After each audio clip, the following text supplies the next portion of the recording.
The reaction in France. Introduction. A certain aggregation of personages, actions, emotions and moods, ideas and works, which make their appearance in France, find expression in the French language, and influence French society at the beginning of the 19th century, form in my eyes a naturally coherent group, from the fact that they all center round one idea, namely, the re-establishment of a fallen power. This fallen power is the principle of authority. By the principle of authority, I understand the principle which assumes the life of the individual and of the nation to be based upon reverence for inherited tradition. That power which is its essential quality, authority owes simply to its own existence, not to reason. It is a result of the involuntary or voluntary subjection of men's minds to existing conditions. Authority had originally only two instruments at its disposal, compulsion and fear, instruments which it will always retain and use.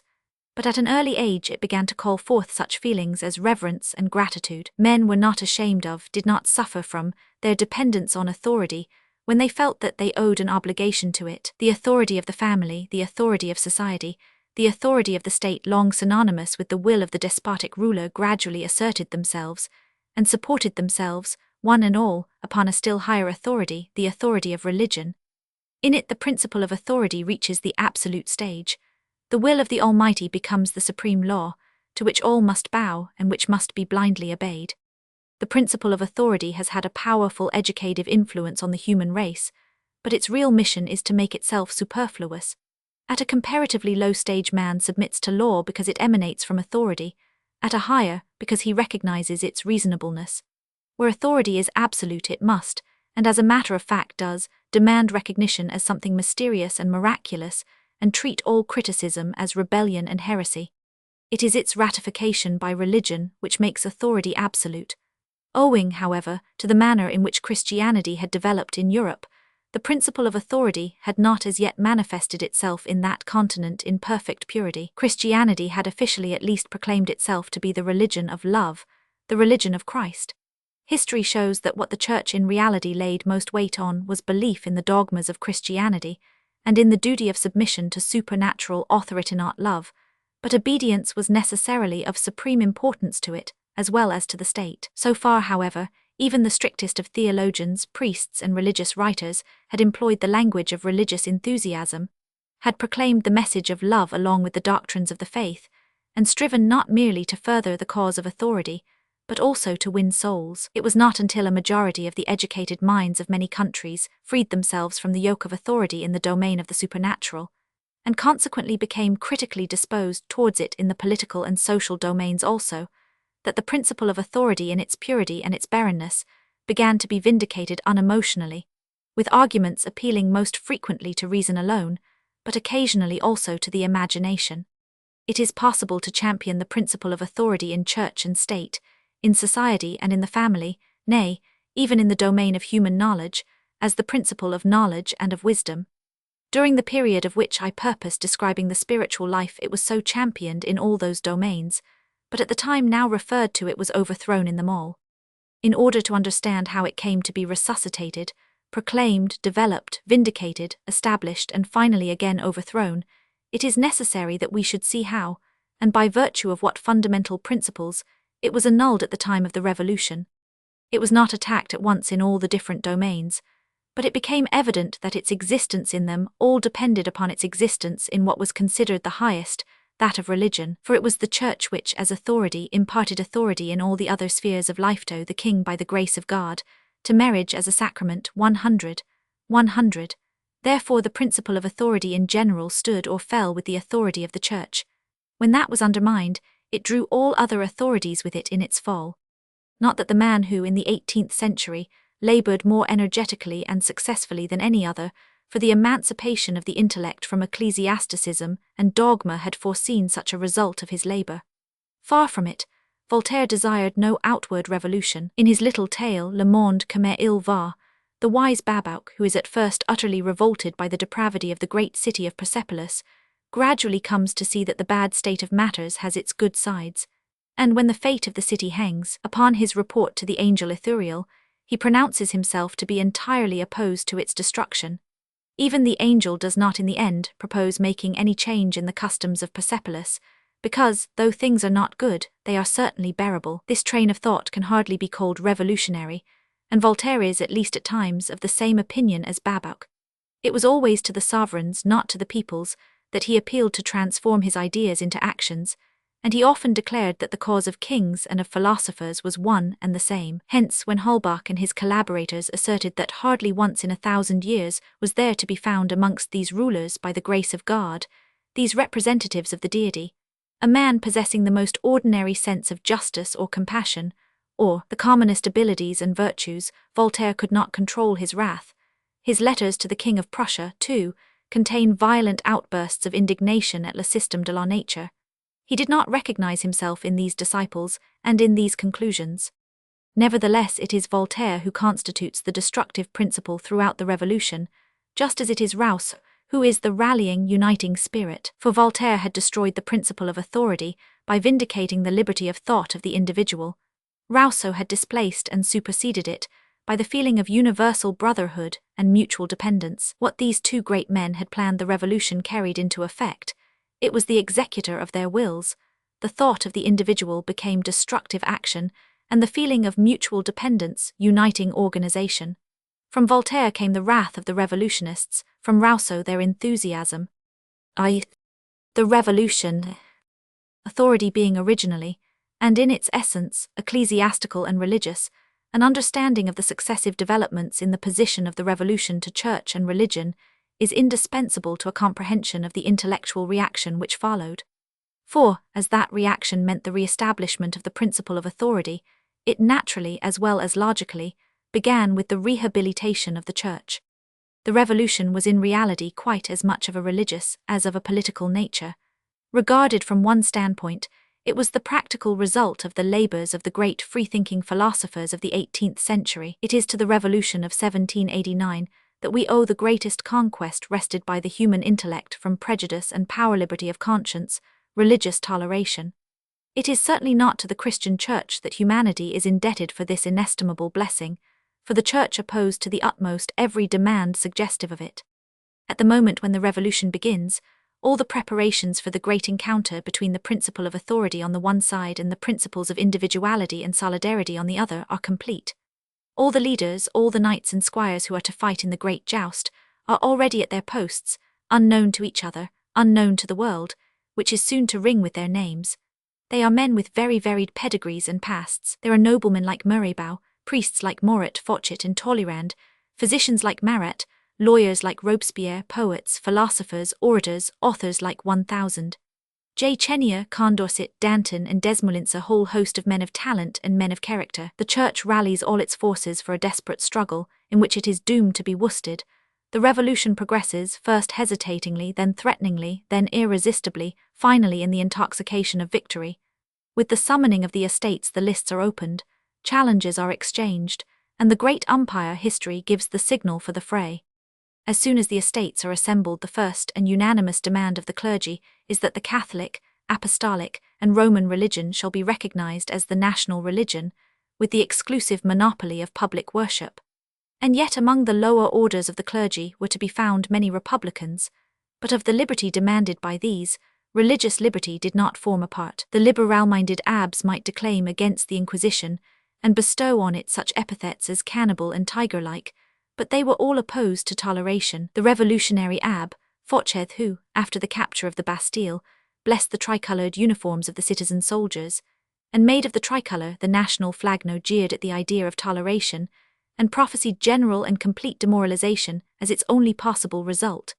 He went so far as to maintain that those who belonged to no church ought not to have the right to marry, since one could not consider such persons bound by their word.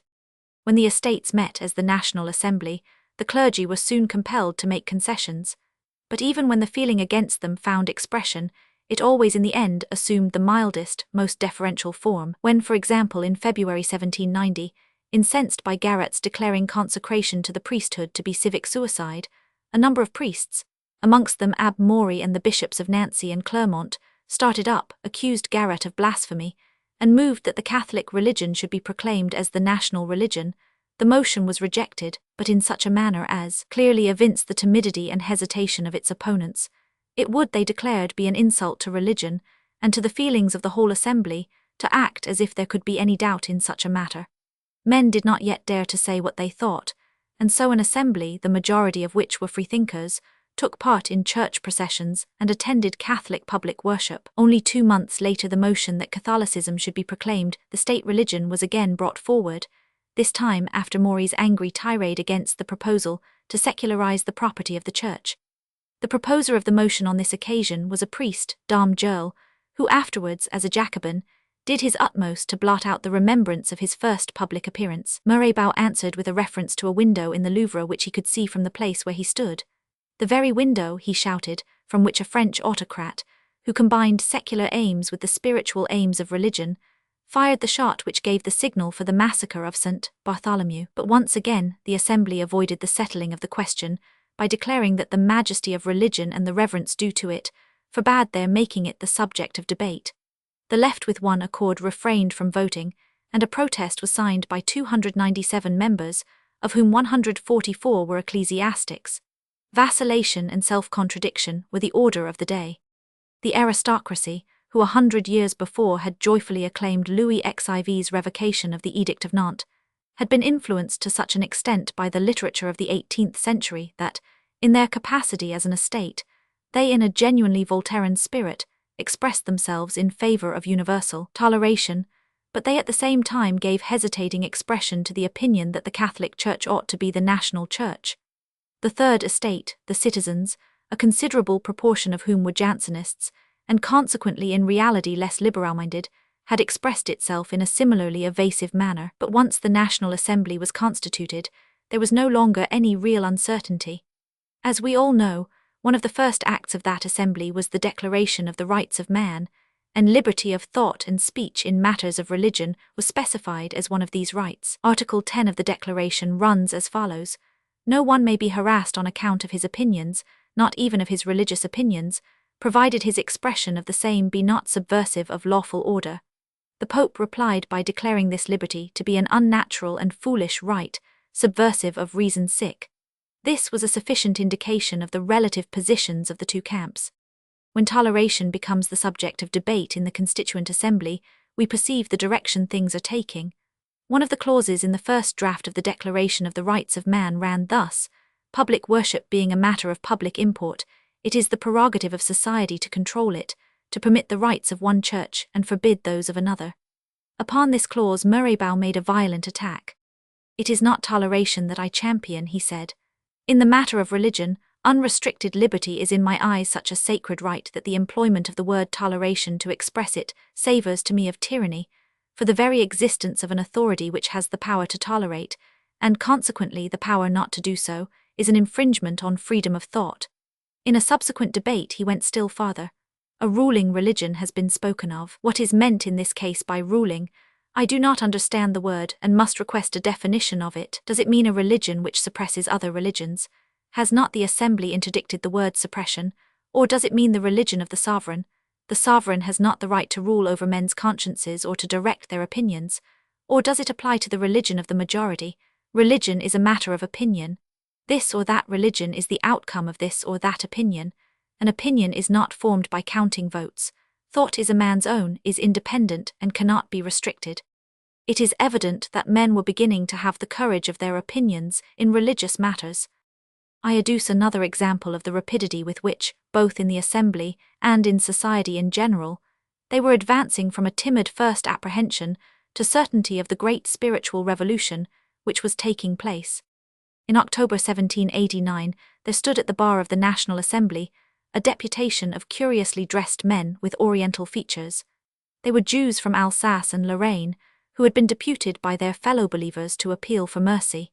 "Most noble assembly," they said, "we come in the name of the Eternal, who is the source of all justice and truth, in the name of God, who has given to all men the same rights and the same duties, in the name of humanity, which has been outraged for centuries by the infamous treatment to which the unfortunate descendants of the oldest of nations have been subjected in almost every country, to beseech you humbly to take our unhappy fate into consideration. Those Jews who are everywhere persecuted, everywhere humiliated, and yet are always submissive, never rebellious.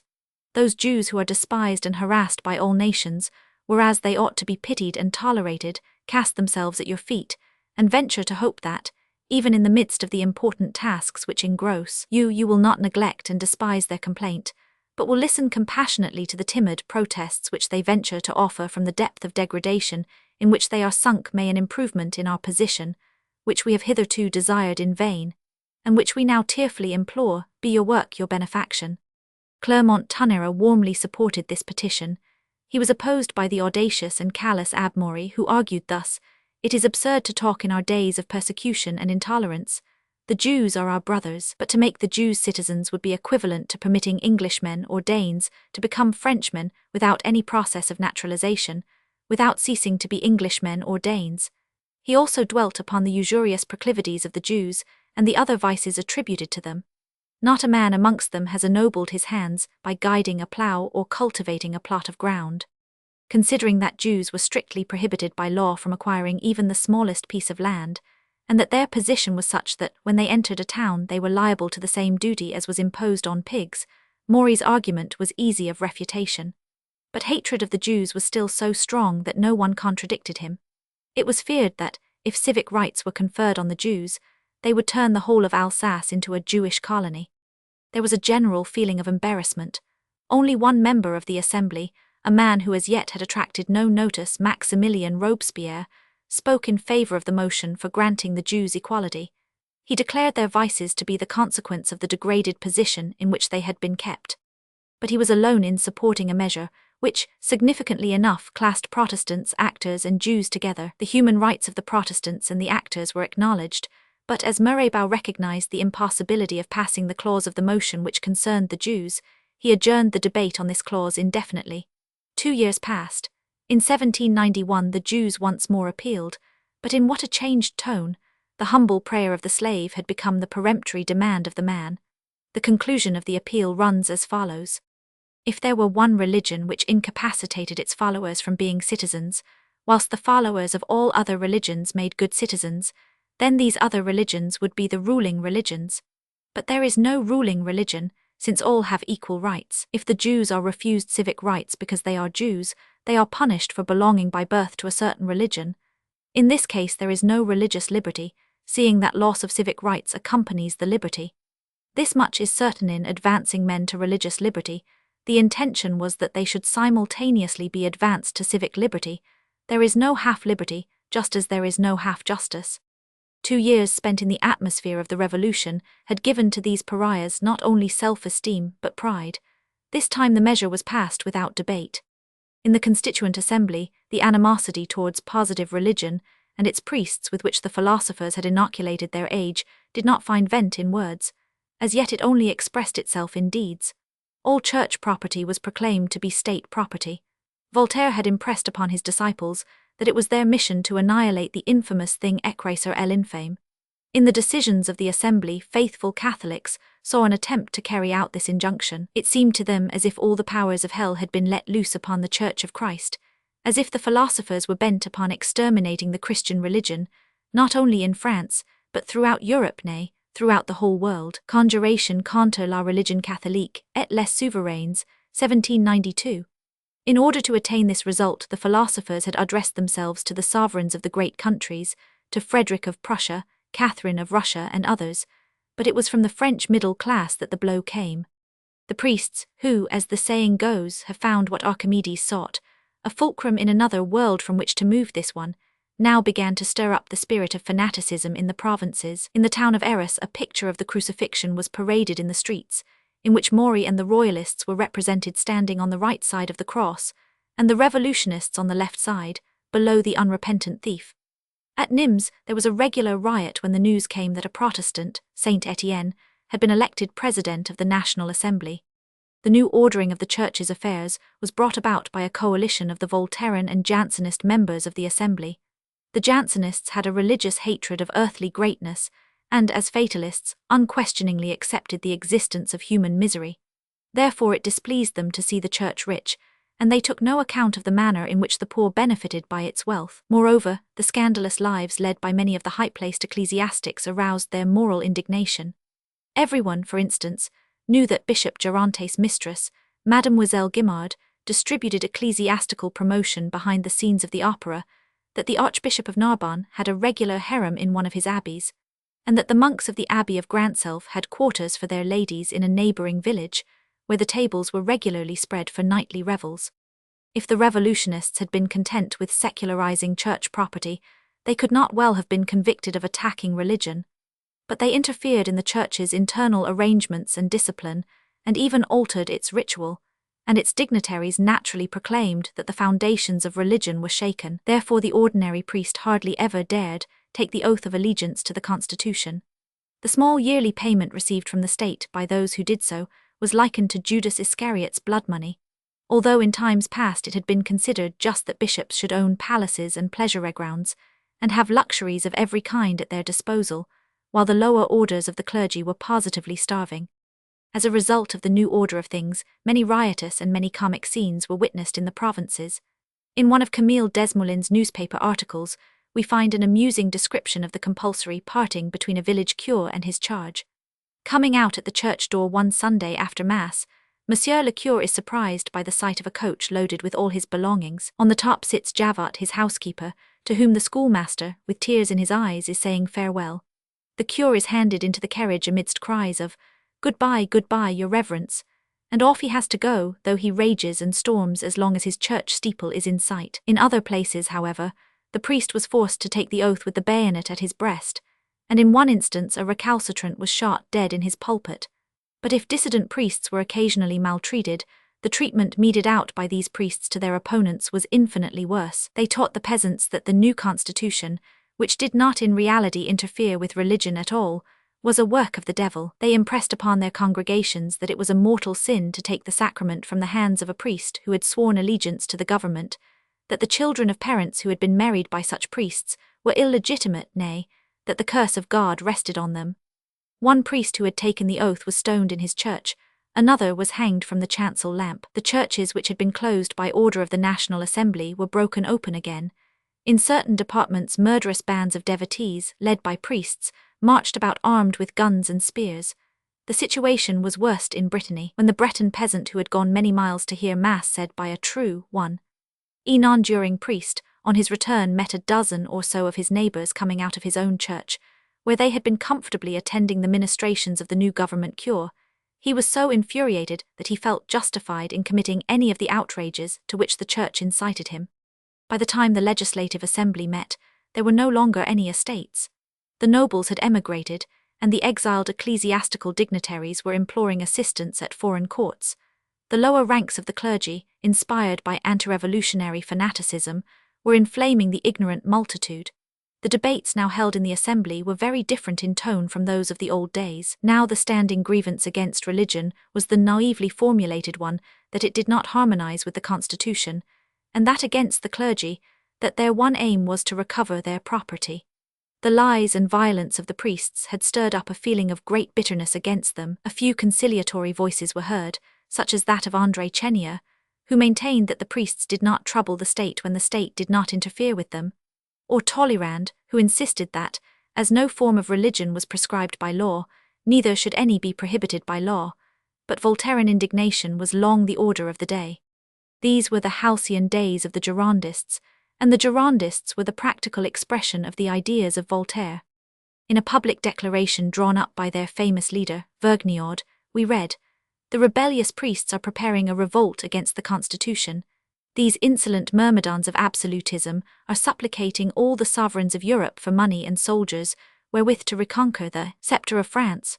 Roland, as Minister of the Interior, said, "Mutinous and hypocritical priests, concealing their plans and their passions under the sacred veil of religion, do not hesitate to excite fanaticism and to arm their misguided fellow citizens with the sword of intolerance." When the proposal to banish the priests was under discussion, Vergniaud spoke, half jestingly, half seriously, of the iniquity of bringing evil upon other countries by sending them such a gift.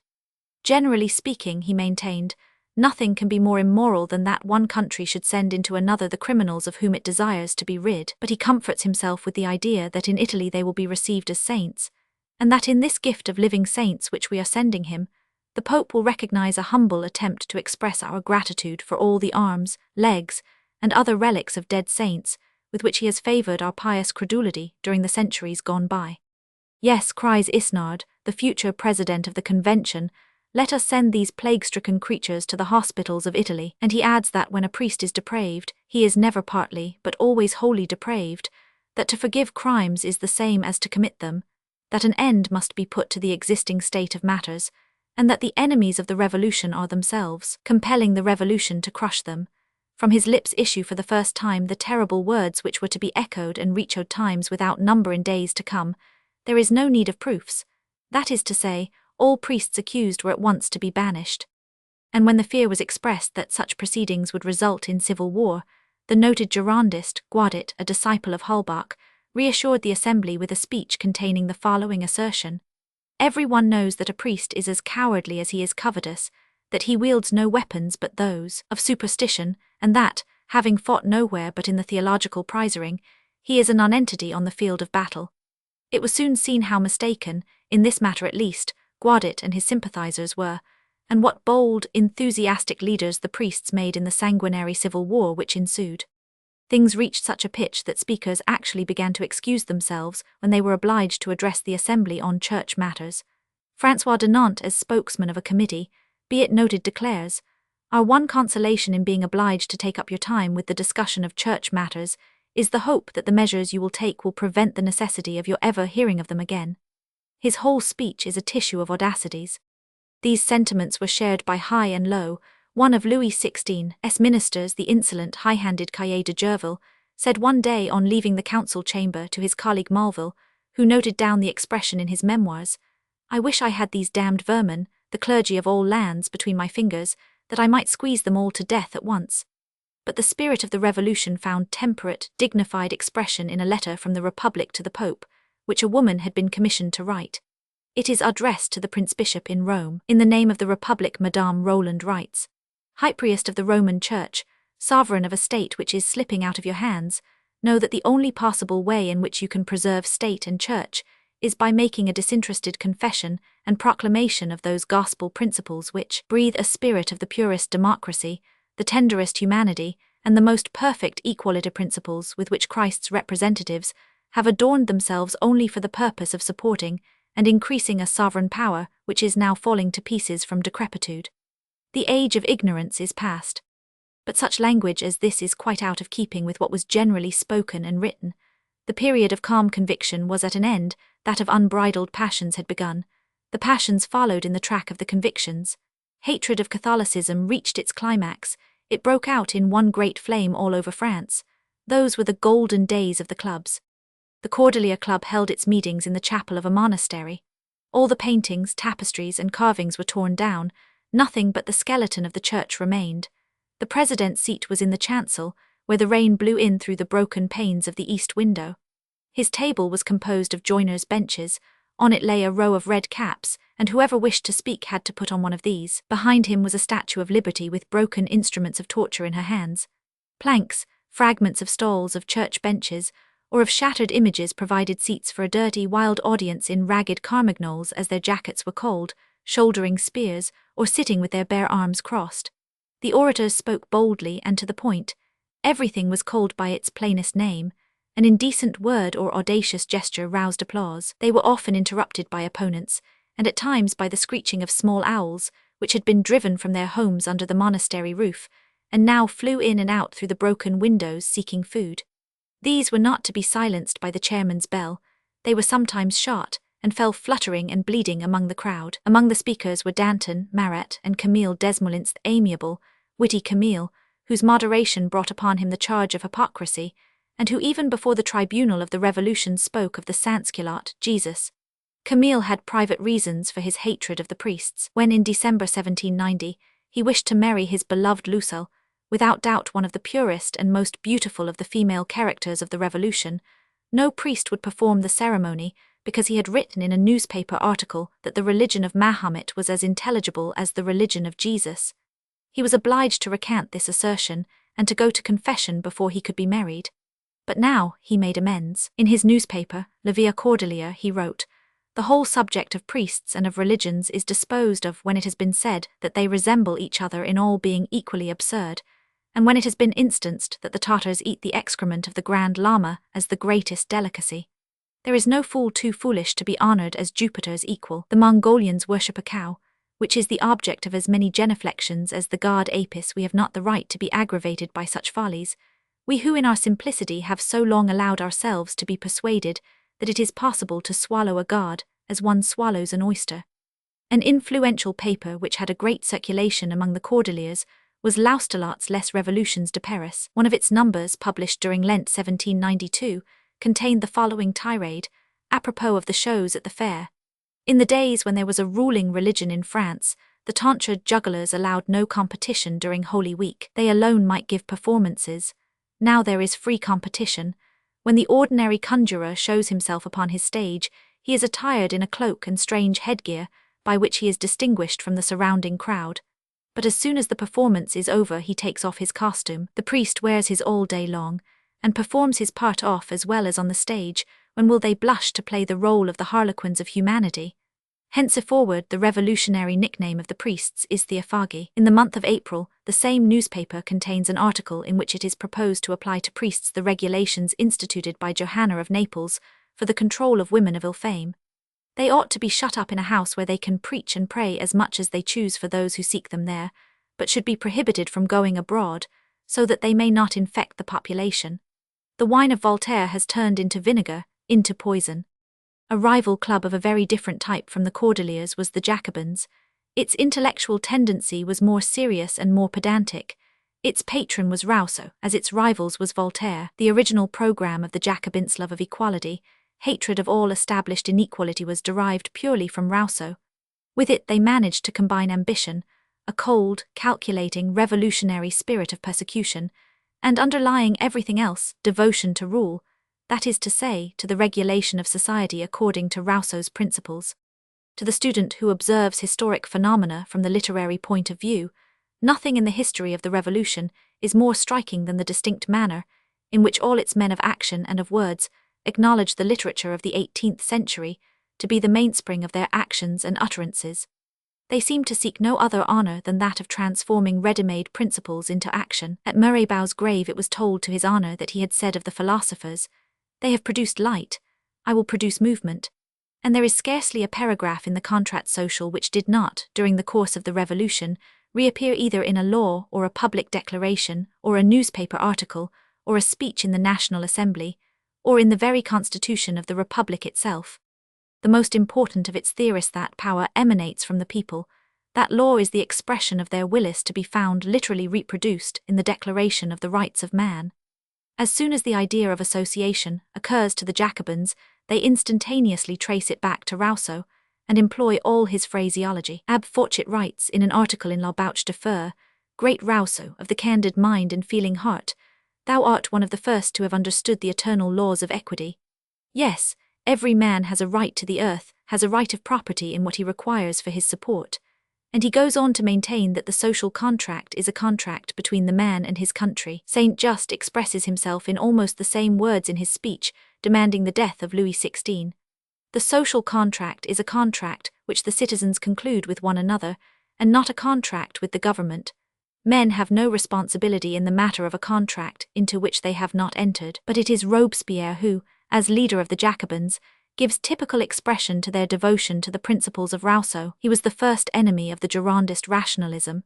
Hence we find him, at the time when this rationalism was most distinctly proving its destructive tendency, declaring in a charge to the Jacobins that the revolution is under the direction of God, is in fact his work. He felt impelled to give his revolutionary sentimentality this affected expression, which implied its relationship with what was called natural religion. It was not this feeling, but the spirit of contemptuous indignation awakened by Voltaire, which towards the middle of the year 1792 became the dominant feeling in the Legislative Assembly and in France. In August the edict was passed which condemned all refractory priests to banishment to one of the colonies. Arrests of such priests took place every day. Then came the September slaughter. The imprisoned priests were the first to fall. Abbe Barrul writes, "These executioners did not all belong to the dregs of the people. A man shouted to the priests who were being murdered, 'Scoundrels, murderers, monsters, contemptible hypocrites, the day of vengeance has come at last. No longer shall you delude the people with your masses, your scrap of bread upon the altar.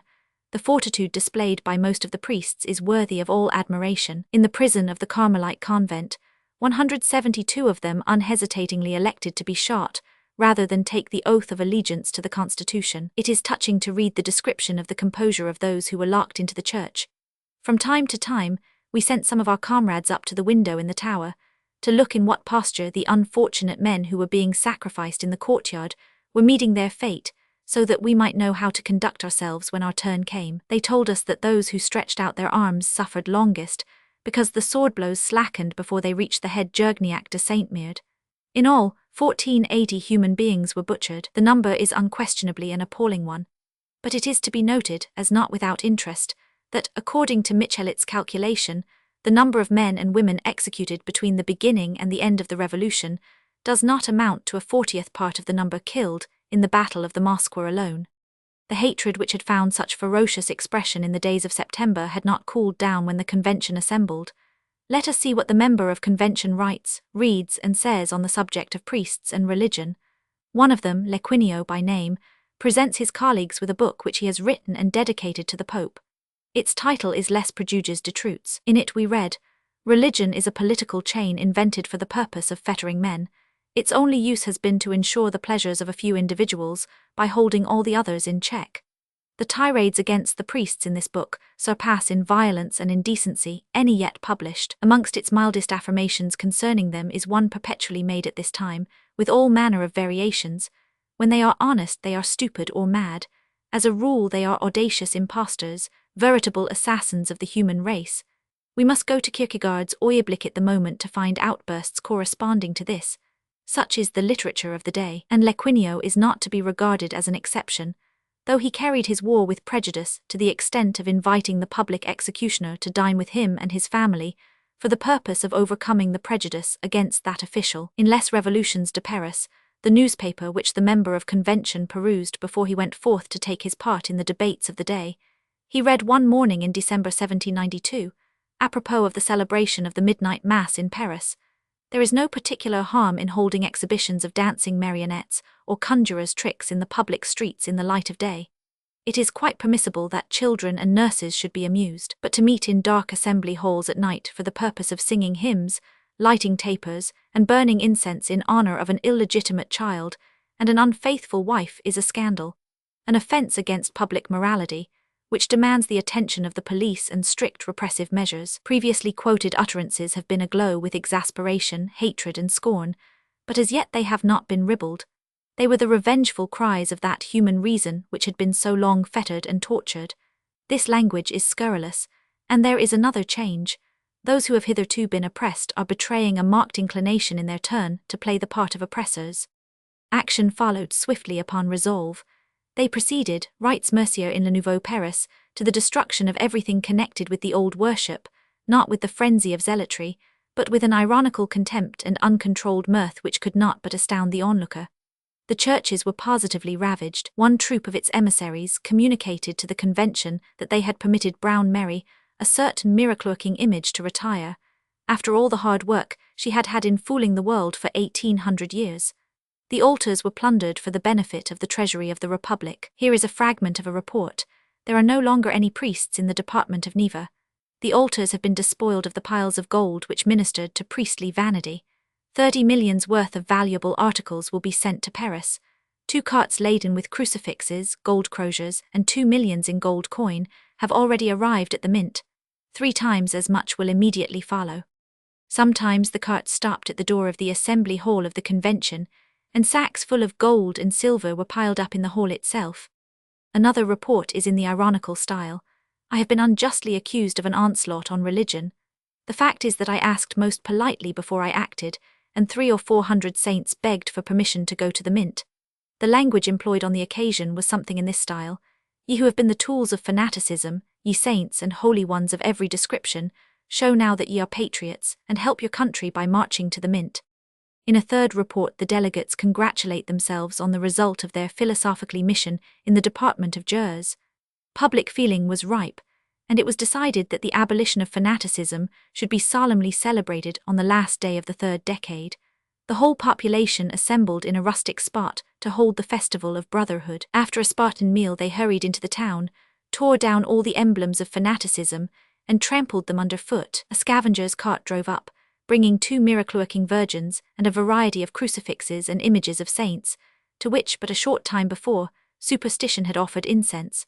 All this ridiculous rubbish was piled upon a bonfire, on which already lay a collection of patents of nobility, and burned amidst the rejoicings of an enormous crowd. Round this philosophically pyre on which so many delusions were consumed, the Carmagnole was danced all night. In a 4th report we read, 64 refractory priests were living in a house belonging to the people. I ordered them to be marched through the town to prison. The new kind of monster, which had not as yet been exhibited to the gaze of the public, produced an excellent effect. Shouts of Vive la République rose from the crowd that surrounded the herd. Have the goodness to let me know what I am to do with the 5 dozen animals whom I have held up to the ridicule of the multitude. I gave them actors as an escort. The debates which preceded the proclamation of religious liberty on the 3rd Ventose of the year 3 were all in this same tone. However divided the convention might be upon other questions, upon this there was absolute unanimity. Marked as is the difference in the nation's frame of mind during and after the Reign of Terror, there is no difference in its attitude towards Catholicism. When, as one result of the proclamation of religious liberty, a few churches had been reopened, the fact was announced by the weekly paper Le Decade Philosophique, under the heading Theatres, in the following terms. On the 18th and 25th of this month a comedy was played in several parts of Paris. The chief character, in an absurd costume, performed a variety of foolish antics, at which the spectators did not laugh. As we are not in the habit of criticizing revived plays when they are neither useful nor instructive, we shall take no further notice of this one. Mirabeau had said that men's first aim must be to decatholicize France. To all appearance this was being done. One commune after another petitioned to be allowed to change its name, which was almost always that of some saint. Saint Denis, for instance, whose headless patron never existed, was renamed Franciade. Most of the provinces followed the example of Paris. Nothing that could remind men of the kingdom, by the grace of God, was spared. In 1793, a venerable, white-bearded Alsatian, a member of the Committee of Public Safety, Rule by name, managed to get possession of the sacred, miracle-working ampulla containing the anointing oil which a dove had brought down from heaven on the occasion of the coronation of Clovis. Followed by a vast crowd, he bore it in triumph to the great square of Rheims, where the magistrates and other public officials had already assembled round the statue of Louis XV. Here he delivered an oration against tyranny and tyrants, and wound up by throwing the sacred vessel at the head of Louis le Bien-Aimé with such violence that it broke into 100 pieces, and the sacred oil trickled once again down the cheeks of the Lord's anointed. Events such as these, and language such as the above quoted, show plainly enough how determinedly the revolution was attacking the principle of authority. It was highly significant that patents of nobility were burned in the same bonfire with the images of the saints, and that disbelief in the sacred ampulla led to the flouting of royalty. From the moment when the authority of religion was overthrown, the magic power of authority in every domain was gone.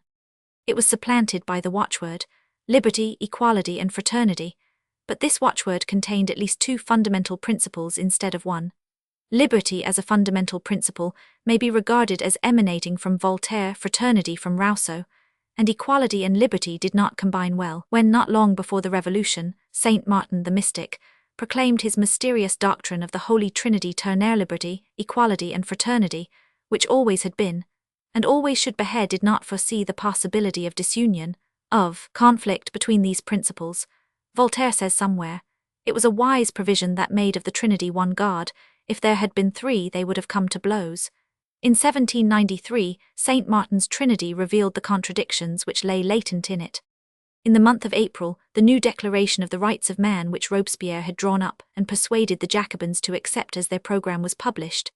And in the same month, whilst the violent dispute between Robespierre and Vergniaud was going on, there emanated from the opposite camp the plan of a constitution, evolved by Condorcet, Barrère, Thomas Paine, Pétion, Barbaroux, Sieyès, and others, and drawn up by Condorcet. If we place these 2 documents side by side, we have before us in embryo the 2 ideas which in the future were to struggle for the mastery, namely, the idea of liberalism and the idea of socialism, the former derived from Voltaire, the latter from Rousseau. As the 2 programs deal point by point with the same subjects, the difference strikes us here as it does nowhere else. In the first years of the Revolution, there had been no mention of socialism. Men aimed at freeing capital from unjust burdens, not at limiting its power. This is clearly shown by the fact that the first proof which the victorious bourgeoisie gave of their authority after the storming of the Bastille was the publication of a decree that the printers were to be held responsible for every book or pamphlet published by writers without known means of subsistence, sans existence canoe. This regulation was published on the 24th of July 1789, exactly 10 days after the capture of the Bastille. The bourgeoisie took care, as soon as they had mounted themselves, to draw the ladder up after them. Their first act, when they had won their own place by the aid of the pen, was to take the pen out of the hand of the classes below them. The Convention, nourished on the ideas of Rousseau and Mabley, comprehended that inequality within the citizen society was the worst enemy of political equality, and dreamed of producing equality by giving property to all. Condorcet wished to devote the funds at the disposal of the state, not to the abolishment of private property, but to the equalization of any excessive disproportion in the distribution of worldly possessions. Right of succession was to be abolished. The means of education were to be made accessible to all, 100. It was not till the owners of property began, after the fall of Robespierre, to resist the claims of those who own nothing, that the attack on property as such was made. Babeuf's communistic conspiracy followed. The conspiracy was betrayed and defeated, drowned in the blood of the conspirators, without a voice being raised in defense of the ideas which had inspired it. Socialism did no more than put out feelers at the time of the Revolution. Whilst the Girondists' Declaration of the Rights of Man ensures first and foremost the rights of the individual freedom of conscience, and of thought less franchises de la pensée was the expression in those days. The inviolability of the home, equality in sight of the law, the proportioning of punishment to crime. The Jacobins in every matter insist upon the responsibility of human beings for each other, and the duty entailed by brotherhood. The Girondists laid down the principle of non-interference. The Jacobins taught, the men of all countries are brothers, and the different nations ought to help each other to the best of their ability, like citizens of the same state. The nation which oppresses another nation declares itself the enemy of all. Those who make war upon any one nation in order to arrest the progress of liberty and abolish the rights of humanity ought to be assailed by all the others, not as ordinary enemies, but as insurrectionary murderers and robbers. The Girondists opposed every tyranny in human shape, but they seldom tried to protect from the tyranny of circumstances. Their work was for the most part of a negative nature. The Jacobins perceived more clearly the uselessness of bestowing on the sick the right to be cured without curing them, the mockery in solemnly conferring on the lame the right to walk. Yet there was no essential difference between them. Condorcet, the Girondist, felt as strongly as any Jacobin that free competition was a lie, when in the race one man was mounted on an excellent horse, while the other had to run barefoot. It was the feeling of duty to society, as defined by Rousseau, which led to Robespierre's significant intervention in the war between the Revolution and positive religion. Once the Revolution had broken into the churches axe in hand, it seemed as if the movement were irresistible. Men mounted on the frailest of scaffolding to scrape from the ceilings of churches portraits of popes, concealed by century-old spiders' webs. Images of saints were torn from their niches, and fanaticism destroyed some of the finest works of Gothic art. The emissaries of the Revolution descended even into the vaults, and flashed their lanterns in the pale faces of the dead. Fragments of broken-up altars were piled together like shapeless stones in a quarry. The chairmen of the revolutionary committees wore velvet breeches made out of episcopal robes, and shirts cut out of choristers' surplices. In the end, a few atheistic enthusiasts, Anacharsis Clootz, a man of German extraction, Chomet and Hebert, made their voices heard, and carried the mob with them in their iconoclastic fury. Except on this occasion, we hear as little of atheism during the Revolution as of socialism. Belief in God and immortality, the common creed of Voltaire and Rousseau, is the creed held unchanged by almost all the chosen leaders of the people, and this same belief pervades all the writings of the period. Thomas Paine's Age of Reason is a good example. Even such a recklessly disreputable poem as Parny's Guerre des Dieux inculcates the same doctrine. Camille Desmoulins writes in a letter, Mon cher Manuel, les rois sont meurs, mais le bon Dieu est par encore notes, qui dis le bon Dieu et non pas Dieu, si qui est fort different. This is the standpoint of the age. Its task was not to subject the conception of God to criticism, but to free it from the legendary encumbrances of the positive religions. The atheists in the National Assembly led the revolution beyond its proper goal and instigated excesses which degraded it in the eyes of the contemporary generation. Clootz succeeded in persuading a bishop, Goebel by name, to write a letter to the convention which began, "Citizens, representatives, I am a priest, that is to say, a quack. Hitherto I have been an honest quack. I have only deceived because I myself was deceived." It ended, of course, with the information that he had become converted to philosophy. Chomet, an enthusiast, who had procured the abolition of corporal punishment in educational institutions and of legally regulated prostitution, persuaded the Commune to consecrate the Cathedral of Notre Dame to the worship of reason. Within the church was erected a temple with the inscription "Et la philosophie," the porch of which was decorated with busts of the great philosophers. On the dedication day, when the door was thrown open, a young actress, Mademoiselle Candet, representing liberty, issued forth, and a hymn to liberty, written by Marie-Joseph Chenier and set to music by Garcec, composer to the Republic, was sung in her honor. On another occasion, Mademoiselle Maillard of the Opera, a stately and beautiful woman chosen to represent the goddess of reason, was carried shoulder-high out of the old cathedral in a chair decked with garlands of oak leaves, and was escorted by trumpeters, a crowd of red-capped citizens, and a number of members of the convention, to the assembly hall of that body, whose president solemnly impressed a kiss on her brow. But these ceremonies, innocent in themselves, were degraded by the ribald manner in which they were imitated by the mob. Women of bad character had themselves carried in triumphal processions as goddesses of reason. Wild revels were held in churches. The church of St. Eustache was actually turned into a tavern. The relics of St. Genevieve were burned, and such a bonfire of wooden images of saints, prayer books, and Old and New Testaments was lit on the Place de la Grève that the flames rose to the second stories of the houses.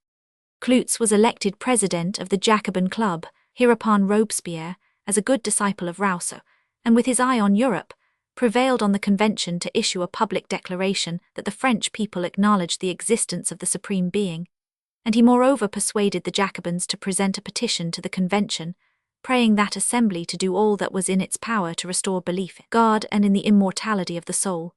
He denounced the iconoclasts as fanatics of the Catholic type, and atheism as aristocratic. When, in May 1794, he mounted the tribune to urge the convention to celebrate a festival in honor of the Supreme Being, he proceeded, after saying a few enthusiastic words in praise of Rousseau, to make a deliberate attack on Christianity. All men's imaginings disappear in presence of the truth, and all follies succumb to reason. What have the priests to do with God? The position of priests to morality is the same as that of quacks to the science of medicine. Assuming, in the manner of his century, that religions are the inventions of their priests, he says, "The priests have made of God a fireball, a bull, a tree, a man, a king. The Supreme Being's true priest is nature, his temple the universe, his worship virtue." He goes on to show that priests have everywhere supported tyranny. "It is you who have said to kings, ye are the representatives of God on earth, it is from him ye hold your authority. And the kings in their turn have said to you, in very truth ye are God's messengers, let us divide the incense and the spoils." The result of these endeavors was the convention's proclamation to all the nations of the earth that it countenanced free worship of God, and that it censured the excesses of philosophy as strongly as the crimes of fanaticism. One paragraph of this proclamation runs, "Your rulers will tell you that the French nation has banished all religions, and has ordained the worship of certain men instead of the worship of the deity. They represent us to you as an idolatrous and insane people. They lie. The French people and its representatives favor liberty of worship of every kind." It was decided to celebrate a certain number of religious festivals of liberty, of equality, of humanity, one in honor of the great men who in their day had been liberators, 100. The first outcome of this decision was the famous festival in honor of the Supreme Being. There is something touchingly comic in the childishness of the whole proceeding. With a bouquet of flowers and ears of wheat in his hand, Robespierre, elected president for the day, led the assembled convention through Paris to the Champ de Mars. On its march it was encircled by a tricolored ribbon carried by children, youths, middle-aged and old men, decked according to their age with violets, myrtle, oak or vine leaves. Every member of the convention wore a tricolored scarf, and carried a bouquet of flowers, fruits and ears of corn. When they had taken their places in the space reserved for them on the highest part of the plain, a ceremony was proceeded with, which, according to the testimony of eyewitnesses, was impressive, though somewhat theatrical. An invocation of the Most High was sung by thousands of voices. The young girls strewed flowers, the young men brandished their weapons and swore that they would save France and liberty. The rites concluded with a performance in the taste of the day. In a conspicuous position stood a group of monsters specially designed by the famous painter, David: impiety, selfishness, disunion, and ambition, evil things which were to be exterminated from the earth henceforth, and forever. Robespierre seized a torch and flung it at the monsters. As they had been drenched with turpentine, they burned up at once, and in their place there appeared an incombustible statue of wisdom. A curious irony of fate willed it that this statue should be completely blackened by the flames and smoke. The festival in honor of the Supreme Being was an ingenious expression of the piety of the 18th century. Robespierre was perfectly right in lamenting that Rousseau had not lived to see that day. It would have been a festival after his own heart. And so firmly were these religious ideas rooted in the minds of the legislators that they stood when Robespierre fell. The citizen religion instituted by the Convention was not of his evolving. Far from turning back after his death, men pressed eagerly onwards. The Republican calendar was introduced, as the Christian era had been the era of lies, deception, and charlatanism. The Christian reckoning was abolished. Time was reckoned from 1792, the week was superseded by the decade, and it was proposed to give to the various saints' days the names of agricultural implements and useful domestic animals. Ere long, regular liturgies and catechisms of the new religion were published. In one such book, Office des Decades en Discours, Hymns et Priors en Usage dans les Temples de la Raison, we read, Liberty, thou supreme happiness of man upon earth, hallowed be thy name by all nations throughout the world. May thy joy-bringing kingdom come and put an end to the reign of tyrants. May thy holy worship take the place of the worship of those miserable idols, whose altars thou hast overthrown. I believe in a supreme being who has created men free and equal, who has formed them to love one another and not to hate one another, who desires to be honored by the exhibition of virtue, not of fanaticism, and in whose eyes the noblest of worships is the worship of truth and reason. I believe in the approaching fall of all tyrants, in the regeneration of morality, the ever-increasing spread of all the virtues, and the eternal triumph of liberty. Simultaneously, however, men confessed their faith in other and less innocent ways. The churches were dismantled to serve the purposes of the new religion. Practical reasons made the abolition of Sunday a vital question. Ere long, suspicion attached to everyone who observed it, and in those days, it was dangerous to be suspected. The violent attempts made during the rule of the Convention to prevent the observance of Sunday constituted a new species of tyranny, which, although more excusable than the tyranny it superseded, was no less barbarous and unreasonable. Even under the Directory, when the first symptoms of a reactionary movement in the lower ranks of society were already perceptible, there were, as we are told by a writer of the day, members of assembly who had nervous attacks if they as much as heard the word priest, and the work of destruction was carried on with avidity. Every man, says Laurent, who had a drop of revolutionary blood in his veins, labored with feverish enthusiasm at the destruction of Christianity. In official reports, the faithful Catholics are described as weak-minded. A proclamation of the Directory relating to the elections of the year 6 declares that it is necessary to erase from the lists the unhappy fanatics, who are blinded by credulity, and who might take it into their heads to throw themselves once more at the feet of the priests. The priests had continued to be the most terrible enemies of the Revolution. The bloody war in La Vendée was to a great extent their work. The horrors perpetrated during this struggle recall those of the Middle Ages. One priest who had sworn allegiance to the Constitution was stoned to death by yelling women, and another was torn to pieces also by women. Before the Republican president Joubert was killed, his hands were sawn off. In one town the Royalists buried their revolutionary enemies alive. When the Republican troops arrived they saw arms sticking up out of the ground, the hands clenching the turf. The revolutionists were soon compelled to acknowledge that their proceedings had had the opposite effect to what they had wished and expected. Significantly enough, the envoys sent to La Vendée were the first to advise complete separation of church from state. In their opinion, this was the only means of tranquilizing men's minds and restoring the country to peace. As far back as the days of the Legislative Assembly, it had been proposed by a priest that the state should cease to subsidize any religion. But men were too excited then to refrain from violent espousal of one side or the other. The revolutionists hoped, as they often said, to put an end to all sectarianism by the aid of universal education. They fondly imagined that the era of dogmas was past, that the time had come when, in the words of Jefferson, the American, the miraculous conception of Christ in the womb of a virgin, was to be classed along with the miraculous conception of Minerva in the head of Jupiter. In a report drawn up under the Convention we read, Soon men will only make acquaintance with these foolish dogmas, the offspring of fear and delusion, to despise them. Soon the religion of Socrates, Marcus Aurelius and Cicero will be the religion of the world, and when in her memoirs Madame Roland has occasion to use the word catechism, she considers it necessary to explain it for the benefit of posterity. She writes, "So rapidly are things moving now that the readers of this passage will perhaps ask, 'What was that?' I will tell them." The men of the Revolution had failed to comprehend that the great body of the people, profoundly ignorant, and imbued with ideas and feelings which had been transmitted from generation to generation for centuries, were irresponsive to their appeals, terrified by their acts of violence, and prepared from old habit to give themselves over into the hands of the priests again, as soon as opportunity offered. In 1800, in a letter to Bonaparte, General Clark writes, "Our religious revolution has been a failure. France has become Roman Catholic again. It would take 30 years' liberty of the press to destroy the spiritual power of the Bishop of Rome. He is mistaken only in his computation of 30 years. 300 would be more nearly the number required, and even this would only suffice if to liberty of the press were added good, free, and entirely secular education." It was not the common people alone who had quietly remained faithful to the Church.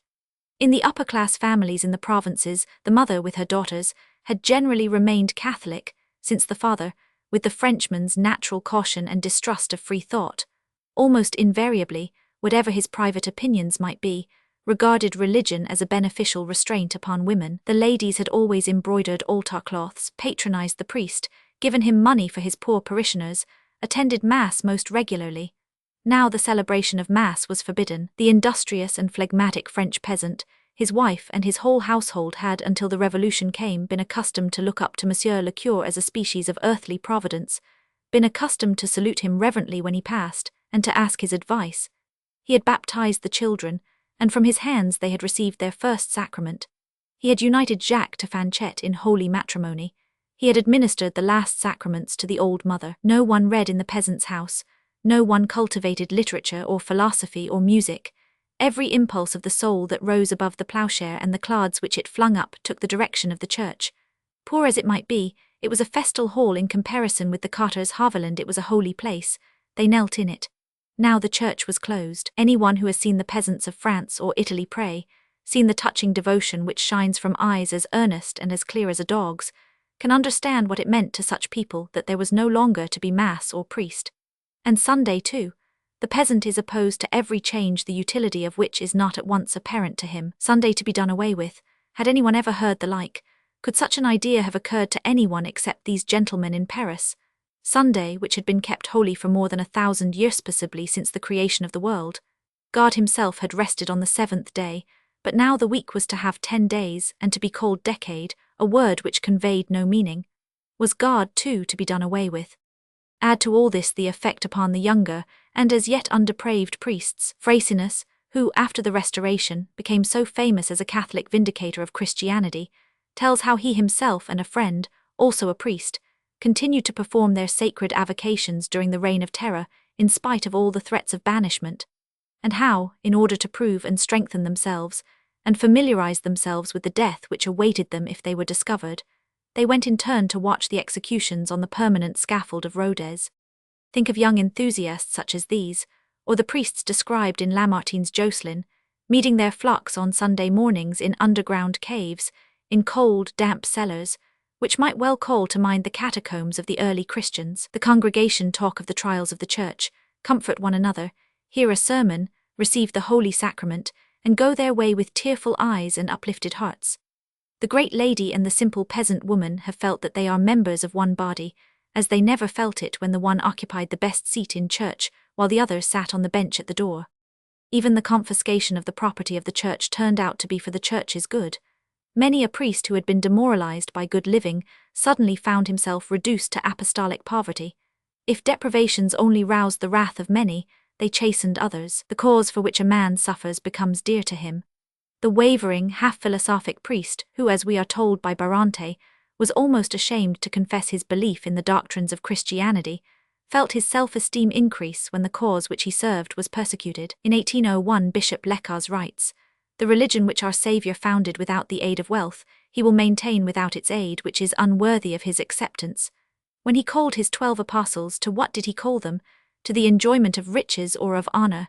No, to toil, to care, to suffering. If then we, the servants of Jesus Christ, now find ourselves almost in this apostolic condition, ought we to grumble? Nay, let us rather rejoice at this precious deprivation of the world's goods. Let us thank the Lord, who has restored things to that old condition, for which the most pious of his children have never ceased to long. As the feeling of horror and shame produced by the reign of terror, when it was past, turned the thoughts of many Frenchmen once more in the direction of monarchy and the royal house, so the cruel persecution of religion awoke ardent sympathy for the Church and its priests. Belgium now incorporated with France, where there had been wholesale banishment of the clergy, insurrections had broken out all over the country. To quell them it had been necessary to burn numbers of villages and kill several thousand peasants. In France there was now not only one Vendée, every province had its own. In 1800 the Royalist and Church party had the upper hand almost everywhere in the country communes of the 12 western departments. They had 40,000 men under arms, even the men whose interests bound them most closely to the new order of things. The men who had acquired the confiscated property of the Church were not happy in their new possessions.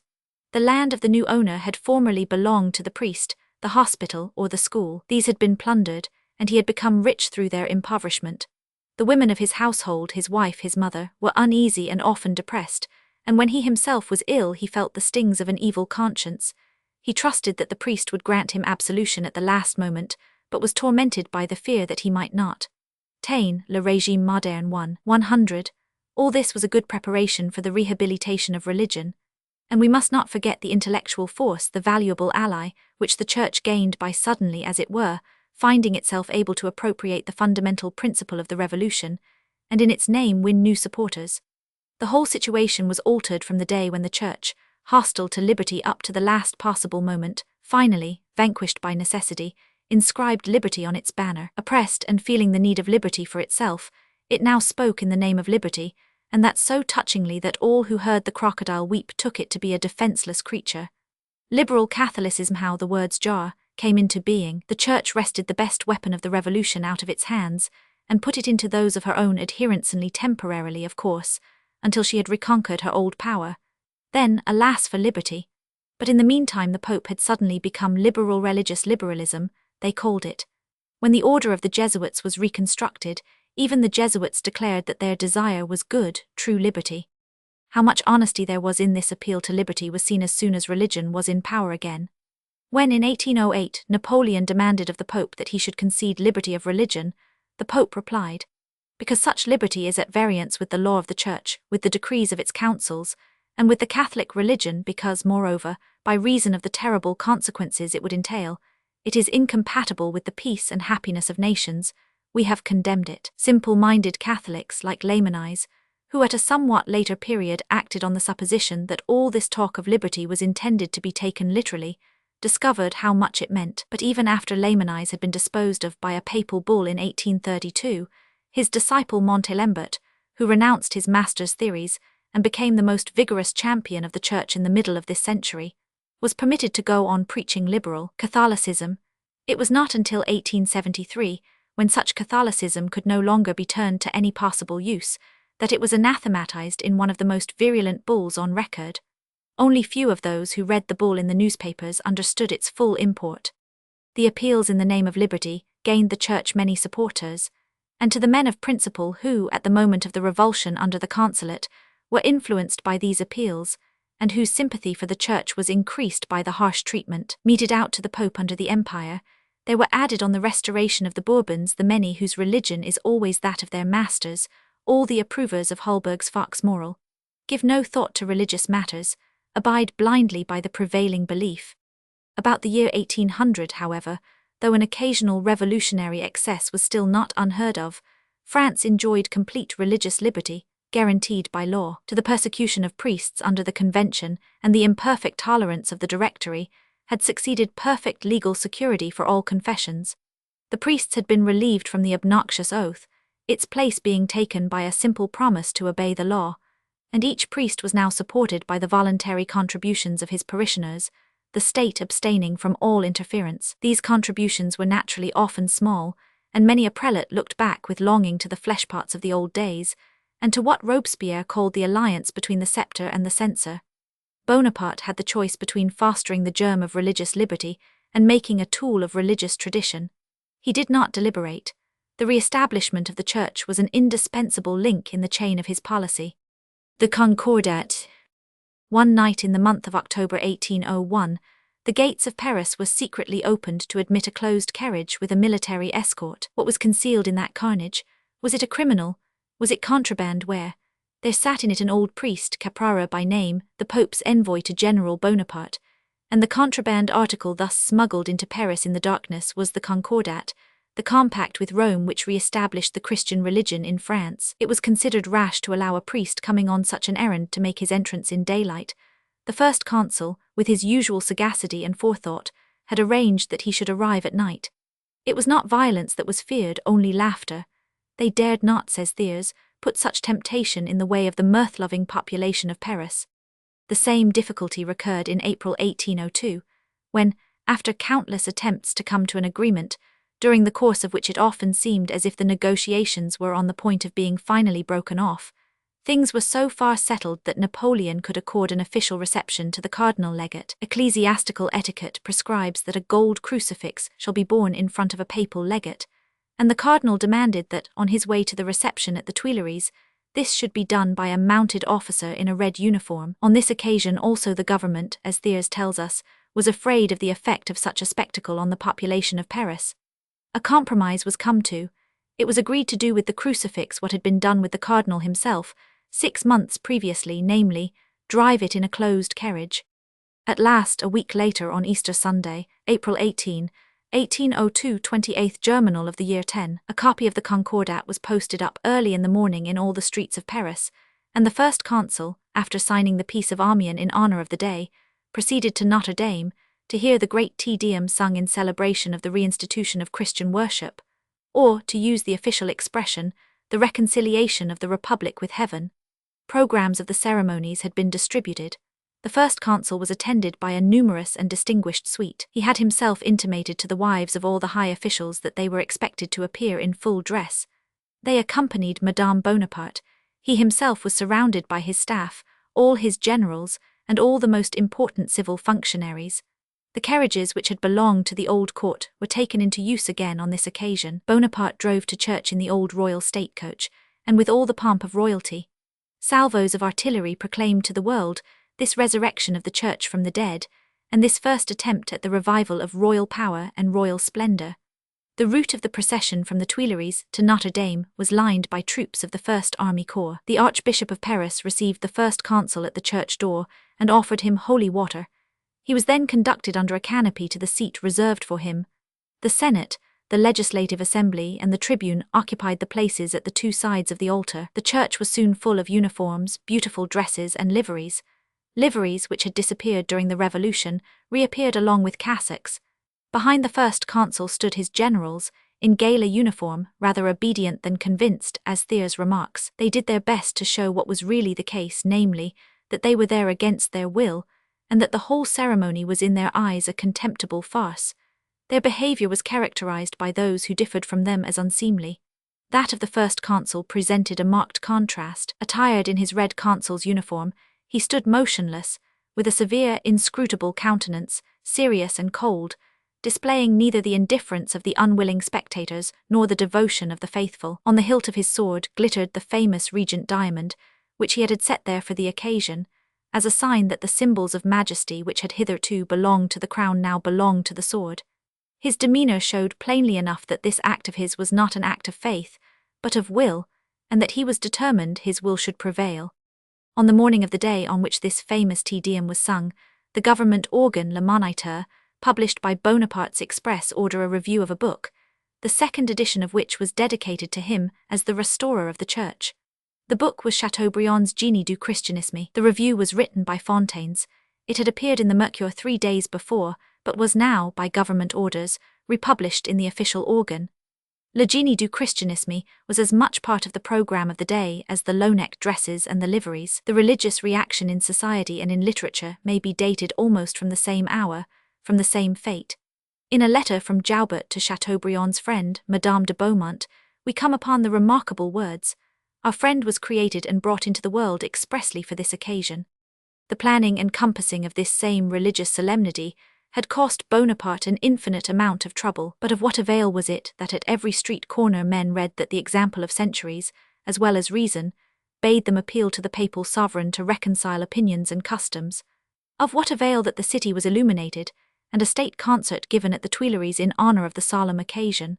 The feeling inspired was dissatisfaction, a dissatisfaction as great as the joy inspired in its day by the festival in honor of the Supreme Being. When Bonaparte, on his return from Notre Dame, turned in the Tuileries to one of his officers, General Delmas, and asked his opinion of the grand religious ceremony, that officer replied, "It was an excellent Capuchin carnival play Capucinade. There was only one thing wanting: the million of people who have given their lives to break down what you are building up again." And in these words Delmas expressed the general feeling of Napoleon's officers. In November 1801, the exasperation of the army at the idea of a reconciliation with the Church had made itself distinctly felt. Men who were on such intimate terms with Bonaparte as Lannes and Augereau had plainly expressed their annoyance at the prospect of having to show their uniforms in a church. And it was a common remark among the soldiers that the French flags had never won so many laurels as now, when they were no longer consecrated. When the generals received a direct order to appear at Notre Dame, they sent Augereau in vain, we know, as their spokesman to the Tuileries to implore that they might be excused. The army was the element in society which had remained most faithful to the fundamental ideas of the Revolution. When, under the Directory, the royalist reaction seemed on the point of victory, it was foiled because the Republican government, weak and divided as it was, could rely upon the army. For in the army the true Republican principle of equality had been maintained, as it had been nowhere else. Before the Revolution, officer and private had been separated by a yawning chasm. The officer was originally the feudal lord, then the landowner, then the nobleman, and no private soldier, however greatly he distinguished himself, could make his way up into this higher caste. During the Revolution these relations had been turned upside down. In the first place there were, amongst the crowds who volunteered as private soldiers, many men of noble birth, and in the second place the nobility had been deprived of their right to officer the army.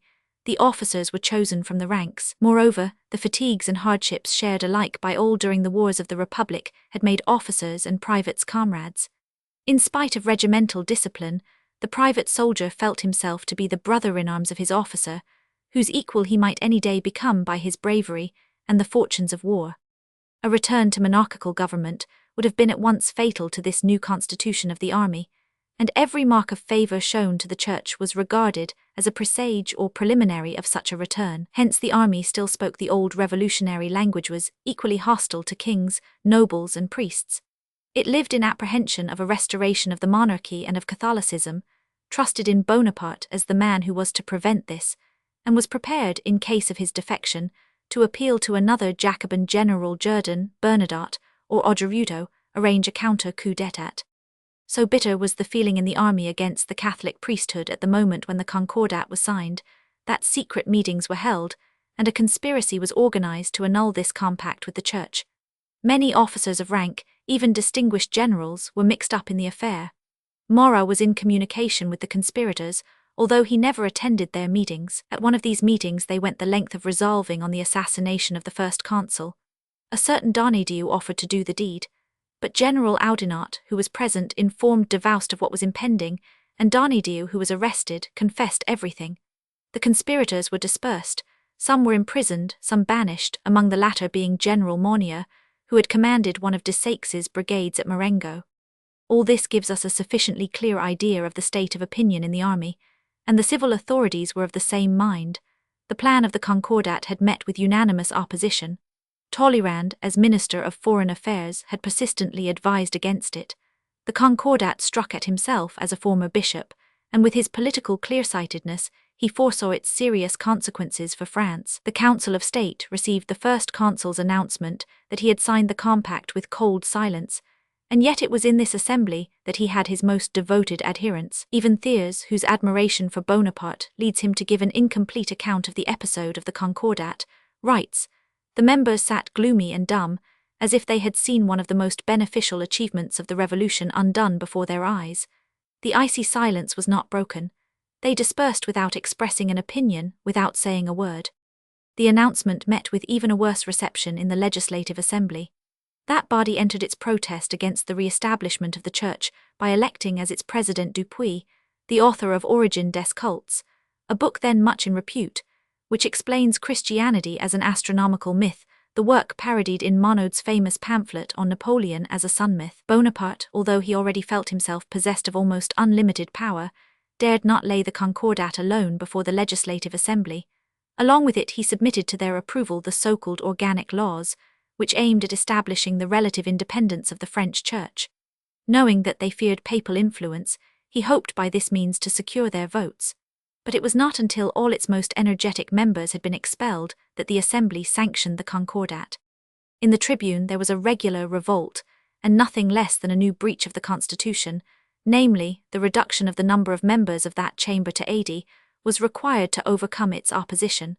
To only 3 classes of men did the Concordat immediately give entire satisfaction. These were the clergy, with the exception of those who had sworn allegiance to the Republican Constitution and who were now dismissed, the numerous possessors of church property, who had hitherto felt themselves insecure, but were now confirmed in their ownership, the great, ignorant peasant class, who could neither read nor write, and who longed for their Sunday and their church pageantry. Even in the circle of the first consul's most intimate associates one attempt after another had been made to shake his resolve. The spirit of the 18th century was strong in the men whose great or rare gifts made them the most eminent of the day, and it was these men whom Bonaparte chose for his companions. They all belonged to the class of moderate revolutionists, and were all disciples of Voltaire. Men like the famous astronomer Laplace, like the mathematicians Lagrange and Monge, told Bonaparte every day that he was on the point of bringing disgrace on his reign and his century. His old companions in arms, says Thiers, though they knew how the nation honoured them, dreaded the ridicule which awaited them if they knelt before the altar. Even his own brothers, who associated with the most talented writers of the day, importuned him not to stake his enormous power on a step so utterly at variance with the spirit of the times. These strong expressions, like the previously quoted words of Madame Roland, show how certain men were that Christianity was to be regarded as dead. It was not religious conviction which induced a man with a mind like Bonaparte's to act, regardless of all considerations and representations, in opposition to the whole of thinking France. Many of his utterances prove that he himself shared the opinions of the men he was opposing, that he did homage to the so-called enlightened deism of the 18th century. Certain assertions made by Bonaparte to Monge have been quoted to prove that he was an orthodox believer. "My religion is a very simple one," he said. "I see this great, complex, magnificent universe, and say to myself that it cannot have been produced by chance, but must be the work of an unknown almighty being, who is as superior to man as the universe is to our cleverest machines." But would not Voltaire have expressed himself exactly thus? Bonaparte continued, "But this truth is too concise, too brief for man. He wants to know many secrets about himself and his future which the universe does not tell him." Here religion steps in and tells each individual what he longs to know. The one religion undoubtedly denies what the other asserts. But I do not, like Volney, conclude from this that all religions are worthless, but rather that they are all good. This is the language of Lessing's Nathan, and quite in keeping with it is another assertion made to Monge. "In Egypt I was a Mahometan, I must be a Catholic in France. I do not believe in religions, but in the idea of a God." Some years earlier, in a speech made before the Directory and all the public officials December 1797, he had reckoned attachment to religion, along with attachment to monarchy and feudalism, among the prejudices which the French people must overcome. When in Egypt, he had not scrupled to proclaim himself a Mussulman. His proclamation to the Arabian population contains this clause: "We too are good Mussulmans. Is it not we that have destroyed the power of the Pope, who commanded war upon Mussulmans?" Now he certainly officially called the same Pope the Holy Father and privately the Good Lamb. Nevertheless, when negotiations were being hindered by Romish intrigues, he wrote of him in his letters as the old fox, and called the priests, or, to use his own word, la portrayal imbecile bunglers. His behaviour during these same negotiations with Rome witnesses equally strongly to his political wiliness and his unorthodoxy. Cardinal Consalvi, before setting out on his journey to Paris in 1801, had been imprudent enough to write to a friend of the anxiety he felt in thus venturing into the very jaws of the lion, into the hotbed of that revolution which had very recently shown itself so terribly hostile to religion and its priests. Bonaparte owned a sort of Odin's raven, which repeated all such private confessions to him. This raven was at the post office where the cardinal's letter was opened, and its master consequently prepared just such a reception as was likely to make an impression on the man to whose character the letter gave a clue. It was evening when Consalvi arrived in Paris, but his audience was already appointed for the next morning, so that he had neither time to recover from the fatigues of the journey nor to take counsel with the Pope's representatives. Early in the morning he was driven to the Tuileries and ushered into a small bare room which he took to be the anteroom of the first consul's audience chamber. After he had waited here for some time, a small door was opened, and through it he passed to his surprise into a long suite of splendid apartments, where all the principal government officials, the Senate, the Legislative Assembly, the generals, and the staff were assembled. In the courtyard he could see several regiments drawn up for inspection. It was, as he himself wrote, the sudden transition from a hut to a palace. All the dazzling splendor and formidable signs of authority by which the consular dignity could be enhanced were here exhibited, and when in the farthest room of the suite, the cardinal at last entered the presence of the three consuls, who sat surrounded by a splendid retinue, Bonaparte advanced to meet him and said curtly in an imperious voice, "I know why you have come. You have 5 days for negotiation. If the treaty is not signed by that time, everything is at an end." Consalvi was undoubtedly perturbed for the moment, but he succeeded in gaining time, and with the subtlety and skill of Romish statecraft, placed so many difficulties in Napoleon's way that the latter, in one of the stormy audiences which followed, shouted, angrily and arrogantly, "If Henry VIII, who had not the 20th part of my power, could change the religion of his country, how much easier is it for me to do it? I will change it, not in France alone, but throughout Europe. Rome will weep blood when it is too late." In this contemptuous manner did the restorer of religion speak of the power he intended to restore. It is therefore not altogether surprising that, as in the case of a similar attempt made by Julian the Apostate 1500 years before, laughter, sometimes only dreaded, sometimes actual, was the inseparable adjunct of each step taken towards the reinstitution of the old religion. When Bonaparte read Pius VII's first brief at a council of state, the brief in which the Pope intimates that he takes his dear son Talleyrand into favour again, sounds of half-stifled laughter were heard among the audience. Even Bonaparte himself was not always able to preserve his gravity. On the day when Cardinal Consalvi, apparelled in Roman purple, publicly presented him with a copy of the Concordat, the first consul was suddenly seized with a convulsive fit of laughter, which struck the whole assembly with consternation, and some years later than this he was still so little edified by religious rites, and so unable to control his countenance during their performance, who as a rule showed himself a master in the art that, when the Pope was anointing him emperor in 1804, he scandalized the spectators by yawning incessantly during the whole ceremony. Charles X, true Bourbon as he was, showed the proper seriousness when his turn came in 1825. With unmoved countenance, without the shadow of a smile, he allowed himself to be stripped to the waist and anointed, first on the head, then on breast, back and arms. Everything connected with the restoration of priestly authority and the reinstitution of Catholic worship was so utterly at variance with the customs and ideas which had prevailed in France since the Revolution that the witnesses of such rites could hardly believe their own eyes. They could not persuade themselves to take them seriously. In proof of this, let me quote the words of such an eyewitness, de Prat, Archbishop of Malines. He says, "If one single individual by laughing had given the signal, there would have been a perfectly inextinguishable Homeric outburst. This was the reef on which it was possible that everything might be wrecked. Fortunately Fouch, the chief of police, had taken the proper precautions, and thanks to him, Paris kept a serious face." The occasion to which this utterance more particularly refers was that of the Pope's visit to Paris. A Pope in Paris. This was a risky experiment after all that had happened there during the last 15 years, and with a population so light-hearted and still so strongly influenced by philosophy. In hopes of inducing the Pope to give up the journey, his advisers at the last moment laid the above-quoted Egyptian proclamation upon his table. But it was too late to shake his resolve. The meeting of the two potentates took place at Fontainebleau. After the first exchange of compliments and cordialities, they drove to the palace in the same carriage. Napoleon's face beamed with satisfaction, and as he handed the Pope up the steps, each of his unusually lively glances seemed to say, "Do you see my prize? I have him." By a comical inadvertency, the great procession to Paris was led by a troop of mounted Mamelukes. The sight of the bronze-hued visages of these Mahometan horsemen transported the spectator in fancy to Mecca. They made the entrance seem more like that of a Mahometan than of a Christian high priest. The Pope's own face betrayed the embarrassment he felt on finding himself in such an entirely new world. It was easily seen that his foot, though it was kissed by multitudes, did not tread this soil with perfect confidence. His priestly retinue, resplendent in gorgeous episcopal vestments, and the military court which came to meet it, shining in burnished mail, presented a strange contrast. One might, says Archbishop de Pradt, have imagined oneself suddenly transported to Japan at the moment of a visit from its spiritual to its temporal emperor. In order thoroughly to understand the First Consul's reasons for determinedly adhering to and carrying out a project, which at the first glance seems unpatriotic and impolitic, we must consider the matter in the first place from the purely economic point of view. The revolution had plunged France into economic distress.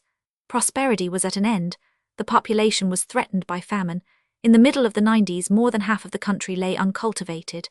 The lands of the emigrants and the church had been paid for by their purchasers in paper money, but this paper money was valueless. The economic salvation of the country could only be accomplished by turning to account the resources which had been made available by the new distribution of the state property. The land which had been taken from the nobility and the church had long been left entirely uncultivated because, since the fruits of the earth require time to blossom and mature, no one was willing to plough, and so without the certainty that the ground would remain in his possession long enough to reward him for his labour. But such certainty was impossible as long as the old owners of the land were in the country, and had not renounced their right to it. Nothing but their extermination could make the cultivation of the new national property a reasonable proceeding. It was because the reign of terror exterminated them that it was demanded and endured. When it had fulfilled its double task of saving the Republic and ensuring the security of the new distribution of property, it was overthrown. What the owners of property demanded after its fall was, first and foremost, a government under which it was possible for them to utilize their newly acquired land. There were in France still only the elements of a modern social organism, of new conditions of proprietorship, of a new code of laws. Everything was incomplete.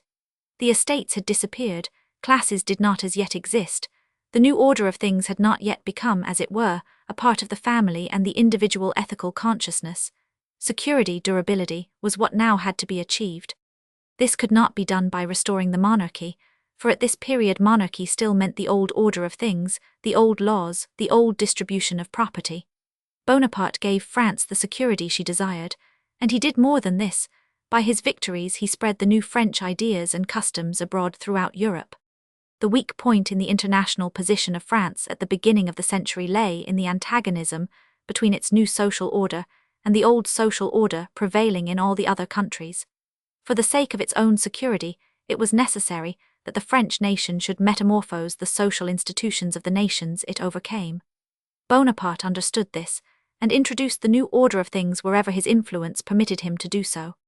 But on the other hand, he considered it necessary to make concessions, real or apparent, in those matters in which he could not otherwise bring about uniformity between French conditions and those of the rest of Europe. To ensure the stability of the new order of things, he felt obliged to do what he himself called mettre les institutions de la France en harmonie avec celles de l'Europe. He imagined that the imperial crown upon his head would reconcile the powers to the French Revolution. He believed that the creation of a nobility would promote a more harmonious feeling between foreign nations and his own. And in the same manner, he considered it good policy to give France back a state church bearing some resemblance to the churches of other countries. He began at the foundation, that is to say, with the church. The Concordat was concluded in 1802. In the same year was founded the Order of the Legion of Honor, which satisfactorily answered its purpose as a mark of military distinction, but failed in what it was really intended to accomplish, the creation of an aristocracy. In 1804 the empire was created. In 1807 the law of entail was reintroduced. In 1808 an entirely new aristocracy was created. All this, however, did not produce real similarity between France and the rest of Europe. There was little resemblance between Napoleon, the elected emperor, and the kings and emperors of the old dynasties. And Napoleon's aristocracy was an aristocracy without privileges, his church a church without endowments. But, although his various attempts at restoration resulted in the estrangement of many of the best elements in French society, it cannot be denied that they evidenced political sagacity in both internal and international questions. There was sound political economy in the idea of the Concordat. It had not as yet been possible to efface the species of disgrace which attached to the ownership of the confiscated property of the church and the nobles. Consequently, it did not yet possess the same market value as other property. An inherited estate and an estate belonging to the nation yielding the same revenue did not find purchasers at the same price. The latter had to be sold for 40% less. The state could only alter this condition of matters in one way, namely, by inducing the former possessors of what was now state property to make a distinct renunciation of their right to it. In most cases this could not be accomplished. As regarded church property, however, it was possible, for the church had a head, whose decisions were binding on all his subjects. By means of the Concordat with the Pope, Bonaparte succeeded in giving the purchasers of church property that security which they had so long desired in vain. The Pope declared distinctly that neither he nor his successors would ever lay claim to the church lands which had been sold, so now there was no longer either risk or sin in owning them. In return, the state promised the church a fixed income. The clergy of all ranks were to receive remuneration, a comparatively modest yearly payment in money and a dwelling house. The churches which had not been sold were made over to them. As regarded the expenses entailed by the maintenance of public worship, the clergy were referred to their commune or department, which was entitled to levy a tax for this purpose, and to the charity of the faithful. Agreements of the same kind were come to in the matter of the church educational and charitable institutions. The state had deprived the Catholic Church of at least 5,000 millions of capital and 270 millions of revenue. In return, it promised a yearly revenue of 17 millions, thus doing a good stroke of business at the same time that it tranquilized both the owners of church property and the great body of Orthodox Catholics. The Concordat placed the three chief Christian confessions and the Jewish religion in the same position. They were all under state protection, and their clergy were all dependent on the state for their incomes. Napoleon evidently overestimated the power which this gave him over the Catholic Church, the only one of any importance in France. It soon opposed him, upon which he used violence, actually carrying off the Pope and keeping him prisoner. He himself set his Concordat at naught. But its sound political and tactical basis enabled it to survive both this breach and its projector's fall. The very important part which Bonaparte's personal ambition must have played in the evolution of the Concordat need only be suggested. With the authority of the Church had been overthrown the authority of the monarchy. What was required was the restoration of the principle of authority. All the ceremonial of the old monarchy returned of its own accord at the moment when religion again became a power in the state. The revivification of the idea of authority, which the Revolution misunderstood and scorned, has been described as Napoleon's greatest and most arduous achievement. It has been said with truth that no one ever developed the instinct and the gift of ruling as naturally and as boldly as he. But from the moment when, no longer content with being a power in virtue of his genius and of the new social order, he attempted to restore autocratic monarchy, what he relied on was not that idea of authority which amalgamates with the idea of right, and is an expression of the reasonableness of things, but the idea of authority which influences by dazzling and which is accepted blindly. And from that moment the alliance with the Church was a necessity. When in 1808, Wieland asked the Emperor why he had not adapted the religion he had reintroduced somewhat more to the spirit of the times, Napoleon laughed and replied, "Yes, my dear Wieland, it is certainly not a religion intended for philosophers. The philosophers believe neither in me nor my religion, and for the people who do believe one cannot do miracles enough or allow them to retain too many. It would hardly be possible to assert more plainly that authority is a dazzling, deluding power." On other occasions Napoleon employed the word which became the intellectual catchword of the following period, described religion as order.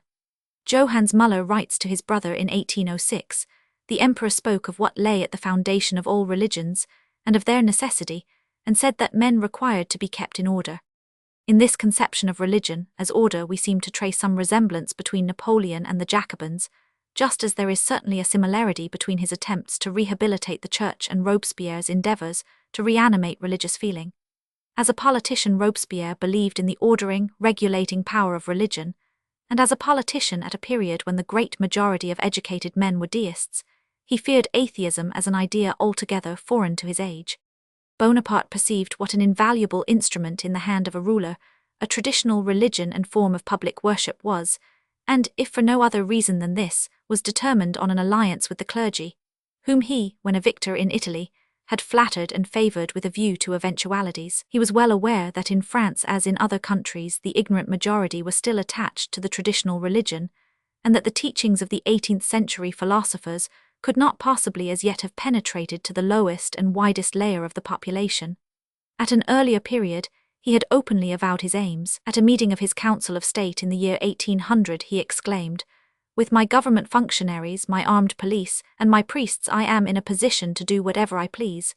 To him, the priest was a police official like the others, simply with a different uniform. In the notes which he dictated to Montholin, he plainly intimates that the Concordat originated in his wish to attach the clergy to the new order of things, and to break the last tie which bound them, and the country with them, to the old royal house. He had carefully weighed in his own mind the choice which lay open to him between Catholicism and Protestantism. He conceded to his advisers that the inclination of the moment was probably more in the direction of Protestantism. But, he sagaciously queried, is Protestantism the old religion of France? Is it possible to create in a people habits, tastes, memories? The principal charm of a religion lies in its memories. When I am at Malmaison, I never hear the church bell of the neighboring village ring without feeling moved. And in France, who could feel moved in a Protestant church, which evokes no memories of childhood, and the cold, severe appearance of which is so little in harmony with the ideas of the people? Besides, said he to Las Casas, all my great aims were to be attained much more certainly with the aid of Catholicism. It kept the Pope on my side, and with my influence in Italy and my military strength there, I did not doubt that sooner or later, by one means or another, I should get this same Pope into my power. And from that moment, what influence, what a lever with which to move public opinion throughout the world! Had I returned from Moscow as a conqueror, I should easily have induced the Pope to forget the loss of his temporal power. I should have made him an idol. He would have stayed with me. Paris would then have become the metropolis of the Christian world, and I should have ruled the religious as well as the political world. My church councils would then have represented Christianity. The popes would simply have been their presidents. Note 2. The arguments employed by Portales, the official vindicator and champion of the Concordat, attempting to prove the impossibility of introducing a new religion and the necessity of restoring the old one. He writes, "In ancient times, in the days of ignorance and barbarism, it was possible for very great men to proclaim themselves inspired by God, and, following the example of Prometheus, to bring down fire from heaven to animate a new world. But what is possible among a people still in the process of development is not possible in an old, time-worn nation, whose habits and thoughts it is so difficult to change." He begins, we see, by appealing to the authority of custom, and he continues, "Men believe in a religion only because they take it to be the work of a god. All is lost as soon as the hand of man is allowed to appear.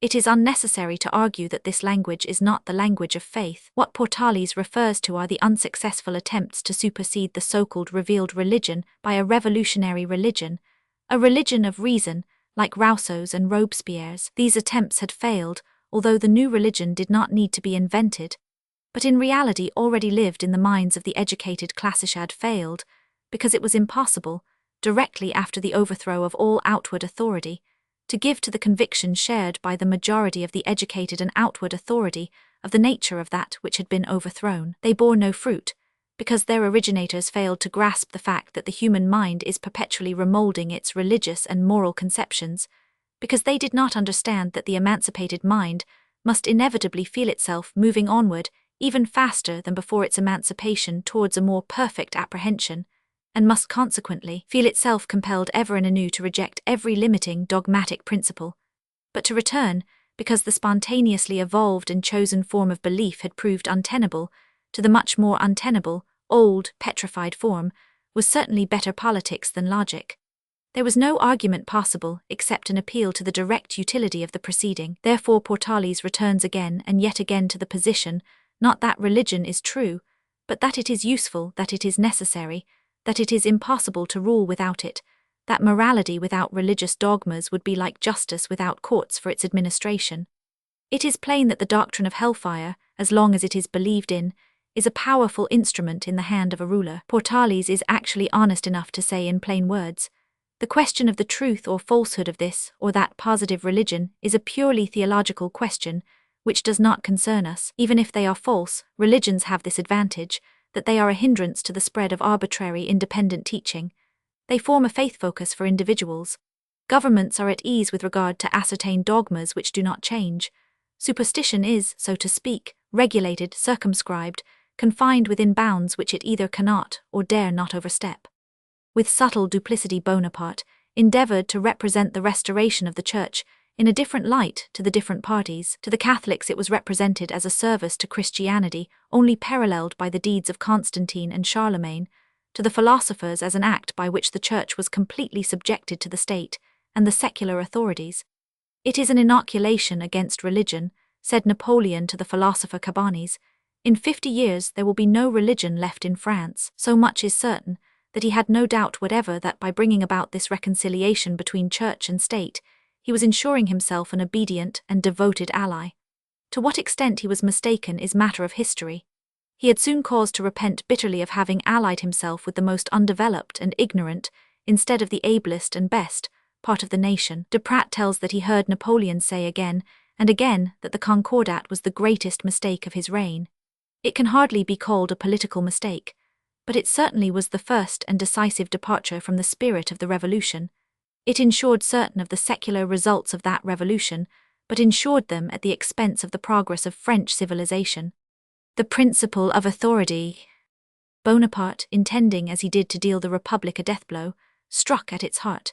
He recognized that it would never be possible thoroughly to suppress civil liberty unless he first suppressed the endeavor after spiritual liberty, which had become ever more strenuous during the course of the revolution. The Concordat prepared the way for the recovery by ecclesiasticism of all its old power.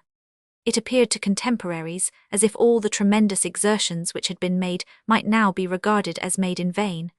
When we call to mind what had been done, we cannot but be filled with astonishment. The movement towards emancipation, which had begun in the days of the Renaissance with warm enthusiasm for Greek and Roman antiquity, which next in England, through the genius of Newton, had acquired as its mainstay a new conception of the universe, and gradually taking possession of natural science, had brought forth a new philosophy as its offspring, and Freemasonry as its witness. This same movement had, like a flying spark, been carried, through Voltaire's mind, to France. And here a marvelous thing happened. Only a few decades after Corneille had written Polyeucte and Racine Athalie, a few years after Bossuet had preached absolute obedience, and Pascal written in letters of fire his creed of absolute paradox, a handful of men, most of them exiled or in disgrace, succeeded under perfectly autocratic rule in winning over to their opinions first the ablest men of the day, then the upper classes, then princes and princesses who were soon to be kings and empresses, and finally the middle classes. Thus the new truth, which was born in low estate, but was revered even in its cradle by mighty Kingsby, Frederick of Prussia, Joseph of Austria, and Catherine of Russia, became the great power among the rising generation, numbering among its adherents even abbes and priests. Human reason had risen and freed itself with athletic strength. Everything that existed had to justify its existence. Where men heretofore had prayed for a miracle, they now investigated into causes. Where they had believed in a miracle, they discovered a law. Never before in the history of the world had there been such doubt, such labor, such inquiry, such illumination. The new philosophers had not the weapons of authority at their command, but only those of satire, and it was with satire and mockery that they at first attacked. They annihilated with laughter. On Voltaire's refined scorn followed Rousseau's virulent wrath. Never before had there been such undermining or such declaiming. Human reason, which in every domain had for centuries been compelled to drudge like a serf, which had been intoxicated with legends, and lulled to sleep with psalms and set phrases, had been roused as if by the crow of a cock and had leaped up wide awake, was all that the heroes of reason had thought out, and its martyrs suffered for, now to be swept aside as useless.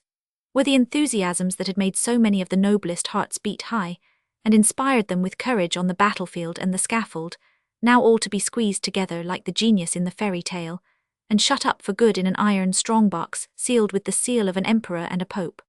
For the time being the emancipatory movement was checked. It began once more to be inexpedient not to profess faith in revealed religion, and after the fall of Napoleon it was even dangerous. In religious matters those in power never carry on the controversy by opposing reasons with reasons.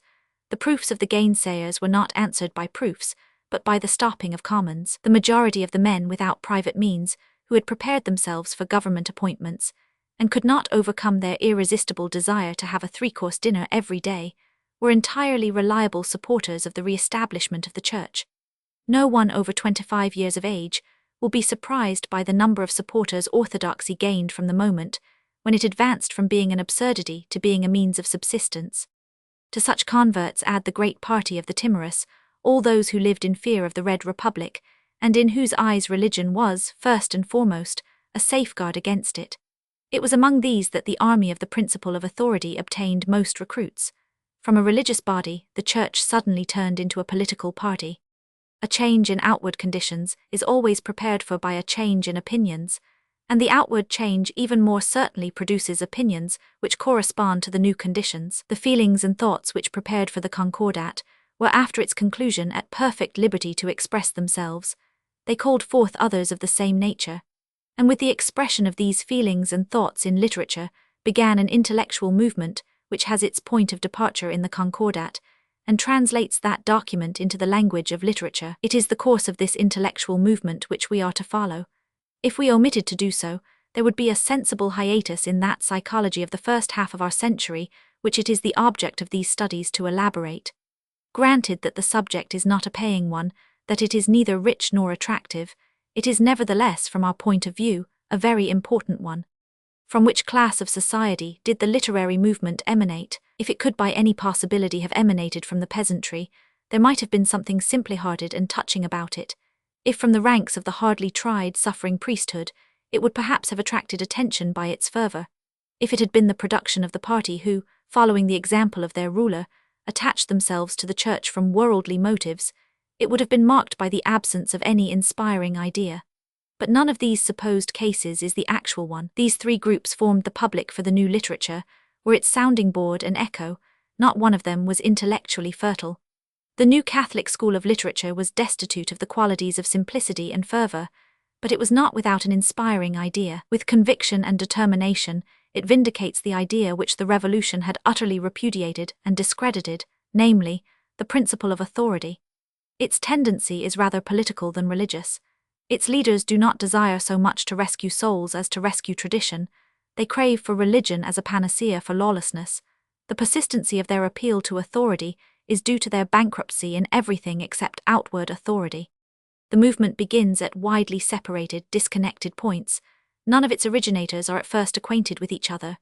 During the Revolution, Chateaubriand, for instance, is wandering about in America, de Maistre in Switzerland.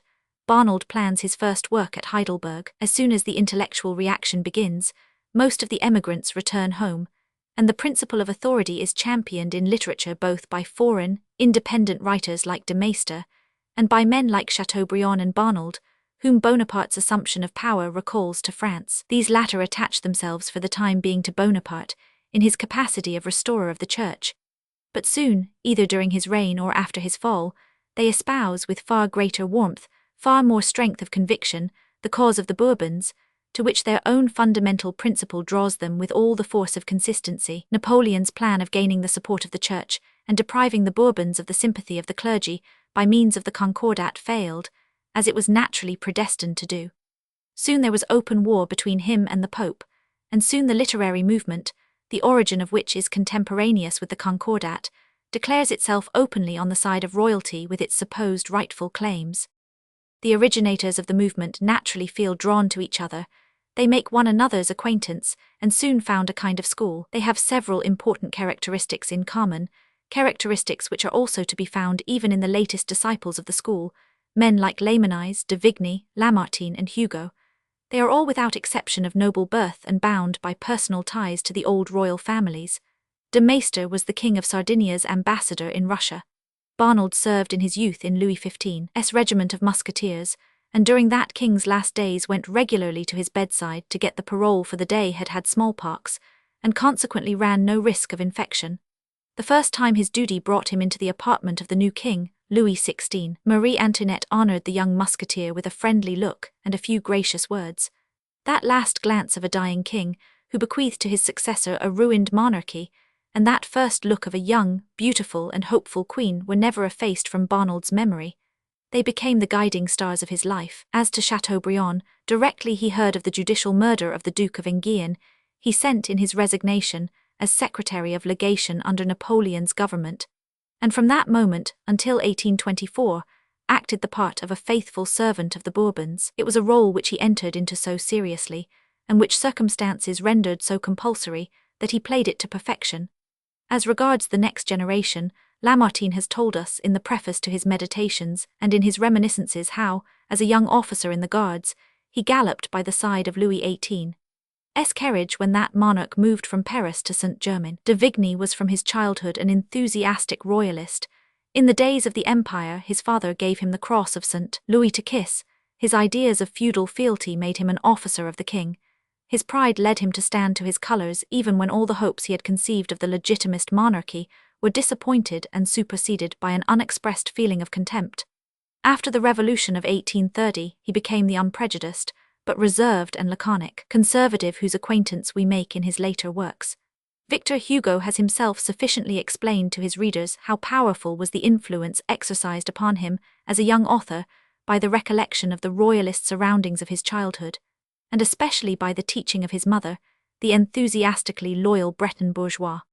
The theoretic leaders of this school are not great geniuses, they are strong, despotic characters, who love power because they require obedience, and authority because they desire submission.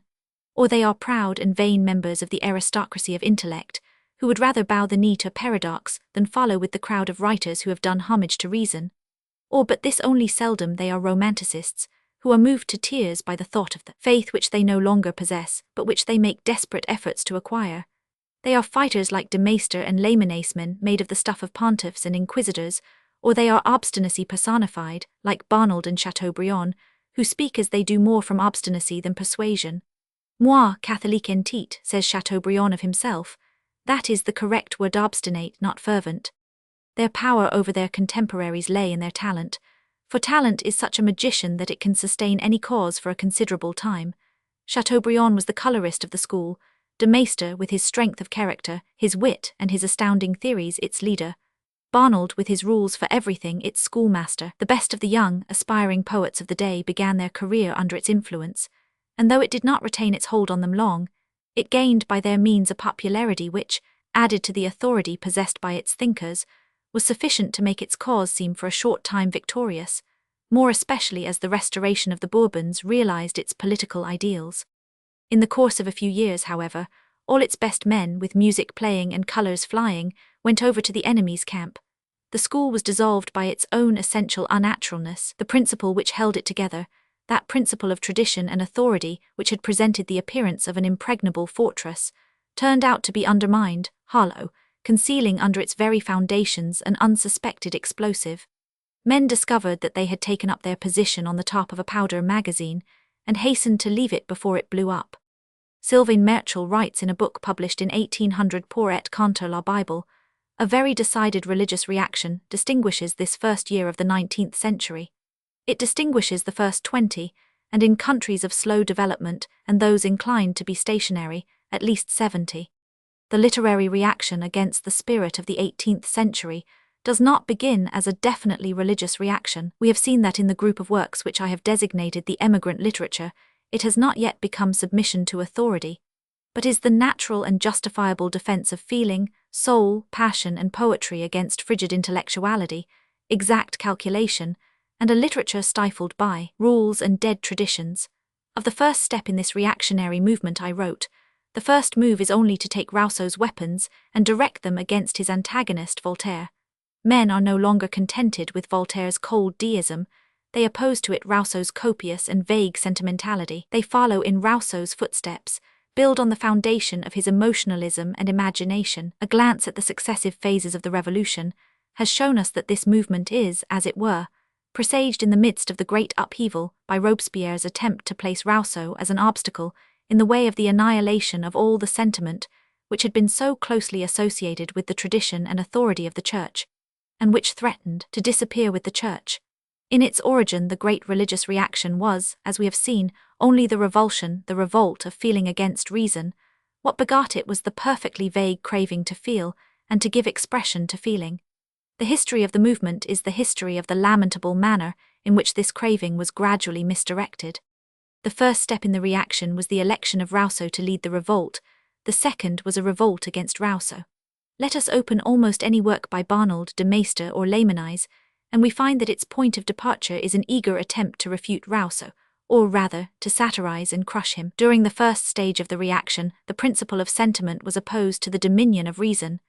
During the second, the principle of authority is championed against all former principles, that of sentiment included. The transition from the one stage to the other is marked by the endeavor to vindicate and reinstate authority by means of an appeal to sentiment. This is aimed at in Ballanches du sentiment, consider dans la littérature, et dans les arts, and is also the main aim of Chateaubriand's Génie du Christianisme. Rousseau is now regarded as the most dangerous advocate of the ideas of the 18th century. A short account of the charges brought against him will show what there was of truth in them, what of falsehood. First, the political attack, a fact which the 19th century has repeatedly insisted on, and which must not be forgotten, is that the 18th century was devoid of any proper understanding and appreciation of history.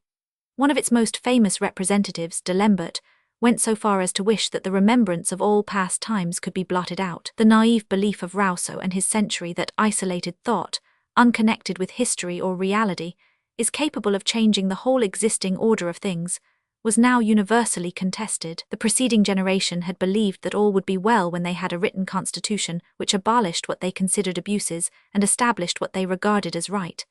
They had looked upon this piece of paper, or, to use their phraseology, these tables of the law, as the real constitution. In confutation of this idea, Joseph de Maistre propounds his theory. Man cannot make a constitution, and a lawful constitution cannot be written.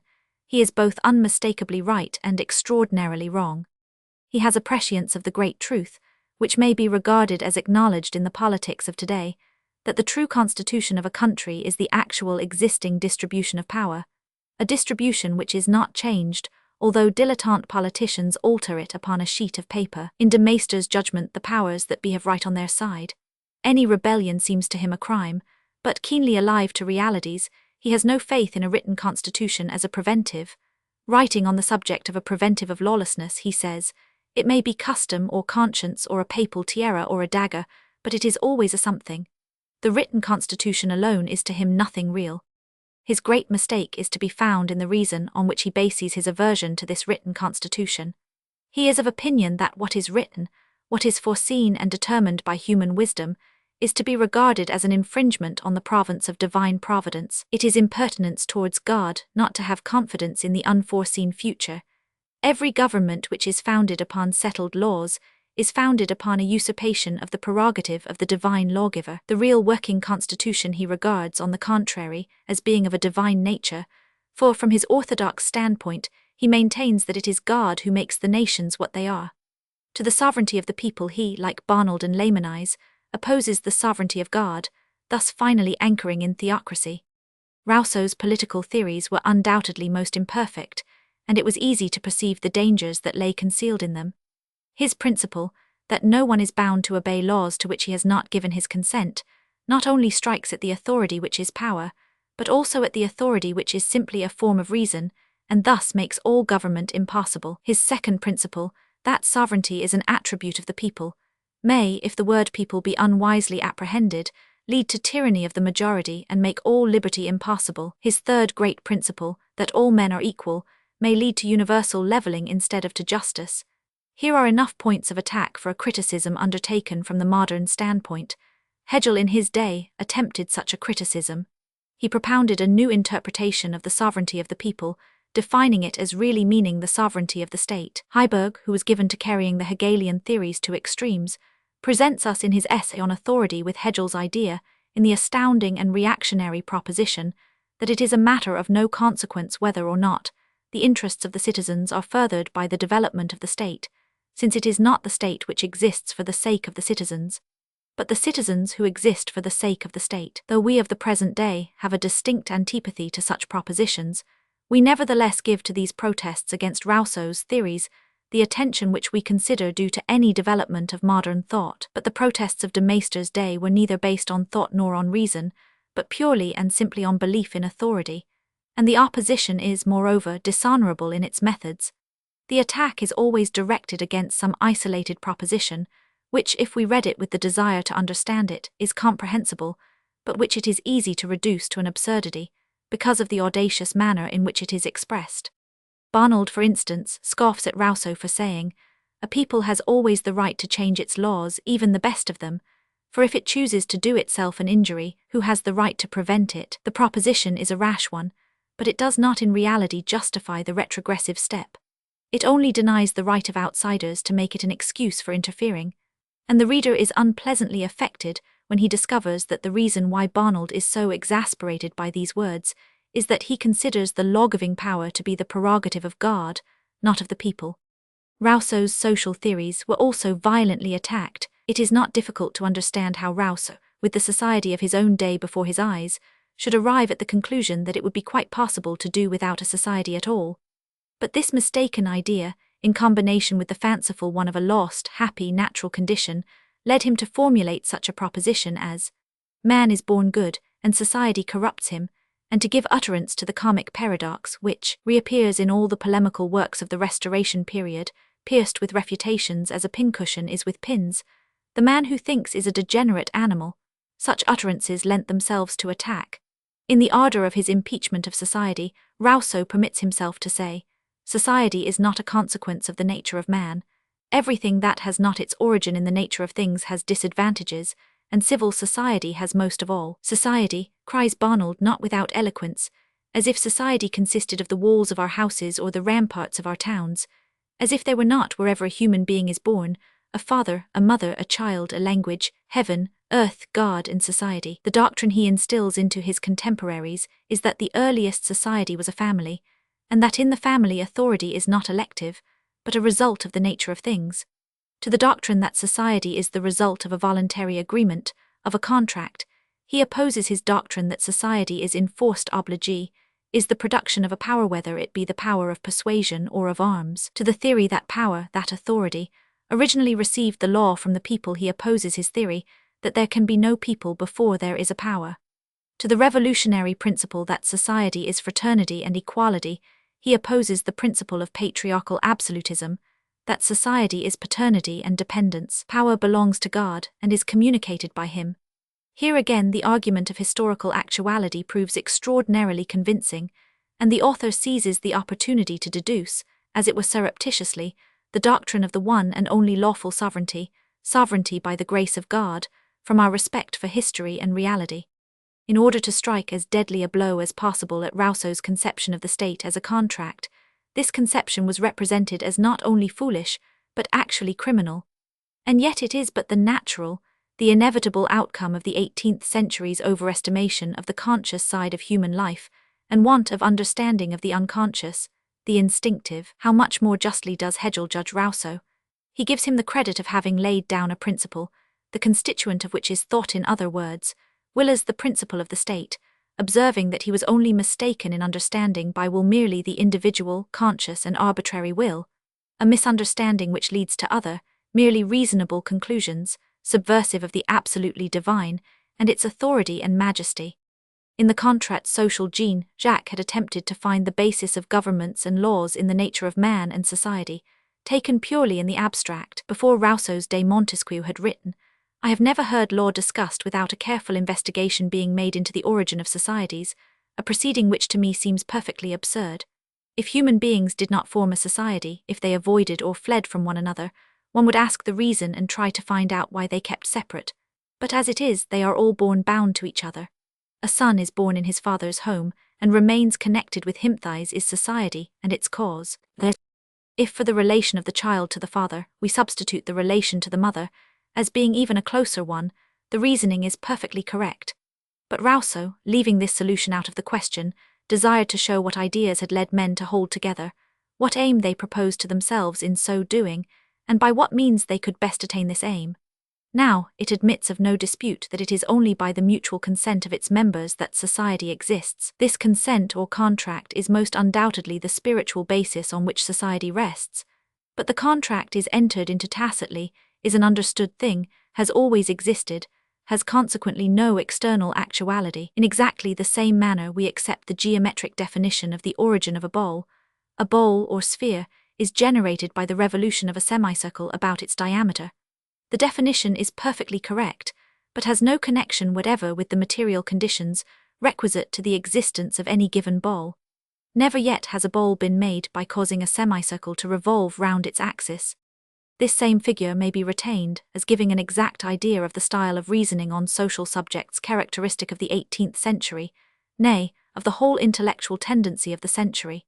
It is a dissolving, isolating tendency. It is in the direction of geometry and algebra.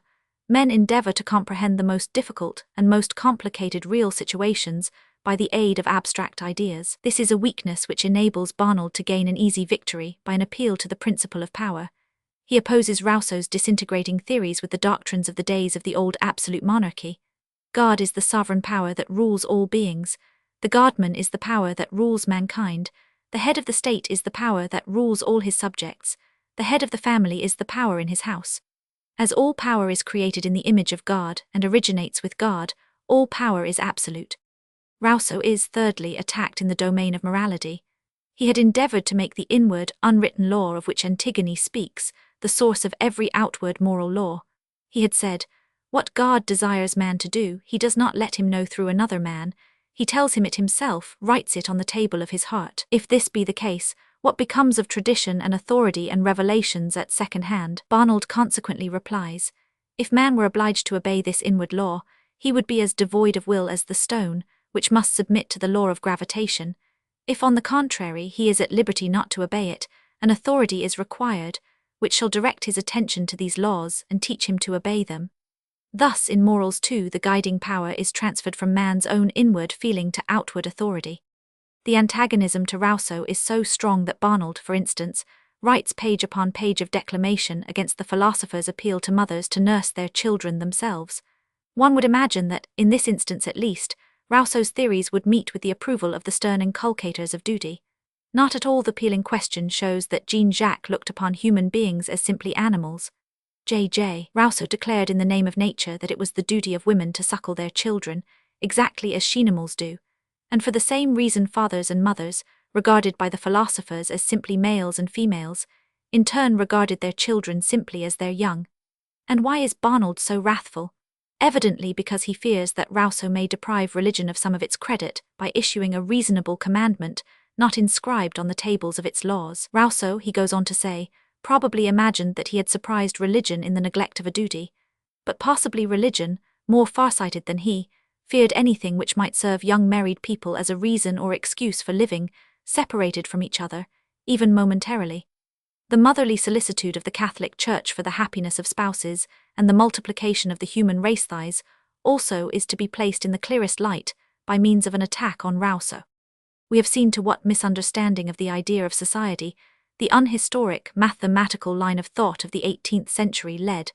A kindred line of thought produced a very similar misunderstanding of poetry. In their admiration for mathematical reasonableness, and for the certainty with which general truths had been arrived at by mathematical inferences, men were eager to communicate to language, as far as possible, the quality of mathematically exact expression. Condillac defined science as une langue bien faite, a perfectly clear and perfectly exact language. The fact was not sufficiently appreciated that, when it is desired to reproduce impressions which are different in different persons, and which even in the same person may change from one moment to another, a flexible, impressionable language is required, a language which accepts its spirit and whole stamp from the person using it. Scientific men began to deride what they called poetry and style, and maintained that in writing thought was everything, form nothing. Barante, who in a critical work published at the beginning of the new century, was the first to protest against these ideas of his age, argues cleverly. When Chimene says to Rodrigue, "Go, I do not hate thee," it is plain if we submit these words to calm investigation that they mean the same as if she had said, "Go, I love thee," and yet if she used the latter expression she would be quite a different being. Her consideration for her father would be gone, and so would her modesty and her charm. The poets, who were in reality influenced by the same ideas as the scientists, and were as far as they from conceiving of style as the direct outcome of the personality, set themselves to work to fabricate style, and spoke of it as we speak of the music composed for any given libretto. They looked upon the art of writing as a perfectly external art, and the descriptive school, with Delille at their head, took unpoetic themis physics, botany, astronomy, Sievagesen out of them manufactured style. See poetical works of Boisgelin, Gudin, Aime Martin and Esmenard. Kernand actually wrote a poem in 4 cantos on style itself and its various species. Poetry was regarded as an artificial form communicated to the matured thought. This was the idea which Buffon had contradicted in his notable proposition. Le style c'est l'homme même, a proposition which was presently to become the most hackneyed of quotations, inevitable whenever the subject of style was broached, and employed by none so frequently as by those who were neither men nor possessors of style. The poets of the 18th century derived their conception of the nature of poetry from their own practice. As their own poetry, their own language, was not a natural product, but the result of labor and the observance of certain rules respecting elegance of expression, choice of similes, and employment of mythology, they naturally believed that language and thought originated independently of each other. When Barnold, in opposition to their theory, propounds his, namely, that language and thought cannot be separate, the theory upon which in his principal work, La Legislation Primitive, he founds his whole system, he is unquestionably in the right. But this doctrine meets with the same fate as other doctrines propounded by the restorers of the past. The disease of orthodoxy, from which the author suffers, causes him to twist and turn every true thought until he makes a perfect monster out of it. The answer to the vital question regarding the intellectual life of man may, says Barnold, be given in the following form: man must think his words before he speaks his thought. In other words, man must know the word before he speaks it, which self-evident fact excludes all possibility of his having himself invented language. Thus Barnold arrives at the favorite theory of the 19th century reactionaries, namely, that language was originally given to man by God. Kierkegaard expresses the same idea when he declares that it cannot possibly be conceded that man himself invented language on the idea of fear. Why? Because it was revealed to him by God ready-made. It is Locke's and Condillac's reasonable theory of the slow evolution of language and ideas, which Barnold contradicts with his principle of the necessity of an original revelation of language and ideas. Upon this belief of his, he bases nothing less than the dogma of the existence of God, which entails all the others. To it we always come back, turn where we will. As none of the reactionaries have any idea of scienceethy, are men of good parts with such an education as is given in the Jesuit schools, there is nothing in the way of scientific nonsense which they do not talk and write. The science of language is sacrificed along with political and social science on the altar of theocracy. It may be mentioned as a remarkable instance of the manner in which these reactionaries held together that in 1814 Barnold published a new edition of de Maester's work, Sur le principe générateur des constitutions politiques. That is to say, he circulated a book in which written constitutions were strongly condemned, although he himself, arguing from the standpoint of his theory of the direct revelation of language, had come to the conclusion that every commandment from the 10 Commandments downwards must have been noted down, must exist in black and white. But to him, as to de Maistre, the real matter of importance was that the Constitution should make no concession to the spirit of the times, that authority should stand secure, unimperilled by the gales of liberty. Therefore he did not hesitate to profit by the aid of a correligionary, even though he differed from him on an important point. It was not enough for the reactionaries that they themselves had been brought up in the Jesuit schools, they were fain to have the whole youth of the nation sent there. De Maistre was all his life the patron and ardent champion of the Jesuits. At the court of St. Petersburg, he exposed himself to much unpleasantness rather than throw them over. The third part of Barnold's Legislation Primitive, which treats chiefly of education, is directed against Rousseau's Émile. He cannot forgive this book for teaching that religion ought not to form a part of children's education. In all seriousness he mentions, as an example of the fatal results of Rousseau's principles of education, that during the last 5 months 7 to 5 children have been sentenced to punishment for various crimes. He then proceeds to expound his own principles. Their aim, as was to be expected, is the suppression of all individuality. We require a continuous, universal, uniform perpetual, uniform course of instruction, and consequently continuity, universality and uniformity in our teachers. Therefore we must have a corps of teachers, for without a corps we can ensure neither continuity nor universality nor uniformity. He maintains that married teachers cannot be expected to sacrifice themselves to their calling, and unmarried ones are equally unserviceable unless they are under the restraint of religious vows. For secular teachers, even though they be unmarried, are incapable of forming a real corps, because they enter it and leave it according to their own inclination and caprice.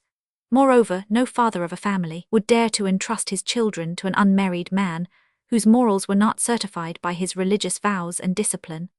By force of these arguments, he arrives at the conclusion that the whole education of the nation should be entrusted to the clergy, should be distinctly religious, and should early accustom children to reverence that authority to which they are to submit throughout their lives. Obstinate insistence on the principle of authority is, then, the distinctive, the ruling feature of this literary group.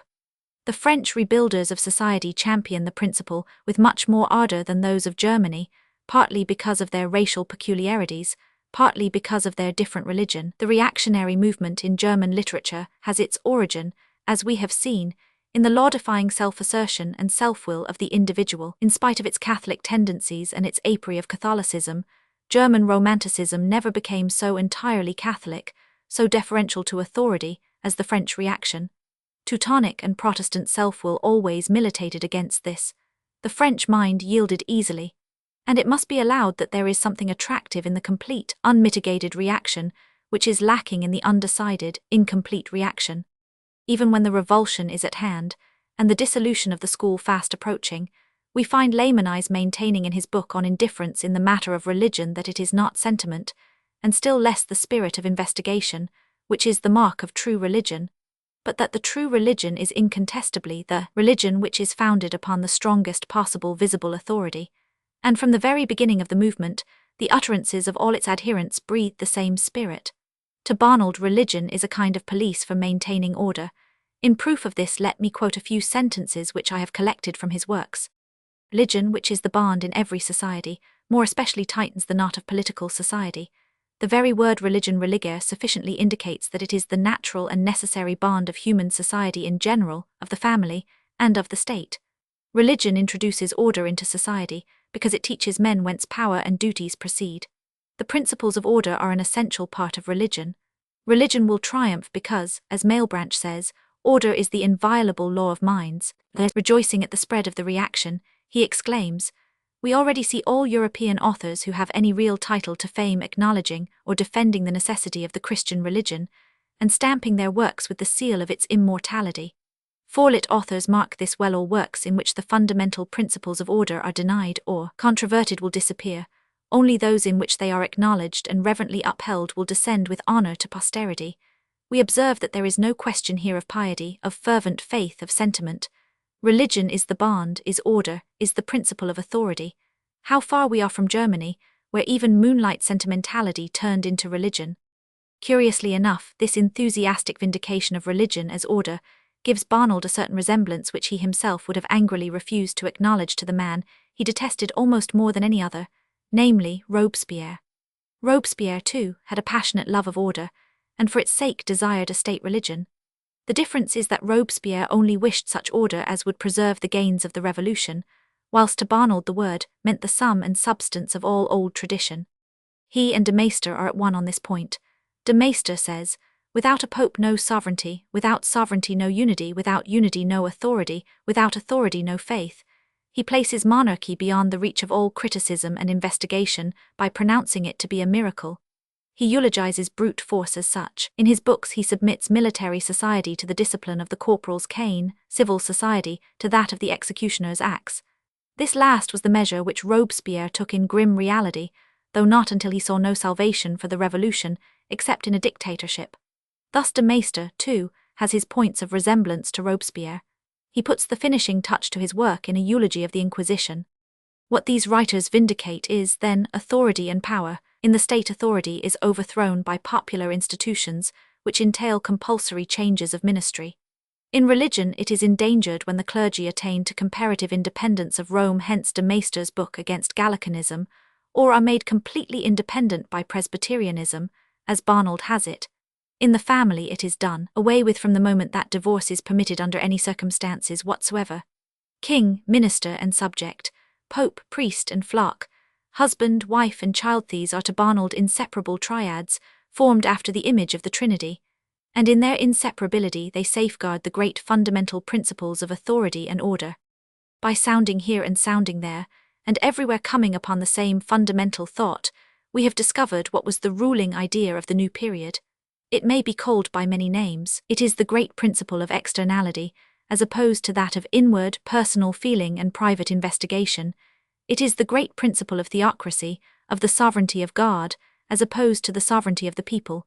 It is the principle of authority and power, as opposed to the principles of liberty, of human rights, and of human interdependence. And when we examine the life of the day in all its various developments, we everywhere find the same watchword and the same white flag. The fundamental idea sets its mark upon everything. In the state it leads to the principle of right being superseded by the principle of might, which goes by the name of divine power, and becomes monarchy by the grace of God. In society it banishes the idea of fraternity, substituting a half-patriarchal, half-tyrannical paternal relation, the idea of equality being simultaneously superseded by that of dependence. In the domain of morality, it effaces the inward law and substitutes papal bulls and the decrees of church councils. It does not look upon religion as faith, but as a bond, as the political fetter which the revolutionists had so lately upbraided it with being. It champions indissolubility in marriage and in the state. It teaches that language was a direct gift to man from God, thereby stifling the science of language at its birth in order to erect a theological pyramid above its corpse. It makes real scientific progress impossible by keeping all inquiry and research in the leading strings of powerful outward authority. It dulls the understanding of the rising generation by entrusting its education to a corps of cultivated, well-bred half-men, sworn to blind obedience to the general of the Jesuit order. And as this same idea, not long after its first vigorous appearance, attains to the possession of a literature, it soon sets its mark upon fiction, upon lyric poetry from ballad and song to ode and hymn, nay, even upon the drama. In literature, too, the lily reigns. The new school becomes known as the Seraphic School. Its heroes, its typical characters, are martyrs, as in Chateaubriand's writings, or prophets, as in Hugo's and de Vigny's. Its poets seek their inspiration and their points of departure in the Bible and Milton. Authoresses like Madame de Krüdener play the role of prophetesses, and as such exercise a distinct influence on the social development of the period. The consecration of the king and the birth of the crown prince call forth high-flown and deeply reflective poems from such authors as Hugo and Lamartine. The birth of the Count de Chambord is little less than a miracle, and is celebrated in song throughout the country. Chateaubriand, with the cross in his hands, drives heathen mythology out of fiction, and with the cross in their hands, Lamartine and Hugo expel it from lyric poetry. On the stage, the Knights Templar and the Maccabees, whose acquaintance we made in Zacharias Werner's Sons of the Veil, and the mother of the Maccabees make their appearance, the former introduced by Rainward, the latter by Giraud.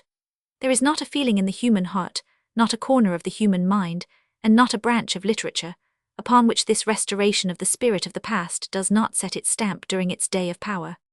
Roman 4. Le Génie du Christianisme.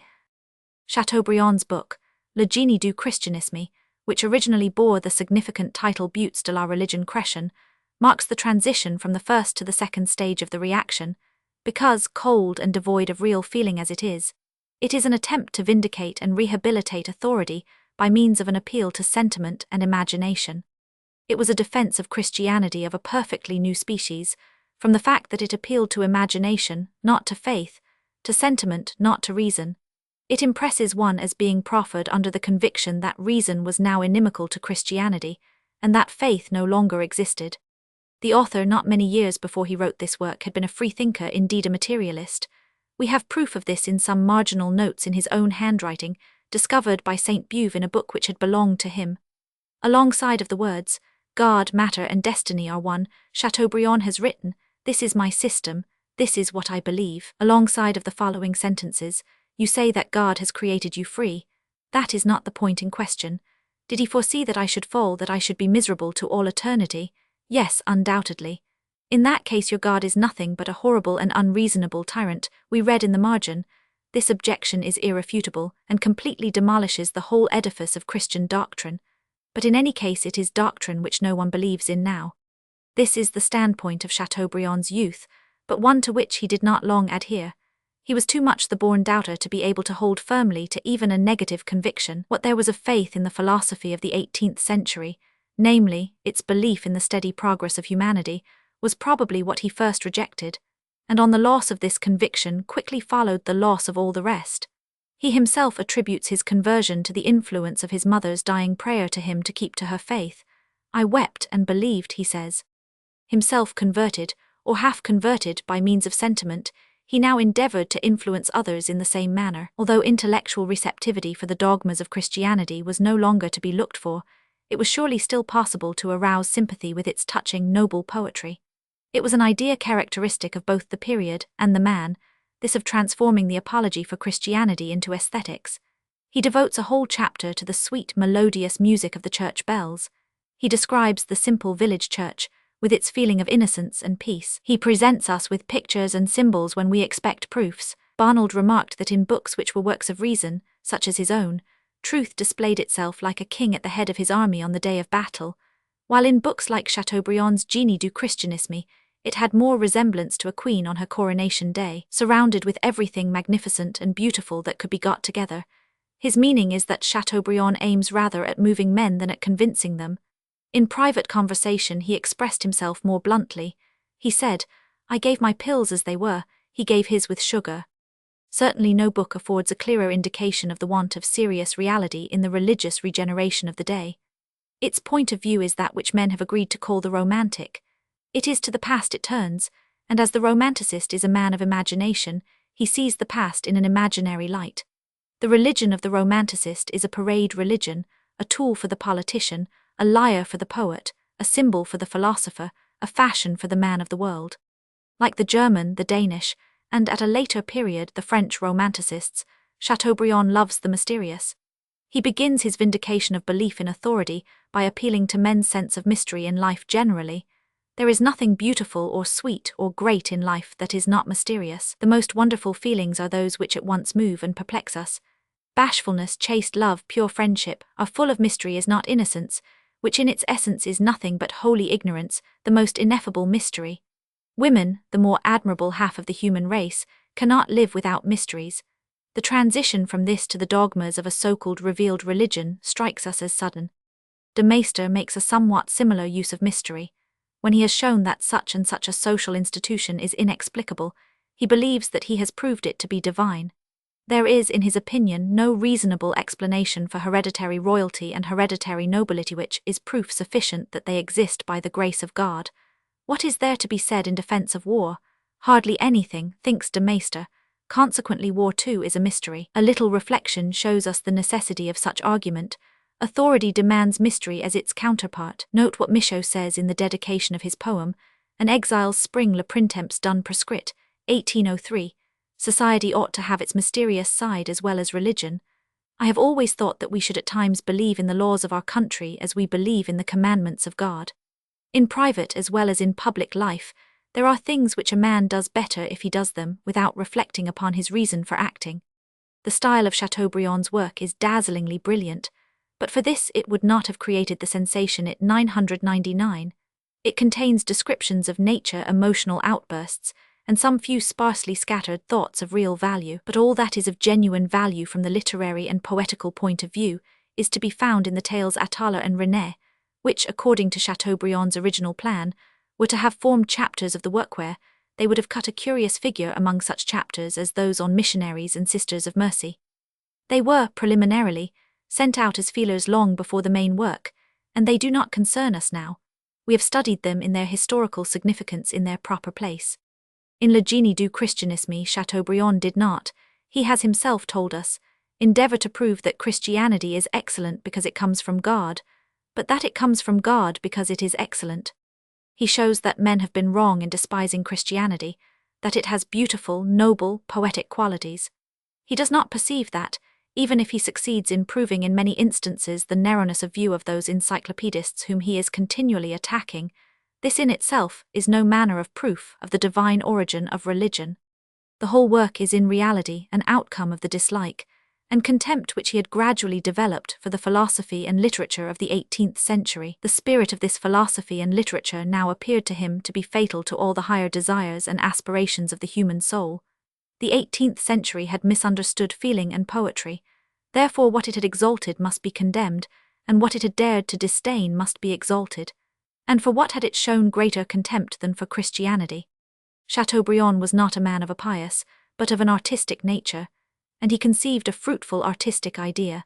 Perceiving that the classic period in France had reached the term of its natural life, he contended that the imitation of the works of heathen antiquity ought now to cease. It had gone on, at least in appearance, for not less than 250 years. Poets had neglected national and religious subjects for those of ancient mythology. By the end of the 18th century, they were not even imitating antiquity, but the 17th century authors of their own country. Now there had been enough of it. Now it was time for France to dismiss mythology and have a literature inspired by its own history and its own religion. In this roundabout way Chateaubriand arrived at his vindication of the beauty of Christianity and of its superiority in artistic value to any of the heathen religions. The nature of the vindication evidences the nature of the whole movement which the work inaugurates. Its aesthetic part is preceded by a dogmatic introduction, which, in keeping with the rest of the book, aims at proving the beauty of the dogmas of Christianity. I adduce a few examples of the absurd results of this how beautiful style of reasoning. Of the sacrament of the Lord's Supper, Chateaubriand writes, "We do not know what objections could be offered to a means of grace which evokes such a chain of poetical, moral, historical, and supernatural ideas, a means of grace which, beginning with flowers, youth, and charm, ends with bringing God down to earth to give himself as spiritual sustenance to man. What objection indeed could be offered? None, if all this be true." In spite of his aesthetic bias, Chateaubriand sets to work with a good deal of pedantry. Celibacy, as enjoined on the Catholic priesthood, is considered first from the moral point of view, and thus considered is denominated the most moral of institutions. A second chapter with the somewhat comical title, Virginity, considered from the poetical point of view, is devoted to the same subject. It ends with the following burst of eloquence. Thus we see that virginity, beginning in the lowest link of the chain of beings, its significance among animals had been taken into consideration, makes its way upwards to man, from man to the angels, and from the angels to God, to lose itself in him.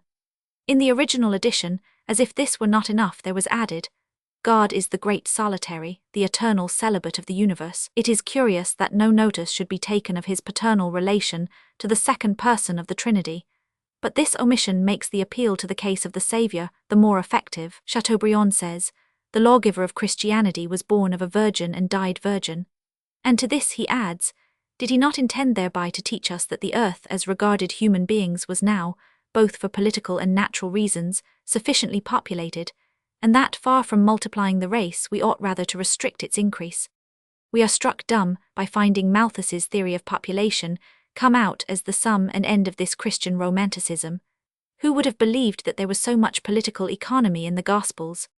On the subject of the Trinity we read, "In nature the number 3 seems to be the number superior to all others. It is not a product, hence Pythagoras calls it the number without a mother." Even in the doctrines of polytheistic religions we hear and there come upon a dim intuition of the Trinity. The Graces chose its number as theirs. Thus in Chateaubriand's imagination, the Trinity is upborne by the 3 Graces as caryatides. In keeping with this is his attempt to prove the divine origin of the cross from the existence of the constellation, the Southern Cross. In keeping with his defense of Christian dogma is such a defense of the Christian form of worship as the following. Speaking generally, we may answer that the rites of Christianity are in the highest degree moral, if for no other reason than that they have been practiced by our fathers, that our mothers have watched over our cradles as Christian women, that the Christian religion has chanted its psalms over our parents' coffins and invoked peace upon them in their graves. If argument were required when it is perfectly self-evident that the same defense may be offered for any religion, we might urge that it is a very unsuitable one in this particular case, where the object in view was to induce sons to abjure the anti-Christian beliefs professed by their fathers. No less droll are the arguments drawn from natural history to prove the love displayed in the order of the universe. Chateaubriand writes, "Is an alligator, is a serpent, is a tiger less loving to its young than a nightingale, a hen, or even a woman? Is it not as wonderful as it is touching to see an alligator build a nest and lay eggs like a hen, and a little monster come out of the shell just like a chicken? How many touching truths are contained in this strange contrast? How it leads us to love the goodness of God." Chateaubriand is positively jocose in his attempts to prove the divine purpose evident in nature. He declares that the birds of passage come to us at a season when the earth yields no crops on purpose to be fed, and he maintains that the domestic animals are born with exactly the amount of instinct required to enable us to tame them. When the neo-Catholic authors embark on any subject connected with natural science, they at once become extremely comic. Anyone interested should read in his review of Barnard's La Legislation Primitive Chateaubriand's outburst of horror at having heard a little boy answer his teacher's question, "What is man?" with the words, "a mammal," and in the same spirit de Maistre repeatedly asserts that the whole science of chemistry requires to be placed on a religious basis, or declares his conviction that some honest scientist will certainly succeed in proving that it is not the moon, but God, who produces the ebb and flow of the tide, as also that water which is an element, cannot be resolved into oxygen and hydrogen. He is of opinion that birds are a living proof of the incorrectness of the law of gravitation. In this connection, one of the characters in his Soirées de St. Petersburg remarks that there is more of the supernatural in birds than in other animals, a fact witnessed to by the signal honor shown them in the choice of the dove to represent the Holy Spirit. That alligators should lay eggs, that birds should fly, such feats are miracles in the eyes of the neo-Catholics. On the dogmatic part of the work follows the aesthetic, which is the more important. In it Chateaubriand endeavors to prove that of all the religions which have ever existed, the Christian religion is the most poetical, the most human, the most favorable to freedom, to art, and to literature. To it the modern world owes everything, from agriculture to the abstract sciences, from asylums for the unfortunate to churches built by Michelangelo and ornamented by Raphael. That there is nothing more divine than its morality, nothing more beautiful and noble than its dogmas and its rites, that it favors genius, purifies taste, approves and stimulates virtuous passion, invigorates thought, provides poets and artists with the noblest themes. 100. For 200 years the great dispute had been going on as to the comparative superiority of the works of ancient and modern literature. It had occupied the minds of Corneille and Racine.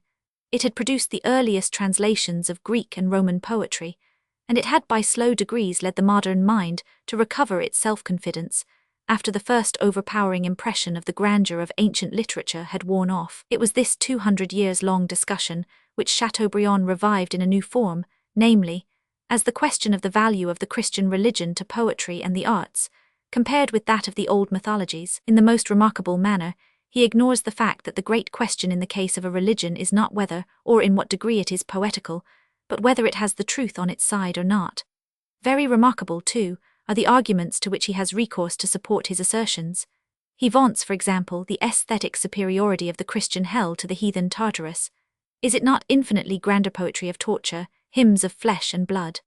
He poetically jingles hell's instruments of torture, employs them as aesthetic rattles for the old, dull children of the new century, and brings into fashion a sort of drawing-room Christianity, specially adapted to the requirements of the blasées upper classes of France. In the 17th century men believed in Christianity, in the 18th they renounced and extirpated it, and now in the 19th the kind of piety was coming into vogue which consisted in looking at it pathetically, gazing at it from the outside, as one looks at an object in a museum and saying, "How poetic!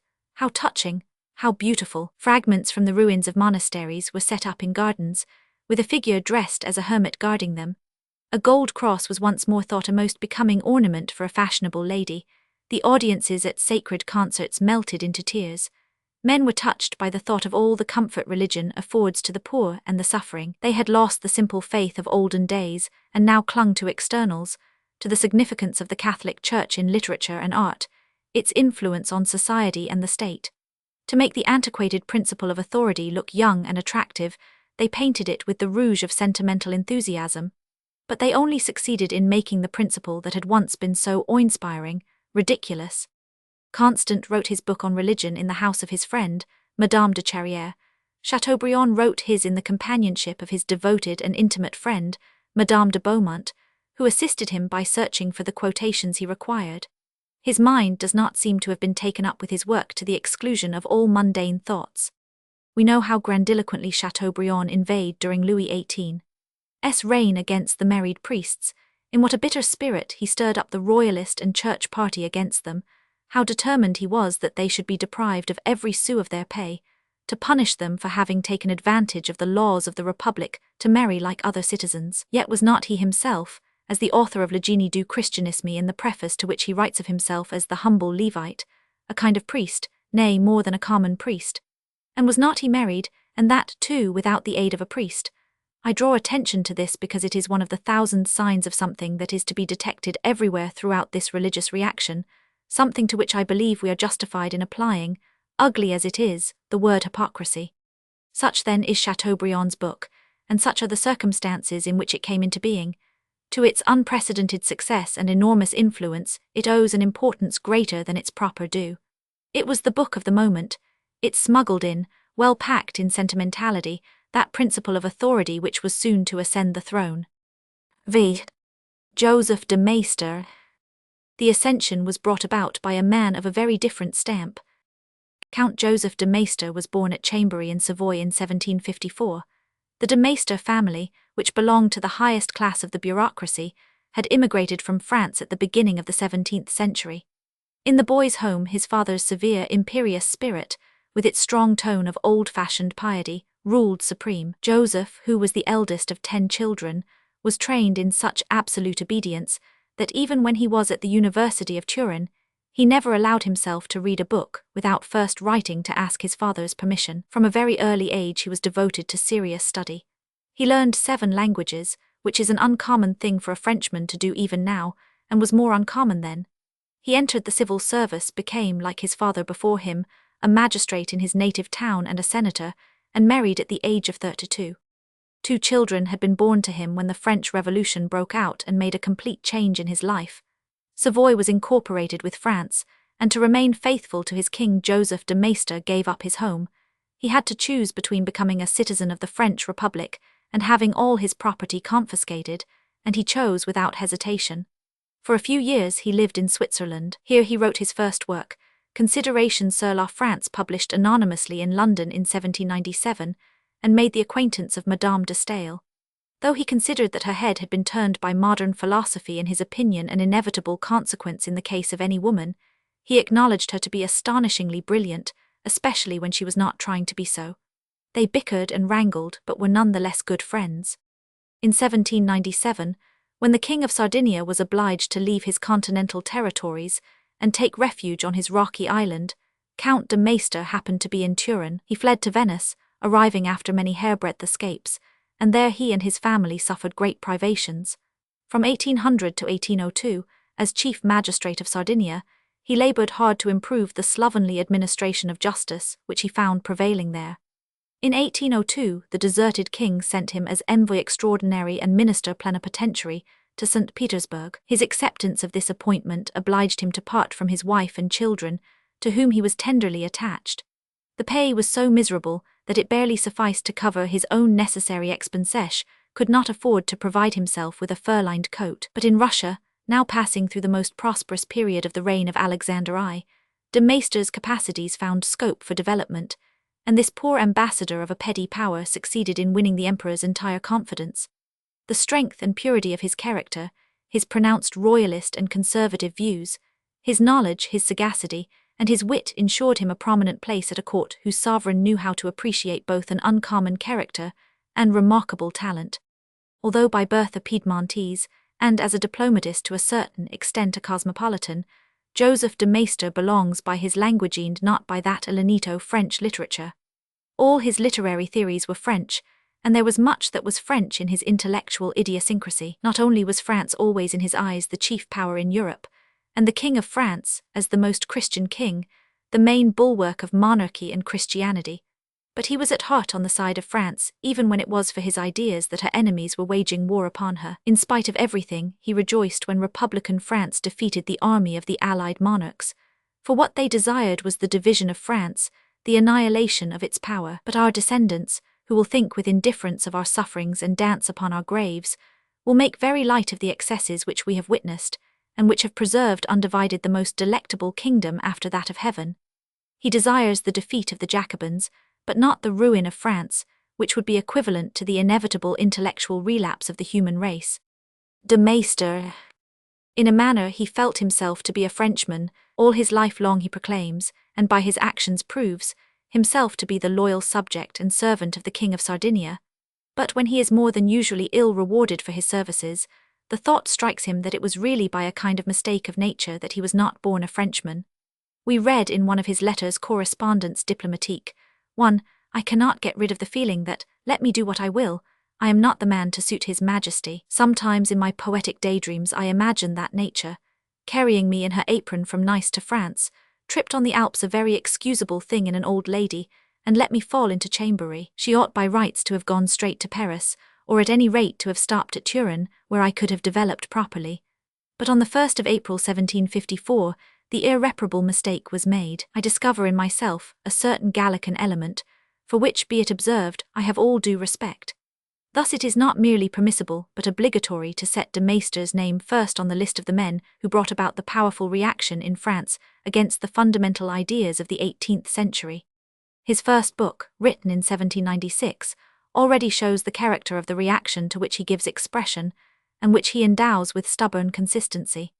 While the revolution is still proceeding, but at the moment when the counter-revolution is beginning to make its influence felt, he eagerly vindicates the two powers which the century had repudiate: belief in the supernatural and fidelity to political tradition.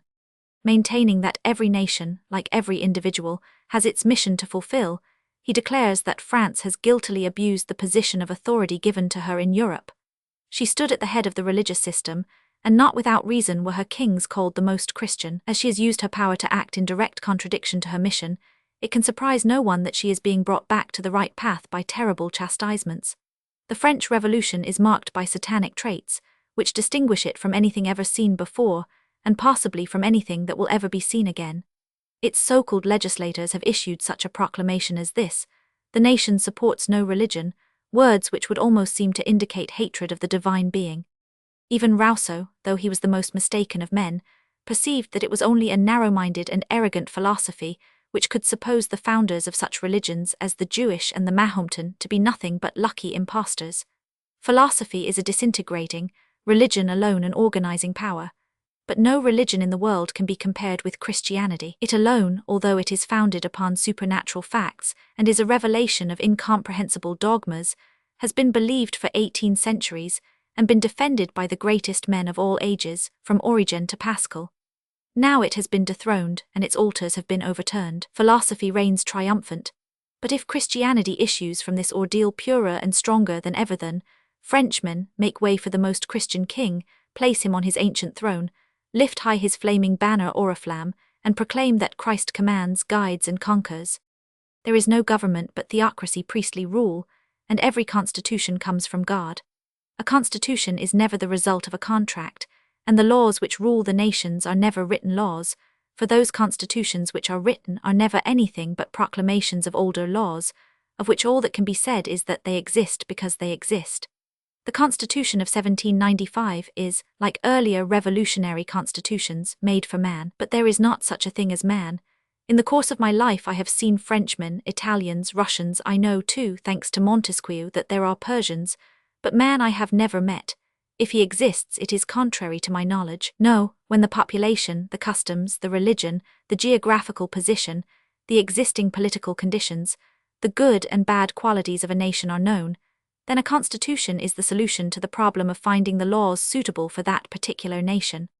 De Maistre traces the probable course of the counter-revolution. He sagaciously demonstrates the unreasonableness of the supposition that it can only be the outcome of the will of the people. Very possibly a minority of 4 or 5 persons, he says, will give France a king. Letters from Paris will announce to the provinces that the country has a king, and the provinces will shout, "Vive le roi!" With his obstinate faith in Providence, he foretells the Restoration even in its details at a time when all hopes of such an event seemed indeed to be built upon sand. And in process of so doing, exhibits a fascinating combination of excessive enthusiasm for the pre-revolutionary conditions with a practical political sagacity, which avoids any overstraining of principle that would make the restoration of these conditions impossible. On the delicate question, whether or not the restoration of the monarchy will entail the return of the national property to its original owners, he expresses himself with a caution which is strikingly at variance with the generally confident, defiant tone of the book. He explains that a revolutionary government is, by its very nature, an unsteady government. Under it nothing is certain, as the ownership of national property is not yet, in the opinion of the general public, free from the reproach originally attaching to it. A government which considered itself in no way debarred from undoing what it had done would in all probability lay hands on this property as soon as it could. But under a steady, permanent government everything is permanent, so that even for the acquirers of national property, it is important that the monarchy should be restored. They will then know what they have to rely upon. In other words, he has at least so much regard for actual circumstances as to acknowledge that it will not be possible to reign after the revolution in exactly the same manner as before it. His fundamental political doctrine is that the state is an organism, that as an organism it possesses real unity and lives its life by virtue of a far-off past, from which it refreshes itself as from a perennial source, and by virtue of an inward, secret fountain of life. It is not the outcome of discussion and arrangement, but of an unfathomable mystery.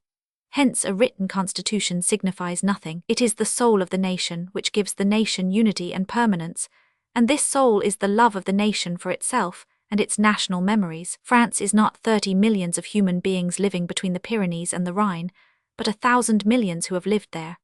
Our country is not else but the unity of those who live, those who have lived, and those who will live in the days to come on the same fragment of the earth's surface.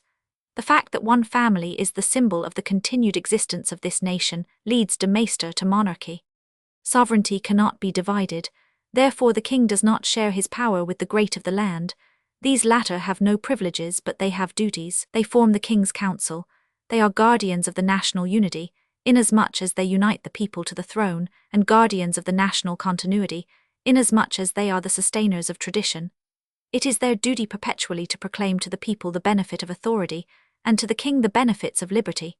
The law is, as law, the same for all, therefore destitute of the pliability, which is a necessity if freedom is to be granted and ensured. An enlightened autocracy secures liberty. When Bonaparte appears and quickly develops into Napoleon, Joseph de Maistre is, naturally, his implacable enemy. Nevertheless, he recognizes the autocrat in him. He feels that the unity of the French nation is embodied in him, and this though he regards him as the demonium meridianum, see Correspondance diplomatique, 2. In July 1807 he writes, "In those newspapers which are his organs Bonaparte causes himself to be called the messenger of God. Nothing could be truer. Bonaparte comes straight from heaven as lightning does." In other words, de Maistre saw in the calamities which Napoleon brought upon Europe, as in all heaven-sent calamities, judgments, the justice of which did not diminish the guilt of those who executed them. In 1808, out of love for his country, he did violence to his own inclinations by endeavouring to obtain an audience of Napoleon for the purpose of pleading the cause of Sardinia. He took this step not in his capacity of minister, but privately and on his own responsibility. Napoleon, though he did not answer de Maistre's letter written from St. Petersburg, was evidently impressed by the quality of the man. He ordered the French ambassador at the Russian court to show him favour, and did not take his audacity at all amiss. De Maistre's own court, however, 999, it was intimated to him that the cabinet, to which he had sent immediate notice of the measure taken, had been disagreeably surprised by it. He replies proudly and satirically, "The cabinet has been surprised. The skies may fall, that is a matter of no consequence, but heaven preserve us from an unexpected idea. I am now more than ever persuaded that I am not the man you want. I can promise you to transact His Majesty's affairs as well as any man, but I cannot promise never to surprise you. That is a weakness in my character which I am incapable of curing." He proved the truth of what he himself somewhere says, that trusting to the constancy of court favour is like lying down on the wing of a windmill to sleep soundly. When vindicating himself he writes, "I know everything that can be said against Bonaparte. He is a usurper, he is a murderer.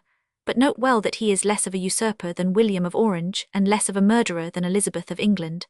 As yet we are not stronger than God, and we must come to terms with him to whom it has pleased God to entrust the power." Letters et Opuscules, Roman 1. Joseph de Maistre spent 14 years of his life as envoy at St. Petersburg.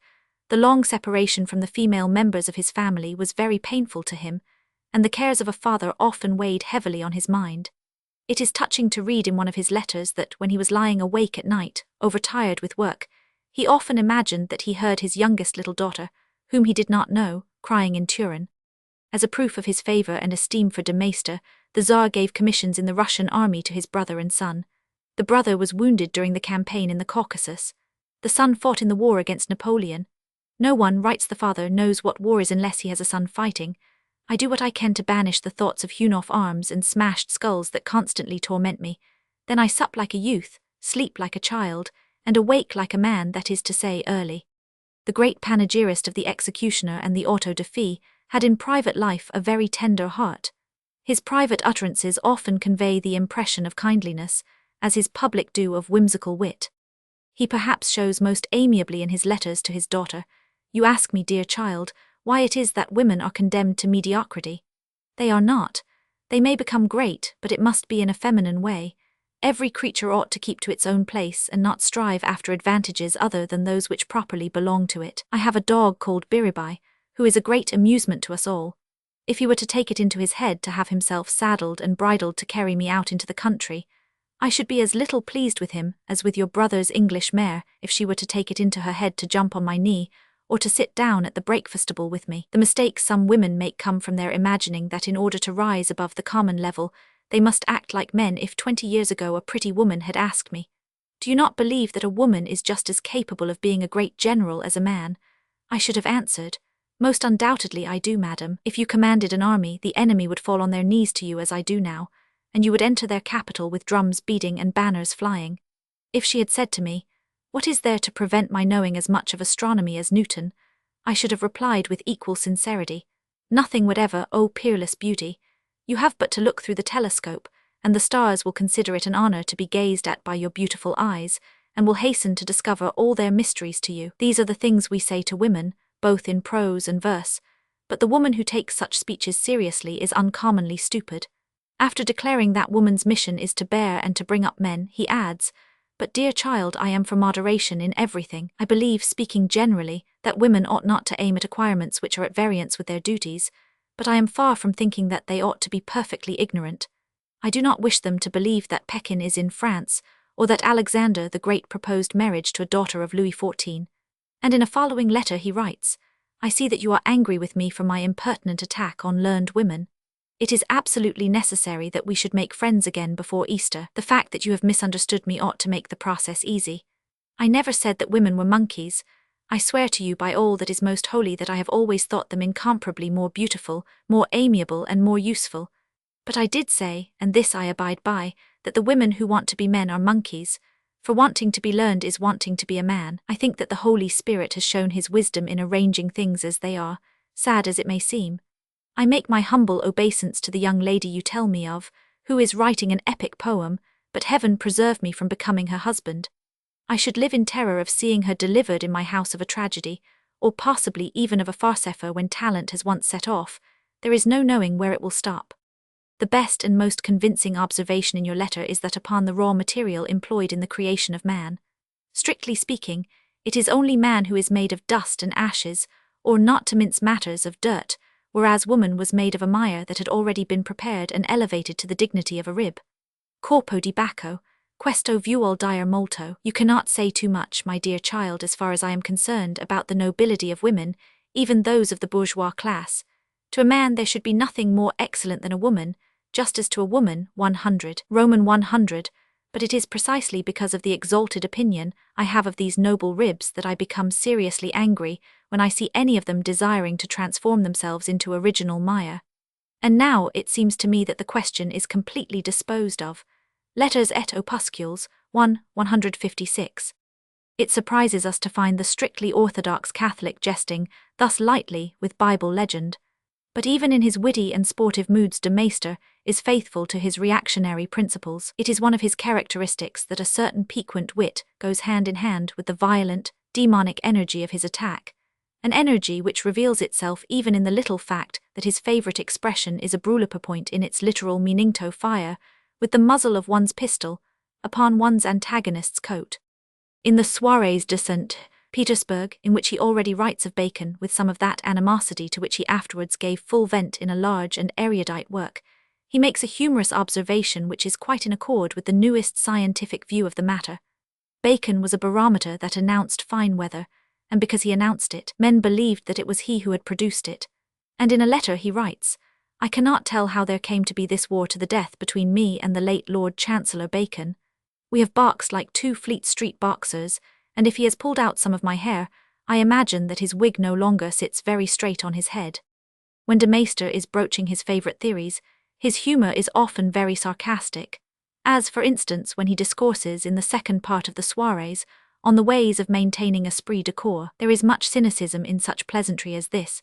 To produce discipline and the feeling of honour in any corps or society, special rewards are of less avail than special punishments. He shows how the idea had occurred to the Romans of making military punishment a privilege. Only soldiers had the right to be beaten with rods made of the wood of the vine. No man who was not a soldier might be beaten with such a rod, and no other kind of rod might be used to flog a soldier with. I cannot understand how some such idea has not occurred to any of our modern rulers. If I were asked for advice on the subject, I should not go back to the vine rod, for slavish imitation is useless. I should suggest laurel rods.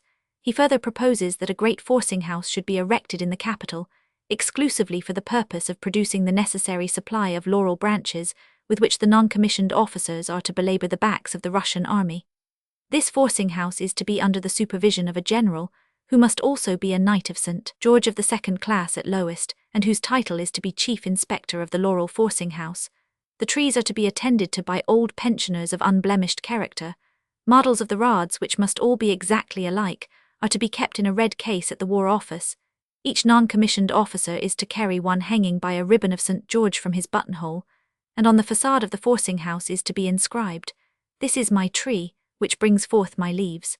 De Maistre lived at St. Petersburg in great poverty, which he bore without being humiliated by it. He was distrusted, and constantly left in the lurch by his ungrateful court, which did not even repay him the sums that from time to time he was obliged to advance out of his slender means to necessitous fellow countrymen in Russia. During these years his theories matured, and his intellectual idiosyncrasies became more marked. The letters, private as well as diplomatic, which he wrote at this time, give us an excellent idea of the spirit and the general conditions prevailing at the court of Alexander I. Those written previous to and during Napoleon's campaign in Russia are especially interesting from the graphic impression they give of the fears, hopes, panics and rejoicings produced at that time throughout the Russian Empire by war news, whether true or false. At first de Maistre is in great anxiety about the issue of the war. He clearly sees the incompetence of the generals who are appointed to direct the operations against such a leader as the Emperor of the French. But from the moment when it is known how ill-equipped the French army is to face the Russian autumn, not to mention the Russian winter, he is no longer in doubt. He foresees that Napoleon's fall and the restitution of all his conquests events which he had long regarded as certain to happen sooner or later ere close at hand. 6 of de Maistre's works were written at St. Petersburg. Of these Du Pape, de l'Église gallicaine, Examen de la philosophie de Bacon, and Soirées de St. Petersburg are the most important and the most characteristic of their author. The Soirées contain the ideas on the subject of God and the world upon which his theory of the state is based, anticipating the objection that the authority of his absolute monarchs rests upon no foundation, that they are utterly irresponsible, that in other words autocracy is unjust. He meets it with the preliminary general answer that injustice is the law of every society, because it is the law of all life on earth. In nature itself might is right with the right of the stronger. Plants and animals are perpetually destroying one another, and this law, might is right, is far from losing its validity in the world of man. Here also it prevails as the law of war. War is a perpetually recurring phenomenon in the life of the human race. Except for a few years in each century, it has raged from the most ancient times until now, and it will continue to do so. Human blood will always be flowing upon earth, for the chastisement of heaven is upon man. To this conception of war the military profession owes the high position it holds and always has held. No trade is considered so honorable as that of the soldier. The human race, taken as a whole, is guilty and deserves the scourge of war, unjustly though the punishment may fall in single cases. It is, then, as the representative of God upon earth that the autocrat is, in the first place, the warlord in the second, the possessor of the divine and terrible prerogative of punishing the guilty. This prerogative necessarily entails the existence of a man whose profession it is to execute the punishments ordained by human justice. And such a man is always to be found a strange and inexplicable fact, for our reason is at a loss to discover any motive which can lead a man to choose such a profession. Hence the character, who is the mouthpiece of de Maistre's own opinions, is inspired with a feeling of awe and reverence by the much misjudged executioner. According to the general, and in de Maistre's opinion, entirely justifiable verdict, every soldier, simply as such, is so noble that he ennobles even those actions which are generally regarded as the most degrading. He may exercise the calling of the executioner without suffering the slightest degradation, so long as he only carries out the sentence of death upon members of his own profession, and uses no other instruments for the purpose but its weapons. It is not without its significance that on every page of the Old Testament shines the name, the Lord of Hosts. No action is more inseparably connected in men's minds with honor than the innocent shedding of innocent blood. It is in the very passion of carnage that de Maistre admires the soldier most. Such a thing has never been known as an army refusing to fight. It is an irresistible impulse that drives men onward into battle. And why is this so? in order that to the end of time there may be fulfilled that law of the violent destruction of living beings which extends throughout creation, from the lowest animal to man. But although from time immemorial there has been no calling more honourable than that which involves the shedding of innocent blood, a remarkable prejudice has caused the calling of the executioner to be as much disdained as the soldier's is respected. De Maistre inquires if this man who, in preference to all profitable and honourable callings, has chosen that of torturing and killing his fellow-men, is not really a being of some peculiar and higher kind. And in his dialogues the Count, who is his own mouthpiece, answers, I myself have no doubt on the subject. Outwardly he is formed like ourselves, but he is an abnormal being, and it is only a special act of creative power which can add such a member to the human family. He is like a world in himself. All shun him. His house stands in a desert place, every one withdrawing as far as possible from the spot where he lives with his mate and his young ones, whose voices are the only cheerful human sounds that fall upon his ear. But for them he would hear nothing but shrieks of agony. A sinister signal is given. One of the lowest menials of justice knocks at his door and informs him that his services are required. He sets off. He arrives at a public place where human beings are crowding together in excited expectancy. A prisoner parricide, a committer of sacrileges flung at his feet. He seizes this man, binds him to a cross which is lying on the ground, then raises his arm. The terrible silence that follows is only broken by the sound of the crashing of bones under the blows of the iron mace, and the screams of the victim. He unbinds the man, he carries him to the wheel. The broken limbs are twined round its spokes, the head hangs down, the hair stands on end, and from the mouth, open like the opening of a glowing furnace, there come at intervals a few broken syllables of entreaty for death. He has finished his task, his heart is beating, but it is with pleasure. He is satisfied with his work, he says in his heart, no man breaks on the wheel better than one. He comes down from the scaffold, and holds out his bloody hand, into which, from as great a distance as possible, the official whose duty it is to pay him flings a few gold pieces, with which he marches off between two rows of human beings who shrink from him with horror. He sits down to table and eats, he goes to bed and sleeps, and when he awakes next morning his thoughts run on everything but his occupation of the day before. Is he a man?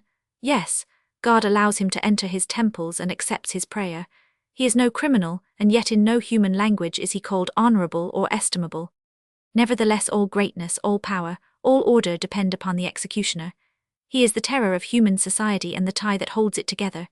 Take away this incomprehensible force, and that very moment order is superseded by chaos, thrones fall and states disappear. God, who is the source of the power of the ruler, is also the source of punishment. He has suspended our world upon these two poles, for the Lord is the Lord of the poles, and round them he sets the world revolving.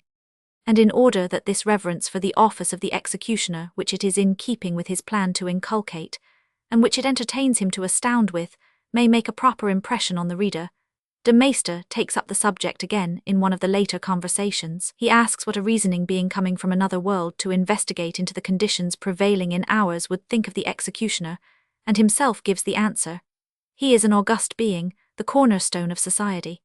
Since crime has undoubtedly taken up its abode upon earth, and since it can only be kept in check by punishment, it is plain that, if the executioner disappeared, all order would disappear with him. And what greatness of soul, what noble disinterestedness must we presume that man to be possessed of who takes upon himself the execution of a task which, though certainly a very honourable one, is most painful and repugnant to human nature.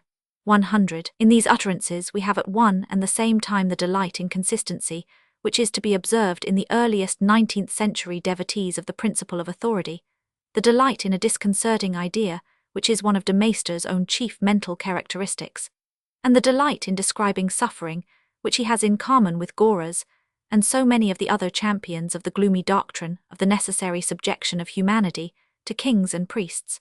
De Maistre resents hearing men so often talk as if crime went unpunished. What do they mean by this? For whom are the gallows, the knout, the wheel, and the stake and faggot provided? Surely for the criminal.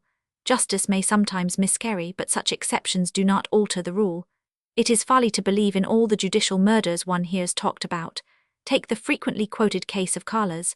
Nothing is more doubtful than his innocence. The very fact that Voltaire defended him speaks against it.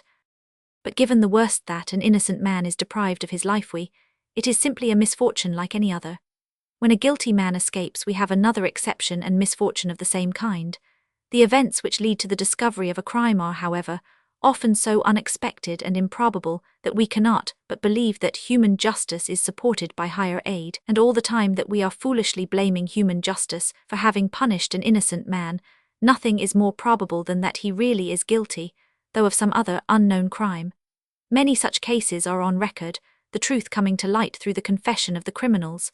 De Maistre, we observe, understands how to extricate himself from a difficulty. Something of the same nature holds good in the matter of sickness. Its injustice, too, is only apparent. If every kind of intemperance could be prevented, most, nay, in reality all diseases would be done away with.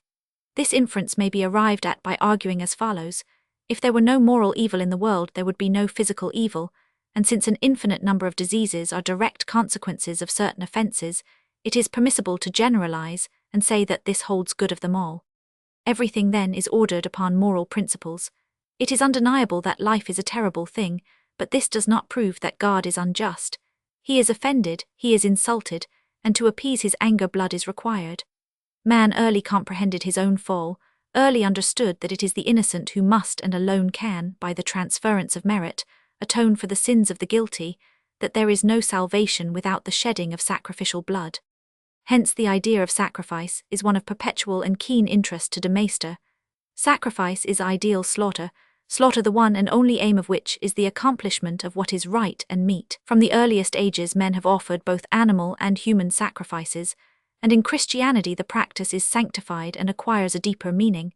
Here it is not any chance and possibly guilty individual who is the victim, but a being who is elected to die because of his innocence. This, therefore, is ideal sacrifice. All this is undoubtedly an offence to reason, but contrariety to reason is the sign and seal of truth. The theory which is the most obviously reasonable is the theory which never stands the test of practice. Nothing could be more obviously reasonable than the whole philosophy of the 18th century, with its faith in man and its liberalism. But its very reasonableness bespeaks its superficiality. It satisfies reason, but experience opens men's eyes to its futility. Nothing seems more self-evident than that man is born free. Yet when Rousseau writes, "Man is born free, nevertheless he is everywhere in fetters," he does not notice that he is not only writing nonsense but distinctly affirming that he is doing so. It would be quite as sensible to say, "Sheep are born carnivorous, nevertheless they everywhere live on vegetable food." In the same way, nothing is theoretically more unreasonable than hereditary monarchy. If without any previous experience men were called on to choose a government, that man would be thought mad who hesitated to give an elective monarchy the preference over a hereditary one. And yet we know from experience that the latter is the best, the former the worst form of government.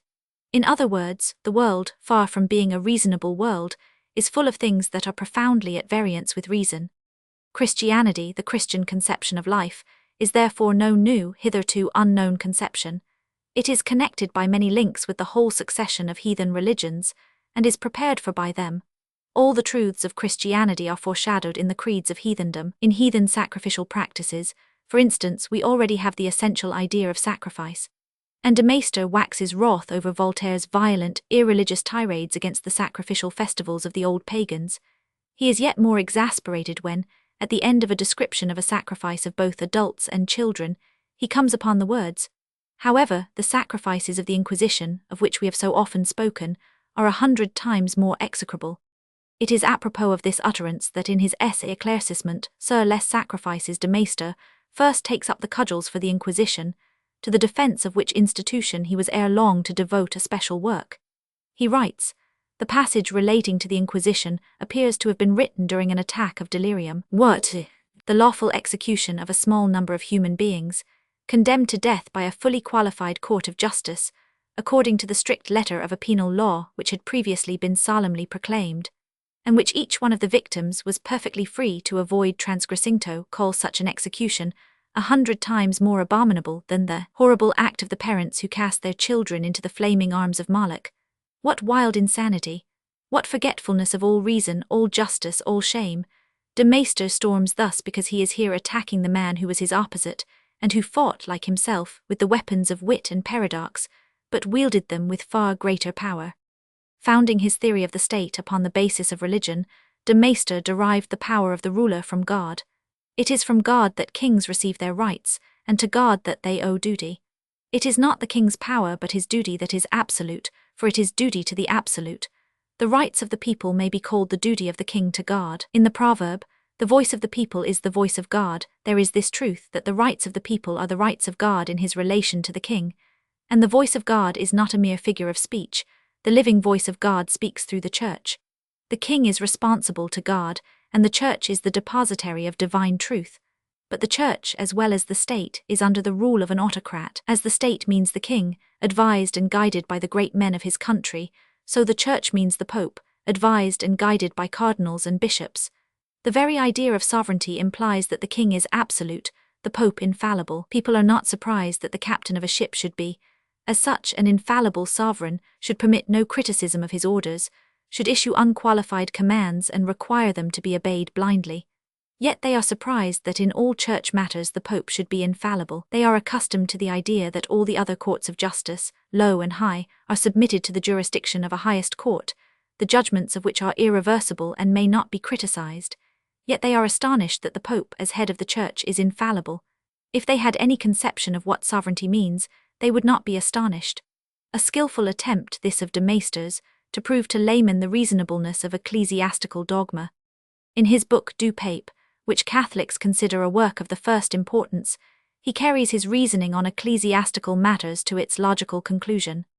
This book was the outcome of the remorse he felt for having, at a trying moment, forgotten the reverence due to the head of the church. When 3 years after the conclusion of the Concordat, the Pope went to Paris, at Napoleon's request, to anoint and crown him emperor, Joseph de Maistre, the ardent royalist, was so incensed that in various letters to his court, he used such language in writing of the Holy Father that his memoirs et correspondence diplomatique of these years were published by Caveur in 1858, with the view of depriving the papal power of a spiritual ally.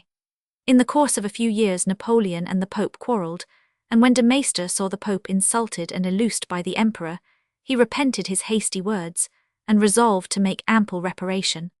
The fundamental idea of Du Pape is that there is no human society without government, no government without sovereignty, and no sovereignty without infallibility. This attribute of infallibility is so indispensable that men are obliged to assume its existence even in secular societies, where it does not exist on pain of seeing these societies dissolved. The Church lays claim to no more than do the other authorities, although it has this immeasurable advantage over them, that its infallibility is not only taken for granted by man, but also guaranteed by God. De Maistre writes, "A great and powerful nation has lately, before our own eyes, made the most strenuous efforts in the direction of liberty which the world has ever beheld. What has it gained by these? It has covered itself with ridicule and shame, and has ended by setting a Corsican gendarme on the throne of the kings of France." He shows how the Catholic religion necessarily forbids every kind of revolt, whereas Protestantism, which is a result of the sovereignty of the people, leaves the decision of everything to private feeling, a supposed species of moral instinct. There is such accordance, such a strong family likeness, such interdependence between the papal and the kingly power that the former has never been shaken without the latter suffering too. As a proof of this he quotes the following utterance of Luther: "Princes are as a rule the greatest fools and the most errant rogues on the face of the earth. Nothing good can be expected from them. They are God's executioners, whom he employs to chastise us." He avers that Protestantism, which has no reverence for royalty, has no respect for marriage. Had not Luther the audacity to write in his exposition of the Book of Genesis that the example of the patriarchs leaves it an open question whether or not a man may have more than one wife, that the thing is neither sanctioned nor forbidden, and that he, for his part, will not take it upon him to decide one way or other, edifying doctrine, of which practical application was soon made in the family of the Landgrave of Hesse-Kassel. Luther gave his consent to this prince having 2 wives at the same time. In opposition to Rousseau's doctrine, de Maistre maintains that man is by nature a slave, but that Christianity has, in a supernatural manner, emancipated him.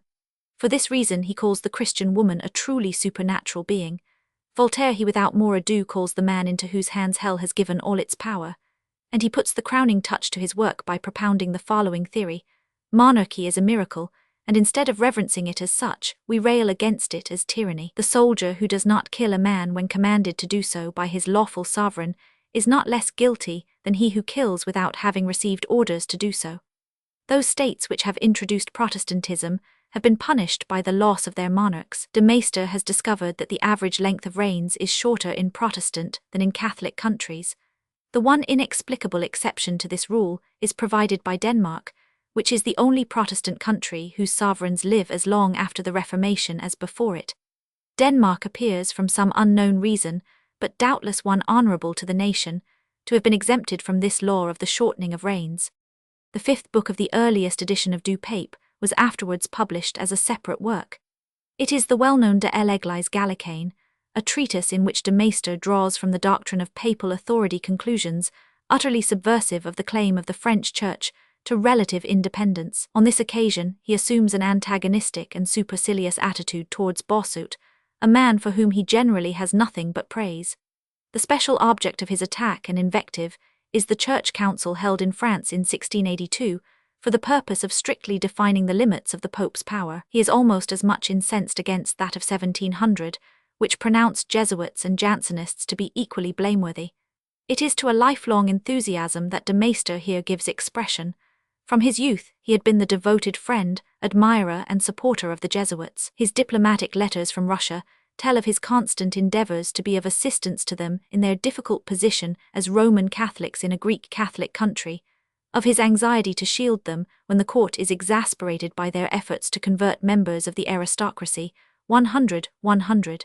He now, as their champion, attacks Pascal. His attack is not made from the standpoint of philosophy, as it easily might have been, in so far as their sensible apprehension of the fact that there can be no other morality, except morality of intention, gives the Jesuits in certain ways the advantage over the man of genius who impeached them. Nor is his defence of the Jesuits conducted altogether from the standpoint of the man of the world, as it might well have been, in so far as the Jesuits, with their modification of principles and their practical indulgence, have followed the prudent rule that it is unwise to alarm and better to have some of the moral law fulfilled by demanding little than none, by demanding all. He contents himself with maintaining that the Jesuit treatises on morality attacked by Pascal are obsolete, unread books, which Pascal dragged from their mouldy obscurity with the sole aim of insulting and injuring an order, the strict morality and stern self-discipline of which even its enemies had been forced to admit. Then, by way of variety, taking up for a moment the standpoint of the worldling,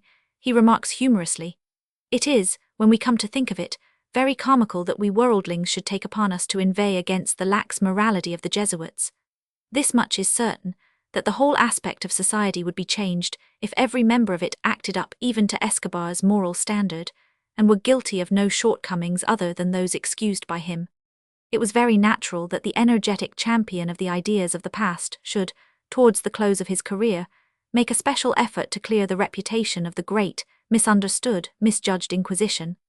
This he did in his letters to a Russian nobleman on the subject of the Spanish Inquisition. In these letters de Maistre says everything that can be said in vindication and in honour of the Inquisition, yet in reading them we are irresistibly reminded of the remark of the old tiger in the Hittepatesa. Nevertheless, says the tiger, nevertheless, it is difficult to prove the falsehood of the report that tigers eat men. De Maistre shows that many of the assertions made of the Inquisition are incorrect. He proves, for instance, that it was a secular, not an ecclesiastical court of justice. But the only part of the book that has any attraction for us is that in which he defends its proceedings. He says, "In Spain and Portugal, as elsewhere, every man who lives quietly is unmolested. As to the rash person who attempts to teach others what to believe, or who disturbs public order, he has only himself to blame. The modern propagator of heretical doctrine, haranguing at his ease in his own room, is quite untroubled by the knowledge that Luther's line of argument produced the 30 Years' War. But the old legislators, who knew the price men might have to pay for these fatal doctrines, most justly punished with death a crime which was capable of shaking society to its foundations, and bathing it in blood. It is thanks to the Inquisition that for the last 300 years there has been more happiness and peace in Spain than anywhere else in Europe." To the letters de Maistre has prefixed a quotation, which is to the effect that all great men have been intolerant, and that it is right to be so. "Let him who comes across a well-intentioned sovereign," says Grimm, the encyclopedist, "preach tolerance in matters of faith to him, so that he may fall into the snare, and by his toleration give the persecuted party time to recover and prepare itself, when its turn of power comes, to crush its opponent." Voltaire's discourse, with its babble of tolerance, is a discourse only for simpletons and those who allow themselves to be fooled, or for people who have no interest in the matter. A gross fallacy conceals itself in this argument. Every genuine, overpowering enthusiasm naturally makes tolerance impossible, Yet Voltaire's doctrine is none the less valid because of this. The difficulty is easy of solution. The principle of intolerance is the theoretical, that of tolerance the practical principle. In theory, no consideration, no toleration, no mercy. For error must be crushed and torn asunder, follies must be blown from the cannon's mouth, and lies flayed alive. But what about the liar and the fool and the erring one? Are they also to be hewn asunder, or flayed alive, or blown from the cannon's mouth? They are to go their way. The domain of real life is the domain of tolerance. De Maester's Examen de la Philosophie de Bacon was not published until after its author's death. It is the most disputatious and tedious of his works, and one in which the combative champion of Christianity is plainly grappling with a subject that is beyond his powers. He desired to confute Bacon because he believed that the ungodliness of the French philosophy of the 18th century was entirely to be ascribed to his influence, and he falls upon him with positive theological fury, attacking all his Theorisches theory of consciousness, of nature, of light, of the weather, of the soul, of religion, attacking him where he is right, and where, for once in a way, he is wrong, finding him out in immaterial and merely superficial inconsistencies, pointing out defects in his Latin and in his taste, fighting in a noisy, violent, dogmatic manner with weapons drawn from the arsenals of supernaturalism and tradition.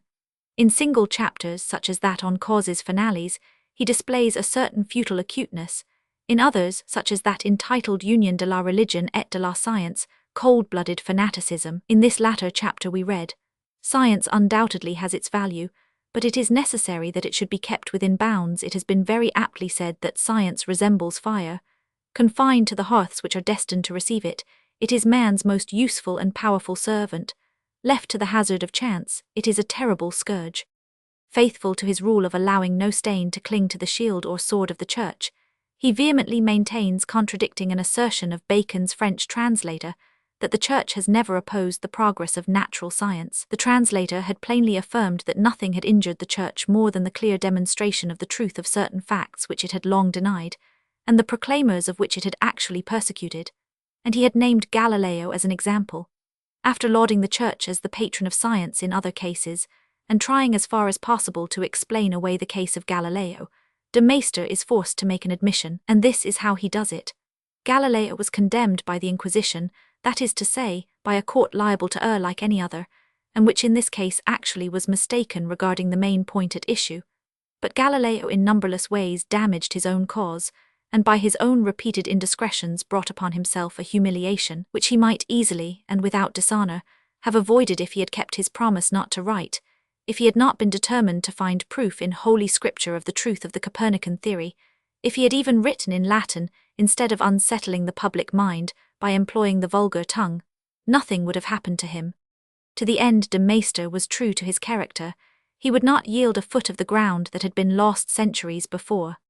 He is a great and fascinating personality, this successful advocate of a lost cause which unmistakably gained ground during his lifetime. As the upholder of authority, of monarchy, and of the gloomy view of life, as the disputant, as the knight of Christianity, and as the scorner of science, he has a faint resemblance to Kierkegaard. But his system is an edifice of ideas relating to the outer, Kierkegaard's one of ideas relating to the inner, world. De Maistre is the thoroughly convinced and vehement, yet cold-hearted champion of the principle of authority. There is heart in his letters, but there is none in his books. In them there is nothing but heated argument, propounded with much subtlety of logic and pungency of wit. In his sarcasm he often reminds us of Voltaire, and his grim delight in horrors at times recalls Swift. It gives him pleasure to astonish and to irritate. He loves paradox because it makes him feel his superiority, because it perplexes the reader, and because it makes attack difficult, paradox being a redoubt which one can without dishonor evacuate before the assault. His Christianity is an entirely external thing. He is a Christian as a man is a protectionist or a free trader, on grounds of general theoretical conviction. His Christianity is a Christianity without brotherly love, nay, it is a Christianity without Christ as Saviour and Reconciler. In it Christ is only the sanguinary sacrifice demanded by the offended deity like Iphigenia, or Jephthah's daughter. Fagd has aptly said that de Maistre's Christianity is fear, passive obedience and state religion. It is a Christianity which does not originate in Jerusalem, but in Rome, and he himself is something in the nature of an officer of the Pope's bodyguard. The most ardent assailant of the spirit and philosophy of the 18th century, the century in which he was born, has this in common with it, that he is destitute of the proper apprehension of history. He would fain ignore the 18th century, just as it was fain to ignore the Middle Ages. He is the counterpart of the woman who represented the goddess of reason, is the man who represents the principle of authority pure and simple, without any historical qualification. And at heart, he is as devoid of religious feeling as the century which he attacks in the name of revealed religion. Hard and cold, with a sarcastic, and at times a cruel expression on his countenance, but noble in character and strong of will, he stands at the threshold of the new century like if not the good, at least the best spirit of the great, universal reaction. There is no possibility of confusing him with the dwarfish figures, who during the course of the century have diluted his ideas, taken the sap and strength out of his thoughts, and torn and twisted his doctrines in order to oppress and dissemble under cover of them. Joseph de Maistre was a mind, these others have only been bodies. He was a man without baseness and without hypocrisy, a colonel of the papal zouaves as littérateur, the most soldier-like and the most attractive figure which the reactionary camp of the century has to show. Roman 6. Barnold.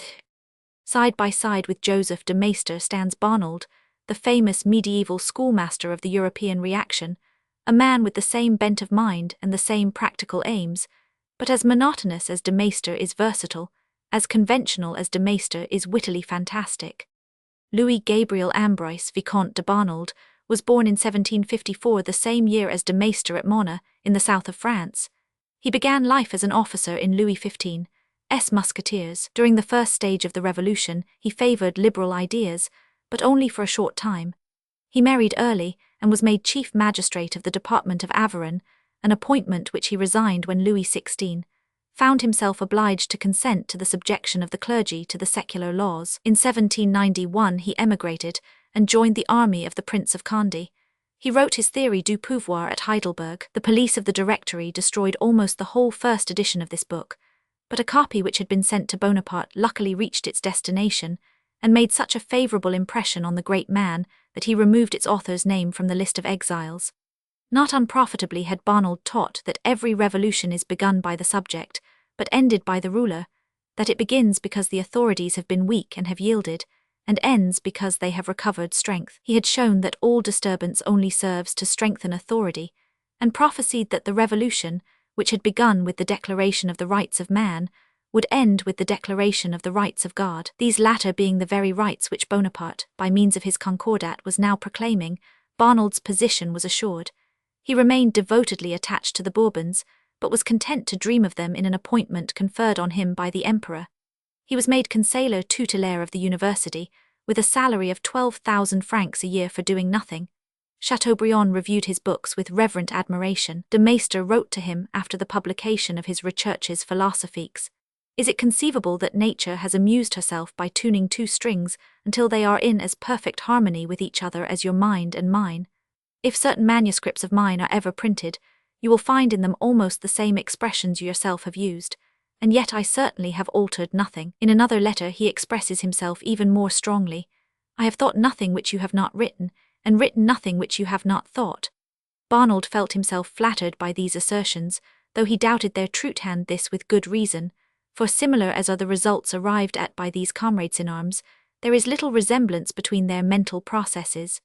A proof of the high estimation in which Barnold was held is to be found in the touching letter in which Napoleon's brother, Louis, King of Holland, entreats him to undertake the education of his eldest son. Louis begins by telling what a complete invalid he himself is, how dearly he loves his son, how imperative it is that this son should be educated by a man, in the fullest acceptation of that word, in order that he too may become one.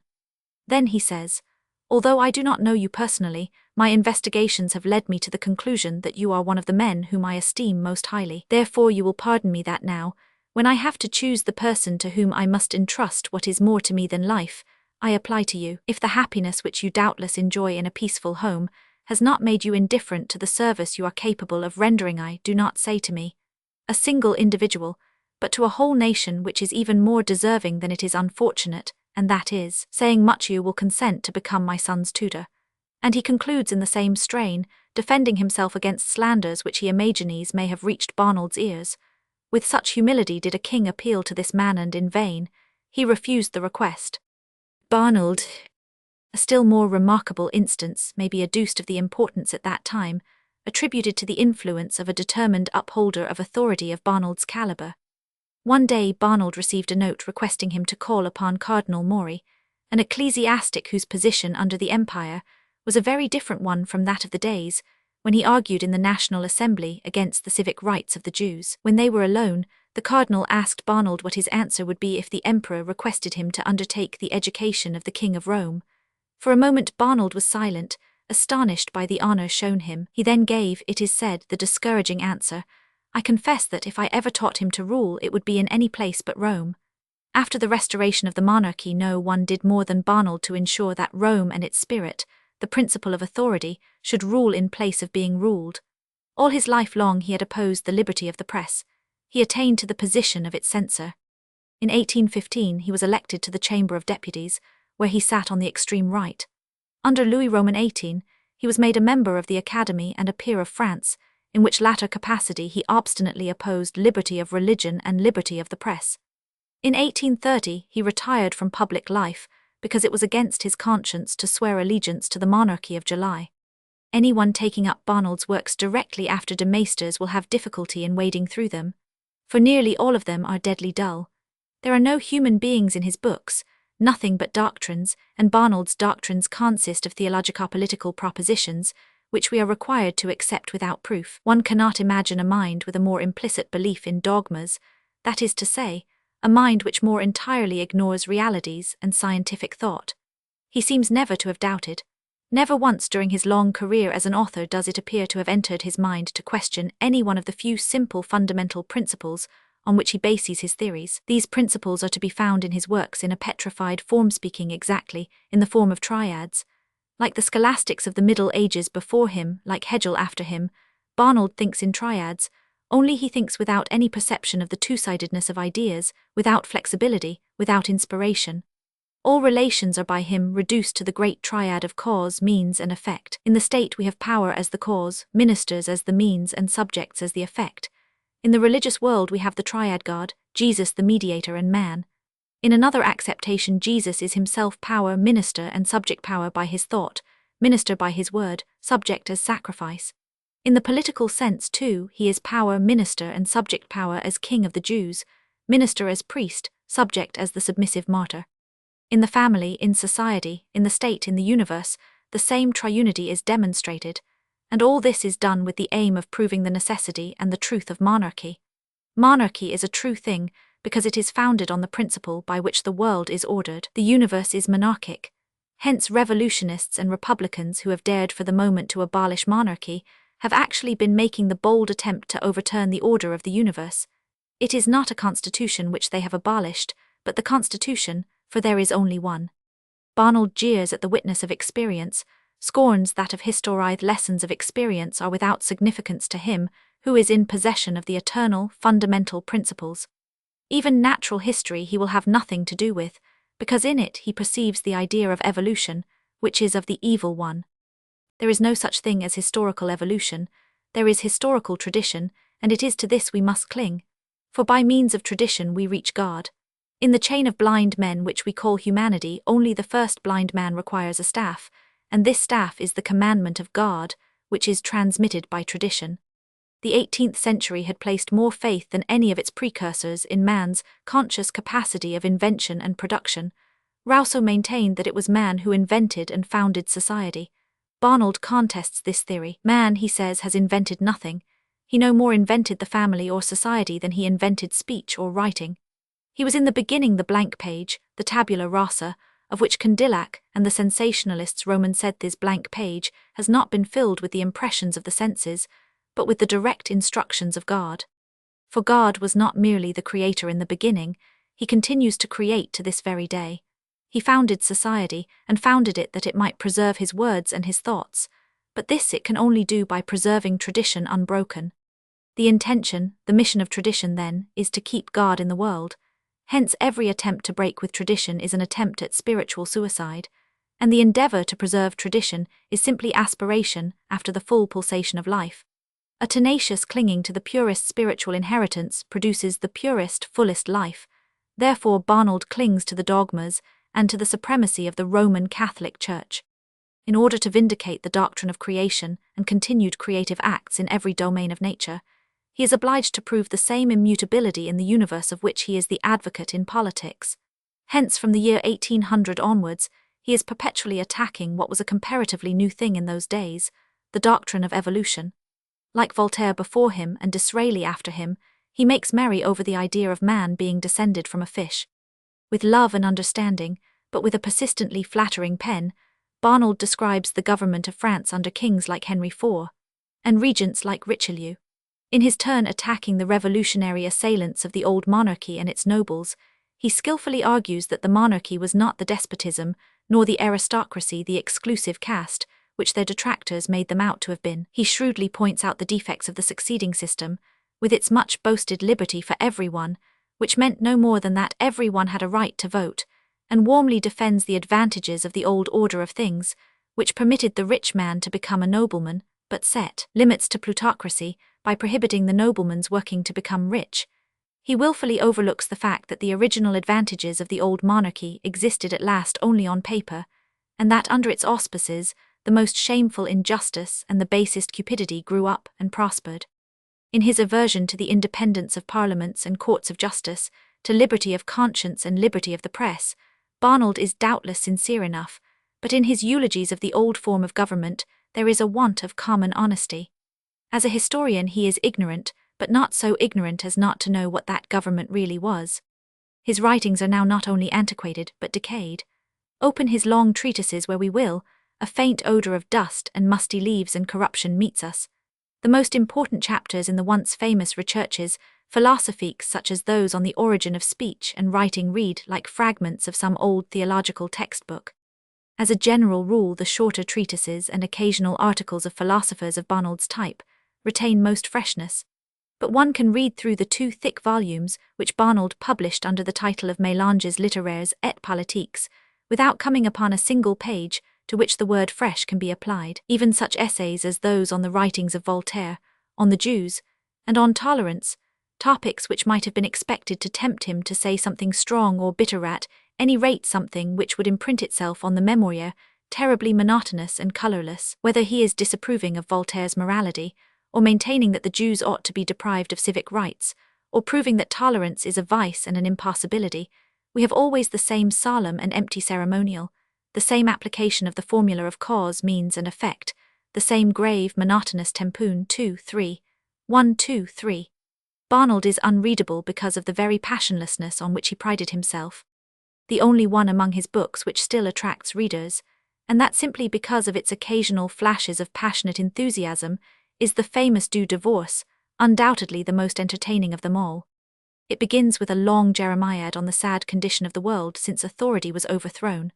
Modern philosophy, which originated in Greece, among that people who remained children to the end, and who ever sought wisdom by other paths than those of reason sick, began by atheistically or deistically denying God. Now Hume and Condillac, with their doctrine that all our knowledge is derived from the impressions of the senses, have turned man, who is a reasonable being, served by his organs, into an animal pure and simple, an ordinary product of nature. The universal dissolving tendency has penetrated into family life, and instead of the old relation between parents and children, authority and submission, we have the spirit of revolt in the young hearts and ideas of equality in the young brains.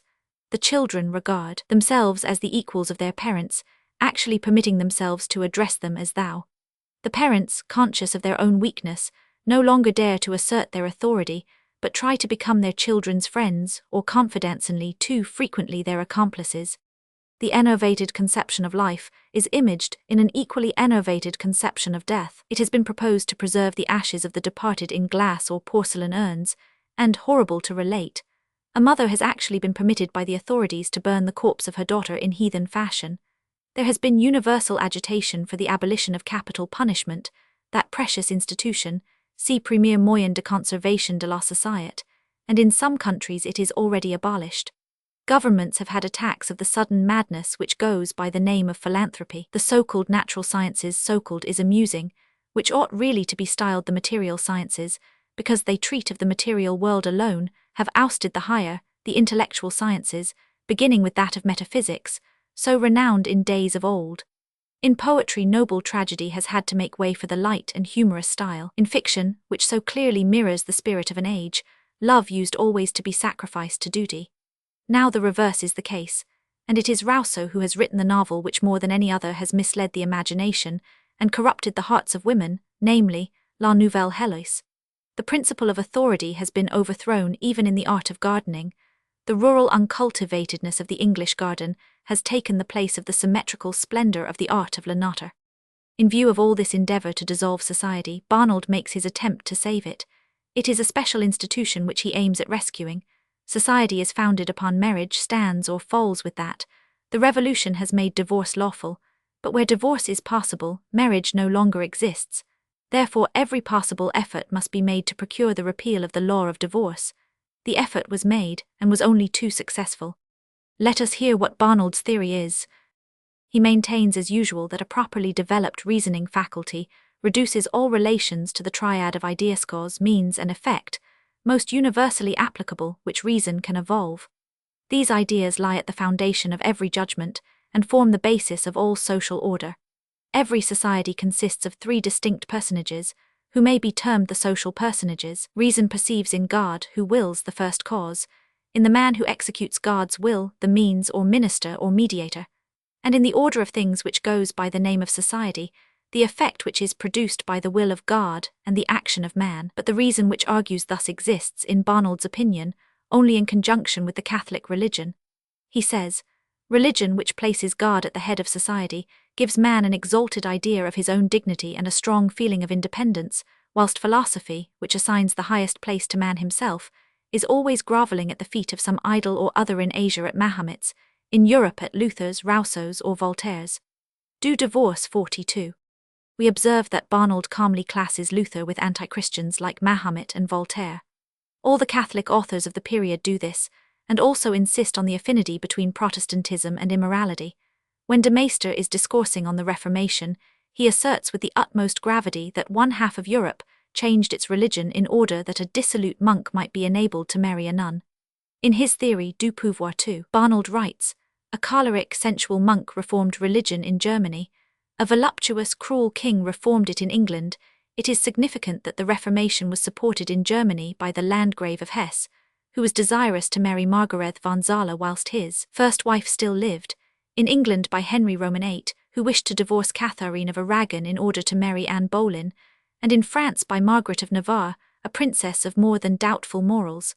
Divorce was the ruin of the West as polygamy had been of the East. In his essay on English literature Others, 6, Chateaubriand, touching on Luther's marriage, writes, he married for two reasons: to show a good example, and to deliver himself from temptation. The man who has transgressed laws always tries to draw his weak brethren after him, that he may shield himself behind numbers. He flatters himself that the acquiescence of many will lead men to believe in the propriety and rectitude of acts, which were often only the result of accident or passion. Sacred vows were doubly violated. Luther married a nun. These violent outbursts against Luther and Lutheranism are explained by the fact that the French reactionaries, like the German Romanticists, clearly perceived that the modern intellectual tendency of which they were so much afraid was the inevitable result of Protestantism. Laymanise, for example, writes Si sur l'indifference, it is now acknowledged that the Church and its dogmas rest upon authority as upon an impregnable rock. Hence it is that the adherents of all the different sects, who disagree upon every other point, unite in the attempt to undermine this main pillar of all truth. Lutheran, Socinian, Deist, Atheist are the names which mark the gradual development of the one doctrine. One and all, with unflagging perseverance, pursue their particular plan of attack on authority. Reason, then, Catholic reason, the alone genuine, sees everywhere, according to Barnold, the three social personages: poor, minister and subject. In the different domains of society they receive different names. In the religious world they are called God, priest and flock. In the political, king, aristocracy or official class, subjects or people. In domestic life, father, mother and child.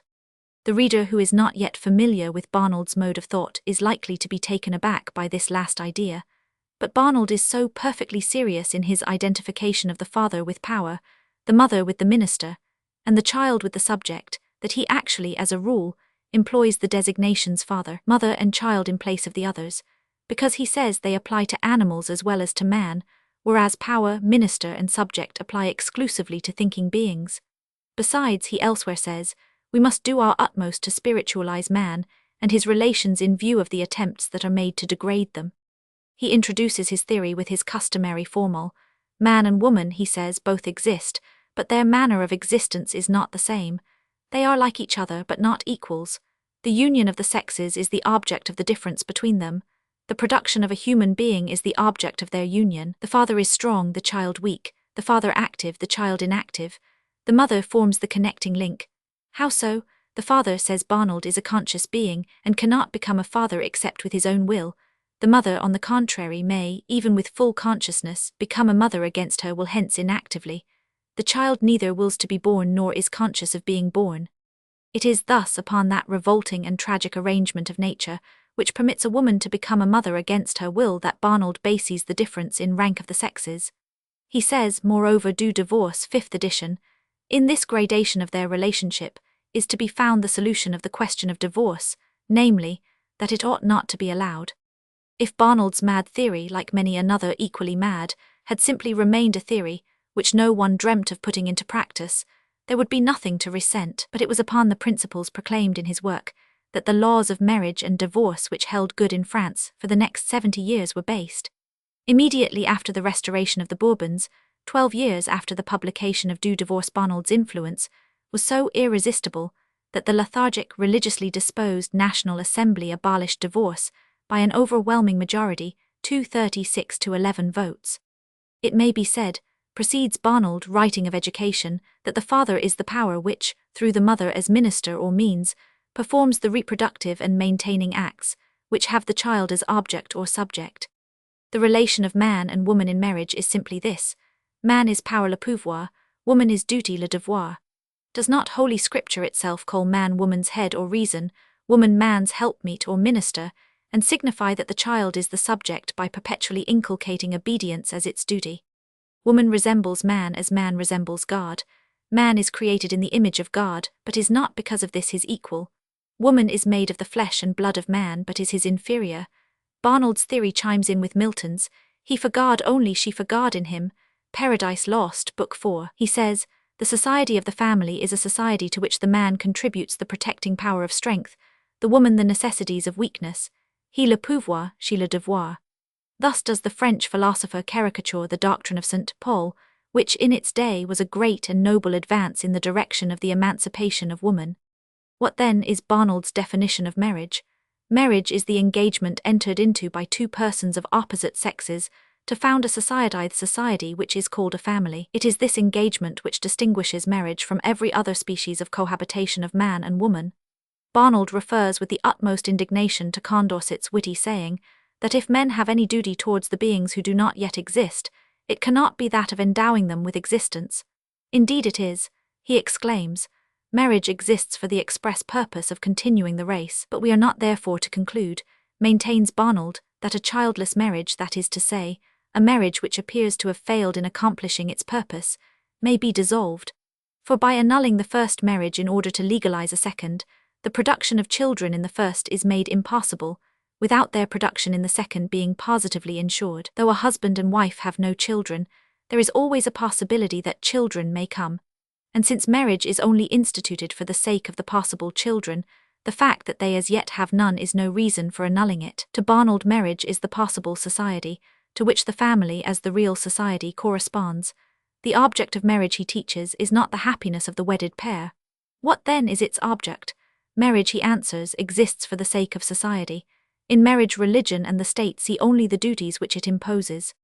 But if marriage exists only for the sake of society, what we eagerly ask is the aim of society. True to his theological dogma, that society, by preserving its tradition, itself, preserves nothing less than God, Barnold answers, as indeed he must with the empty formula, the aim of society is its own preservation. Not a word does he waste upon the vain supposition that institutions exist for man's sake. Not a thought does he bestow on human happiness, on the development of the race, or the evolution of human greatness. The one and only vital consideration being the production and welfare of children, polygamy, the putting away of a wife, and divorce seem to Barnold all equally reprehensible. He remarks that the introduction of divorce and the introduction of polygamy seem to follow naturally one on the other. Seeing that Luther, this story appears in every single book of our period, who permitted divorce, also, though in all secrecy, countenanced the bigamy of the Landgrave of Hesse. Barnold declares that he sees no difference between the polygamy, which consists in having several wives at the same time, and that which consists in having them one after the other. He forgets that he hereby pronounces a second marriage, after the death of husband or wife, to be as culpable as marriage after divorce. Everywhere he declares where divorce is legal, and where consequently a woman is entitled to see in every man a possible husband, the women are devoid of chastity, or at any rate of modesty. He instances England as an example. England, he compares the state of matters in that country, where in given cases divorce is permitted, with the conditions prevailing among certain savage races, where the husband obliges his wife's lover, when he catches him in flagranti delicto, to pay for a pig, which the three roast and eat in company. England, with its comparatively liberal institutions, is Barnold's and Layman's scapegoat. Layman says of England that nowhere else is there to be found a population as blunted, as destitute of the sense of morality, of higher ideas, of everything that elevates the mind and ennobles human life. All this is exaggeration, and of a most untruthful and illogical kind. But there is both logic and truth in what gives these details their significance, namely, Barnold's conception of the close connection between the question of divorce and the whole political question. He sees that a republic or democracy, the republic, is so obnoxious to him that he will not even use the word inevitably leads to the loosening of the marriage tie. He writes, in 1792 divorce was legalized. No one was surprised, for this was one of the inevitable and long-foreseen consequences of the process of demolition carried on at that time with such ardor. But now, when our desire is to rebuild now, divorce entering as a principle into the edifice of society, shakes that edifice to its very foundations. Divorce was in harmony with the democracy which has too long ruled in France under different names and forms. In domestic as well as in public affairs, power was delivered over to the passions of the subjects. There was disorder in the family and disorder in the state. There was similarity and harmony between the two disorders. But it is plain to everyone that divorce is directly at variance with the spirit of the hereditary and indissoluble monarchy. If we retain divorce, we have order in the state and disorder in the family, and dissolubility here, dissolubility there, hence no harmony. On that side to which man is inclined to bend, the law must prop him up. In our days it must forbid disorganized nature's disorganization, as in olden days it forbade half-savage barbarians' cruel and bloody vengeance. Thus Barnold succeeds in resting his theory of marriage upon his fundamental principle of sovereignty, by the grace of God. The conclusion he arrives at is that divorce ought to be unconditionally prohibited, and that simple separation without permission to marry again is a sufficient remedy for the ills arising from unfortunate marriages. When his theories became laws, the marriage laws of France, they produced a state of matters in that country which excited the ridicule of the whole world, a state of matters which, for example, made it impossible for a young girl, whose bridegroom ran off with her dowry on the wedding day, ever to marry again, or have lawful offspring. In the case of incendiaries and murderers, the law permitted the plea of extenuating circumstances. They might be set at liberty after behaving well for a certain number of years. But, according to Barnold's doctrine and the laws of France, the deserted, victimized young girl had not the same hope of liberty that was extended to the girl who had burned a whole family in their beds, or murdered her own father. The scheme for a code of civil law prepared by the Convention contained the following clauses. In the matter of marriage, men are free to act as they please, that is to say, marriage comes under the category of matters of conscience. It is the formation of an alliance in which man and woman stand on an equal footing. The contracting parties are free to determine the conditions of their union. Husband and wife have or exercise equal rights as regards the disposal of their property. Divorce is permissible if desired by both or by one of the spouses. The law forbids any limitation of the right of divorce. It appears that the great liberty in the matter of divorce thus suddenly bestowed was, like all suddenly acquired liberty, abused at first. Both men and women, without bestowing much thought on their children, recklessly gave way to ephemeral passions which had neither the justification nor the dignity of true love. Corresponding phenomena are to be found throughout all history, wherever fetters have been broken. But for those who, like Barnold, had no faith in liberty, and believed in no disciplining power except that of restraint, what occurred sufficiently proved the necessity of returning to the old order of things. The ideal marriage, an ideal which will never be lost sight of, and which is sometimes realized is, of course, that in which the two united human beings love each other till death, nay, with a love that lasts beyond death. But this ideal marriage is the result of a rare, fortunate choice, not of compulsory laws. For such laws the children formed the natural pretext. Barnold propounds his doctrine of the rights of the child in the following effective, admirably expressed proposition. As the contract of marriage concerns three persons, the father, the mother, and the child, it cannot be annulled because two agree in desiring that it should be. Since the child is under age, society defends its cause against its parents, and as the child's advocate protests against the dissolubility of marriage. This argument premises, in the first place, that the continuance of the marriage at all costs is what is undoubtedly best for the child, a premise which is distinctly open to doubt. In the second place, it presupposes the welfare of the child to be the one vital and all-important matter, a presupposition which only adherents of the principle of authority can be expected to accept without proof. And lastly, it takes account only of the children born in wedlock, regarding the others as non-existent, though it is well known that one of the saddest results of the traditional order of things is that not all children are born with equal claims upon their parents, nor, consequently, upon society. Barnold's social order, in which the welfare of the child is declared to be of supreme importance, has in our day led to more than 2,800,000 French men and women being born as illegitimate children, in an undeserved inferiority to their parents, which is more strongly insisted on in France than in other countries. But absurd in many of its details as Barnold's theory is, it is valuable, nay, precious, as being in all its main features a consistent application of the principle of authority in the domain of the family. Barnold has what semi-liberals never have, a keen perception of the connection between the political and the social principles of the revolution. He is not able, like those whose very essence is foolish inconsistency, to separate the former from the latter, and to overlook the fact that the traditional theory of marriage, which is still in part the accepted one, is most intimately connected with the traditional theory of the state, which is now generally rejected. The connection becomes obvious whenever the matter is discussed. The American slave owners defended themselves against the accusations of the abolitionists by declaring that the relations existing between slaves and their masters were in no respect vitally different from those existing in the family and in marriage. We see, too, that quite as much has been said and written against the permissibility of divorce in any case whatever as would be said, and written today against a proposal to increase the facility of divorce, or, indeed, against any change in the received conception of what makes the union of man and woman desirable. In this province, as in every other, the principle of authority has as its opponent the principle of free thought in various forms.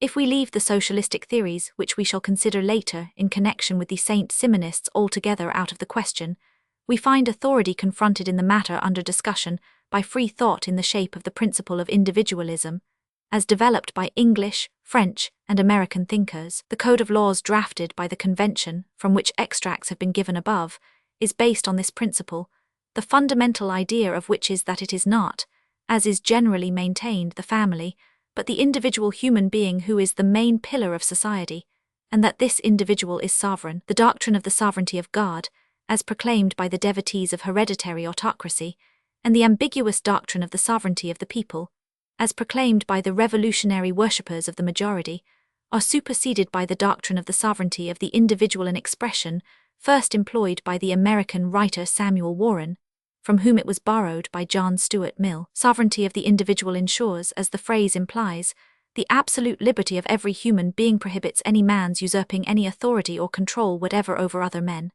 The adherents of this doctrine say, either tutelage for every one, censorship of the press, a regular police system, passports, tariffs, prohibition of divorce, laws regulating the intercourse of the sexes, whole system of arbitrary restriction of the freedom of the individual, or the sovereignty of the individual, 1. Liberty of the press, liberty of speech, liberty to travel, free trade, liberty of research, and liberty in the relations of the sexes. From their standpoint, the only possible vindication of a law which restricts the liberty of the individual is that the provisional compulsory order of things is merely the speediest means of arriving at a more perfect order of things, with more complete liberty. For liberty is the ideal of individualism. The thinkers of this school regard the interference of the state in matters of the affections as unwarranted. They maintain that the legal tie which keeps two beings of opposite sexes united is either superfluous when it is their own wish to remain united, or revolting when it is not their wish. They hold that society acts most criminally towards a married couple, one of whom detests the other, if it obliges them to remain together and bring children into being, the fruit of the desire of the one and the loathing of the other. They consider it revolting that society should compel a woman against her will to bear a child to a drunkard, a child which from its birth possesses its father's depraved instincts and lusts, and they consider it equally terrible that a man's whole life should be sacrificed to a connection which reduces him to despair. They take as much thought of the children, yet unborn, as Barnold does of those already in existence. They do not, like him, see in the fact that it is possible for a woman to become a mother against her will a proof of the imperfection of woman, but a proof of the uncivilized condition of society. Clearly perceiving the interdependence of all the different provinces of human life, they maintain it to be most improbable that one alone of these provinces should be, by means of tradition, absolutely rightly ordered, seeing that the ordering of all the others has been found to be altogether wrong, and has consequently been completely changed in the course of the last 100 years. Such is the line of argument most frequently employed by writers of this school. In this case, as in many others, it is doubtful if pure liberalism points out the right way of arriving at the desired end. The principle is stated here simply as being the direct opposite of that of authority. What is undoubtedly desirable, in this as in every other case, is absolute liberty of investigation. If a thinker in a Catholic country expresses his opinion freely on the subject of the Mass, or any other of the prescribed rites and practices of the Church, he is, as a rule, dubbed a scorner of religion in general, if not an atheist, for the orthodox Catholic believes that religion consists in, or at least can only exist in combination with, certain ecclesiastical traditions and customs with which in his consciousness it has always been associated. It never occurs to him that the assailant of these customs may have a far nobler and purer conception of religion than himself. He has observed that those whom he has hitherto found wanting in respect for the ordinances of religion have been disorderly, immoral men, capable of all kinds of foolish actions. From this, he too quickly draws a general conclusion. His intellect is not sufficiently developed to enable him to distinguish between the different types of assailants.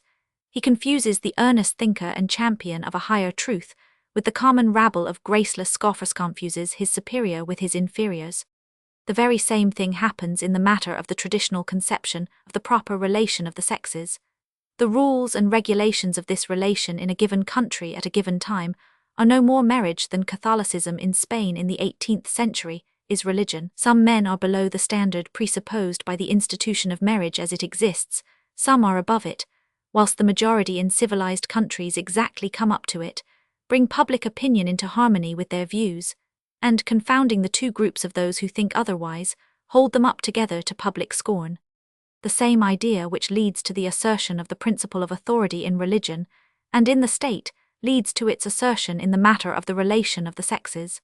The mistake as regards religion consists in the supposition that the Church, because its mission for centuries has been to ennoble, is of essential importance in the production of nobler feelings, and thoughts the supposition that love of truth is not natural to man, increasing with his general development, but must be communicated to him, and kept up in him by the perpetual agency of bishops, priests, churches, church councils. 100. The corresponding mistake in the matter of the mutual relations of man and woman lies in the belief that human beings do not by nature love order and refinement in this relation, and love it the more highly developed and consequently refined they are, that men do not instinctively love their children and protect their children's mother, but that all these qualities and virtues must be first manufactured, then preserved in the human soul by the aid of legislation, although the requisite laws are, strangely enough, only produced by the combined action of all those persons who, taken separately, are supposed to be devoid of the qualities and virtues in question. Entirely the opposite of this is the real truth. It is only their love of these same virtues and blessings which induces men patiently to submit to all the artificial arrangements and compulsory rules under which they groan. They submit because it has been impressed on them from their childhood that such institutions as the existing ones are the only guarantee for the maintenance of the virtues and benefits they so highly prize. One result of this state of matters is the repression or complete prevention of all unprejudiced inquiry into the nature and working of the human soul. Men are trained to accept unquestioningly as truth everything that bears the warrant of tradition or authority, and the opponents of the principle of authority are accused of desiring and favoring immorality. If a man set himself seriously to ascertain what in our day is the most degrading and stultifying of all the principles that exist upon this earth, he could not avoid arriving at the conclusion that the principle of authority is the one most deserving of this unenviable distinction. The principle of authority consistently applied produces such axioms as, marriage exists for the sake of society, and the object of society is to preserve itself, or the same thing differently put, marriage in its traditional form is sacred, because it is indispensable to the preservation of pure morality. And in what does pure morality consist? In the preservation of marriage in its traditional form. There is no progress possible on these lines. We go round in a ring without moving from the spot.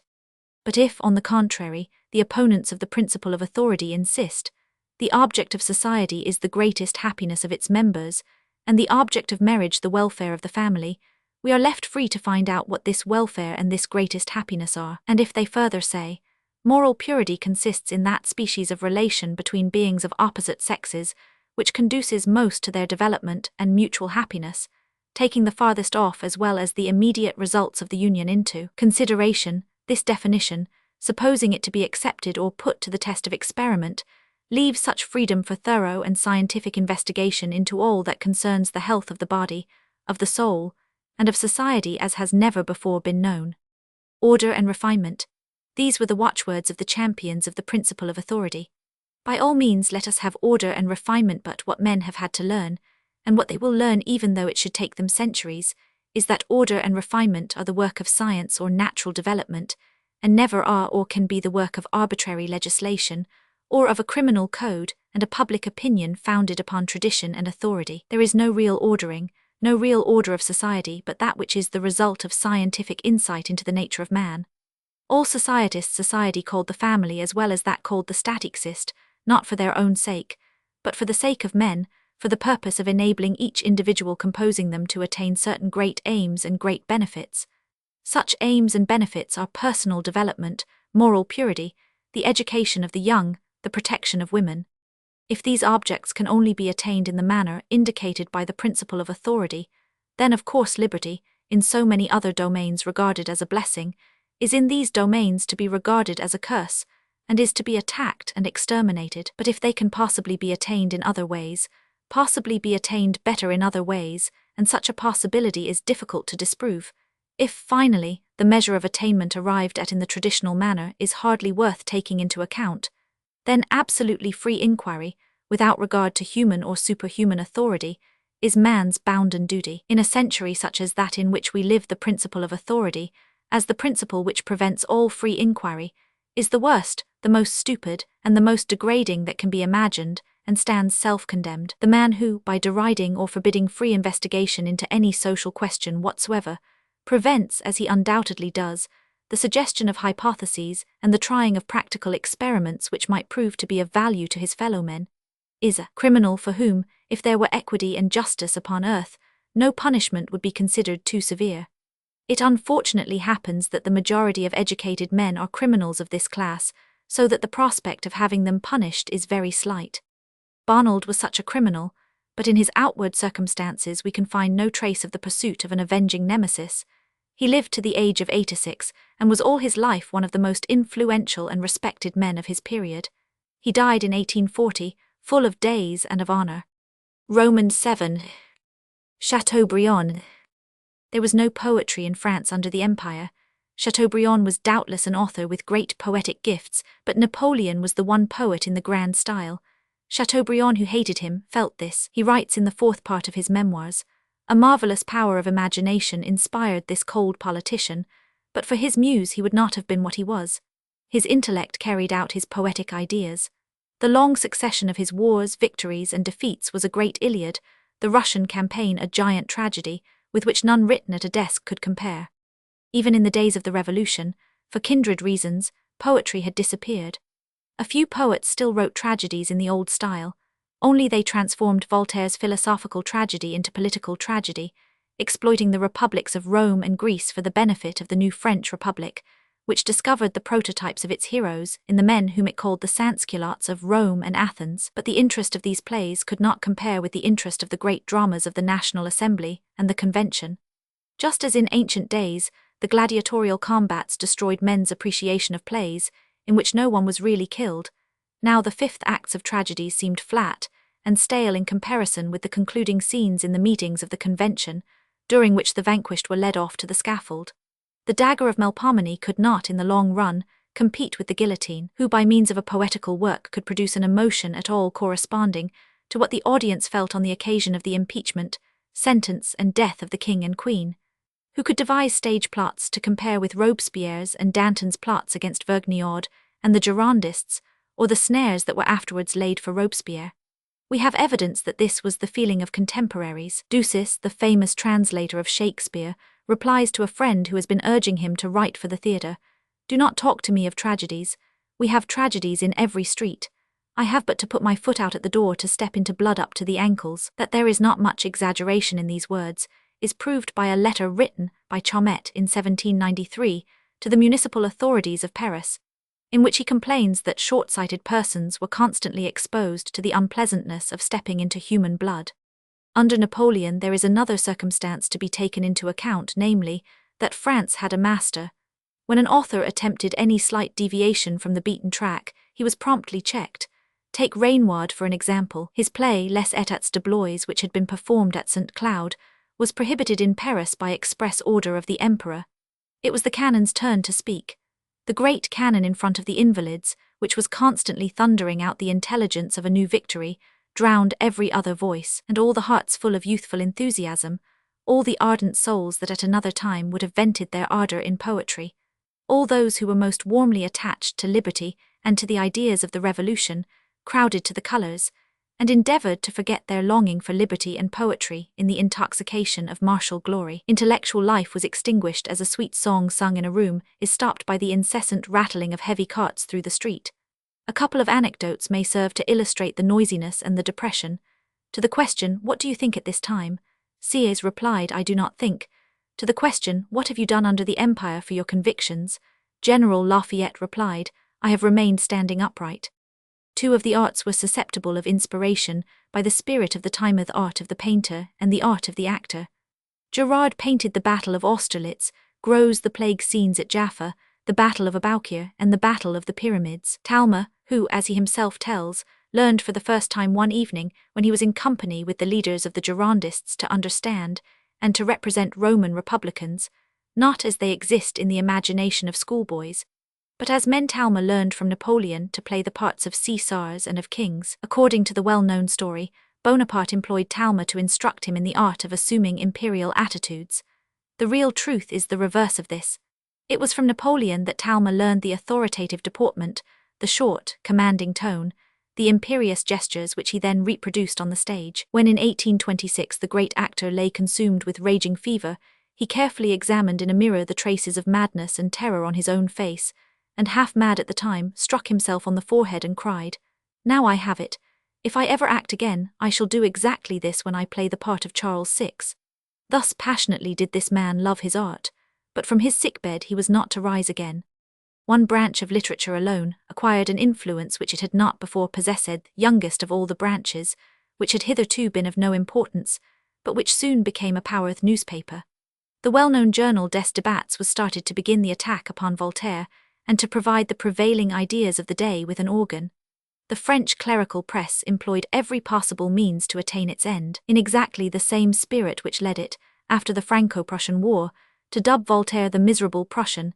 It now searched his letters for passages which might convict him of treachery to his country. In one of the letters to the King of Prussia, the great Frenchman's detractors discovered the offensive phrase, "Every time I write to your Majesty, I tremble as our regiments did at Rossbach," and they hoped with the aid of quotations such as this to irritate the victor of Jena with the philosophers of the school of Voltaire. They emphasized the fact that, according to the testimony of contemporaries, the principal cause of the faint-heartedness shown by the French army in the war with Frederick was the fanatic admiration of its officers for that king, a feeling which actually prevented their believing in the possibility of defeating a general who shared and favored the convictions by which they themselves were inspired. In place of drawing an inference from this favorable to the convictions or ideas in question, the clerical party drew one unfavorable to the persons who, like Voltaire, had promulgated these ideas in France.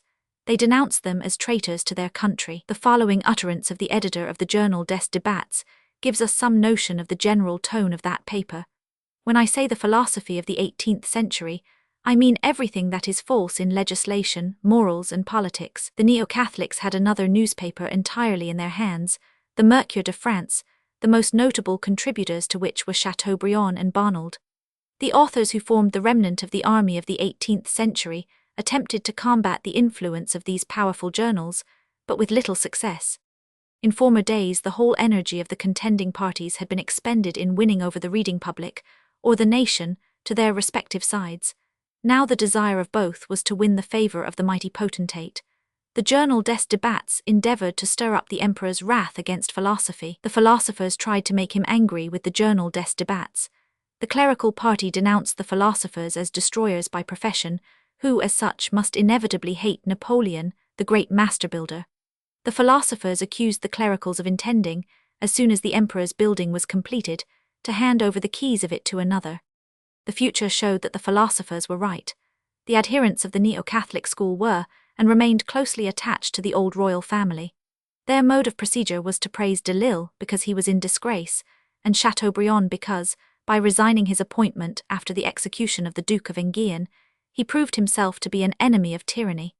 They drew men's attention to all the good points of the old regime under pretext of writing history. Napoleon, who kept a keen eye upon journalistic literature, at last lost patience. A written communication has been preserved which was put into the hands of one of the emperor's officials, to be by him transmitted to Fivi, the publisher of the Mercure, a man with whom the emperor sometimes corresponded privately. Every word in this paper is significant. Note particularly the change from the impersonal third to the first person singular. There is no direct indication as to who is the writer of the document. In the beginning, it is that indefinite, anonymous being, the government, that speaks.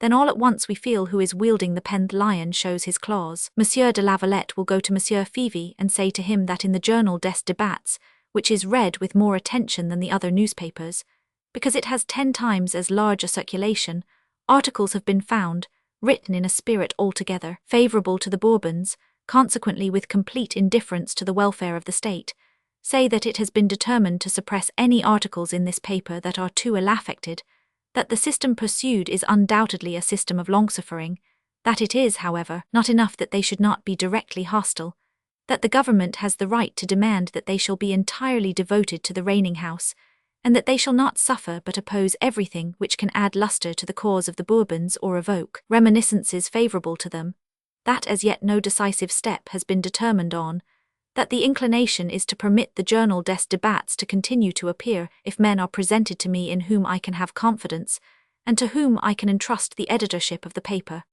We observe the direction which events were taking.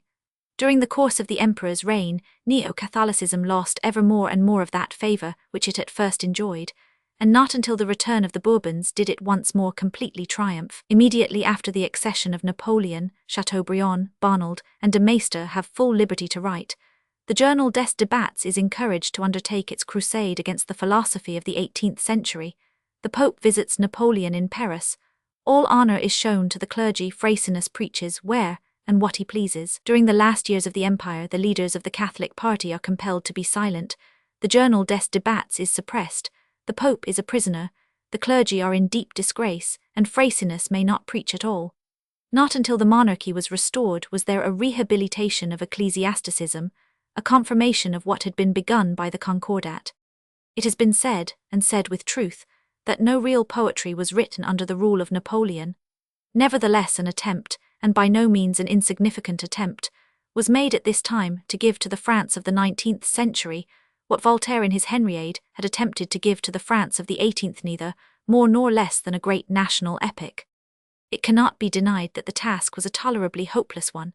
At a time when all Europe was resounding with the names of the heroes of the new empire, and Napoleon was, as has been said, binding the open wounds of France with the flags of her enemies, when the doings of the day were throwing all the doings of times past into the shade, where was an author to find a hero for an epic or deeds that would enthrall the reading world? The enterprise was undertaken by no less a man than Chateaubriand, the successful initiator of the literary movement of the period, the most admired author of his day. It was not only inclination, but also a certain feeling of duty, which induced Chateaubriand to undertake a great epic work. In his first work he had maintained that the legends of Christianity infinitely surpassed in beauty those of heathen mythology, that they appealed far more strongly to the poet, that the Christian, as father, husband, lover, bride, was more admirable and of more value to art than the mere natural being. He felt obliged to follow up his rule with an example, his theory with proof, and for this reason, and also to show what he was capable of, he determined to write a Christian epic. True to the intellectual tendency of which he had been the first distinguished exponent, he did not choose modern or active heroes, in fact did not choose heroes at all, but martyrs as his theme. They also give the name to his work, Les Martyrs ou le Triomphe de la Religion Chrétienne, which, written as it is in prose, produces more the effect of an ordinary 2-volume novel than of an epic. To understand this choice of subject, we must remember that the point of view of the men of this school was not really that of the empire at all, but that of the returned emigrants. They had not yet recovered from the horror excited in them by the deeds of the revolution. In the leaders of the revolution they saw only men of blood, in the vanquished party only hapless victims. In their eyes the real hero was not the conqueror, not the adventurous soldier, but Louis XVI, the innocent sufferer. What were they if not martyrs? All those Christian priests who in the days of September were murdered for the sake of their religion, all those men and women who died in La Vendée for their loyalty to the king by the grace of God. Victims as innocent as the Princess de Lamballe, or the maidens of Verdun, or the lately executed Duke of Enghien, were heroines and heroes, 1,000 times more worthy to be sung than the men who were defiling themselves with blood on all the battlefields of Europe. In 1802 Chateaubriand conceived the idea of his epic. In 1806 the first cantos were ready for publication, but the events of the epic were to happen in all parts of the world known to the Romans. Chateaubriand was not indolent by nature. It was not his aim to finish the work as quickly as possible in order to rest upon his laurels. He stopped short, and in July 1806 went off to travel in Greece, Syria, Egypt and Carthaginian Africa, returning through Spain. The one object of this tour was, he himself gives us to understand in the prefaces to Les Martyrs and the notes of travel itinéraire, the perfecting of his work. In the one preface we read, "This journey was undertaken for the sole purpose of seeing and painting those districts in which I intended to lay the scenes of Les Martyrs." In the other, "I did not undertake this journey in order to describe it. I had a purpose, and that purpose I have accomplished in Les Martyrs. I went in quest of picturesque, that was all." No, that was not all, neither all that Chateaubriand proposed to himself in taking the journey, nor even all that he wished others to see in it. Chateaubriand is child herald before the real child herald. He is a legitimist and Roman Catholic Byron. His René is the forerunner of the Byronic heroes. He himself, in his pilgrimages, is a forerunner of that half-fictitious, half-real herald whom love of adventure and longing for new impressions drive from land to land. But the Byron of the ecclesiastical revival could not, like the English nobleman who still felt the blood of the Vikings in his veins, rest satisfied with the honest confession of such a simple motive as this for his wanderings. It would not have been at all in the spirit of Chateaubriand's period, nor would it have been in keeping with the part he played in that period, for him to go to Jerusalem to study landscape, to cover his palette with colours, and fill his sketchbook with sketches. When Childe Harold talks of his pilgrimage, he employs the word in its secondary meaning. Chateaubriand uses it in its original meaning. He tells everyone that he is going to the Holy Land to strengthen his faith by the sight of all the holy places. He brings back with him water from the Jordan, and when the Comte de Chambord is born, it is with this water that the royal infant is baptized. He himself says, "It may seem strange nowadays to speak of sacred vows and pilgrimages, but in this matter, as everyone knows, I have no feeling of shame. I long ago took my place in the ranks of the superstitious and weak-minded. I am perhaps the last Frenchman who will set out for the Holy Land with the ideas, aims and feelings of a medieval pilgrim. And though I do not possess the virtues which so conspicuously distinguish the de Cousseys, de Nessels, de Chatelains and de Montforts, I have at least their faith. By this sign, even the old crusaders would recognize me as one of themselves." There is an awkward discrepancy between this utterance and the words quoted above. "I went in quest of imagery, that was all." And in Chateaubriand's Memoirs d'Outre-Tombe, we find a confession of yet another object in his quest of pictures, which throws a curious light upon the feelings and motives of the wood pilgrim. He hoped by his efforts after fame, by his studies and his travels, to win the favour of a lady with whom he was in love. Taken in itself, this is most natural. Chateaubriand was an ardent lover and frantically ambitious. It is not surprising that he should have said to himself, "Fame, greater, more deserved, that I may deserve her better, that I may show her my ardent desire to render myself worthy of her favour. The lady herself appears to have been ambitious for him, and to have allowed him to view the possession of herself as a possible, far-off reward of new efforts. Though we may acknowledge that there is something medieval and chivalrous in such a relationship as this, an extraordinary confusion of ideas is none the less proved in the man who talks of a crusade and a pilgrimage. And yet Chateaubriand was no priestly casuist. He was a haughty, self-important, cynical aristocrat, who defiantly attached the colours of the church to his helmet, and wore them not only at every joust but at every rendezvous. In his memoirs d'Outre-Tombe he writes, "But have I in my itinéraire really told everything about that voyage on which I embarked from the port of Desdemona and Othello? Was it in the spirit of repentance that I sought the sepulchre of Christ? One single thought consumed me. I counted the moments with impatience. Standing on the deck of my ship, with my eyes fixed on the evening star, I prayed for a fair wind to carry me swiftly onwards, for fame in order that I might be loved. I hoped to win fame in Sparta, at Mount Zion, at Memphis, at Carthage, and to carry it with me to the Alhambra. Would another remember me with as great steadfastness as mine under my probation?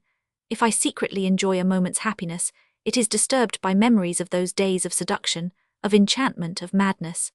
This is the language of a modern Tannhäuser, looking back with longing to his Venusberg. Chateaubriand has evidently forgotten that he had attributed to himself the emotions and aims of a medieval pilgrim. The lady who had given him a rendezvous at the Alhambra was a young Madame de Mauchy, who died insane. Contemporaries represent her as a marvel of beauty, charm, and refinement. Chateaubriand had been married since 1792.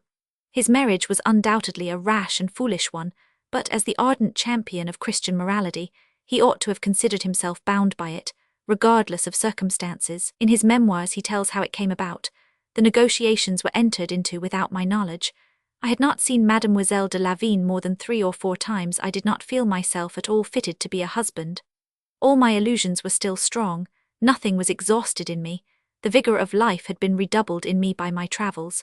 I was constantly tormented by my muse. My sister had a high opinion of Mademoiselle de Lavigne, and saw in this marriage an independent position for me. 'Arrange it then,' said one. 'As a public man I am not to be influenced, but in private life I am the prey of any one that chooses to take possession of me. To avoid an hour's annoyance I could let myself be made a slave for half a century.' Fortunately, he did not feel himself a slave. In the role of the returned pilgrim, then, he wrote his epic. An epic in the 19th century. In our days no one believes in the possibility of such a thing.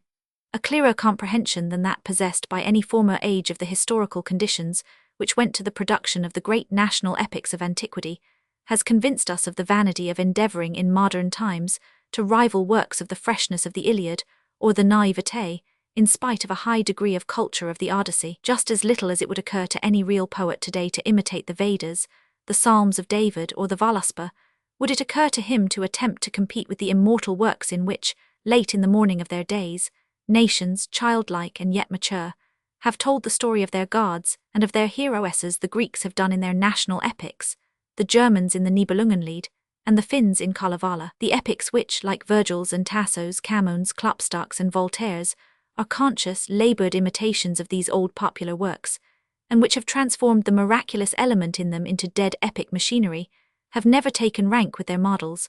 Their comparative value depends upon how close, in time and in spirit, they are to these models. The more naivete they display, the colder they leave us.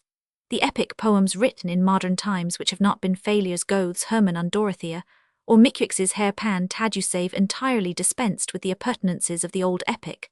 But this Chateaubriand had not the slightest intention of doing. Far from either rather meant to add to their number, in order to exhibit the vast superiority of the Christian to the antique apparatus. As he has no command of verse, he determines to write his epic in prose.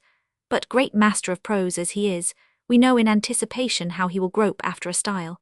And we are sensible as we read of a confusion of influences. Homer, the revelation of St. John, Dante and Milton, the fathers of the church, and Suetonius. The action takes place in the days of Diocletian. One half of the characters are pagans, the other half Christians. The hero Eudor wins the heart of a young pagan girl, he converts her, and they die together as martyrs in the arena of the Colosseum. Her father is a Greek priest of the Homeric gods. Some of the events happen in ancient Gaul. His imitation of the Homeric style has led the author into much artificiality and exaggeration. In the first place, he has made his Greeks too religious. They show the same childlike faith in their gods as do those Homeric heroes from whom they are separated by the space of 11 centuries. The Greeks of the age of Eudor were for the most part confirmed skeptics, and those who still believed in their gods did it in a rationalistic manner. Chateaubriand's Greek maiden comes upon Eudor in the forest, while he is resting under a tree. He is young and handsome. He rises hurriedly when he sees her. "Are not you the hunter Endymion?" She stammers confusedly. "And you," asks the young man in his turn, "are not you an angel?" These are not simply polite speeches. The speakers mean what they say. In Chateaubriand's pages, it is the most simple matter possible for two lovers living in the most enlightened country in the world to take each other for legendary characters and supernatural beings. Cymodocie's father says in the same style to the young man, "Prithee, my guest, forgive my frankness. I have ever yielded obedience to truth, the daughter of Saturn and the mother of virtue." Even as far back as the days of Plato, a Greek was perfectly capable of naming truth without mentioning either its parents or the grandparents of virtue. We come upon phrases which might have been translated from Homer. When Cymodocie wants to find out who Eudor is, she says, "In what harbours has your ship cast anchor? Do you come from Tyre, famed for the wealth of its merchants, or from beautiful Corinth after receiving precious gifts from your hosts?" 100. This sort of thing is passable in dialogue, but the effect is distressing when the narrator himself either altogether forgets the 1500 years which separate him from the characters of the story, and writes as they speak, or else employs expressions borrowed from the medieval romances of chivalry. He writes, for instance, in Homeric style, "Nothing would have disturbed the happiness of Demodocus if he could only have found a husband for his daughter who would have treated her with proper consideration after leading her home to a house full of treasures." And of Velida, the Gallican druidess, we are told in the true ballad style, "Phil de Roy amoins de but, de noblesse et de grandeur." And if the author sometimes writes as if he himself were the last of the Homerid, his characters in retaliation often talk as if they foresaw the whole course of modern intellectual development. The Christian bishop, Cyril, speaking of the heathen myths, says, "A time will perhaps come when these falsehoods of the childish days of old will simply be ingenious fables, themes for the song of the poet, but in our days they confuse men's minds." What an enlightened man! It is unnecessary to pass the whole work in review. The author's great ability is only displayed in details and incidental episodes. One beautiful passage is that in which he describes the arrival of the Greek family to visit the Christian family, who are all in the field binding sheaves. It has a peculiar idyllic charm which recalls the Book of Ruth, and yet it breathes the New Testament spirit. The account of Velida's death is also very fine. There is all the fire and divine frenzy of Chateaubriand, the poet's genius in his representation of Velida. There are longer passages than these well worthy of attention, such as the description of the battle between the Franks and the combined armies of the Romans and the Gauls, which, written as it was a number of years before Sir Walter Scott's historical novels, is significant and novel with its element of national characterization. As in all Chateaubriand's works, the descriptions of nature are fine. It ought to be observed that when, in his memoirs, Chateaubriand himself has occasion to write of Les Martyrs, he does so with proud modesty. He shows that he is conscious of the faultiness of the work in certain respects, and draws particular attention to the small degree of success it has had in comparison with Le Génie du Christianisme. He ascribes the comparatively unfavourable reception which it met with at first principally to outward circumstances, and in this he is right. Napoleon's relations with the Pope were at that moment strained and unfriendly. What Chateaubriand had written of Diocletian, as the persecutor of the Christians, was applied to the emperor. There were allusions to the humble circumstances of Napoleon's youth, and to his insatiable ambition in the description of Galerius, and allusions to his court in the description of Diocletian's.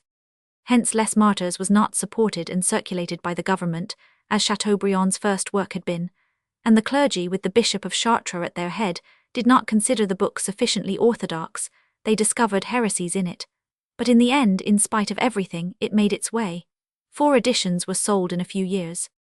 What Chateaubriand desired to prove by means of this work was the peculiar adaptability of the Christian legend, of Christian supernaturalism, to the use of the poet. What he succeeded in proving was that in our days orthodox Christian poetry comes centuries too late. The poets who have dealt with supernatural themes have as a rule been more successful in their representations of hell than in their descriptions of the state of the blessed. In Dante, a perfect host of bold figures, so powerfully conceived that they dominate the whole poem, emerge from the waters and the flames of perdition. Amongst the damned of the Inferno, those whom we remember best are the almost superhumanly defiant and proud Italian nobles of the poet's own day Farinata, for example. As to Milton, his Satan is universally acknowledged to be his most masterly character, and it has been maintained, not without reason, that the prototype of this character is to be sought among those energetic Puritan rebels who, even when they were overcome, did not cease to defy the royal authority. Each age paints its Lucifer in its own image. Chateaubriand's rebellious spirit is not the traditional devil either, but a devil who has brought about the French Revolution. Every time he and his attendant courtiers open their mouths, it is to utter one or other of the watchwords of the revolutionary period. In Satan's speech to his army, we are astonished to hear the echo of the oratory of 1792. After a few introductory biblical phrases, he falls into the style of the hymns of the Revolution, which Chateaubriand has amused himself by caricaturing.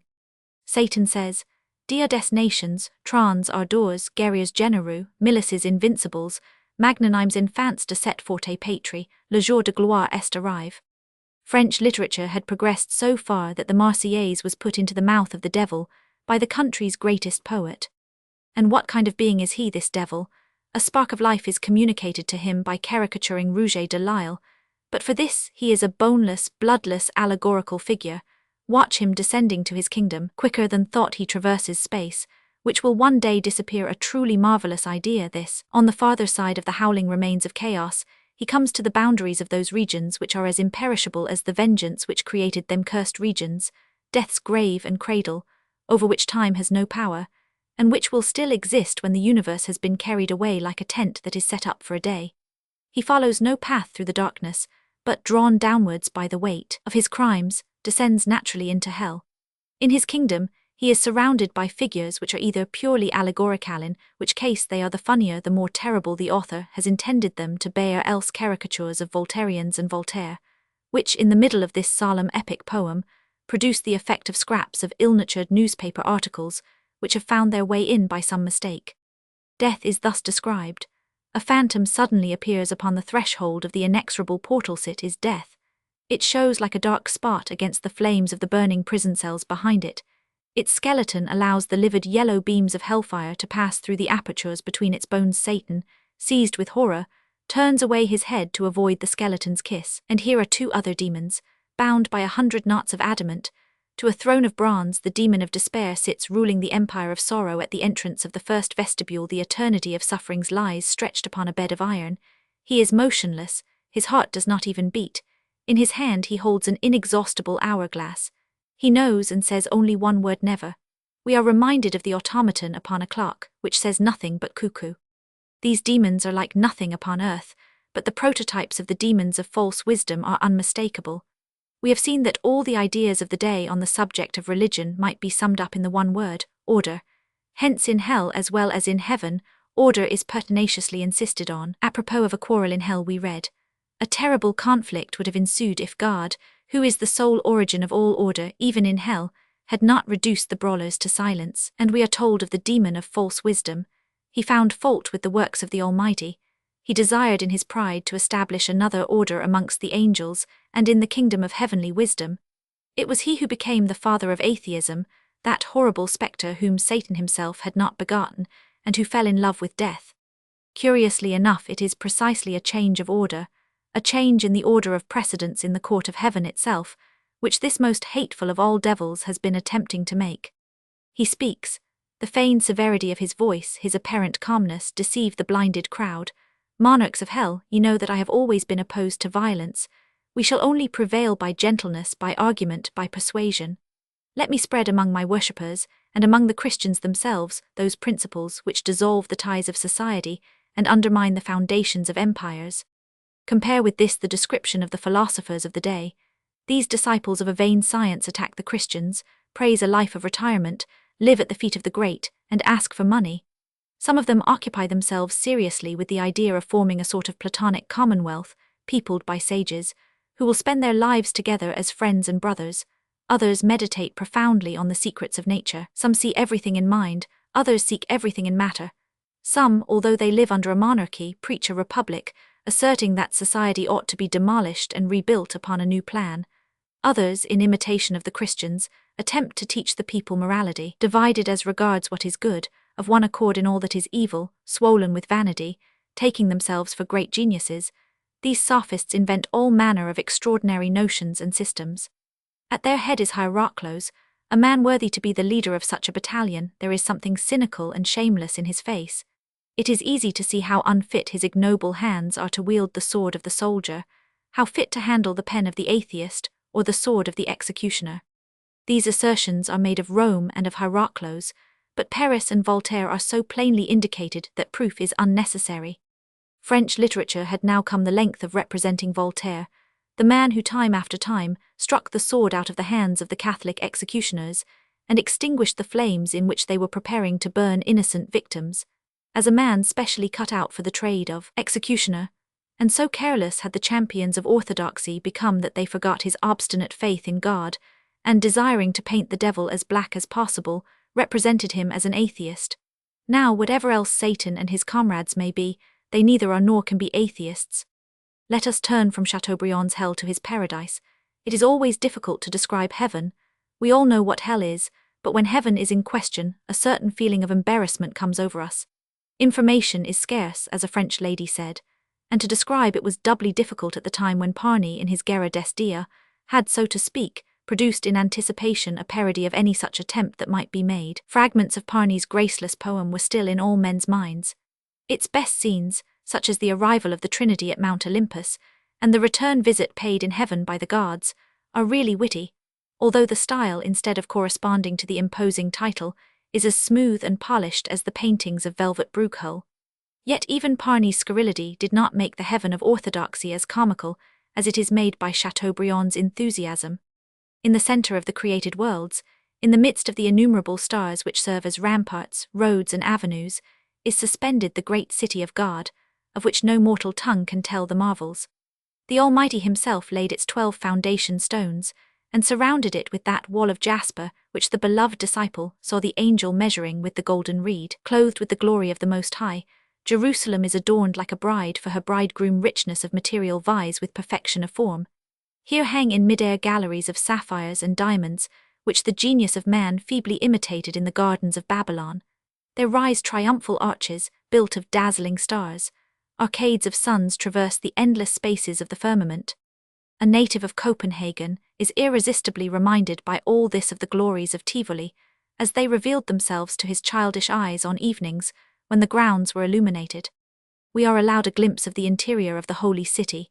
Here the choirs of cherubim and seraphim, angels and archangels, principalities and powers, are perpetually meeting and separating. These beings, who, it would seem, had not been entirely safe from ridicule, seeing that Parny had belaboured them so unmercifully, now hold a new triumphal entry. From this time onward they become regular denizens of the realm of poetry.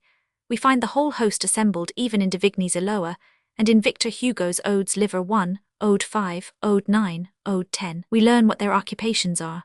Some are the keepers of the 20,000 watchariats of Zebioth and Elohim, others guard the quivers of the Lord, his deadly thunderbolts, and the terrible horses which are the carriers of pestilence, war, famine, and death. 1,000,000 of these ardent beings order the courses of the stars, relieving each other in this glorious occupation like the vigilant sentinels of a great army. In Parny's poem their occupation is less arduous. The duty he assigns to them, because of their limited intelligence, is principally that of acting as decorations. They stand in rows along the walls and look on. All the things which Chateaubriand's angels guard lie, as it were, in a great arsenal ready for use on given occasions. In the following description we see them in use. The occasion is the proclamation by the Trinity to the blessed saints of Eudors approaching martyrdom. When these vicissitudes of the Church had been communicated to the elect by a single word of the Almighty, there was silence in heaven for the space of half an hour. All the celestial beings cast their eyes to the ground. From the heights of heaven Mary, let a first look of love fall upon the poor victim confided to her tender care. The palms of the confessors grew green again in their hands.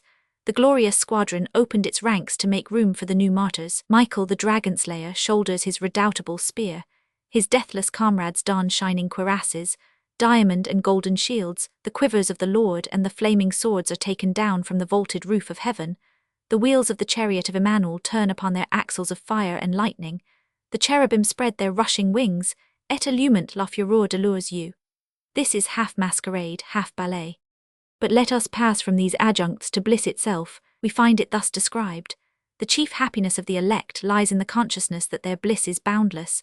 They experience forever the delectable feelings of the mortal who has just done a virtuous or heroic deed, or of the genius in the act of conceiving a great idea, or of the man enjoying the delights of legitimate love, or of a friendship tried by long misfortune. The grandeur and the omnipotence of the Almighty are the constant theme of their discourse. "O God," they cry, "how great thou art!" Chateaubriand has not succeeded in making heavenly bliss particularly attractive. Our first feeling is apt to be one of pity for the unfortunate deity, thus compelled eternally to listen to his own praises. He is thus described: "Far from the eyes of the angels is accomplished the mystery of the Trinity. The Spirit which mounts and descends perpetually from the Son to the Father, and from the Father to the Son, unites itself with them in these unfathomable depths. A triangle of fire appears at the entrance to the Holy of Holies. The Austrican spheres stop in their courses, the hosannas of the angels are silenced, the fiery triangle disappears, the sanctuary opens, and the three potentates are seen.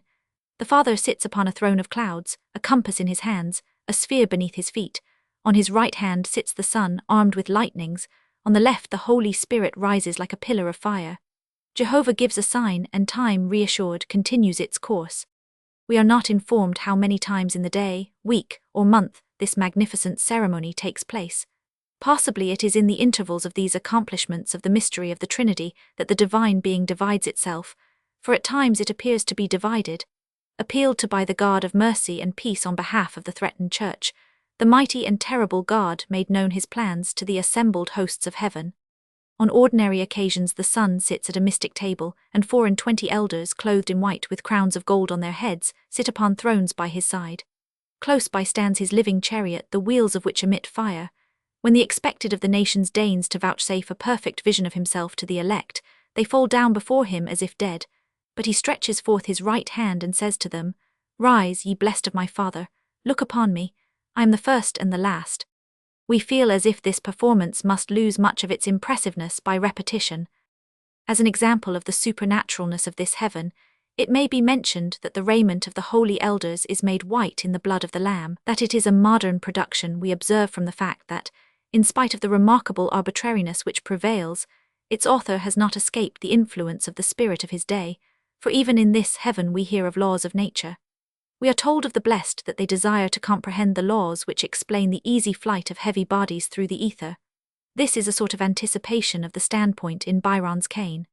From the artistic point of view, it is interesting to observe the kind of imagery by means of which Chateaubriand, when he is neither borrowing from the Revelation of St. John nor from Milton, attempts to give an idea of the glories of heaven. When Dante makes the same attempt, he has recourse to visions, to the glories of that mystic rose which the Gothic cathedral builders feebly endeavoured to imitate. But Chateaubriand, the man of modern ideas and of much experience as far as the outward world is concerned, has recourse to impressions of travel. The arcades of heaven are compared to the gardens of Babylon, to the pillars of Palmyra in the sands of the desert. When the blessed spirits are hastening through the created world, we are told of the scene that displays itself to them.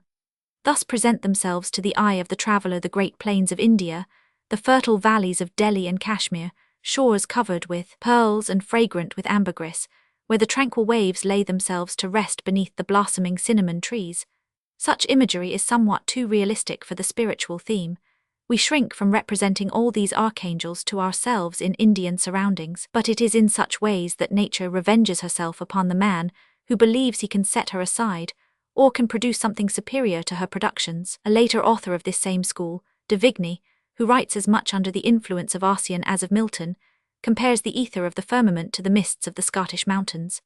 The indistinct form of Lucifer descried far off in space by the angel Eloa is compared to the waving plaid of some wandering Scotchwoman, seen through the misty clouds falling on the hilltops. The conjunction of an angel and a plaid strikes us as a curious one. The scenery which this group of authors considers unquestionably the most beautiful is not the jumbled, potpourri landscape of the German Romanticists. No, what they, in harmony with the spirit of their day, admire is that paradisaic landscape in which the strictest order prevails, symmetrical, architectural, a sort of dilution of Claude Lorraine. Take, for an example, the commencement of de Vigny's Le Deluge. La terre était riante et dans sa fleur première. Le jour avait encore cette même lumière. Qui du ciel embellit cœur en les hauteurs. Quand il a fit tamer de ses doigts créateurs. Rien n'avait dans sa forme alter la nature, et des monts réguliers éléments architecture, et s'élevait jusque oxia par ses degrés égaux, sans querin de leur chain ut brise les anneaux, et des fleuves ox mers le cœurs et réglés, dans un ordre parfait qui n'était pas trouble, jamais un voyageur n'aurait, sous le feuillet, rencontre loin des flats et l'email du coquillage, et la pearl habitate son palais de cristal, chaque tressor restate dans l'élément natal, sans infrander jamais la celeste defense. This partiality from model, ideal landscape tempts our authors more and more frequently to lay the scenes of their works in heaven. Chateaubriand continues to be a greater master in the description of earthly than of heavenly surroundings.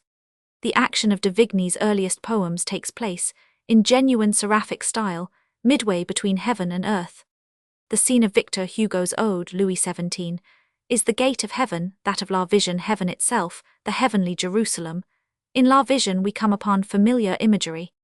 Le char des séraphins fidèles, seem du brillant d'étincelles, es arrêté sur son triple essieu, et la rau aux traces brillantes, et les quatres ailes tournantes, si tirent au souffle de Dieu, adorant l'essence inconnue, les saints les martyrs gloria, contemplant sans l'ardent nu, le triangle mystérieux.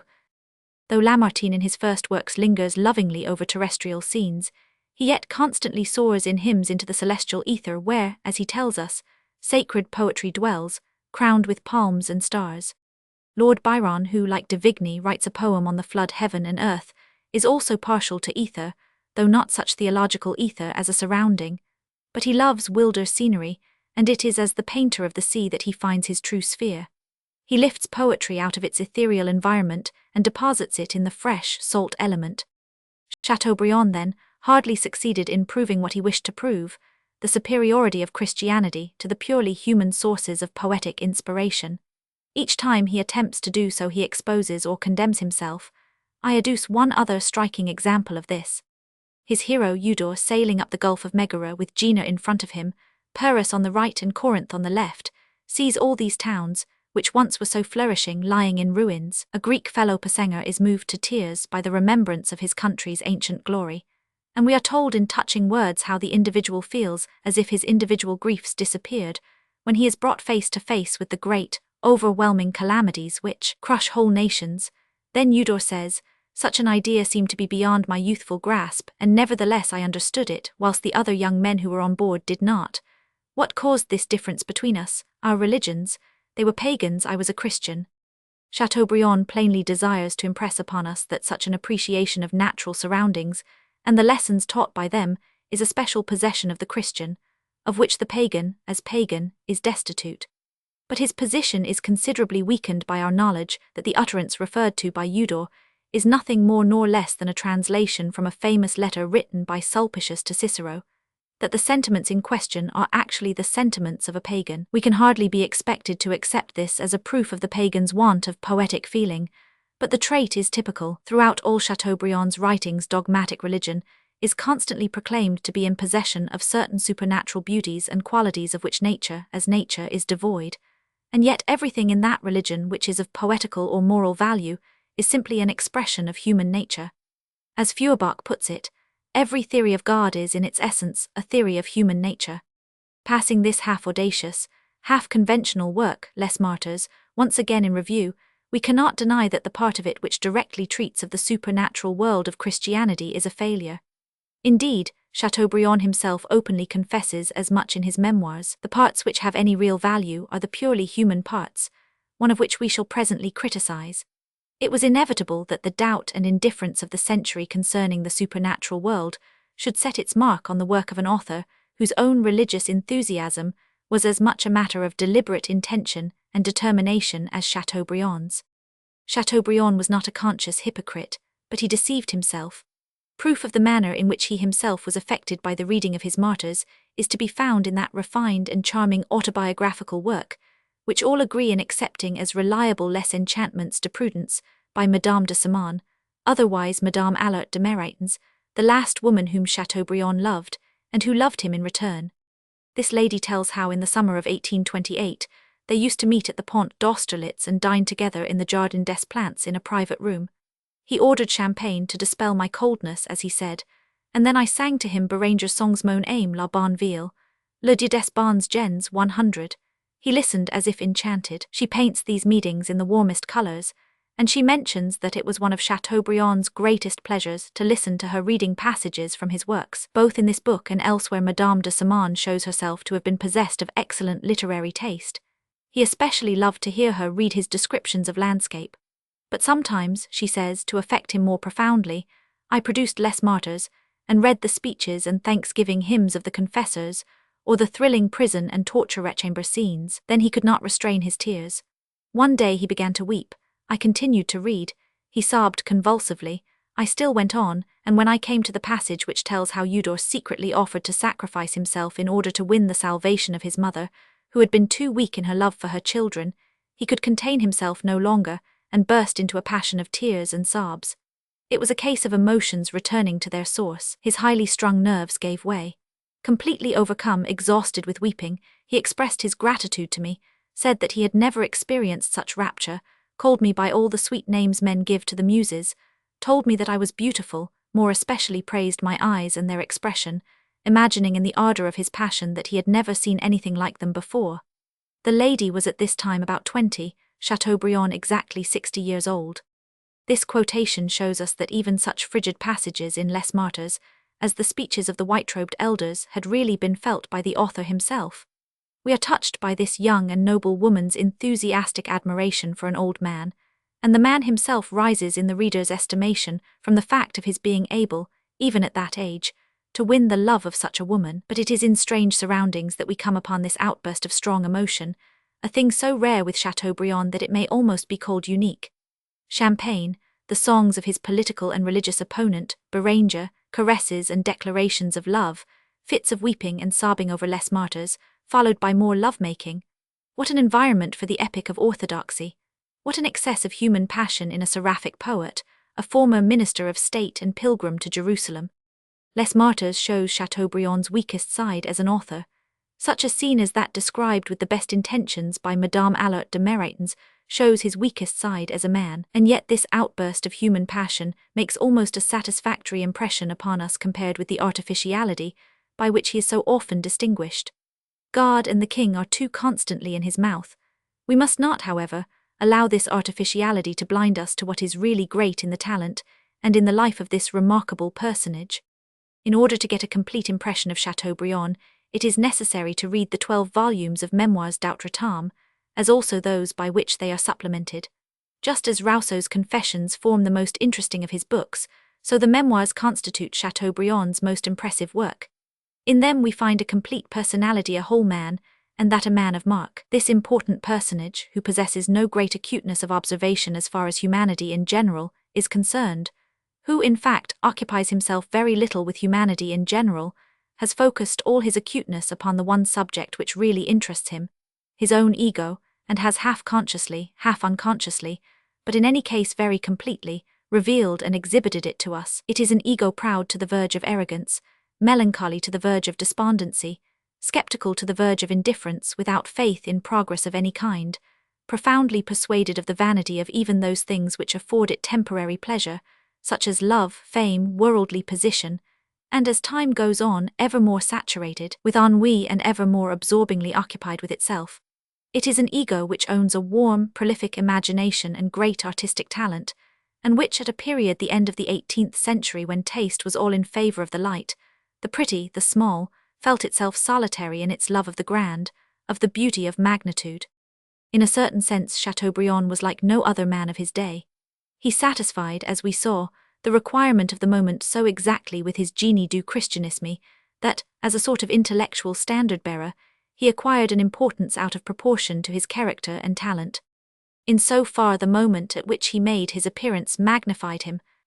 But looking at the matter from the other side, it may be maintained with equal certainty that the moment at which he entered upon his career forced on him a part which, for half a century, brought him into conflict with his own inmost nature. That nature was always rebelling against the part, The man's independence and uncontrollableness were in perpetual collision with the politic-religious orthodoxy, which it had become his life task to give expression to and champion. In other words, his position in the world involved him in incurable discord with himself. In his old age he sometimes plainly confesses this. Towards the conclusion of his work on the Congress of Verona he says openly, "As an officer of the Regiment of Navarre, I had come back from the forests of America to join legitimate monarchy in its exile, and to fight under its banner against my own judgment, contre mes propres lumires, all this without conviction, simply from a soldier's sense of duty, and because I, having had the honour of driving in the royal carriages from End to Versailles, considered myself peculiarly bound to support a prince of the blood royal." We find him, however, only 2 pages farther on in the same book ascribing the fortunate issue of the war in Spain, which he had forced on against the desire of France, Spain, and England, less to his own ability, which he is not at all given to undervaluing, than to one of the latest miracles performed by heaven for the race of St. Louis. Here, as in all his later works, he makes a marked difference between monarchy as an idea and the person of the monarch. He tries to reconcile avowed, unaltered loyalty to ideas with a frank contempt for the capacities and characters of kings. There is no doubt that the foolish ingratitude of the Bourbons towards the man to whom they owed so much added largely to this contempt. But in his memoirs, he shows that it began early. He would have us believe that it dated from his earliest acquaintance with Louis Roman XVIII and his environment. He soon perceived that King Louis did not favour him, and it wounded his pride to find that the king's brother, the future Charles X, had not read one of his books, not even Le Génie du Christianisme. Looking back on his past life he writes, "Louis XVIII and his brother did not understand me at all. The latter said of me, good-hearted and hot-headed, these hackneyed words were completely misapplied. My head is very cool and my heart has never beat very warmly for kings." The old monarchy, unless it actually felt itself so self-dependent as to be indebted to no one, was bound to regard itself as under obligation to Chateaubriand, not only because, as an officer in Conde's army, he had fought and suffered in its cause, not only because under Napoleon he had stopped midway in his career and defied the mighty potentate by sending in his resignation after the execution of the Duke of Enghien, but also because, in 1814, even before Napoleon's abdication at Versailles, he had influenced public opinion in favour of the Bourbons by means of a pamphlet, which Louis Roman XVIII himself declared to have been as useful to him as 100,000 soldiers. The pamphlet in question, Buonaparte et les Bourbons, is perhaps the most passionate, most vindictive, most venomous, and most artificially enthusiastic party work written by Chateaubriand. It is an insane shriek of hatred of the fallen Napoleon, who is stripped of every fragment of his glory, and a hurrah of hollow enthusiasm for sunken-chisted Louis Roman XVIII, who is deified. In no other work does Chateaubriand display so much vindictive stupidity. He goes so far as to deny Bonaparte's ability as a general. He describes him as an incompetent officer, who could do nothing but command his troops to go forward, and who gained his victories simply by the excellence of these troops, and not by his conduct of them, as a commander who never ensured and never knew when to make a retreat, and who, far from improving the art of war, led it back to its infancy again. The Marquise de Séglière in Sandeau's famous comedy does not talk greater nonsense about Napoleon. Louis Roman XVIII, on the other hand, is called a prince famed for his sagacity. We are told that, of all the rulers possible for France at the moment, he is the one most suited to the position of the country and the spirit of the century, whilst Bonaparte is the one of all others least fit to reign. This is what we find in the official pamphlet, but how differently Chateaubriand thinks and speaks in his memoirs. In them he does justice to Bonaparte's military skill. He says of him that he invented war in the grand style, and he has also suddenly discovered that the winning of one battle after another is no inconsiderable part of the duty of a general. Because they flatter his own vanity, he relates various anecdotes which show how Napoleon, unbiased by his Chateaubriand's hatred, displayed his appreciation of him. After Chateaubriand had turned against him, Napoleon demanded to be informed by the Academy why a prize had not been awarded to the Génie du Christianisme. And when at Fontainebleau he had read with perfect calmness the offensive pamphlet described above, he merely remarked, "This is correct, that is not correct. I do not blame Chateaubriand. He was my enemy in my day of prosperity, but those miscreants 100. Apropos of this, Chateaubriand makes the amusing and surprising remark, "My admiration of Bonaparte this time without the U has always been great and sincere." He is undoubtedly telling the truth. He admired and envied Napoleon. He measured himself with him and felt the disadvantage of having such a contemporary.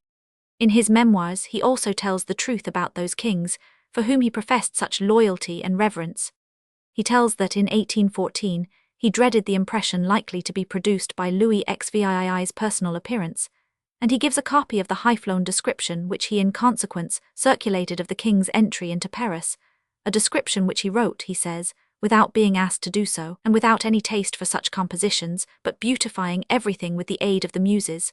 A man makes his appearance before the officers, who have never seen him, before the grenadiers, who hardly know him by name. Who is this man? He is the king.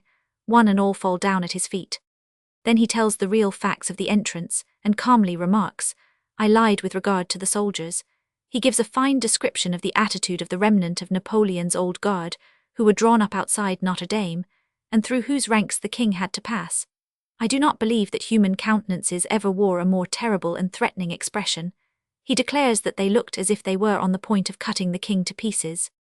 And he makes no endeavor to show the baselessness of their contempt. After telling how his plan of defense during the 100 Days was foiled by the cowardliness of the king and his immediate following, he exclaims, "Why did I come into the world in an age in which I am so out of place? Why have I been a royalist against my instinct at a time when a miserable tribe of courtiers would not listen to me, could not understand me? Why was my lot cast amongst that crowd of mediocrities who looked on me as a madman when I spoke of courage, as a revolutionist when I spoke of liberty?" As the memoirs advance, the champion of monarchy throws ever more light upon the piety, understanding, and character of Louis XVIII. It is to be feared that to the most Christian kings religion was no more than a medicinal liquor, well adapted to form one of the ingredients of the brew called monarchy. He writes of the voluptuous imagination which the king had inherited from his father. He remarks that he was fond of praising himself and making fun of himself at the same time. For instance, when speaking of possible heirs to the throne, he drew himself up with a capable, arch air. But it was not my intention to dispute the king's ability in this or any other matter. When giving a more minute description of Louis's character, he says, "Selfish and devoid of prejudices, it was his aim to preserve his own tranquility at all costs without being cruel. The king was inhuman." He tells how Louis boasted of being able to raise a favorite so high as to make him the object of universal envy, and thereupon remarks, "To be able to raise others, one must be certain of not falling oneself." But what were kings in the days of Louis XVIII? Though they could still make a man rich, it was no longer in their power to make him great. They were now nothing but their favorites' bankers. And not content even with such severe language as this, Chateaubriand at times takes to satire. In his account of the Congress of Verona, he tells how it came about that he at one time stood so high in the king's favor that his fellow ministers were positively jealous of him. The king often went to sleep in the cabinet council, and it was the best thing he could do, for when he was not asleep he told stories. He had a great gift of mimicry, but this did not amuse 1,000. De Villèle, who wished to discuss affairs of state, 1,000. De Coursières put his elbows, his snuff-box, and his blue pocket-handkerchief on the table. The other ministers listened in silence. I alone could not help being amused by His Majesty's anecdotes, and this evidently delighted him. When he was searching for an excuse to tell a story, he would say in his little thin, clear voice, "I want to make 1,000. De Chateaubriand laugh. It does not surprise us that Chateaubriand, after demonstrating how in a democratic community men make their way by talking volubly of liberty, the progress of humanity, the future 100, should wind up with the following description of the conditions prevailing in the aristocratic royalist society, the praises of which he had always sung. "Play whist, bring out with an air of seriousness and profundity the impertinences and witticisms which you have prepared, and the brilliant career of your genius is assured." Thus completely was the man who inaugurates the half-beliefs, the aesthetic Christianity, and the affected royalism of the 19th century, cured of all illusions. He was too proud to wear his mask to the end, and he threw it off completely beyond the grave. He himself names as his chief faults ennui, disgust with everything and constant doubt. These faults had their good sides. Profound indifference to all this world has to bestow preserved him from the temptations of base ambition. Doubt preserved him from placing implicit confidence in the doctrines, which a spirit of aristocratic defiance more than anything else led him to champion. His pride sustained him, and though it did not preserve him from hypocrisy, it kept him from ever committing a mean action. But, until the ingratitude of the authority which he had reinstated roused him to rebellion, there was a hopeless discord between his nature and the part he played. Bist du skan gut, while du globig bist. Der Teufel ist sicher kein Atheist. O haunt o crime, on Ross les puissances. On jetta bars dix mille intelligences. Qui figurant dans les processions. De lures gradins les trans on renverse. On foul ox pides les dominations. Et des virtus le troupeau si disperse. El en jetta lournes. Divines qua les teats cherubines. Ox fries mentins, ox levers purpurins. Parni la guerra destia canto 10. Proper sans plus a garnier les gradins. A cet employ si born lur ginny. Se si qual bal nous otter sots humans. Nous appellans fair tapisserie. Cf parni. Edientals toi, o bien en edientals quan. Toi en unsul, vous comprenes j esper. Figuresvus un venerable peer. O front serine a eller un pu commune. Ni beau ni laid a ses vert pour son a. Et bien assis sur le douze dun nuit. De sun bras droit a sun bras gauche vol. Certain pigeon coif dun oriole. Sur ses genu un bel agno repose. Qui bien lave bien fries bien delicate. Portant au cou Ruben couleur de rose.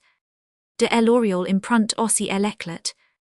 Ainsi parut le triple personage. Roman 8. Madame de Crudiner. Amongst the personages of the day, we come upon one class peculiarly characteristic of this period, namely, the converts.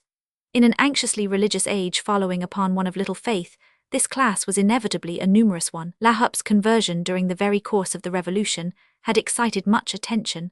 Chateaubriand himself was a convert. It is possibly the converts who help us to the clearest understanding of the nature of the new spirit, for in them we see it striving with and overcoming the old. The convert is, moreover, always ardent. He is full of his new belief, and consequently has, or affects, a peculiarly expressive countenance. The rule that the spirit of a period mirrors itself typically in that period's leading characters holds doubly good in the case of the individual, whose character it is to be converted, especially if that individual is a woman. History contains no record of a woman, with her receptive nature, having led her age onward to new development, but some woman generally presents us with a specially marked type of the character of her age. The émigrés group themselves round Madame de Staël, the leaders of Romanticism rally round Caroline Schlegel, and the age of the rehabilitation of religion finds poetically pious expression in Madame de Crudiner. In Madame de Staël's Delphine, there is a scene in which the heroine enchants a large company with her graceful and expressive performance of a certain foreign dance, the shoal dance.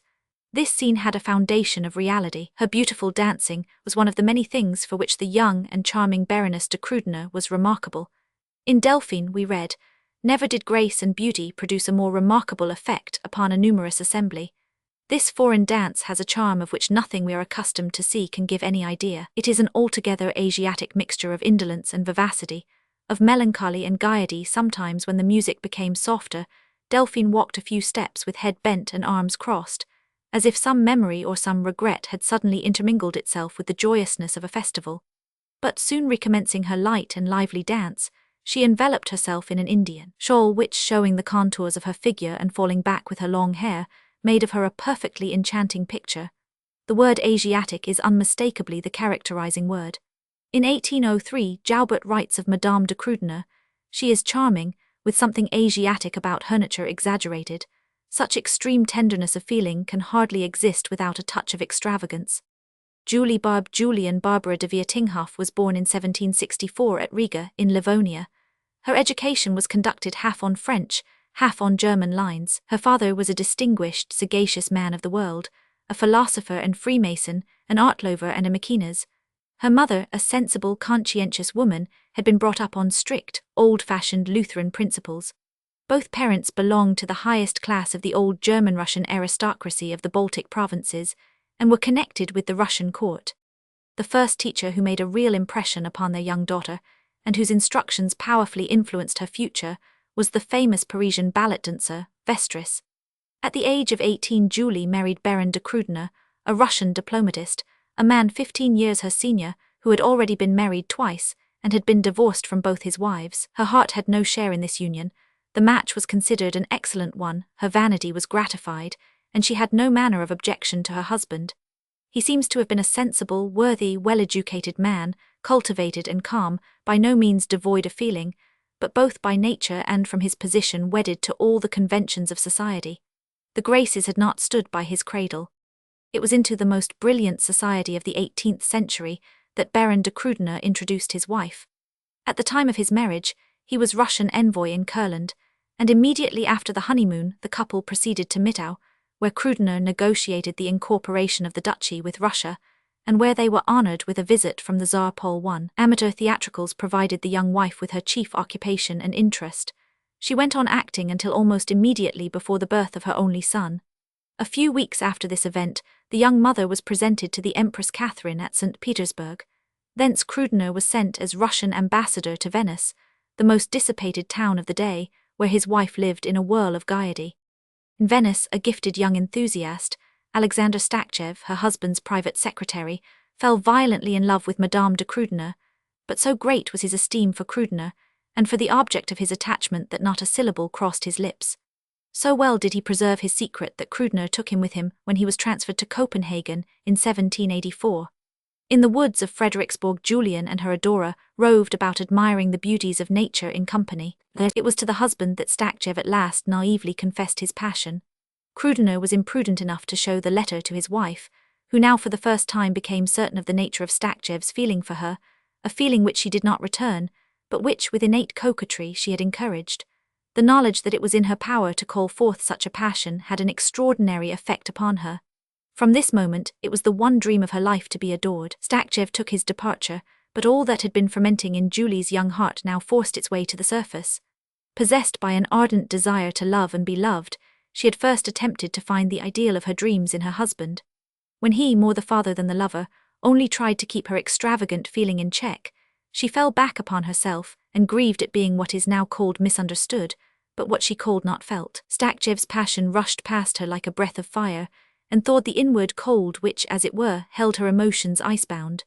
They now demanded an outlet. In Copenhagen, which of all the places she had lived in, seemed to her the most unbearable, it is to be remembered that this was 100 years ago. She threw herself into a whirl of trivial social amusements, which engrossed her time and mind, and brought in their train much indiscriminate and reckless coquetry. Shattered nerves and an affection of the lungs were the result of all the balls and theatricals, and she was ordered to spend the winter of 1789 in the south.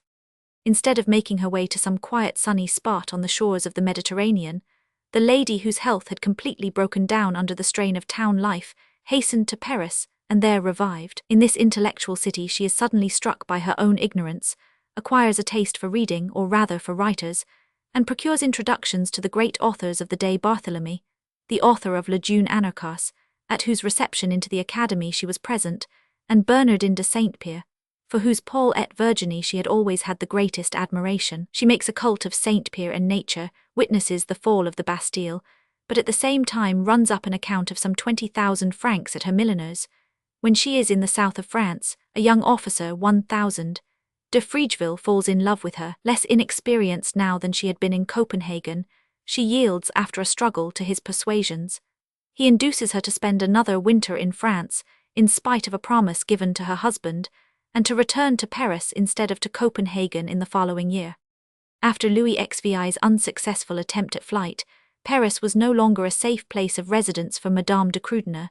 She made her escape from France with 1,000. De Friedeville, who was disguised as her lackey, spent some weeks at Brussels, and then travelled by way of Kassel and Hanover to Hamburg, still accompanied and protected by her lover in his character of lackey. At Hamburg she was met by her husband, but as she even there refused to part from her favourite servant, there was a violent scene. Krudener advised her to go for a time to her mother at Riga, and thither too she was accompanied by the disguised French officer.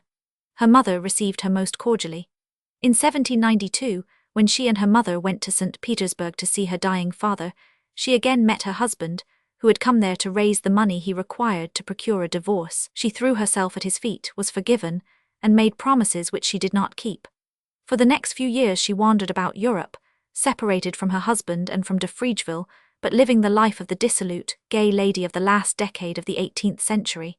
Even in his most private letters of this year, her husband never mentions her name. After meeting her old adorer Stakchev at St. Petersburg, Madame de Krüdener went to Riga, where she remained for some time, then to Berlin, and thence to Leipzig, where she spent great part of 1793. From Leipzig she returned to Riga, but almost at once finding that town unbearable, retired to the family property of Kos. Here she formed great plans. It was her intention to become the benefactress of her serfs, to educate the Esthonian people and make them happy. In 1795 she stayed for a few months at Riga, and then went to Berlin. In 1796 she lived first at Lausanne, then at Geneva with her friend Abbe Becker. She frequented the society of the French émigrés, was perfectly idolized, and went from fête to fête dancing the Scholldance, which for a time was the great passion of her now mature womanhood. When young girls began to dance the Scholldance too, she went off with her friend the émigré de Valin to Munich. After de Valin's compulsory return to France and Becker's death, Madame de Krüdener suddenly began to long for her husband and her stepchild, but all that came of this was a flying visit to Munich, where she had the pleasure of making the acquaintance of this stepchild, now a grown woman. After a stay at Teplitz she returned to Munich, but was presently at Teplitz again, and thence went to Berlin, where in 1000 de Krüdener took up his residence as Russian ambassador. During these years of wandering she had probably changed her lovers even more frequently than her place of residence. The winter of 18,001 she spent in Berlin as Russian ambassadress, but her unpunctuality and general eccentricity made her anything but a favorite at the well-ordered court of William III. Social success being her one desire, she tried, now that she was no longer young, to attract attention by the audacity of her toilettes. She had never been a beauty, but her expressive features and her gracefulness had always been much admired. The simplicity which had made her so irresistible 10 years earlier had now given place to a desire to create a sensation by a daring style of dress, or rather undress. She covered her still beautiful hair with a wig, according to the fashion of the day. Her features and complexion had lost the freshness of youth. It was at this time that her restless heart, which still craved for strong emotions, began to open itself to the influence of religious fanaticism. In a letter to her most intimate friend she writes, "Shall I confess something to you? It is in all humility of heart I write it. You know that I am not arrogant, how can a Christian be? But I believe that God has deigned to bless my husband ever since my return. There is no imaginable benefit or favor that is not bestowed on him. Why should I not believe that the prayer of a pious heart, which simply and trustingly beseeches God to help it to contribute to another's happiness, is certain to be answered? Why not, indeed? We should willingly believe that it was the presence of Madame de Krüdener which induced Providence to shower orders and distinctions upon the Baron, if we did not happen to know for a fact that it was another, less romantic reason which led the Emperor Paul thus to favor him. The facts of the case are as follows. In the middle of an entertainment which the Baron was giving in Berlin to the Prussian royal family and the Grand Duchess Helena, a dispatch arrived from the autocrat of all the Russias, commanding Krüdener instantly to declare war with Prussia. Their Majesties were still in the house. Instead of breaking up the fete by displaying this Gorgon's head to his guests, the Russian ambassador calmly let them dance on. And knowing, like the sagacious politician he was, how imprudent and how fatal for Russia such a war would be, he wrote a dissuasive letter to his emperor, though well aware that in all human probability, lifelong exile in Siberia would be his reward. Naturally he mentioned nothing of all this to his wife. The improbable happened. Paul allowed himself to be dissuaded, and, full of admiration for his minister's courage and wisdom, overwhelmed him with proofs of his favor. So we see there is a different explanation from Madame de Krüdener's. From this time onwards, her letters become ever more pious and edifying. She now writes of religion as her panacea against melancholy, and tells of the 1,000 sources of happiness which it offers. In the midst of all this comes a new love affair and another separation from her husband. In the summer of 1801 we find her at Teplitz. Then she pays a long visit to Madame de Staël at Coppet, where the desire to make a sensation as an authoress is aroused in her, and she dashes off 3 short stories and the beginning of a novel. To make this last as perfect as possible, she goes to Paris to seek advice from Bernardin de Saint-Pierre and make Chateaubriand's acquaintance. Chateaubriand gives her a copy of his Génie du Christianisme before he has even distributed his presentation copies, and she is not a little proud when Madame de Staël finds this book upon her table. But she makes such indiscreet, unscrupulous use of Chateaubriand's confidences that he is estranged from her for years, a complete breach being only with difficulty avoided. She is surprised in Paris by the news of Krüdener's death. She shuts herself up, full of grief and remorse, It had been her dream to return to him once more, ease the burden of years for him, and requite his unending generosity. It was not long, however, before Madame de Crudner issued from her retirement. In her first short stories she had imitated Saint Pierre's style. Now her novel was ready. She called it Valerie. Her own youthful love affair with Alexander Stakjev had furnished her with the plot. It is a well-written, sympathetic story, perceptibly influenced by Werther. But Madame de Crudner was not satisfied with writing a novel. She wished her novel to be read and talked of. The manner in which she set herself to ensure that it should be shows that at this period she had not, in spite of her attempts to do so, altogether renounced the world. She was not contented with the usual stratagems, such as getting one critic after another to look through the story in manuscript, reading the whole or parts to select companies of friends, 100. Noche prepared its success in a more determined and thorough manner. Her first step was to write as follows to a friend in Paris, Dr. Gay, an unknown and vain member of the medical profession, in whose career she had promised to interest herself. I have another favor to ask of you. Will you get some clever verse-writer to address a little poem to our friend Sidney? Sidonie is the heroine in Madame de Crudner's first short story.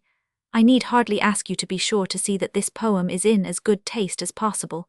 The heading is simply to be a Sidonie. Sidonie is to be asked, why do you live in the country, depriving us by this retired life of your charm and your wit?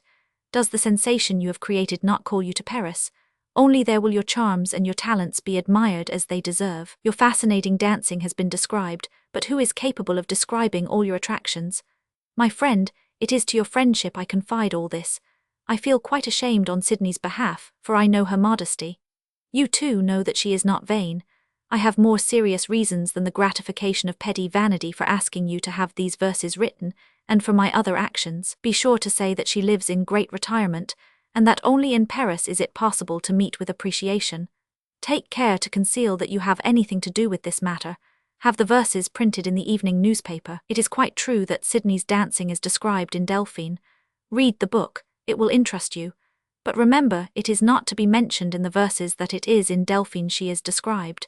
It is only the heading, A Sidonie, that is to give any clue to the person to whom they are addressed. Be so kind as to pay the newspaper.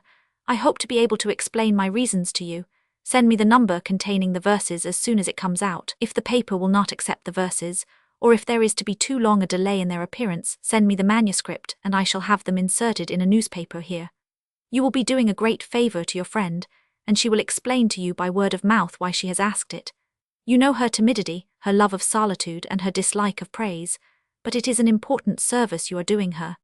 A fortnight later we have another letter on the same subject, another request to know if Dr. Gay has read Delphine. Madame de Staël told Sidonie that she would describe her dancing, and you will find the description in the first volume. Many people think that she has described Sidney's face, way of speaking, and lively imagination, and mixed up with this her own religious and political opinions. For Sidonie is profoundly religious, and takes very little interest in politics. On this follow more directions with regard to the poem. It must tell that her beautiful dancing has been described, without intimating by who must simply say, an able pen has depicted your dancing. The success you have met with everywhere is well known. Your charms have been sung as well as your wit, and yet you persistently conceal them from the world. A solitary life in your home is your choice. There you seek happiness in religion, in nature, in study. 100. This, dear friend, is what I want. I shall give you my reasons by and by. The address to Sidney arrives. Madame de Crudner acknowledges its reception.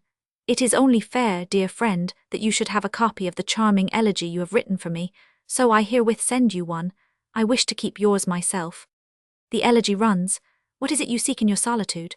Paris, bewitched by the magic emanating from you, by your grace, by the brilliant talents with which heaven has gifted you, surely offers you hearts enough, hearts which your gentle spirit has enchained.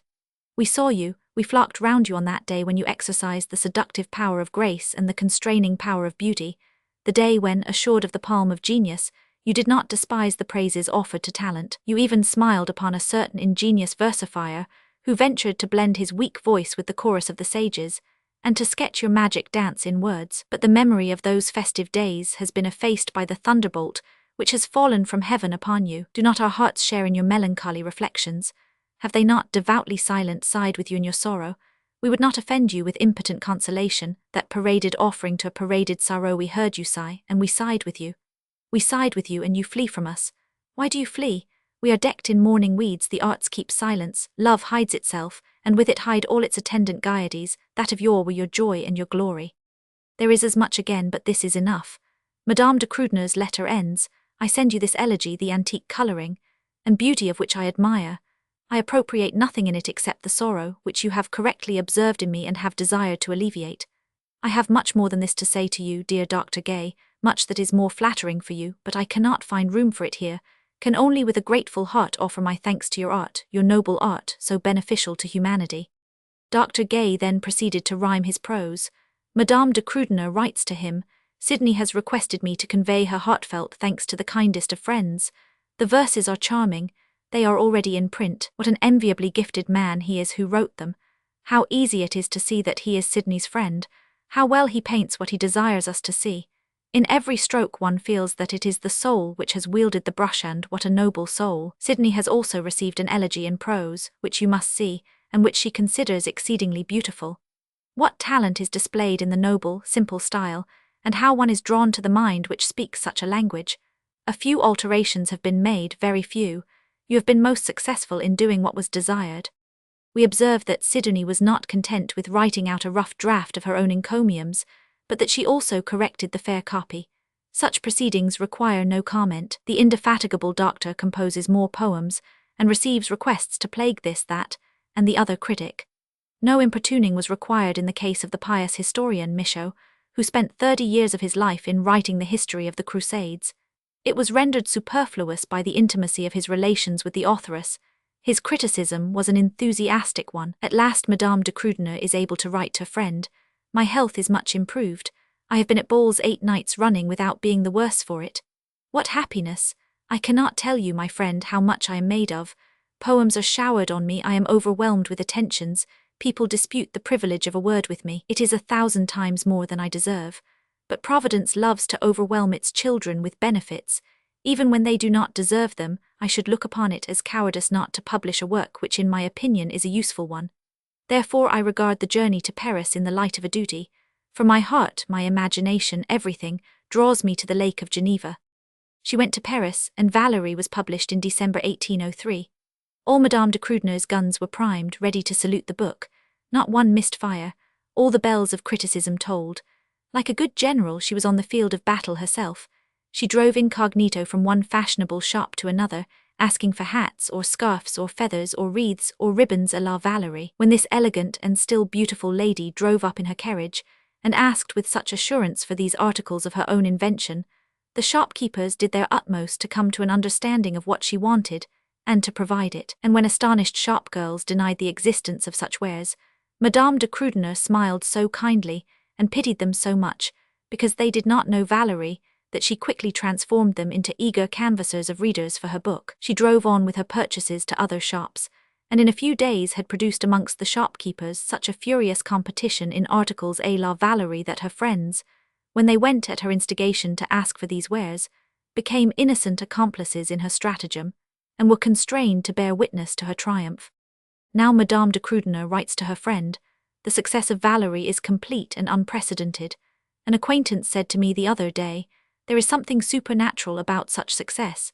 Yes, my friend, it is the will of heaven that this purer morality should be diffused throughout France, where as yet it is not so well understood. Hardly had this feverish craving for celebrity been satisfied, this refinement of hypocrisy been brought to perfection, when Madame de Crudner's genuine conversion took place.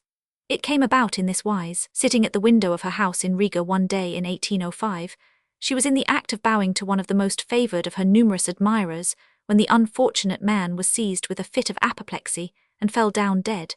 This incident preyed on her mind. Her melancholy, however, did not render her independent of earthly requirements, and she sent one day for a shoemaker to measure her for a pair of shoes. The man came. At first she hardly noticed him, but while he was kneeling in front of her she was struck by his happy expression. "Are you happy?" she asked him. "I am the happiest man in the world," was the reply. This shoemaker was one of the awakened, a member of the community of Moravian brethren. He had an aversion to work, and lived at home with his mother, Frau Blau, one of the worst religious hypocrites in Riga, who gained her livelihood by imposing upon the rich members of her sect. The sight of the shoemaker's happiness made such an impression on Madame de Crudner's susceptible soul that she again and again visited his mother and him. At their house she made acquaintance with many more of the Moravian brethren, and was soon as enthusiastic a Christian believer as any one of them. A gradual, slow training in Christianity would not have been possible in her case, but the doctrine of sudden conversion and entire change of life was one well calculated to have a strong effect upon her, now that she was over 40. The same ardor which she had exhibited in the passions of her youth, she now expended on the passion of her maturer years. Both her words and actions are henceforth inspired by religious enthusiasm. She divides her time between devotional exercises and charitable deeds. Her whole previous life seems to her to have been nothing but error and foolishness. Her whole life now is but one feeling, love to her Saviour. I have not a thought except to please, to serve, to sacrifice everything to him through whose grace I desire nothing except to be allowed to love all my fellow-men, and who shows me nothing in the future but glimpses of bliss. Oh, if men but knew the happiness of religion, how they would shun every care except care for their souls. Such was Madame de Krudener's state of mind, when, travelling once more in the autumn of 1806, she met and became intimate with Queen Louisa of Prussia. It was not long after the Battle of Jena. The Queen, in her deep dejection, was peculiarly open to the persuasion of Madame de Krudener's glowing religious eloquence, and Madame de Krudener gained great influence over her, and through her over the king. We have proof of this in a letter from the Queen written some time afterwards. I owe to your kind heart a confession which I am certain will cause you to shed tears of joy. It is that you have made me better than I was. Your straightforward words when we talked together on the subject of religion and Christianity have made the deepest impression upon me.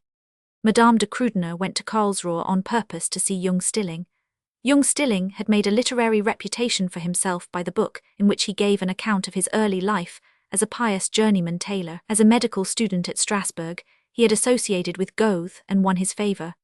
After practicing successfully as an oculist and holding a professorship of political economy, he had become a kind of prophet among the pietists of South Germany, and was honoured as a saint by the pious court circle and nobility of Baden. His character was not strong enough to stand such adulation, and he had degenerated into a vain and unreliable old twaddler, who boasted of his knowledge of the other world, and revealed the hidden mysteries and designs of God by means of interpretations of the revelation of St. John.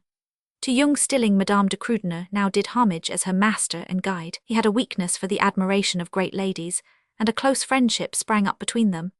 The venerable Ghostseer was at this time writing his Theorie der Geisterkunde, theory of spirits.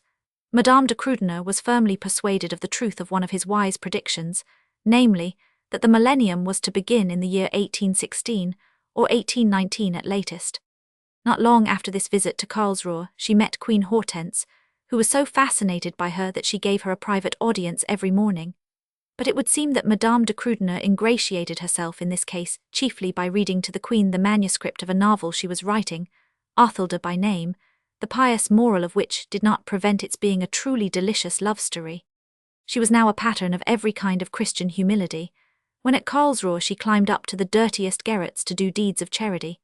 One day, when she found a servant girl crying in the street because she had been sent out to sweep, the great lady took the broom and swept the pavement herself. The spiritual condition of Alsace at this time was somewhat remarkable. To some of its most intellectually advanced inhabitants, the irreligion of the Revolution had communicated itself, but the great mass of the Protestant population had been terrified into a kind of religious mysticism, the distinctive feature of which was the belief in the near approach of the millennium. The most eminent clergyman in Alsace was the universally respected Pastor Oberlin of Waldbach, a man of the most sincere piety, who was, however, crazy enough to draw maps of the kingdom of heaven and publish a plan of the heavenly Jerusalem. He knew the exact order of precedence of the blessed dead, and was in regular communication with departed friends. Madame de Krudener, provided with letters of introduction to this gentleman and others of the same persuasion, made her appearance in Alsace. She had heard that a German pastor at Markirch named Fontaines had the power of working miracles, and that in his house lived a famous prophetess, Marie Kummer, generally known as Die Kummerin, a hysterical Württemberg peasant woman who held constant communication with angels and in her trances revealed the will of God. And she had also been told that Fontaines had expressed a wish to make the acquaintance of the divinely inspired lady from the north, whom Marie Kummer had seen in a vision. In June 1808, Madame de Krudener arrived at his house. He welcomed her solemnly on the threshold with the words of John to Jesus, "Art thou that one that should come, or do we look for another?" Flattered and delighted, Madame de Krüdener remained under the roof of this man, who was now generally supposed to be her lover. They spent their time in the study of the Revelation of St. John, and every day the lady listened to Marie Cummer's prophecies of the high mission and the great future awaiting her, and also Fontaine's, who was to be her apostle. She wrote to a friend, "I am the happiest creature in the world, the fullness of time is at hand. Great calamities are about to happen, but you need not be afraid. The kingdom of the Lord is near, and he himself will reign upon the earth for 1,000 years. She goes on to say, "Imagine that I have literally experienced miracles. You have no conception of the happiness felt by those who give themselves entirely to Jesus Christ.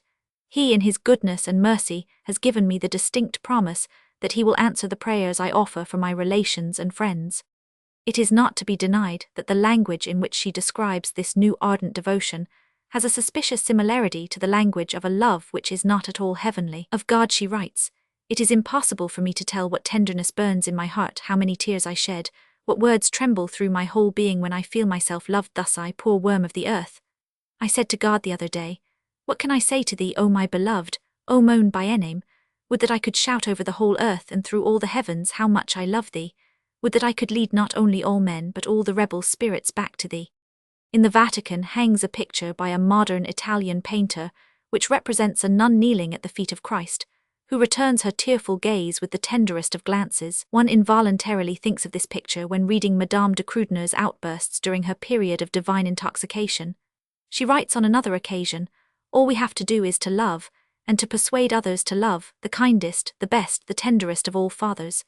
During her pious wanderings about the country, preaching and converting, she was joined by a young missionary. He was one of the many in whom she was afterwards disappointed, but shortly after he came to her she describes their feelings when worshipping together in such words as these, "What emotion!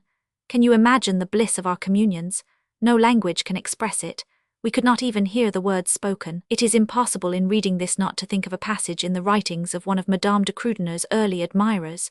"Les pretend dit Chenidal, que Madame de Krüdener dans les moments les plus décisifs, avec son amant fait une prière en disant, mon Dieu que j'y sois heureux, je vous demande pardon de l'Alexis de mon bonheur."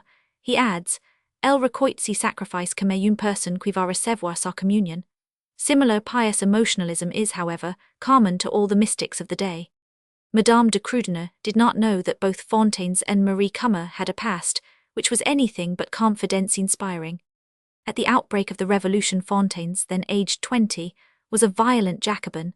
During the Reign of Terror he cast in his lot with Eulogius Schneider, and was one of the most eager of that man's followers in denouncing the clergy, closing churches, plundering Strasbourg Cathedral, 100. He held orations in the temples of reason, got himself appointed a Protestant pastor, married, and behaved in such a scandalous manner that he was compelled to give up his charge. Nevertheless, when the reaction against the revolution set in, he received another call, as representative of the extremist pietism, and soon gained a great reputation as an exorciser of evil spirits. When it came out that he had managed in 3 years 18,014 to make away with almost all the means of his congregation, he had to retire into obscurity for a time. In 1805 he received a call to Markirch. There, 2 years later, he took Marie Cummer into his house. This woman, though she was a simple vagrant, and had changed her religion several times, was held in great reverence by the pietists. A certain Pastor Hiller consecrated her to be the bride of Jesus. In the course of time she bore this same pastor a son, who was destined, they declared, to become the witness mentioned in the 3rd verse of the 11th chapter of the Book of Revelation. The worldly-minded civil authorities none the less condemned Marie to the pillory and a term of imprisonment. When she came out of prison, she proclaimed the end of the world to be at hand, and advised a general emigration of believers to the Holy Land. She actually persuaded a number of foolish persons to set out with her for Jerusalem, and to entrust her with the travelling funds, but when they reached Vienna she was taken into custody. After a term of imprisonment, there she went back to Alsace. The comet of 1807 furnished her with a pretext for sensational prophecies of plague, famine, and war, and on hearing the report of the arrival of the Russian Baroness she had a vision, in which that lady's high destiny was revealed to her. When Madame de Krüdener had lived in the edifying company of Fontaine's and Marie Cummer for fully 8 months, Fontaine's began to feel that he was no longer safe in Markirch. Tales of his past life were being circulated. Marie Cummer consequently had a vision in which she received a divine command to go to Wurtemberg and found a colony of true Christians there. the three at once set out. At their religious meetings in Wittenberg, Fontaines was always dressed in black, Madame de Krüdener in blue, and Marie in grey. Besides prophesying the approaching end of the world, they incautiously inveighed against the ungodly sovereign of the country, who had introduced a new liturgy. This led to Marie's imprisonment and the banishment of the other two. Marie joined Fontaines and Madame de Krüdener in Baden as soon as she was released, and there they again lived in intimate companionship, occupying themselves as before with devotional exercises and prophesying. Madame de Krüdener, called to Riga by her mother's last illness, held meetings there too, at which she interpreted the Book of Revelation and dispensed the sacrament. At these meetings, she was assisted by the pious shoemaker's pious mother, Frau Blau, in her character of prophetess. Towards the close of the year 1811, Madame de Krüdener returned to Karlsruhe. Fontaines had by this time been ordered off, but she continued to work in company with Marie Kummer, who was looked up to as a great prophetess because she had foretold the victory of the white over the black angel, and had announced that the people from the north of whom Jeremiah had written would presently make their appearance. The Russian war established her reputation, and after the news of the conflagration of Moscow came, she was regarded as a positively sacred personage. There is not the slightest doubt that Madame de Krüdener was entirely persuaded of the purity of her motives, and that she acted in all sincerity. She has not merely converted herself, she is possessed by a passion for converting. Again and again, the idea of converting the very denizens of hell, and the devil himself, occurs to her. It was but natural that she had to bear much and painful misunderstanding on the part of those who were unable to believe in the change that had taken place in her. Even her own mother despised her and stopped writing to her, but no misunderstanding cooled her enthusiasm, which made an impression even upon rationalists. One of these, Sontag, the chief dignitary of the Livonian Church, who had carefully observed her behaviour at Riga in 1811, wrote many years afterwards that, though in his official capacity he had been obliged to sever his connection with her, he owed it to her to bear witness that she showed the deepest, purest, most active, most self-forgetful and self-sacrificing sympathy with every suffering and need of humanity. Soon she, too, receives the gift of prophecy. It was not an uncommon gift at this time. Both de Maistre and Barnold prophesied the restoration of the royal family many years in advance, thereby winning considerable renown. But whenever their prophecies are of a more definite nature, it happens with them as with the prophecies of old, they do not come to pass. De Maistre, for instance, writing on the subject of the proposed seat of government in America, says, "I may safely wager 10 to 1 that the town will not be built, or that it will not be called Washington, or that the Congress will not meet there," which three things all happened. In 1807 he wrote opuscules, "Nothing can restore the power of Prussia. This famous edifice, built of blood, filth, false coin and pamphlets, has collapsed in one moment and is gone forever." He also prophesied that the restoration of the Bourbons would take place quite peacefully, without foreign interference, and that autocratic rule and the power of the aristocracy would in the end be strengthened by the Revolution. 100. Some of Barnold's prophecies in his theory du pouvoir were rather more successful, for the simple reason that he who prophesies the end of the transient prophesies what is certain to come true some day. There are things concerning the future to which Horatio's words apply. There needs no ghost come from the grave to tell us this. But Madame de Krüdener's prophecies attracted more attention than those of any of her contemporaries. In October 1814, she wrote from Strasbourg to a lady at the Russian court, "We shall soon witness the punishment of guilty France, a punishment which Providence would have spared it if it had continued to bow beneath the cross." How was it possible, after Napoleon's return from Elba, to interpret this otherwise than as a mysterious prevision of this return? She also wrote, "The storm is approaching. The lilies which the Eternal had preserved, pure, delicate, symbolic flowers which had been crushed by a sceptre of iron, because such was the will of the Eternal, those lilies, which ought to have pled their cause before the tribunal of the purity and love of God, have only shown themselves to disappear." What could this be but a prophecy of the flight of Louis Roman XVIII? The fame of these predictions sped over Europe.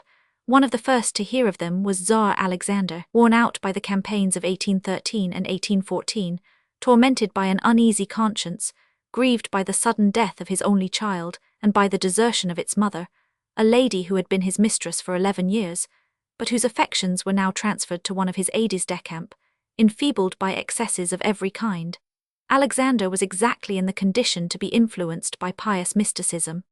He had been brought up without any religious education whatever. When, during his depression after the capture of Moscow, Prince Galitzin recommended him to seek comfort in the study of the Bible, Such a thing as a Russian Bible was not to be found in the Winter Palace, and he had to be contented for the time with a French translation of the Vulgate. The proceedings at the Congress of Vienna, the faithlessness of Austria, the ingratitude of France, and the animosity aroused by his favorite project, the rehabilitation of Poland in that country itself, had completely shaken his faith in human nature.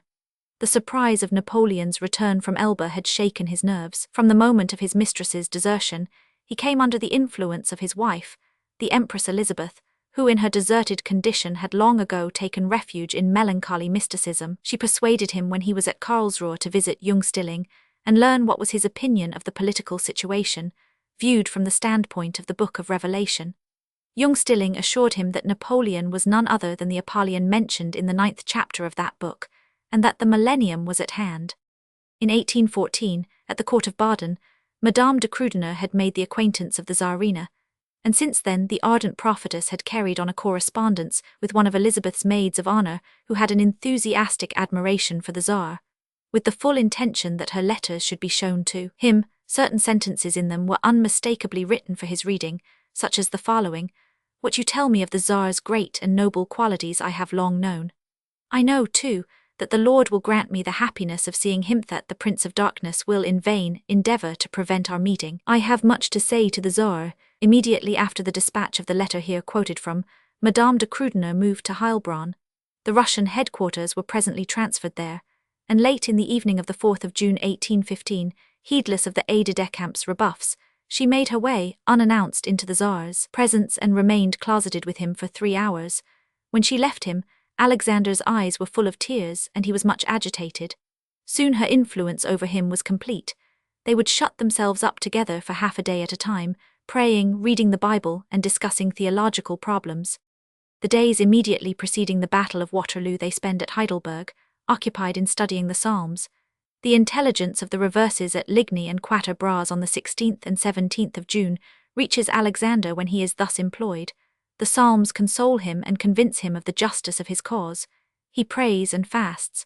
On the 18th of June the Battle of Waterloo is fought. Alexander immediately sets out for Paris, but with the understanding that Madame de Krüdener is to follow promptly. His greatest grief at this moment is that his brother Constantine is not converted too. Before leaving Heidelberg, our prophetess visits the prisoners who are awaiting their sentence of death and preaches to them with great effect. Then she follows the Tsar, whose Christian disposition affords her intense satisfaction. In Paris her influence reaches its culminating point. The Tsar calls upon her on the evening of her arrival. Her apartments in the Hotel Montchenu are so situated that he can come to her at any hour of the day from the Élysée Bourbon Palace by a private garden door. No dissipation, no amusement had now any temptation for the man whom the Parisians remembered as being so gay but a few years previously. "I am a disciple of Christ," he said. "I go about with the gospel in my hands and know nothing else." And Madame de Krüdener writes of him, "Alexander is the elect of God. He is treading the path of renunciation." Only language borrowed from the Apocalypse could express what she saw in him, a founder of the kingdom of Christ upon earth, an angel of peace with the flaming sword of power, the Prince of Light. 100. Napoleon, on the other hand, she, like Adam Muller and his followers, believed to be the devil himself. Alexander was to restore the power of Christianity upon earth, and to obliterate the last trace of the revolution and its deeds. Alexander's reverence and gratitude knew no bounds. In the beginning of September, a great review of 150,000 Russian troops was held at the Camp des Vertus in Champagne. Madame de Krüdener's presence could not be dispensed with. The Tsar's carriage was sent for her early in the morning, and he received her, not like a favorite subject, but like a messenger from heaven, sent to lead his troops to victory. Bareheaded, or wearing the little straw hat which she generally carried hanging from her arm, her still fair hair hanging in plaits upon her shoulders, with a stray curl falling on her brow, dressed in a plain dark robe, to which its cut and her bearing imparted elegance, and which was confined at the waist by a simple girdle. Thus she arrived at dawn of day. Thus she stood at the moment of prayer in front of the astonished army. About a year before this, Alexander had read a book by the German mystic Franz von Baader on the necessity produced by the revolution for a new and more intimate connection between religion and politics. Under its influence he had formed a vague project for uniting the Christian monarchs of Europe in a mysterious alliance, which was to be in a very special manner commended to the protection of God. But at Vienna he had been obliged to give up all thoughts of carrying this project into effect. Now he discussed it with Madame de Krüdener. She entered into it eagerly, declaring that she herself had already, by the grace of God, conceived the very same idea, and who dare say that it is impossible or even unlikely that such an idea as this, the plan of the Holy Alliance, should have originated in the brain of a poor, silly woman, whose head had been turned by the amours of her youth and the religious enthusiasm of her later years. It is, as a matter of fact, more than probable that Europe and civilization owe their thanks to her for it, a man who is distinctly inclined to undervalue her influence, and who is wrong where he denies it. Queen Louisa of Prussia's beloved brother, the Grand Duke of Mecklenburg-Strelitz, writes, Madame de Krüdener never exercised the smallest influence over my angelic sister of Prussia, nor yet over the king, her husband, who judged this lamentably famous woman perfectly correctly. Of the Emperor Alexander she had, on the contrary, taken such complete possession that the Holy Alliance, which he proposed and succeeded in forming, may be regarded as entirely her work. You may be sure that I should not say this unless I were certain of it. Some days after her arrival in Paris, Alexander said to Madame de Krüdener, I am leaving France, but before my departure I shall publish a manifesto, acknowledging our gratitude to God the Father, the Son, and the Holy Ghost for his protection, and calling on all nations to unite in common submission to the gospel. With these words he handed her a paper. It was the draft of the compact between the three sovereigns. Cape Figue, who actually saw this document, writes, I have lying before me the rough draft of the compact. It is from beginning to end in the Emperor Alexander's handwriting, with corrections by Madame de Krüdener. The words the Holy Alliance are written by that extraordinary woman, thus even the name is of her devising. She chose it with a reference to the prophecies of the end of the world in the book of the prophet Daniel. Having traced this woman's career from the very beginning, we know who and what she was. We have also some idea of what the revolution was. Consequently, our first feeling is one of astonishment that these pious maxims and reminiscences of the Apocalypse, written, with the same pen which wrote the elegy to Sidonie, by the lady, who a few years before was buying scarfs and hats à la Valerie, should have had power to stem the renewed impetus of the current of the revolution for 15 years. Not for 15 years did inevitable evolution, the progress of science, the audacity of art, the rebellion of hearts, take shape in action which broke the charm.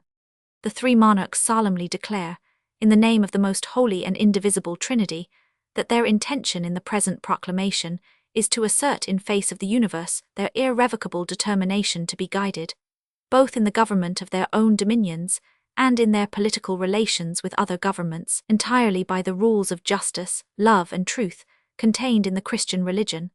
Far from being only applicable in private life, these prescriptions ought directly to influence the conduct of rulers, as indicating the only means of placing the institutions of society on a solid foundation and remedying their imperfections. So much for the words of the compact. What was really sincere and benevolent intention on the part of the foolish imperial enthusiast was sagacious hypocrisy on that of his brother monarchs, who does not know the rest, who does not know what the Holy Alliance came to mean: the introduction of a general European reaction, in essence barbarism, in its outward form a lie.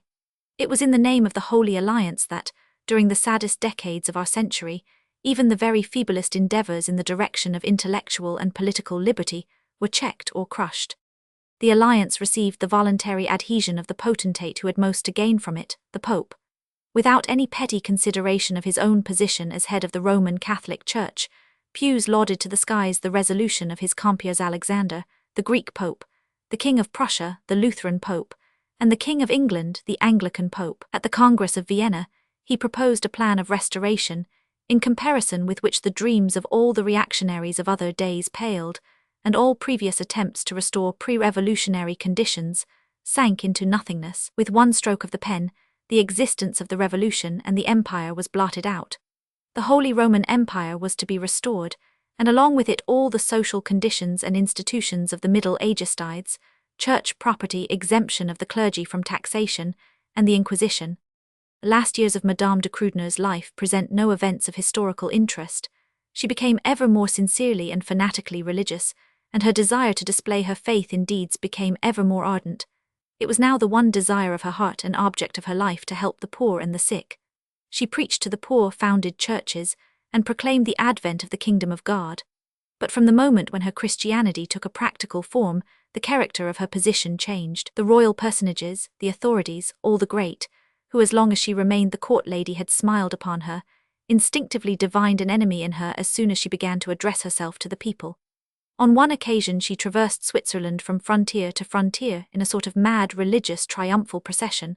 The next time she visited that country she was driven out of one town after the other. At Bâle, where she distributed tracts among the soldiers, and according to her own account converted half the garrison, the infuriated clergy succeeded in having her expelled from the town. In Baden, where her charities during a famine were truly munificent, her house was surrounded by gendarmes, and the people who had sought refuge with her were dispersed. She was expelled from Lucerne by the police authorities. When she tried to make her way into France through Alsace, she was turned back, and was at the same time forbidden to return to Baden. She was finally conducted under police escort to the Russian frontier, being passed on by the Württemberg to the Bavarian, by the Bavarian to the Saxon, by the Saxon to the Prussian police, and by these last handed over to the authorities of her own country. She had lost Alexander's favour forever, partly because she had been much too communicative about the origin of the Holy Alliance, partly because of the mixed and often bad company in which she travelled about. The accounts which she gave in her religious periodicals and pamphlets of social evils, of the boundless distress of the poor and the unjust oppressions of their rulers, were denounced as socialism and communism.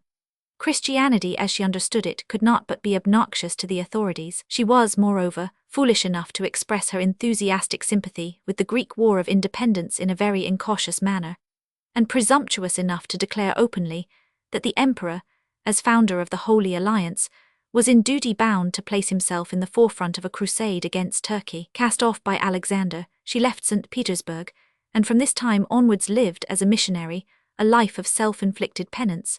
She underwent all kinds of hardships, suffering voluntarily herself, and alleviating the sufferings of others whenever it was possible. She died in 1824 while on a missionary expedition in the Crimea. An interesting contrast to the French-Russian Madame de Krüdener is to be found in the German-Russian Princess Galizin, a lady who belongs to the end of the 18th, as Madame de Krüdener does to the beginning of the 19th century. Madame de Krüdener's characteristics stand out more sharply on such a background as the life of Madame de Galizin. The princess's is a genuinely German type of character. She is as simple as her younger contemporary is polished and complex. She is ingenuous and at the same time sentimental, full of soul and wanting in brainpower. Her husband was, like Krüdener, a man of the world. He was a friend and admirer of Diderot. It was, indeed, Diderot who first inspired the princess with the desire and the courage to study, but she soon became that philosopher's ardent opponent. As careless of her feminine attractions as Madame de Krüdener was coquettish, Madame de Galizin had her head shaved to make it impossible for her to go into society, and from the age of 24 lived a life of seclusion. To cure herself entirely of egoism, she offered to the god of love the sacrifice of her understanding. As an instance of her ignorance of the world, it may be mentioned that, when her son desired to enter the military service of a foreign country, she applied first to the Prussian, then to the Austrian commander-in-chief, for permission to send along with him a tutor who was to guard him against the irregular habits of military life, and was astonished by receiving the answer from both that it was impossible for an officer to join the army accompanied by a male governess of this description. In spite of Princess Galizin's warm-hearted sincerity, her tone is as pietistically supernatural as Madame de Krüdener's is mystically sensual. In Madame de Krüdener, we have before us a being whose original equipment would seem to mark her as destined to act some important part. She possesses a vigor of life and a vividness of emotion sufficient for two ordinary human beings, only it is not healthy vigor and emotion, but an inward restlessness, an inward fire, which gives out sparks incessantly on every side. There is in her an original capital of Russian volatility and pliability, German sentimentality, French sense of proportion, and Asiatic sensual charm. She enters life with no thorough education behind her, no serious aim before her, with a strong craving for happiness, and a poetic turn predestined, therefore, to live in illusions. When she finds herself surrounded by admirers, she gives herself up to dizzy enjoyment of this gratification, and begins to regard herself as a superior being.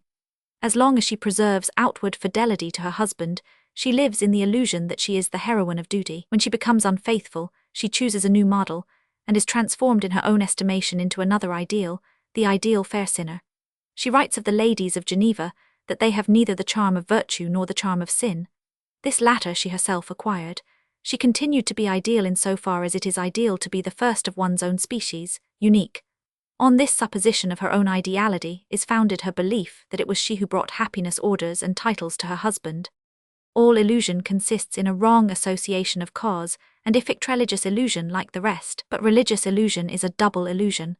The individual subject to it does not trace the effect to its cause, but to a vague origin, the center of existence illusion number one, and in the center of existence he places, not, as he imagines, the deity, but himself illusion number two. The beautiful wife believes that her husband receives his decorations direct from God, but also that she herself is the cause of God's bestowing them.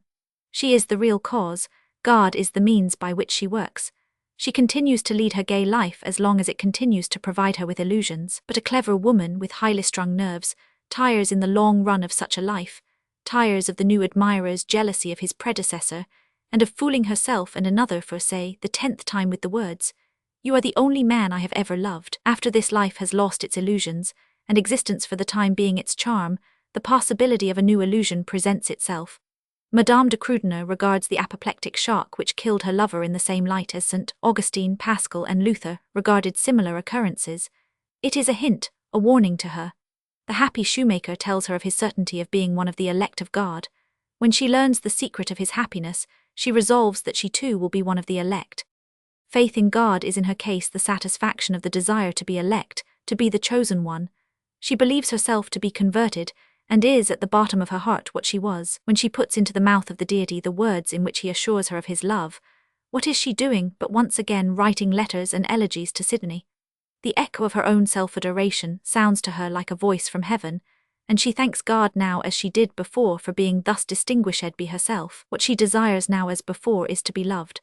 As Chateaubriand proceeded to his earthly Alhambra via the earthly Jerusalem, she seeks her heavenly Alhambra by the way of the heavenly Zion. The only difference in their cases is that he wishes to deceive others, she deceives herself. She is a coquette, so is he, and so is Lamartine. They are haughty coquettes, and she is a humble one. What chiefly distinguishes her from them is, however, not her character, but her gifts and her feminine nature. Chateaubriand, as a man, has at least a sufficient glimmering of science to make it impossible for him to be imposed on by miracle-workers and village sibyls. Madame de Krüdener is a woman, and in a reactionary age the definition holds good. Woman is the natural prey of the priests. Destitute of any scientific basis of thought, she sooner or later, except in rare, unusually favorable circumstances, becomes a prey to her enthusiasm, which does not know on what to expend itself, to her vague longings after she knows not what, to her cowardice, which is terrified by the calamities of life, to her various illusions, and all these powers enthusiasm, longing, fear, and imagination deliver up their victim, bound hand and foot as a prey to the Church, whose authority has, moreover, been imprinted upon her soul by her education from her earliest youth. Such was the case with Madame de Krüdener. All that she comes into contact with of the intellectual life of her day, its great wars of liberation, its research, its philosophy, its enthusiasm for enlightenment passes by her without being understood. The one quality of the spirit of her age that she understands and appropriates is its dissoluteness. When the reaction against the 18th century sets in, and it is, naturally, first and foremost taxed with impiety and frivolity, Madame de Krüdener immediately joins in the cry, because she herself has had no eyes for anything else in it, has comprehended nothing in it but its frivolousness and loose morality. The reaction gains strength. It soon has a literature of its own, a literature treating of all those supernatural things which the authors persuade their readers that they believe in. They write whole volumes about thrones and principalities, cherubim and seraphim. They appear to be in sober earnest, but it never occurs to them that any human being will take them seriously. After any amount of ability has been displayed in the championing of tradition, there appears a woman who is simple enough to take everything literally, to believe that Marie Kummer has talked with angels, and that Fontaines has had such supernatural visions, as it was the height of the fashion to describe in verse. Poets had begun to hymn the praises of the miracle-worker, and the prophet, a poor naive Magdalene, takes them at their word, believes in the miracles which are shown her, and tries her hand at prophesying. We are preparing to shake our heads with a smile, when we perceive that the powers of the day are taking her seriously. She herself becomes a power. Chateaubriand, who neither believes in her nor with her, but who believes in her influence, tries to gain her support for his political projects, but in vain. She has but one desire, to restore to Christianity that authority which the Revolution had destroyed. In her eyes the Revolution has only accomplished one deed, the overthrow of sacred tradition. She, for her part, desires to do only the one, opposite, dito give back to Christianity its world overshadowing power. Alexander takes up the idea, the other powers adopt it as a useful political lever. As long as her sole desire is to vindicate the authority of Christianity, as long as she aims at improving and converting the nations from above, and in concert with their sovereigns, Madame de Krüdener stands upon the pinnacle of honor and glory. But the revulsion comes. The consistent development of her religious tendency compels her to attempt a conversion of the nations from below, to go forth among them, and, after the manner of the old apostles, practice Christianity in action instead of merely proclaiming it as doctrine. What childishness! So naive is she that she believes the potentates will regard her new endeavors with the same favor which they showed to her earlier ones. She does not understand that authority dreads all interference with its own principle, except official interference. From the moment when she begins really to act as a Christian, she is treated as a revolutionist. In the feeling of the universal brotherhood of humanity which inspires her, and in the enthusiasm with which she pleads the cause of the poor and the oppressed, the champions of authority see proof that she is a socialist and a communist. And thus it fell to Madame de Krüdener's lot to give practical proof of what the rehabilitation of Christianity as authority meant. For it was only as authority, as power, as order, that Christianity was wanted. It was employed as the police, the army, the prisons were employed, to keep everything quiet and support the principle of authority. From the moment when it began to be regarded as a personal matter, as a thing in itself, and to be practiced in a manner which threatened to produce social disturbances, from that moment it was disorder, and the authorities expedited it, in the person of Madame de Krüdener, as promptly as possible from frontier to frontier. The best idea of her religious enthusiasm is to be gained from such a production as the following beautiful little poem. Gebet der Liebe. Lieb leer uns beten, das uns erhor die Lieb. O der Lieb variants Gebet ist quell der Lieb. Quell des Jürgen Lebens und unausprechlicher One. Schwester ruf mir zu, o Bruder, bitten der Liebe. Send dem Vater für mich send bitten der Liebe. Taglich dem Vater für dich, o Schwester, der bitten nicht. Kann die Lieb von Lieb für Lieb umsonst sein. Roman Knight. Lyric poetry, Lamartine and Hugo. When the 100 days were over, and Louis Roman XVIII had returned for the second time, a mixed feeling, in which melancholy was the chief ingredient, took possession of the French people. Their king's first return had partaken of the appearance of a recall by the nation, but seeing that he himself had made no attempt whatever to resist Napoleon with the troops which remained faithful to him, it was not possible to disguise the fact that he had been brought back by the bayonets of foreign armies. Hence, in the eyes of the great majority, his second accession bore the appearance of a humiliation inflicted upon France. But on the other hand, it meant the restoration of lawful liberty after the terrible military despotism under which France had now sighed for so many years. To literature, the restoration of the monarchy was, to all appearance at least, a herald of liberty. After the lapse of 25 years, free discussion of ideas was again possible. The heavy hand which had lain so crushingly on the press had been removed. The fettered intellects and suppressed ideas were free to bestir themselves. Men were at liberty to investigate into and judge the past, the empire as well as the revolution, and no great hindrances were placed in the way of their deliberating the future of France. They were free to do it, but had they any inclination? If they had, it was of the slightest. The mood of France was the mood which follows on a long illness or on a war which has ended in defeat. Not that men longed for redress on the field of battle. Towards the close of Napoleon's reign no echo was awakened in their hearts when the cannon in front of the Invalides proclaimed a victory. They longed for peace, as the sick man, exhausted by bloodletting, longs for rest. To Frenchmen, the idea of living a long, peaceful life once more became a familiar one. For years mothers had trembled when they saw their sons approaching the age of manhood, that is to say, the age at which they became first soldiers and ere long corpses. Now they began to hope that these sons had a long life before them. The youths, to whom in their boyhood the rattle of drums and blare of trumpets had been familiar sounds, who even at school had accustomed themselves to the thought of early won honor and an early death, were now obliged to familiarize themselves with the idea of life in time of peace. The natural death to which they now looked forward seemed hideous in comparison with death as it had displayed itself to them heretofore, gloriously beautiful in the purple of victory.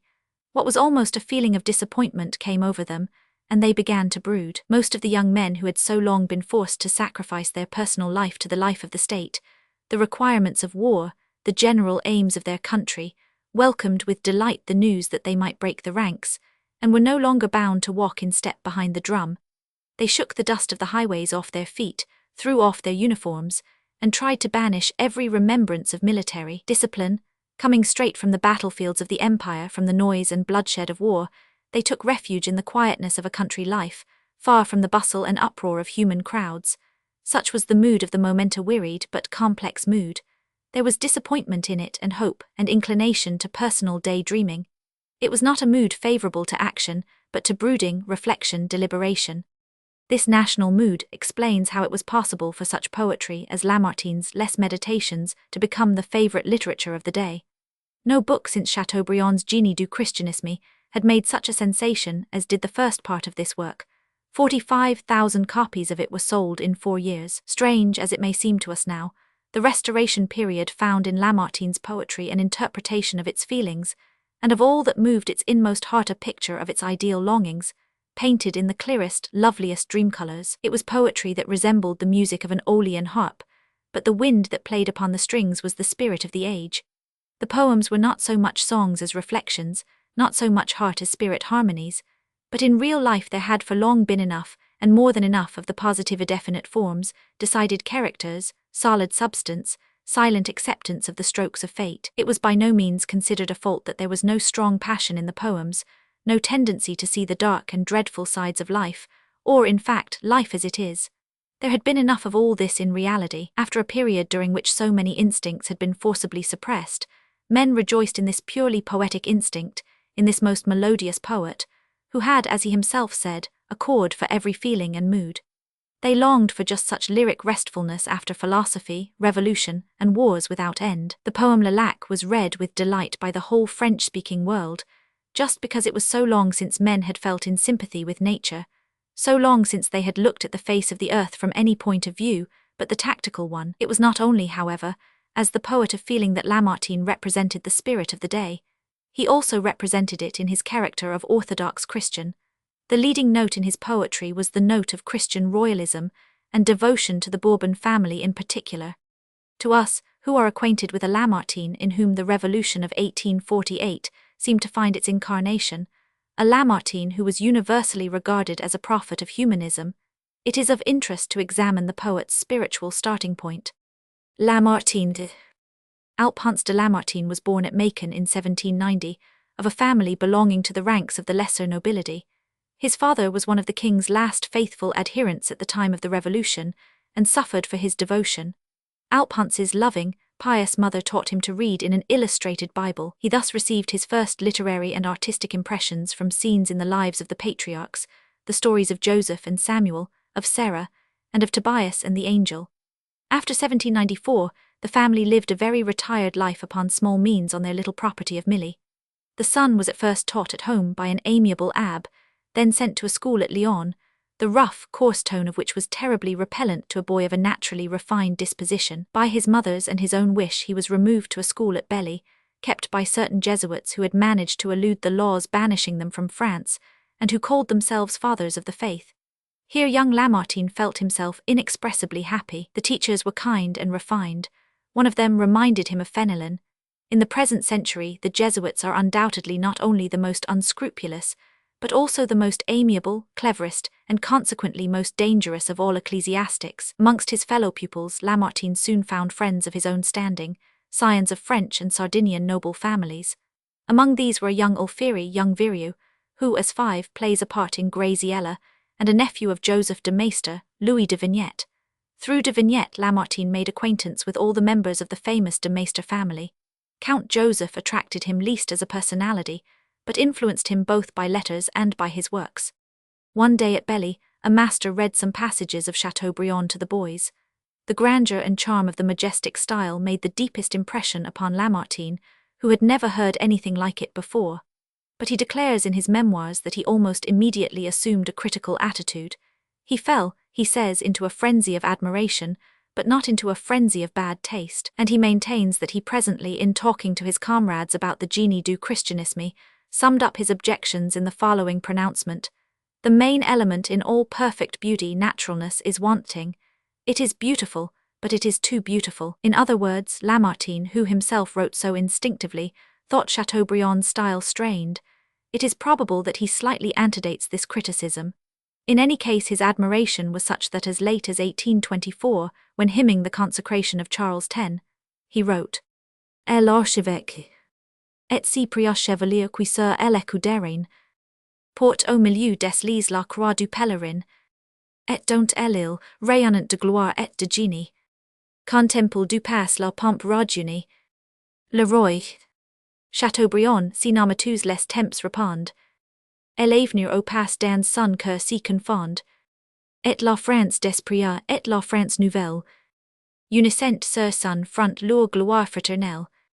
Tasso was another poet whom Alphonse read with enthusiastic admiration. Ossian taught him that it is possible for true poetry to be vague and misty. Bernardin de Saint-Pierre, with his sweetness and his harmony, was Lamartine's, as well as Madame de Krüdener's, favourite model.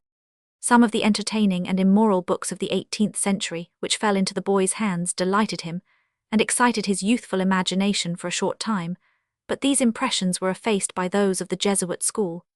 A combination of religious enthusiasm and delight in the freshness and beauty of nature purified his mind and inspired it with activity.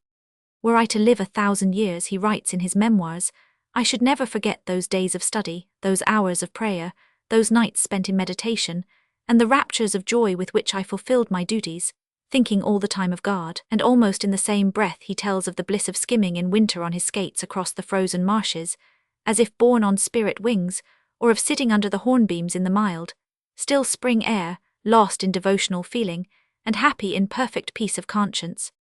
The return of the Bourbons was hailed with rejoicing by the Lamartine family, including Alphonse, now a young man. The father, who had been wounded on the 10th of August 1792, conducted his son to Paris, and had him enrolled in the King's Guard. It fell one day to the young officer's lot to walk by the King's bath chair, when he was being wheeled through the galleries of the Louvre, to inspect the art treasures brought back by Napoleon from his various campaigns. The profound reverence of the youth's own mind made him imagine Louis's voice to be melodious, his person majestic and distinguished, his glance commanding, his speech brilliant, his silence eloquent.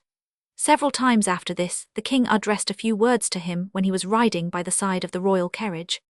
When Napoleon had landed at Cannes and was making his triumphal progress through France, Lamartine followed the court to the Flemish frontier. There the guard was disbanded and sent home, and after the 100 days Lamartine did not re-enter it, nor did he ever see the king again. But when, in 1820, Louis read the first volume of Lamartine's poems, he remembered their writer as a young officer of his guard, and sent him, by way of reward, an edition of the poets of ancient Greece and Rome. Lamartine, apropos of this, makes the somewhat hasty remark that King Louis evidently looked upon himself as an Augustus who had discovered a Virgil. The new poet openly proclaims himself to be a disciple of Chateaubriand and Barnald. In his Raphael chap, he tells how he came to make Barnald's acquaintance when he was at Chambéry in his 25th year, worshipping the beautiful young Creole celebrated in his poems under the name of Elvire. That lady asked him to write an ode to Barnald, who was a frequent and honoured visitor at her house. Lamartine informs us that all he then knew of Barnald was his name, and the halo shed around it by its owner's fame as a Christian legislator. "I imagined to myself," he says, "that I was addressing a modern Moses, who derived from the rays of a new Sinai the divine light with which he illuminated human laws." And so the ode which is to be found in the first collection of Lamartine's poems under the title Le Génie was written. In it the young poet affirms, "Ainsi des sophistes célèbres, dissipant les fausses clarts, tu tires du sein des ténèbres, déblouissantes vérités, par le disorder à l'ordre même, et l'univers moral est conduit." Here, as everywhere, we come upon that meagre conception of good order. Barnald responded by sending Lamartine a complete edition of his works. The poet read them with enthusiasm. In notes appended to his ode at a later period, he denies that they made any really profound impression on him, but he is confusing his earlier with his later conviction.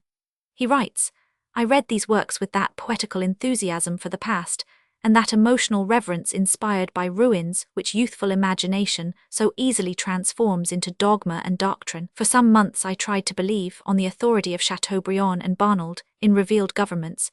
But in my case, as in other people's, The tendency of the day and the development of human reason dispelled these beautiful illusions, and I comprehended that God reveals nothing to man but his social inclinations, and that the various systems of government are revelations of the age, of circumstances, of the vices and virtues of humanity. It is certain that Lamartine considerably antedates this conviction of his. All the meditations are in the same tone as the Ode to Barnold. The one entitled Dear is dedicated to Lamennais, the dithyramb on the subject of sacred poetry to Genoud, the translator of the Bible. Lamartine himself wrote for Le Conservateur, a newspaper from the first appearance of which Chateaubriand dated the pronounced European reaction, and when this paper was given up, he, along with Lamennais and Barnold, started a new one on the same lines, Le Défenseur, the special aim of which was to oppose constitutional government. It fell to Lamartine's lot to solicit a contribution from Joseph de Maistre. It is significant that our poet, who by this time was aged 30, should write to the author of Du Pape in such a tone as this: Monsieur le Comte, at the time I received your book and your kind and flattering letter, I was very 99. I employ my earliest returning strength to thank you for both, but specially for the honor you do me in calling me nephew, a title of which I boast to all who know you. It is a title which in itself is a reputation. In such estimation is your name held by all those who in this misled and contemptible age understand true and profound genius. 1000. De Barnold and you, Monsieur le Comte, and one or two others who at a distance follow in your steps, have founded an imperishable school of high philosophy and Christian politics, the influence of which is steadily increasing, especially among the younger generation. In this same letter, Lamartine defines Joseph de Maistre's position in literature to be that of leader of the best writers, and attributes the antagonism to him to that absurd Gallican presumption which de Maistre has discountenanced in a manner worthy of all admiration. Lamartine thus unmistakably favors the unlimited ecclesiastical authority of the Pope, but, note well, only in theory. In his poetry he is not nearly so dogmatic. When, for example, responding to Chateaubriand's appeal, considers it his duty, as a Christian poet, to drive heathen mythology out of poetry, it is not really a pious, but an artistic instinct by which he is inspired. The old myths had, as far as lyric poetry was concerned, long ago dwindled into mere allegories or paraphrases, things far too vapid to have an injurious effect upon anyone's religion. A crusade against faith in Apollo and Ammon was a perfectly unnecessary undertaking. Lamartine's influence was due to the fact that he uttered, now the sad, now the comforting, now the inspiring words which thousands craved to hear. They did not feel the want of new thoughts in his utterances. They were moved by the sound of his sympathetic voice. They felt once more vibrating within them fibers which, during the period of universal depression, had been completely benumbed.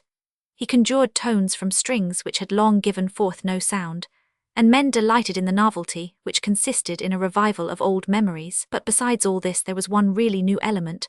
For Lamartine the ugly and the bad, nay, even the petty and the mean, did not exist. He clothed everything in a garment of shining light. There was a heavenly radiance over his poetry. For the first time for long years, a wealth of beautiful feeling found expression in melodious verse. The great naturalist Cuvier, in his speech on the occasion of Lamartine's reception into the Academy in 1830, declared that men, in the profound obscurity which surrounds their reason, require a leader who can snatch them out of the black perplexity of doubt, and draw them along with him into the region of light and certainty. He accused Byron of having seen nothing in the universe but a temple for the god of evil, and greeted Lamartine as the poet of hope. Thus did France, like some poor creature recovering from a dangerous illness, confuse hope with belief, comfort with dogma, vital energy with determined vindication of papal authority until, at last, the force of circumstances dispelled the mist, and forced men of letters as well as the general public to adopt definite standpoints. Even later than this, Lamartine was still the man of the period.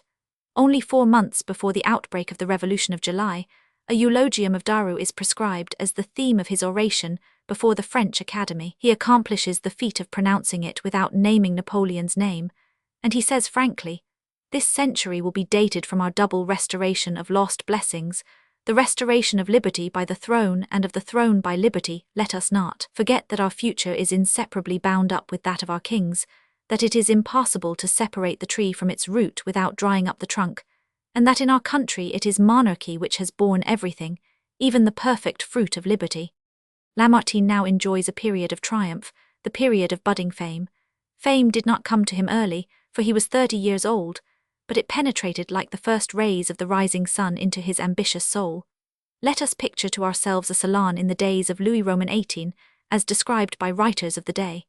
About 100 persons are assembled in a suite of drawing-rooms in the house of some important personage, say General Foy. Lamartine, then an attaché of the embassy in Florence, but for the moment in Paris on one of his short visits, is among the invited guests.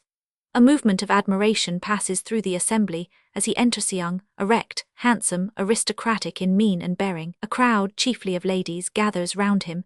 He is conscious of charming faces, splendid toilettes, smiles and flattery on every side. People forget for a moment to offer their congratulations to the deputies present on their last speeches. Even those who have not seen Lamartine before know him at once, for he outshines all. General Foy goes up to him, enthusiastically presses his hand, and assures him that it is in his power whenever he chooses to become an ornament of the chamber, which has long stood in need of just such a talented champion of the sacred principles of royalty. Then Lamartine, in the melodious voice which as yet has never uttered a political catchword, repeats one or two of his first poems, L'Enthousiasme, Souvenir, Le Désespoir, La Prière, La Foy, or some such reflective pieces, thereby producing boundless ecstasy, and calling forth outbursts of every shade of enthusiasm and gratitude. Benjamin Constant comes up with his impenetrable, solemnly ironic mien, congratulates him on having discovered this new fountain of poetical inspiration, and assures him that he knows of no such loftiness and purity of thought and expression except in Schiller's reflective poems. The ladies are of opinion that this comparison is very flattering indeed to Schiller, an unknown German bourgeois poet, whose name they just remember having heard. What is he compared with Lamartine? Various circumstances contributed to heighten the effect produced by the poems themselves. In the first place, the uncommon and almost feminine personal beauty of their author. In the second, the rumors in circulation regarding the lady whose praises were sung with such seraphic enthusiasm, such supernatural purity. It was reported that the poet had loved, and that death had deprived him of the object of his affections. Much trouble was taken to discover the actual circumstances of the case. Who was this Elvire? What was her real name? We of today have been sufficiently enlightened by Lamartine's own later prose works, but with the satisfaction of curiosity on this subject, interest in Lamartine's lyric poetry is not extinguished. It was natural that the contemporaries of the youthful Lamartine should see in him first and foremost the poet of the throne and the altar.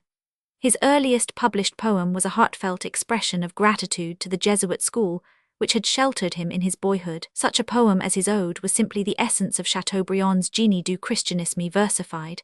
His lines on the birth of the Duke of Bordeaux, Comte de Chambord, after the death of his father, the Duc de Berry, with their refrain, "He is born, the miraculous child," expressed the feelings of the most loyal Catholics, and on every occasion in almost all of the poems, he lauds and magnifies, justifies and adores God, Providence, at times, as for instance in the poem La Semaine Sainte, written during a visit to the young Duc de Rohan, who later in life became an archbishop and a cardinal.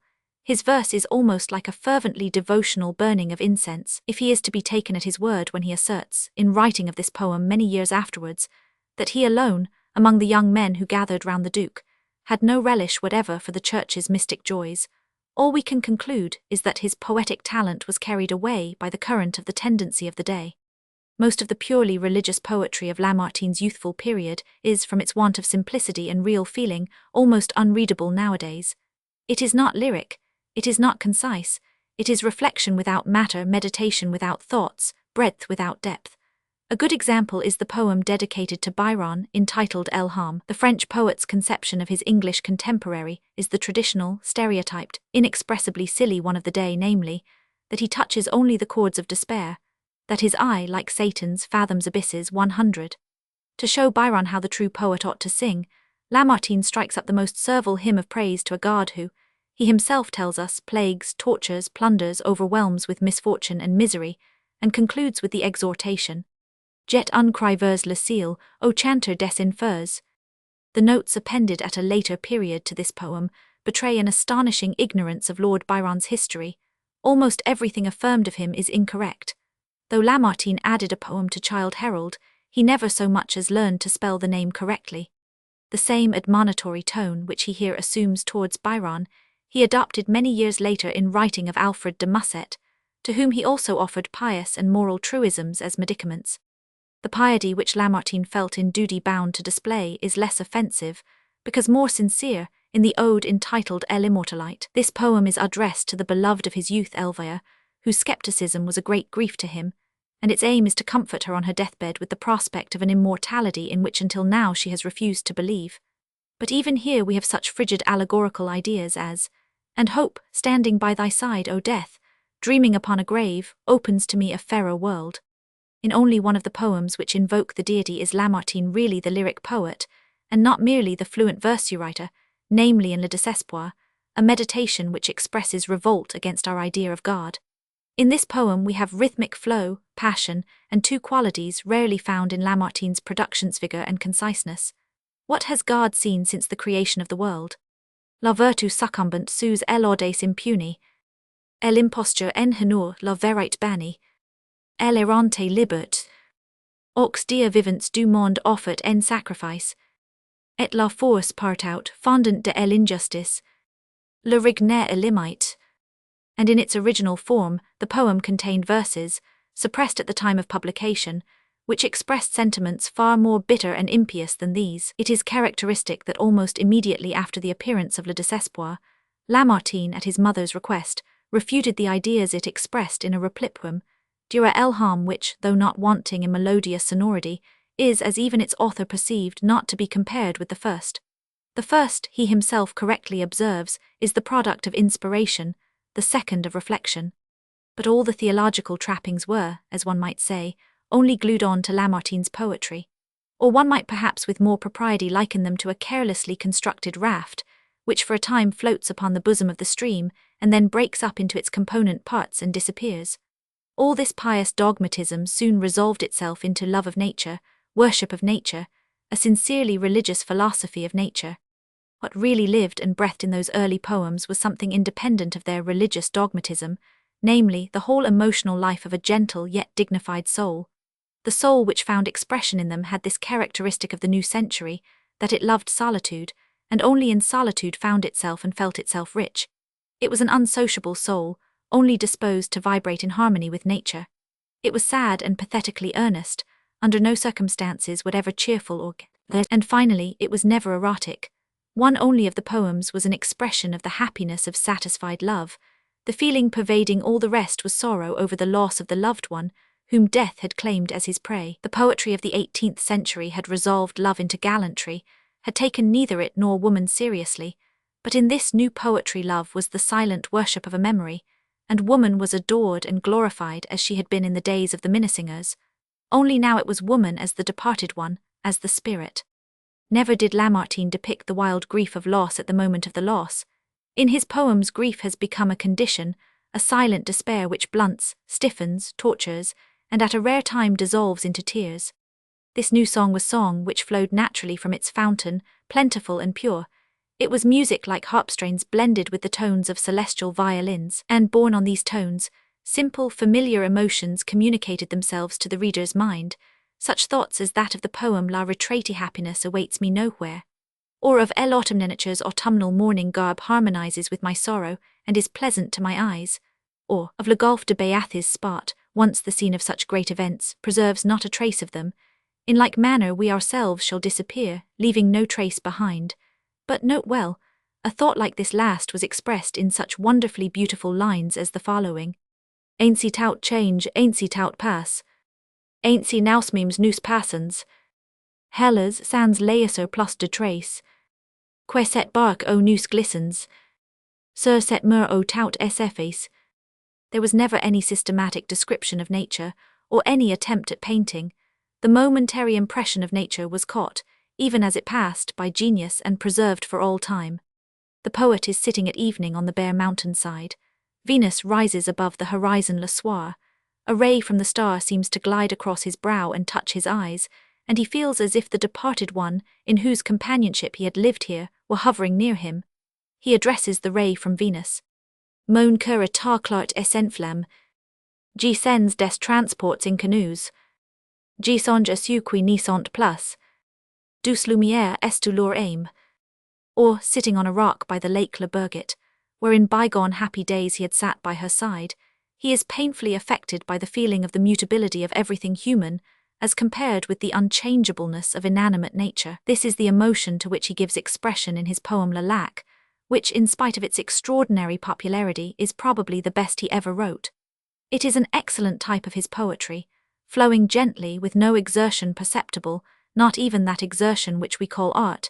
It is as naturally melodious as the rippling of the lake. The emotion which the poet desires to express is indicated with admirable precision in the metaphor with which the first verse concludes. Is it impossible to cast anchor on the ocean of time, even for a single day? The lake is described with its waves breaking upon the rocks as they did a year ago, when the beloved one heard their murmur, and the bereaved lover recalls the words which she spoke in the stillness of night, as their boat floated on the waters, an invocation to time, that happy time, to stay its flight, a prayer to it to hasten for the unhappy and suffering, but to linger with those who love and are beloved. He repeats her concluding cry, "Prayer is fruitless, let us love one another and enjoy the passing hour. For man there is no haven, time has no shore, it flows on and we disappear." On this memory of the thoughts of his dead love follows the poet's own invocation to nature. He invokes the lake, the silent rocks, the caves, the dark woods, the things which time spares and those which it reanimates, and beseeches them to preserve the remembrance of that night. And Lamartine, so spiritual in his expression of the grief and loneliness of the bereaved lover, is almost as spiritual when for once he gives expression to happy love. This he does in Chant d'Amour, a poem which he himself naively describes as a modern Song of Solomon, quieter in tone and less oriental in colouring than the old, but which in reality has as little resemblance to that song as the chastest spirituality of the West has to the glowing sensuality of the East. Here, as elsewhere, the chord which he touches is the chord of plaintive tenderness, gradually modulating into that of religious devotion. Of Lamartine's youthful verse, these purely human poems are all that we really care for nowadays. We are terribly bored by the vapid compositions which, following the prescribed rule for religious poetry, consist of nothing but adoration of the deity as he reveals himself in his works. The poet whose acquaintance we make in the human poems is unmistakably very vain, much engrossed with himself and his own lovableness, and at times too honeyed in his language, but his vanity is so childlike and innocent that it does not affect us unpleasantly, and we are favourably impressed by the fact that it is not literary vanity. Lamartine rejoices that he is good-looking, a favourite with distinguished women, a good horseman, in course of time an eloquent orator, but he is not conceited about his poetical gifts, not even proud of them. The man whose talent was that of the true improvisator with proud humility describes himself in his prefaces and memoirs as one who cultivates art for his pleasure, and who does not belong to the number of the specially initiated. And he really is the dilettante in so far as he is too careless to be called a true artist. He has unconscious technique, he has flexibility and ease, but along with these an inclination to long-windedness and repetition, which at times spoils his effects, and a want of the power of self-criticism, which makes it difficult, nay, almost impossible for him to correct and improve. Nevertheless, all his life long he was a poet, a true poet in spite of his artistic defects, one of the most genuine whom France has produced. It was not his fault that he made his appearance in literature under the unpropitious planet of the reaction period. It was under the influence of the same planet that the man destined to become the most famous French poet of the 19th century won a name for himself. Victor Hugo, born in 1802, is for a long period of his life as good a Catholic and royalist as Lamartine, his senior by 12 years. Hugo's literary career corresponds closely with the political career of the French nation. He is an adherent of the Bourbons as long as they are the reigning family. When the Revolution of July takes place, he sympathizes with it, and he is an adherent of the new monarchy from the moment it is founded. During the reign of King Louis Philippe, at whose court he is a frequent guest, he becomes an enthusiastic eulogist of Napoleon. When the cult of Napoleon is revived in France, he warmly supports the candidature of Louis Napoleon for the post of President of the Republic, continues to lend him his support when he occupies that post, and is even favourable to the idea of an empire, until the feeling that he is despised as a politician estranges him from the Prince-President, and resentment at the coup d'état drives him into the camp of the extreme Republicans. His life may be said to mirror the political movements of France during the first half of the century. He was, as is so often the case with poets, not a leading spirit, but an organ. In the last preface to his Odes et Ballads, Hugo, in his pompous manner, writes of his own career. History goes into ecstasies over Michel Ney, who, born a cooper, became a Marshal of France, and over Murat, who, born an ostler, became a king. The obscurity of their origin is considered to give them an additional claim to respect, and to add to the glory of the position to which they have attained. Of all the ladders which lead from darkness to light, the one which it is most difficult and most meritorious to mount by is undoubtedly that which leads from the position of loyal aristocrat to that of democrat. To rise from a hut to a palace is, no doubt, an uncommon and admirable achievement, but to rise from error to truth is more uncommon and more admirable. In the case of the first ascent, the man gains something, increases his comfort, his power, his wealth with every upward step. In the case of the second, exactly the opposite happens. He must pay for his spiritual growth with one sacrifice of temporal well-being after another, and if it is true that Murat could with pride lay his postilion's whip beside his sceptre, saying, "This is what I began with," then certainly the poet may with more justifiable pride and greater inward satisfaction point to the royalist odes which he wrote as a child and youth, and lay them beside the democratic poems and works which he has written as a grown man. And the pride is perhaps especially justifiable in one who at the end of his ascent, on the topmost step of the ladder of light, has found banishment, in the man who can date this preface from exile. Victor Hugo. Victor Hugo was the son of one of Napoleon's officers who had originally been a violent revolutionist, and as such had exchanged his Christian name Joseph for that of Brutus, which, however, he dropped again when the revolution was at an end. Joseph Hugo was at Besançon in command of a battalion when his famous son was born. A few weeks later he was sent to Corsica. From Corsica he was transferred to Elba, thence to Genoa and the Italian army. He entered the service of Napoleon's brother Joseph when Joseph became king of Naples, and at Naples his wife and children joined him in October 1807. When in 1808 Joseph was made king of Spain, Colonel Hugo followed him to that country, sending his wife and 3 little sons to Paris, where they lived from 1808 till 1811. In the spring of 1811, they accompanied a strong detachment of troops to Madrid, but Hugo thought it prudent to send them back to Paris in the following year, while he himself, who had been promoted with extraordinary rapidity to be aide-de-camp to the king, majordomo of the palace, general, Count of Cifuentes, inspector general of the Peninsular Army, and governor of 3 provinces, took part in the war until the defeat of Vittoria in June 1813, obliged Joseph to abdicate. Napoleon, who could not bear General Hugo, and always treated him badly, refused to confirm his appointment as general and his title as count his other preferments he had lost, and ordered him to enter the French army again with the rank of major. In 1814 and 1815, Joseph Hugo distinguished himself by his able defence of the fortress of Thionville.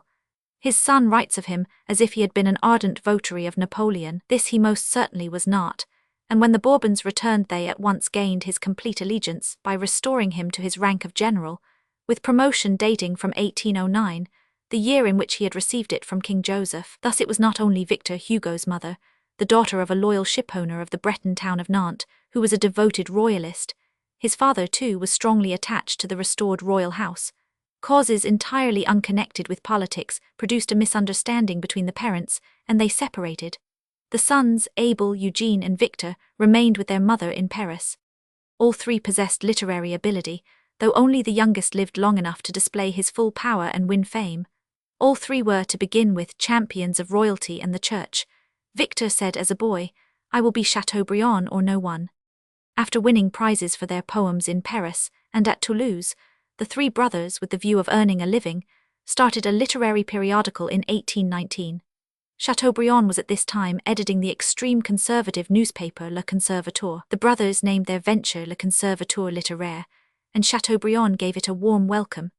The new periodical came out twice a month until March 1821, and Victor Hugo alone supplied more poems and articles than all the other contributors together. In Le Conservateur Littéraire are already to be found some of his most famous odes, Les Vierges de Verdun, the odes on the fate of La Vendée, on the death of the Duke of Berry, on the birth of the Duke of Bordeaux, and the beautiful, more personal song of rejoicing on the occasion of the restoration of the statue of Henry IV. And in it we also find, to the number of over 100, his first essays in criticism, of which only a few, and these much tampered with, have been included in the collection entitled Literature et Philosophie Mêlées. At this period poetry is to Victor Hugo the daughter of religion.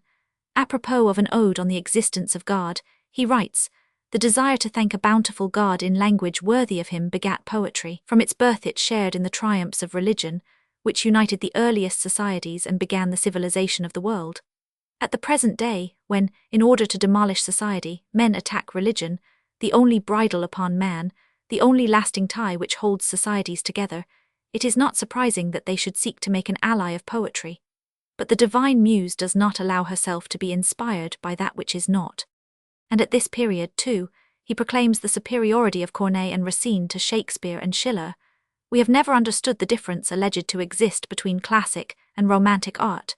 Shakespeare's and Schiller's dramas differ from Corneille's and Racine's only in being more faulty. The first edition of Victor Hugo's Odes appeared in 1822. Louis XVIII, who read them over and over again, settled an annuity of 1,000 francs a year on the poet out of his private purse. In the following year, the Ministry of the Interior conferred on him a pension of 2,000 francs, and in 1826, the king, on being applied to, increased the amount of his yearly grant. The king had good reason to show approval, for these first poems of Victor Hugo contain the whole system of orthodox political and religious principles valid under the Bourbon monarchy. They are a faithful image of the period during which they were written. They pass in review the history of France from 1789 to 1825.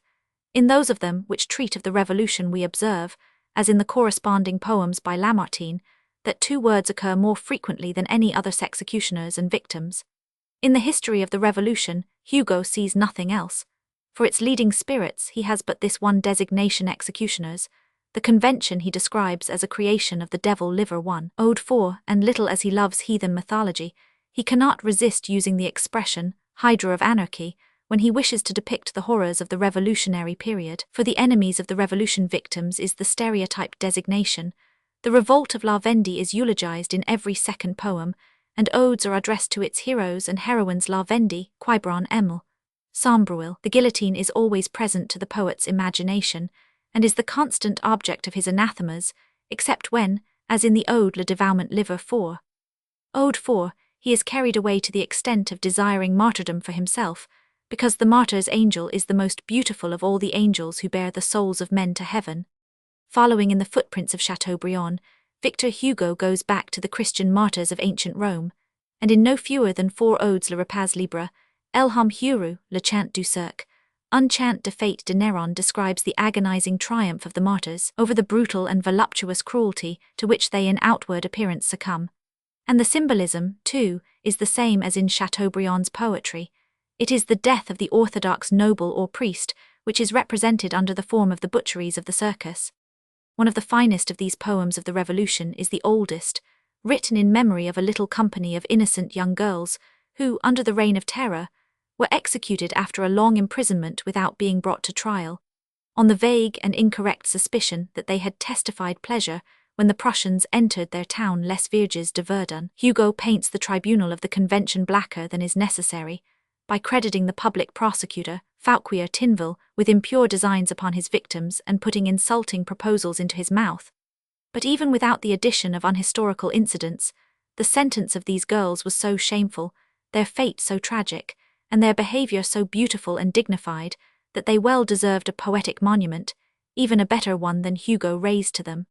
The poet's pathos is entirely justifiable in cases like this, where the Revolution showed its dark and unjust side in its dealings with youth and innocence, but it becomes grating and false as soon as his dogmas come into play. His tone in writing of the monarchy and the glories of royalty is positively insufferable. In the Ode to Louis XVIII, God calls upon the seraphs, the prophets, and the archangels to do obeisance to the newly arrived heir to the throne, que besvis c'est un roi. And not content with this, the deity himself calls him by his title, not his name, O Roi, and reminds him that God's own son was, like him, a king with a crown of thorns. In the poem on the occasion of the baptism of the Comte de Chambord, the language is even stronger. God has given us one of his angels, as he gave us his son in the days of old. We are reminded that the water of the river Jordan brought home by Chateaubriand, in which the child has been baptized, is the same in which Jesus was baptized. It is the will of heaven, we are told, that the reassured world should, even by the very water used for his baptism, recognize a Saviour. In La Vision, the 18th century is summoned before the judgment seat of God, and they're accused of having in the pride of its knowledge mocked at the dogmas which are the support of the law and of morality. It timidly expresses the hope that the future will view its actions in a more favourable light, but it is mercilessly condemned. The guilty century is plunged into the abyss, pursued as it falls by the inexorable voice of the judge. The standpoint from which Napoleon, who is always called Buonaparte, is viewed harmonizes with that from which the revolution is judged. He is the usurper, the savage soldier, the murderer of Enghien, and again it is impressed on us that lilies are better than laurels. Under the name of Colonel G.A. Gustafsson, Liver 3. Ode 5, Gustavus IV, who lived as an exile in France during the reign of Louis Roman 18, is eulogized as the representative of the fallen kings. The personality and story of Gustavus are represented in a manner which witnesses to Hugo's remarkable ignorance of foreign history. The king's whole life is a model life. His great mind is like a temple, whence proceeds the voice of God. He dictates the history of the future. He is the successor of the ancient seers. Actuated by disgust at seeing the monarchs bow their necks to Napoleon's yoke, he has voluntarily taken off his crown, and thereby raised his head high above all the other royal heads on earth. Could folly go farther than this? The wretched, insane Gustavus a model king. The Bourbons are of course exalted to the skies. All their family events, birth, baptism, death, ascension, consecration, are treated as of worldwide import. In a poem on the subject of the reprehensible war which France, at Chateaubriand's instigation, carried on with Spain in the interests of the European reaction, royalty, the royal power, is declared to be miraculous. And in the same poem the king is expressly described as the warlord, supporting himself by the power of the sword. War is, we are told, the companion of royalty. Il faut comer unsoldat, quan prince et une épée. Il faut des factions quand elaster impera lui. Que nuit et jour, bravant l'uratent trompi. Unglaive ve opers de lui. O que de son army il si fasse un cortège. Que son fier palais si protégé. D'un camp au front étincellant. Car de la royauté la guerre est la campagne. On n'y put briser le sceptre de Charlemagne. Sans briser le feu de Roland. It is not surprising that all these odes should have mottos taken either from the Bible or from religious works, notably Chateaubriand's Les Martyrs, a book by which men's minds were so powerfully impressed that the younger poets of the day took a pride in transposing whole pages of it into verse. Lamartine addressed his ode Le Génie to Barnald. Hugo dedicates an ode with the same name to Chateaubriand, of whom he writes that he suffers the double martyrdom of genius and virtue. He addresses several poems to Lamartine. It is his desire, he writes, to go into battle on the same war chariot as his friend, to manage the horses while Lamartine wields the spear end. These poems are among the most attractive of all, partly because they are remarkably beautiful and testify to the respectful, and yet at the same time brotherly feeling of the younger for the elder poet, partly because in them we have, along with Hugo's views on religious and social questions, the expression of his ideas on the subject of art. All the poems prove with what earnestness, but also with what exaggerated and almost offensive self-consciousness, the young poet has apprehended his mission. It is always called a prophet's mission. The poet is a seer, a shepherd of the people. Of Lamartine, Hugo goes the length of declaring that one feels as if God had revealed himself to him face to face.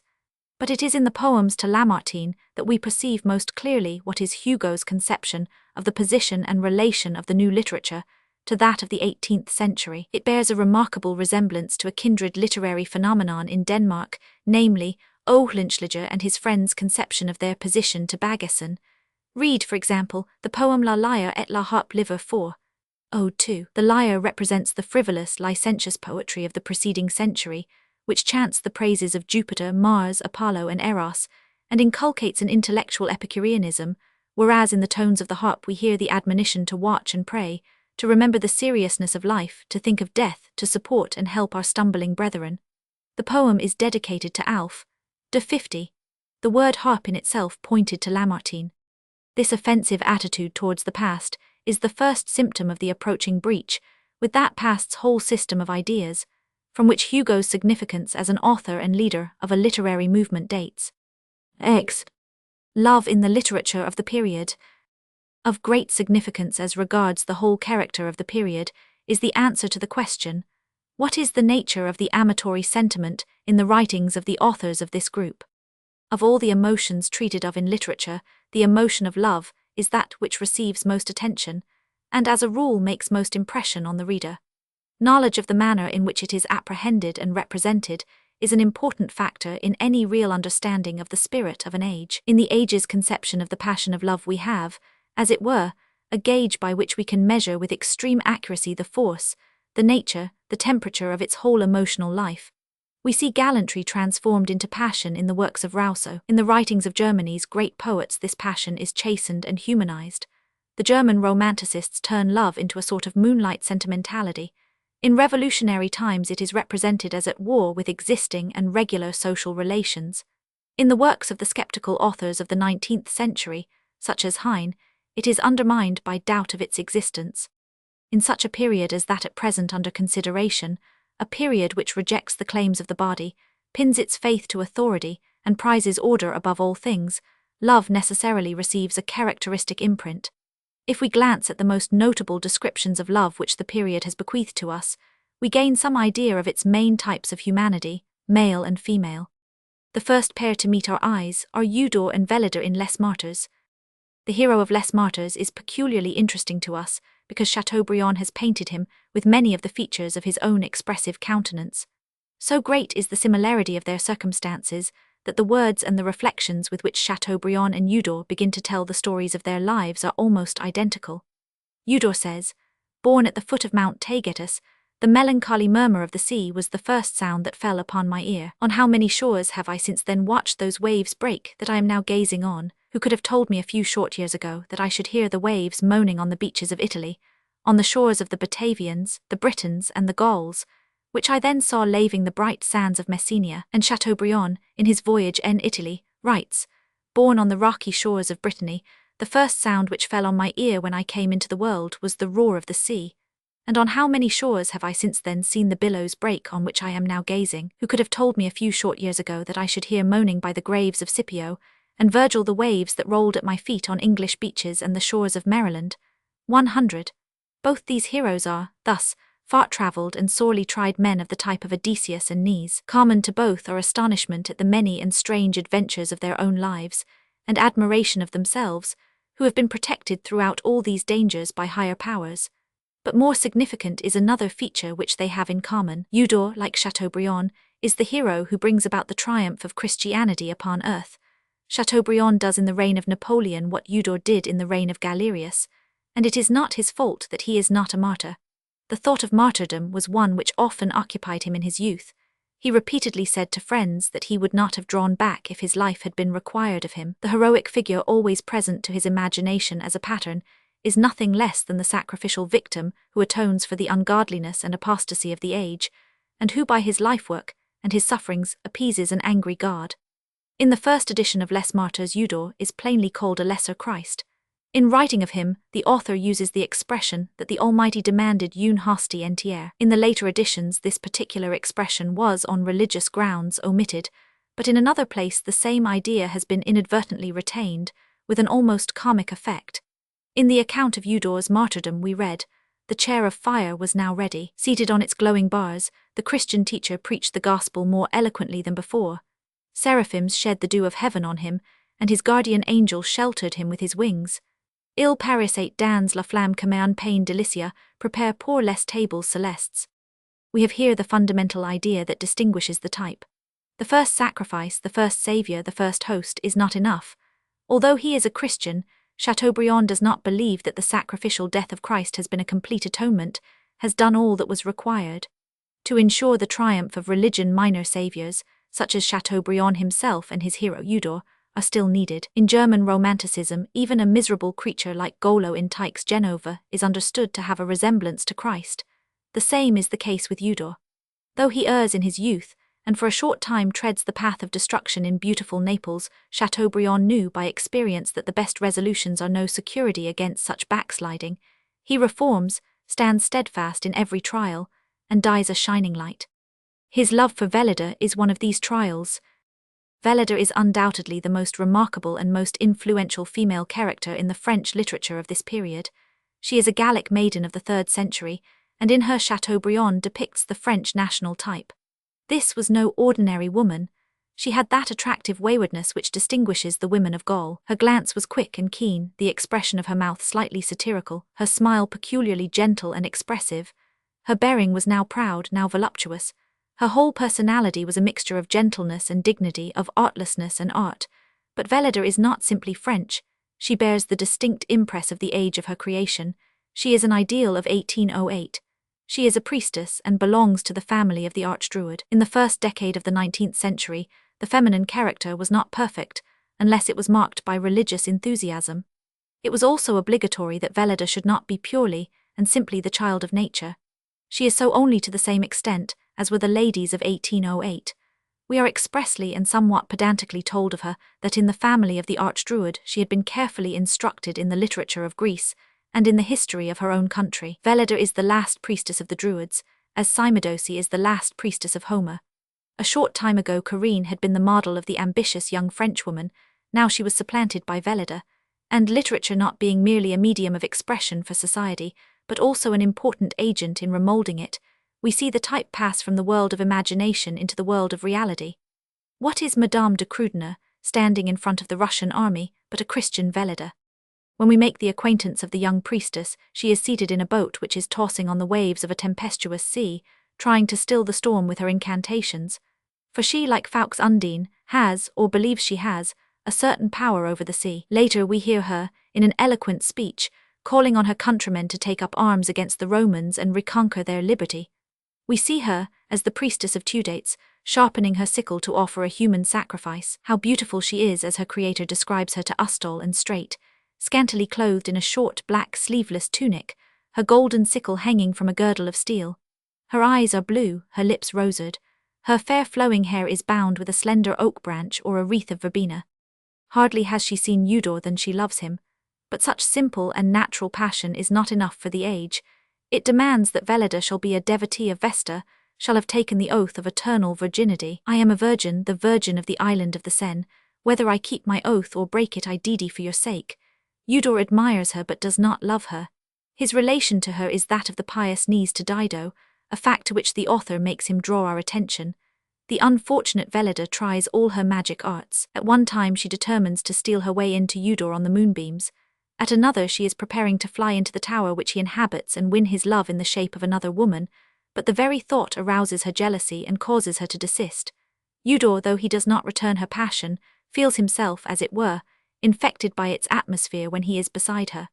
As a Christian he shrinks with horror from the temptation. At least 20 times while Veleda was telling me of her sad and tender feelings, I was on the point of throwing myself at her feet, announcing her victory, and making her happy by the acknowledgement of my defeat. At the moment when I was about to succumb, the compassion with which the unhappy woman inspired me saved me. But this very compassion, which saved me at first, in the end proved my destruction, for it deprived me of the last remnant of my strength. Looking at the matter from the purely artistic point of view, it offends our taste to hear a man dilate thus upon his struggles to preserve his virtue. Eudor's outbursts of shame and remorse do not become him well. "Oh, Cyril," he says, "how can I go on with such a story? I blush with shame and confusion." When at last, after Veleda has attempted to kill herself, this knight of the doleful countenance has yielded and is lying at her feet, nothing less will serve him than to set all the powers of hell loose on the occasion. I fell at Veleda's feet. Hell gave the signal for these terrible nuptials. The spirits of darkness howled from their abyss. The chaste spouses of our forefathers turned away their faces. My guardian angel hid his with his wings and returned to heaven. Even at the supreme moment, this depressing hero is incapable of self-surrender. He is ashamed. He resembles a boy who, with a feeling compounded of gluttony and fear of flogging, devours a stolen apple.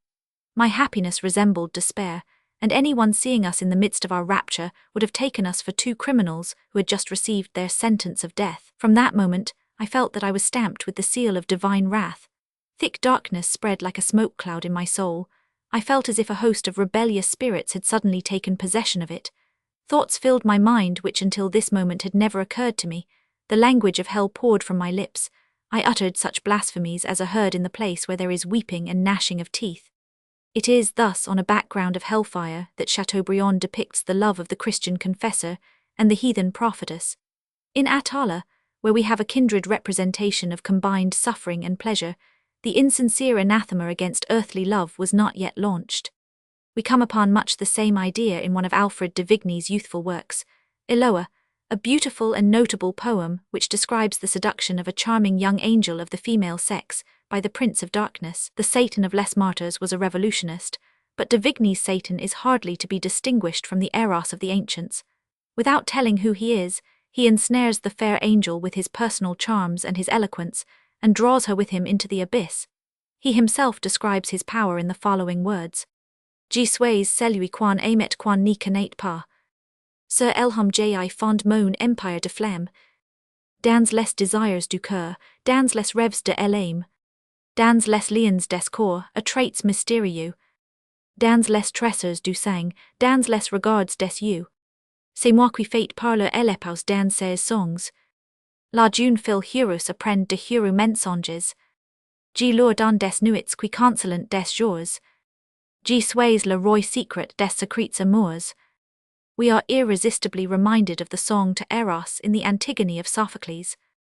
As the period is now rapidly descending the incline leading to the conception of Eros as the devil himself, it is only natural that in the descriptions of real love on which it prides itself, it should be more frigid and impotent, more seraphic and platonic than any other age we are acquainted with. Let us see how the Velleder of the day, Madame de Crudner herself, describes love in Valerie.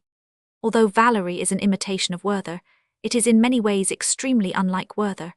It is the story of a young Swede, Gustave Linnar by name, who in his childhood learned from his mother to love virtue, and who continues to love it until he dies. Along with virtue he loves Valerie, but Valerie is the wife of the Count, his master and ideal, and is herself such a quintessence of all the virtues that he regards her with a reverence which makes desire impossible. Alexander Stakjev confessed his feelings to Crudner, but Gustave utters not a word to the Count, nor does he ever speak of his sufferings to the woman he loves.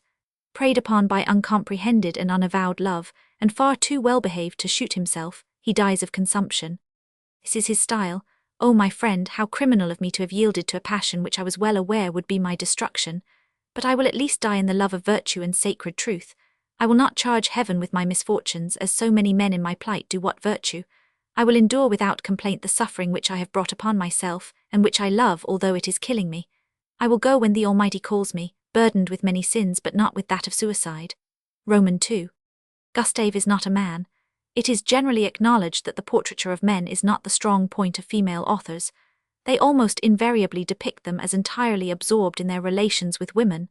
Gustave is, as already observed, a Scandinavian, but Scandinavians have no reason to be proud of this compatriot, in whom the vigour of the northerner is conspicuously absent. The national colouring of the story is confined almost entirely to the Teutonic sentimentality in which the descriptions are immersed, and to a variety of Swedish names, which it goes without saying, are as a rule incorrectly spelt. At Venice Gustave gives a fête in Valerie's honour. The decorations are intended to remind her of the home of her youth, amongst the birches and pines. When she catches sight of them she cries, "Ah, c'est drottningerd." There is nothing characteristically Swedish about Gustave. Really beautiful in the description of his character is the gleam of youthful philanthropic enthusiasm shed over his confessions. It seems to him that in most men's lives the period of love is succeeded by that of ambition. There is something fine and sincere in the language in which he tells that the glory others desire is not that which in his eyes has seemed desirable. The glory of which I dreamed was won by occupying oneself with the happiness of all, as love occupies itself with the happiness of a single individual. It was virtue in the man who possessed it, before his fellow men gave it the name of fame. And he adds, what has real glory in common with the petty vanity of the many, with the pitiful contention that one is something because one is striving hard to be it? It is strange to find sentiments like these in a book, the fame of which was due to such artifices as were employed to puff Valerie. The heroine is equipped with all the charms which a lady as passionately in love with herself as Madame de Crudner could communicate to her own portrait. She is a thorough woman, whilst the unfortunate Gustave, though quite aware of the foolishness and hopelessness of his passion, is absolutely unable to burst his bonds and begin to live the life of a man. He is obliged to content himself with such humble expressions of his adoration as kissing a child whom his mistress has kissed on the spot which her lips have touched, or kissing the outside of the window pane on the inside of which she is resting her bare arm during the pause between two dances at a ball, or pressing her hand and feeling the ring given her by her husband, or fainting in her presence, so that she is obliged to bathe his brow with eau de cologne. A faint perfume of eau de cologne may be said to pervade the whole story. It is significant that the first service which Valerie asks Gustave to do her, after they have become intimate, is to procure her secretly a little rouge, which her husband objects to her using. With the odour of eau de cologne is blended an odour of propriety and veneration, which is so powerful that it is almost obnoxious, and a supernaturalness in the matter of the affections which is both silly and unbeautiful. Valerie is enceinte when Gustave conceives his passion for her, but this circumstance has no curative effect on him, though he lives in intimate companionship with her until her son is born. They wax enthusiastic together over Ossian and Clarissa Harlowe. Gustave never feels the slightest jealousy of the Count, nor does the Count of him. It is with the Count's hand in his that Gustave dies. Love is, in short, so purified, so unnaturally seraphic, that with its passion it has also lost its poetry.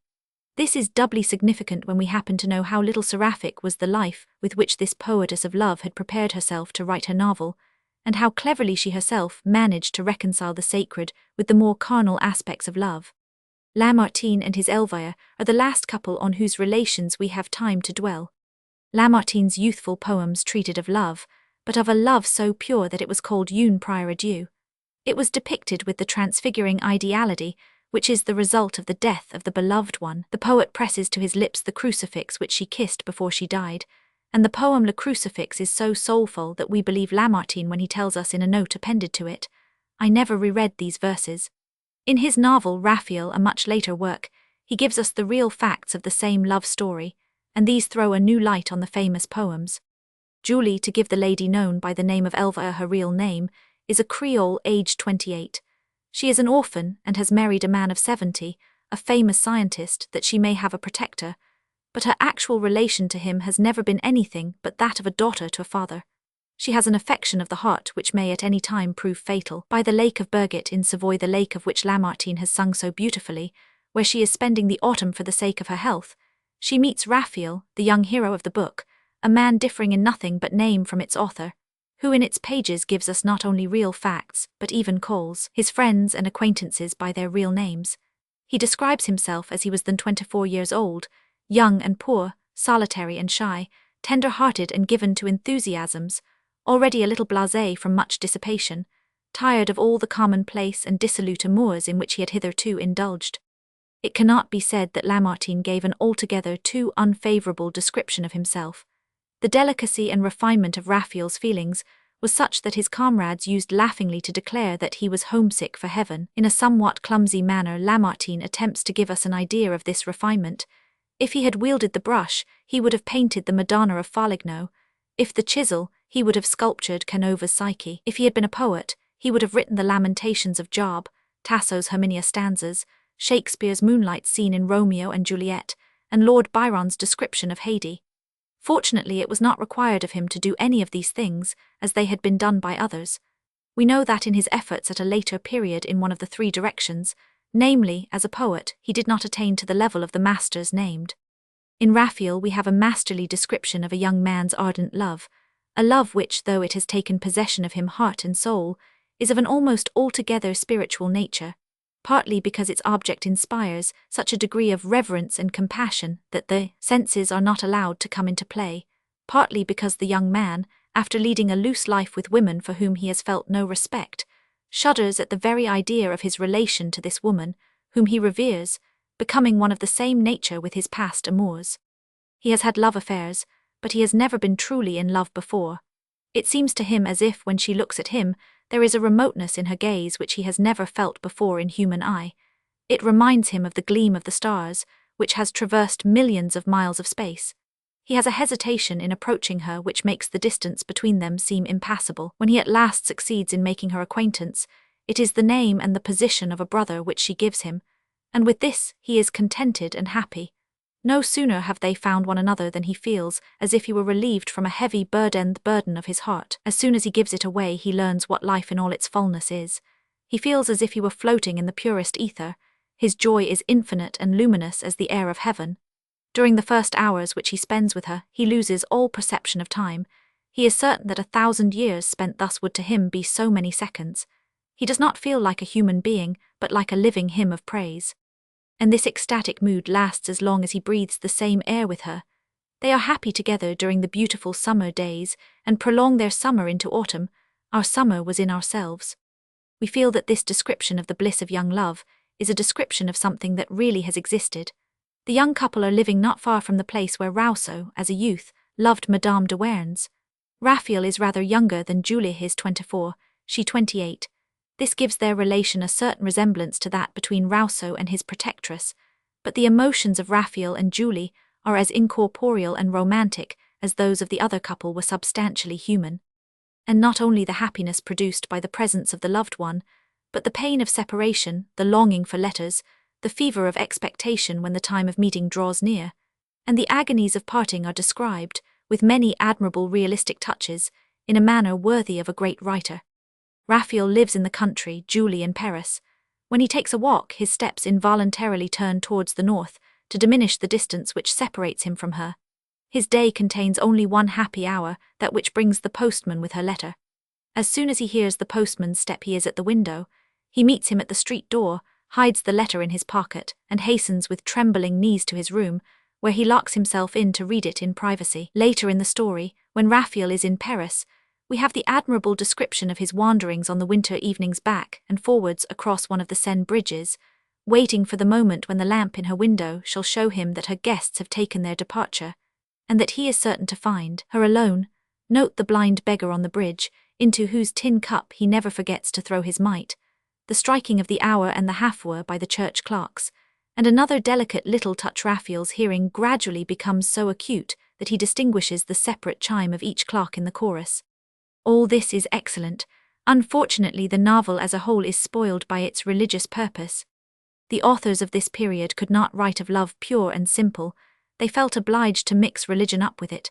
Lamartine makes his lovers go through whole courses of philosophy and theology together. They hold different opinions, and she is intellectually his superior. He still retains the beliefs of his childhood. In the house of her famous husband, she has associated with intellectually emancipated men of science, whose opinions, marked with the stamp of the 18th century, she has imbibed. He and she really belong to different generations, to the generation of the empire, he to that of the monarchy. Faust, when he is catechized by his Gretchen, is obliged to parry her attempt to convert him by explaining his unbelief to her in palliating euphemisms. The opposite happens here. Raphael makes long, fruitless attempts to convert his Julie to faith in God and Christianity. The first time the innocent youth recommends her to seek aid from God, he is astonished when, instead of answering him, she looks sad and indifferent and turns away her face. He timidly asks her reason for so doing. She answers, "That word distresses me." What? The word which signifies life, love, and everything that is good. How can it distress the most perfect of God's creatures? 100. Then she is obliged to explain to him that what he calls God is what she calls an infinite greatness, an absolute inevitable necessity, something that it is impossible to move with prayers. To this conviction of hers is due Julie's easy, and yet dignified moral attitude. She says, "I was educated by a philosopher, and in my husband's house I have lived in the society of free-thinking men, who have severed themselves entirely from the dogmas and observances of a church which they have helped to undermine. Hence I have no superstitions, and none of the weak-minded scruples which impel most women to bow their heads under a second yoke, superadded to that which our consciences impose upon us." It is Raphael who plays the girl's part when, time after time, he supplicates a woman of a spirit like this to return to the bosom of the Roman Catholic Church. "I besought her to seek in a religion of love and tenderness, in the sacred gloom of our churches, in the mysterious faith in that Christ who is the God of tears, in genuflections and prayer, the relief and the comfort which I myself had found in them in my youth." Raphael's attempt at conversion was not entirely successful. He himself was satisfied with the result, but a more strictly orthodox Christian would hardly have been so. It is love, we are led to understand, which teaches Julie to believe in God. "There is a God," she said. "There is an infinite love of which ours is only one drop, a drop which falls back into the divine ocean from which we have drawn it. This ocean is God. At this moment I feel, I see, I understand him by means of my happiness. Yes," she continued with even more ardor in her glance and voice, "let the perishable names by which we have called the attraction which draws us to one another be forgotten. There is only one name which expresses it, that is God. He has revealed himself to me in your eyes. God, God, God," she called as if teaching herself a new language. "God is you. God is what I am to you. We are God." All this impresses us as having more purpose in it than truth to nature. Not such is the eloquence of happy love. Had Julie's husband, the old philosopher, happened to overhear these effusions, he could have told the lovers that such doctrines and such emotions, far from being Christian, are pure pantheism. We cannot doubt that he would have done so with perfect calmness, for he does not feel the slightest jealousy. He knows that Julie and Raphael write to each other every day, and he also knows the ethereal nature of their love. When Raphael comes to Paris, all he says to him is, "Remember that you have not one friend but two in this house." Julie could not make a better choice of a brother, nor I of a son. It is comical that Raphael, for his part, should feel no disquietude concerning the old man, unless we reckon as such a feeling of regret that he is drawing near to the grave without any belief in immortality, and it is characteristic of the period that even the aged scientist is in the end converted. The old man has in a manner no ground for jealousy. Lamartine has very naively introduced into his novel a piece of realism, which, while it explains many things, weakens the edifying effect which he aimed at producing. Julie's reply to Raphael's first confession of love decides once and for all the nature of their mutual relations. She says, "I believe only in an invisible God, who has imprinted his image upon nature, his law upon our instincts, and his morality upon our reason. Reason, feeling, and conscience are the only revelations I acknowledge. None of these three oracles of my life would forbid me to belong to you. My whole soul would prostrate itself at your feet, if this could purchase your happiness. But are we not more certain of the spirituality and eternity of our love when it remains on the heights of pure thought, in regions inaccessible to change and death, than when it degrades and profanes itself by descending to the base regions of sensuality? It is, we observe, the love that despises the senses which Julie somewhat affectedly extols. Now, certain as it is that love can continue to exist even when circumstances forbid its complete gratification, it is equally certain that renunciation for the sake of renunciation and of spirituality is contrary to nature. When the religious reaction set in Denmark, Gemmen in his youthful works, preached such renunciation, the question whether Julie really favoured the principle, or whether we are not in reality indebted for it to Lamartine, who admired without practising it, must be left undecided. In his reminiscences of his love affairs, Lamartine is in the habit of describing himself as emancipated from all sensual desire, and we know them all, these love affairs, for the man who, according to his own account, had always such complete control over his passions, had very little control over his pen. We know from his confidences how during his meetings with Lucy, the beautiful girl of 16 in the cold frosty weather, he was as cold as the winter night. We remember the sentence in Graziella, "We slept 2 steps from each other. My cold indifference protected me." It may be doubtful whether it was really Julie who announced the principle of renunciation, but there can be no doubt of the genuineness of the next speech attributed to her. She adds, blushing deeply, that the renunciation she demands of him is imperatively an account of her health. She has medical authority for what she says. She would leave his arms like a shadow, like a corpse. The sacrifice would be the sacrifice not only of my dignity, but of my life. It is impossible to deny that there is an extraordinary inconsistency between this last utterance and those which precede it, and that this exceedingly practical explanation deprives the spiritual friendship of much of its spirituality. We seem to come down from the 7th heaven and feel the solid earth beneath our feet again.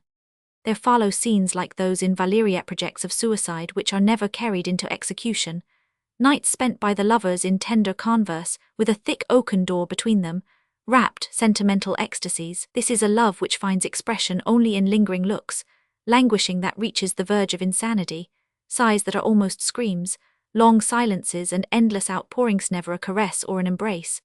Unpleasant, almost offensive, in any case unnatural, is the manner in which in this love story too, our attention is perpetually drawn to the fact that the lovers keep their vow, that their love remains platonic. On the one solitary occasion when there seems to be real danger, there arrives at the critical moment who?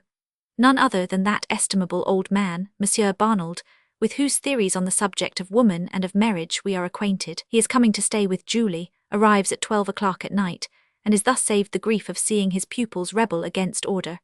Even in his novel, Lamartine does not miss the opportunity of proclaiming that he was at variance with Barnald, especially as regarded his doctrine of theocratic government. It became the fashion to disagree with Barnald. Chateaubriand himself remarks in his memoirs for Monsieur de Barnald was a clever man, his sagacity was mistaken for genius. Whenever Julie pities Raphael, he answers her with pious outbursts in which he compares her and himself to Abelard and Heloise. Have I ever let you feel that I desire aught else than to share this suffering with you? Does it not make both of us voluntary and pure victims? Is not this the eternal burnt offering of love, which has perhaps not been offered before the eyes of the angels since the days of Heloise until now? When, after studying Raphael, we reread Lamartine's poems to Elvire, we have a new key to the understanding of the idealism and vagueness of this poetic love, which, obliged to renounce sensual pleasures, pretends that the corporeal world does not exist for it. A distinction must, however, be drawn between the later poems and some written much earlier, and in a perfectly different tone, a tone which recalls the 18th century. Take as examples the poems A Elvire, which is in reality addressed to Graziella and Sappho. We have now enough of examples. Let us consider to what conclusion they have led us. Choosing a simple emotion, but one of those which every school of literature sets itself to express and interpret, and which each expresses and interprets in a characteristic manner, we have examined a number of different specimens of the manner in which it is interpreted by this particular school. Here, as in all the other domains of literature which we have inspected, we have found the natural side of life ignored, or concealed, or blackened, or represented as something to be ashamed of. Chateaubriand and Madame de Krüdener seek out cases in which love is considered to be criminal and sinful, and either describe the triumphant yells of the powers of hell when the hero succumbs, or the jubilations of the principalities and powers when the infamy is not perpetrated. We have the same paraphernalia in Alfred de Vigny's writings. Les cherubins brûlants qu'enveloppent six ales, les tenders séraphins, dia des amours fidèles, les trônes, les vertus, les princes, les ardeurs, les dominations, les gardiens, les splendeurs, et les rêves pieux, et les saints louanges, et tous les anges purs, et tous les grands archanges.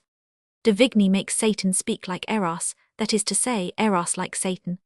Lamartine enthrones love in his poetry as seraphic, as emancipated from all earthly passion, but in Raphael describes it as what it really was, ethereal against its will, which, however, only adds to the merit of the lovers and provides angels and burnt offerings, these latter of a sweet savour unknown since the days of poor Abelard. And below everything there is an undercurrent of hypocrisy. Eudore, who would have us believe that he is made utterly miserable by Velleda's passion, is nevertheless secretly flattered by her having cut her white throat for his sake. He bewails his fall in expressions which convey the idea that he feels tempted to fall again. The authoress of Valerie proclaims the moral purity of her heroine in the marketplace and clamours of chastity and renunciation, in all the newspapers at a time when she herself is peculiarly unfit to be a teacher of morality. Lamartine, as novelist, naively gives an explanation of his relations with Elvire, which differs entirely from the impression of them that the public had naturally gathered from the ethereal ecstasies of Les Meditations, and ends by smothering the real beauties of his literary art in languid, lachrymose sentimentality. In the representation of love, as in everything else, men aimed at supernaturalness, and only succeeded in either crippling or hypocritically ignoring nature. Dark when du spritzt, ich lieb dich, so muss ich weinen bitterlich. Dissolution of the theoretical principle of authority.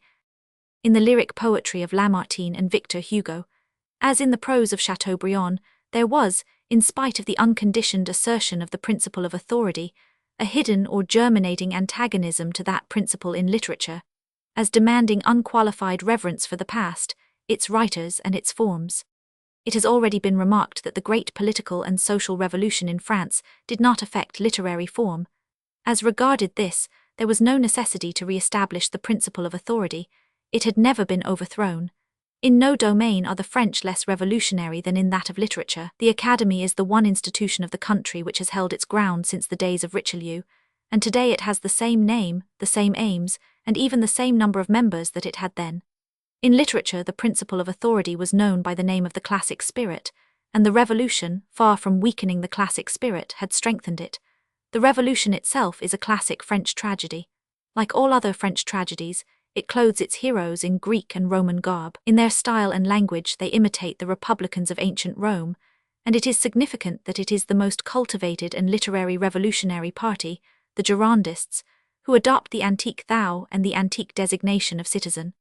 The Jacobins are the direct descendants of Corneille's same toga style of oratory, the same love of magnificent laconicism, with the same enthusiasm with which Cromwell's soldiers metamorphosed themselves into ancient Hebrews, adopting their names and singing their psalms. The Frenchmen of the Revolution metamorphosed themselves into ancient Romans, and when David, the Jacobin and intimate friend of Robespierre, left his seat in the Legislative Assembly to paint the Horatii or the Brutus exhibited in 1791, he simply took his associates as models. As painter, he did not need to go a step beyond the boundaries of his own period. Just as French tragedy, when it came into being, had refused to build upon the foundation of the history of its own country, had turned its back on French tradition and laid its scenes in faraway Rome in the far-off, dimly discerned past, now the Revolution, heedless of history, heedless of the France of its own day, took far-off, unhistorically appreciated antiquity with its republicans, evolved under such different conditions, as the model to be exactly imitated. The modern Gracchi and Horatii imitated the ancient. There is, as has often been remarked, a Roman loftiness of style in Madame Roland's letters to Buzat. The ladies of the Directory at times took Cornelia, and more frequently Aspasia, as their model, even in dress. In the language of some of Napoleon's earliest letters to Josephine, the influence of Latin models is to be traced, and even when he no longer stands in need of a model, his style is as classic as his profile. His taste in literature was also classic. His attachment to Les Régles and his admiration of Corneille are matter of history. As long as he is the ruler of France, even those authors who make an attempt at a species of opposition, such as Renoir, keep in the classic track. A comparison of Werner's Sohn, des Thals' Sons of the Veil with Renoir's Les Templiers will show how differently the same subject can be approached. The German poet is as mysterious and incomprehensible, as extravagant and fantastic in his treatment of the theme as the Frenchman with his obligatory Alexandrines. His king and his queen, his 5 acts and his 3 unities, is well regulated and law-abiding. Renoir's play represents a sort of lawsuit between church and state. The king conducts his case in a most orderly manner. The Knights Templar conduct theirs in an equally orderly manner, and are thereupon burnt in an orderly manner for we see as little as possible of the execution and of what precedes it. We only hear of it all in one of those long concluding narrations which were in vogue as far back as the days of Euripides. And the metre is still the metre prescribed by Boileau, that father of evil. The meaning of the clause, which is cut in 2 by the caesura, ends with the line, and the lines are as like each other as one penny bun is like another penny bun. There is neither harmony, nor animation, nor rhythm, nor rhyme in them, for larmes and arms, epu and coups, souffrir and meria can hardly be called rhymes. They resemble mollusks, these lines, and one of the features they have in common with mollusks is that it is possible to cut them in 2 without their showing any less sign of life because of it. One consequence of this retention of the classic spirit is the exact resemblance between the style of some of the most eminent prose authors of this day and the style of their abhorred opponents, the philosophers of the 18th century. We have the most conspicuous instance of this in Joseph de Maistre. De Maistre's inability to comprehend history, his want of the critical faculty and of any deep religious feeling, his tendency to systematize, his argumentativeness, which tempted him to draw hard and fast conclusions, all this in combination, really deriving from the 18th century, found expression in the style of that century. Barnard's cold, argumentative style, his craze for reducing everything to formulas, his persuasion that he makes his positions mathematically obvious, show that he too is a child of the century which produced Condillac, and his work a product of the very spirit which he combated. The only difference is that such a man as Condillac is as clear and consistent as Barnard is changeable and self-contradictory. A distinguishing feature in both classic prose and poetry is the domination of reason. It is against this ruler that literature makes its first revolt in Madame de Staël's emotional style and Chateaubriand's richly coloured prose. Emotion and colour, these are the 2 great exiles who now return from a long banishment.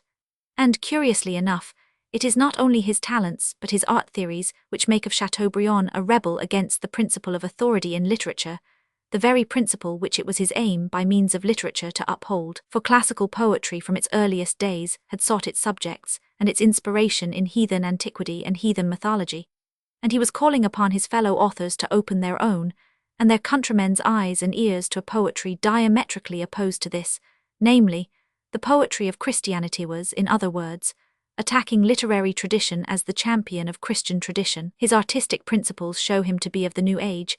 His political and social principles mark him as the man of the past. He is two-faced. He gives poetical expression to all the modern emotions, wearing a mask of unchangeable reverence for all the official authorities of the past. It is more especially his style which makes of him a romanticist before the days of Romanticism. Hence, when first Lamartine and then Hugo follow his example, forsake heathen, and seek their themes in Christian mythology, society is for a time at a loss to know whether it is to recognize a conservative or a revolutionary spirit in these attempts to uphold the sacredness of religion in new ways. But by degrees, the germ of revolt against the principle of authority latent in the new literary standpoint develops to such an extent that the countenance of the new school is changed. It is interesting to trace the stages of this development in Victor Hugo's different prefaces to his odes. In the first of 1822, which consists of only a few lines, the young poet asserts that loyalty and Christian faith are the standards of true poetry. The 19th century, he declares, has first revealed to the world the truth that poetry does not depend upon the form given to ideas, but upon the ideas themselves. In his preface to the second edition, published the same year, he further observes that the poet's task now is to substitute for the faded, false colors of the heathen mythology those new and true ones which belong to the Christian conception of the origin of the universe. The ode ought now to speak the severe, the consolatory, the pious language of which an old society, quitting with trembling steps the revels of atheism and anarchy, stands in such need.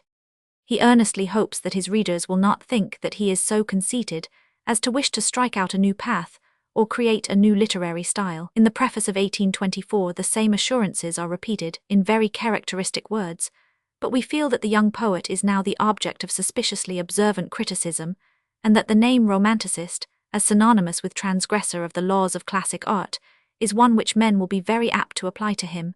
He is eager to prove his literary orthodoxy. What is needed, he says, is not novelty but truth.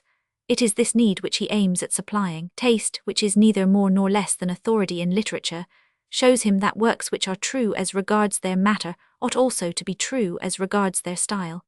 This leads to the demand for local coloring, a demand which the classic authors can hardly be said to have supplied, but it is an understood matter that the laws imposed upon the language by Boileau are to be religiously observed. Of him Hugo writes, Boileau shares with Racine the unique merit of having given its permanent form to the French language. This in itself is a sufficient proof that he too possessed creative genius. Boileau a creative genius. With what derisive laughter will Victor Hugo, ere many years have passed, receive such an assertion? Of the poet Hugo writes that it is his duty to lead the vanguard of the people, like a pillar of fire, lead them back to the great principles of order, morality, and honor. The flaw in the literature of the century of Louis the Great is that its authors invoke the gods of heathendom instead of the God of Christianity. If in this matter, Hugo naively remarks, they had acted differently, the triumph of the sophistical writings of the 18th century would have been much impeded. What might not have been the fate of philosophy if the cause of God had been championed by genius instead of by virtue alone? He vigorously objects to being called romantic. He affirms that he has not the slightest idea of what is meant by classic and romantic literature, refusing to be influenced by all the nonsense written on the subject at that time. He in the following sensible utterance declares the distinction to be an empty and meaningless one. It is an acknowledged fact that every literature receives an impression, in some cases strong, in some weak, from the climate, customs, and history of the nation of which it is the expression. David, Homer, Virgil, Tasso, Milton, Corneille, men, each one of whom represents a literature and a nation, have nothing in common but genius. It is impossible, therefore, to divide them into classical and romantic poets. He combats the assertion that the literary revival evidently referring to Chateaubriand is an outcome of the political revolution. The literature of today may to a certain extent be the result of the revolution, without on that account being its expression. Revolutionary society had its literature, ugly and foolish as itself. That society and that literature are dead and will never come to life again. Order has revived in all the institutions of society. It is also reviving in literature, just as the revolution originated in literature, so the literature of our day is the anticipatory expression of the pious and loyal society which will most certainly arise from those ruins. Hugo was mistaken. The literature in question was the exact expression of the intellectual mood of its day, and the attempts at reform which aroused such anxiety were really forerunners of a literary revolution, for they destroyed faith in authority as authority, in this particular case faith in Boileau. From the moment when it was discovered that there were spots even in this sun, it was not possible to confine doubt to the few points where it had first modestly and cautiously insinuated itself. Literary tradition was a principle. It had to be either accepted or rejected. In reading Hugo's second-last preface to the Odes, we feel that his thoughts, always turning upon order, that favourite idea of the day, are about to drive him from the shore of literature out on to the open sea. He has discovered that order is in reality something different from the regularity which is attained by discipline and coercion, employing a simile which occurred naturally to a youth brought up in the neighborhood of Versailles, with Chateaubriand's descriptions of the luxuriant landscape of North America as his leisure reading. He compares the gardens of Versailles and their carefully clipped, symmetrically trimmed trees with a forest in the New World, and exclaims, "We will not ask, where here is splendor, where grandeur or beauty, but simply where is order and where disorder." He recognizes now that regularity concerns only the outward form of things, but that order lies at their very foundation, and is a result of the skillful arrangement of their elements. A writer is not classic, he says, because he slavishly treads in the footprints which others have left on the road. We have thus followed Hugo step by step along the path, which leads him towards the final breach with the literary principle of authority. 1 year more and he throws off the yoke, assumes the leadership of the Romantic school in France, and in its first manifesto, the preface to Cromwell October, 1827, declares that there is a tyranny of the past in literature exactly as there is in politics, and that this tyranny lies like a nightmare on the breast of the young generation. The train of the 18th century still stretches into ours, but should not we young men who have seen Bonaparte be too proud to bear such a train?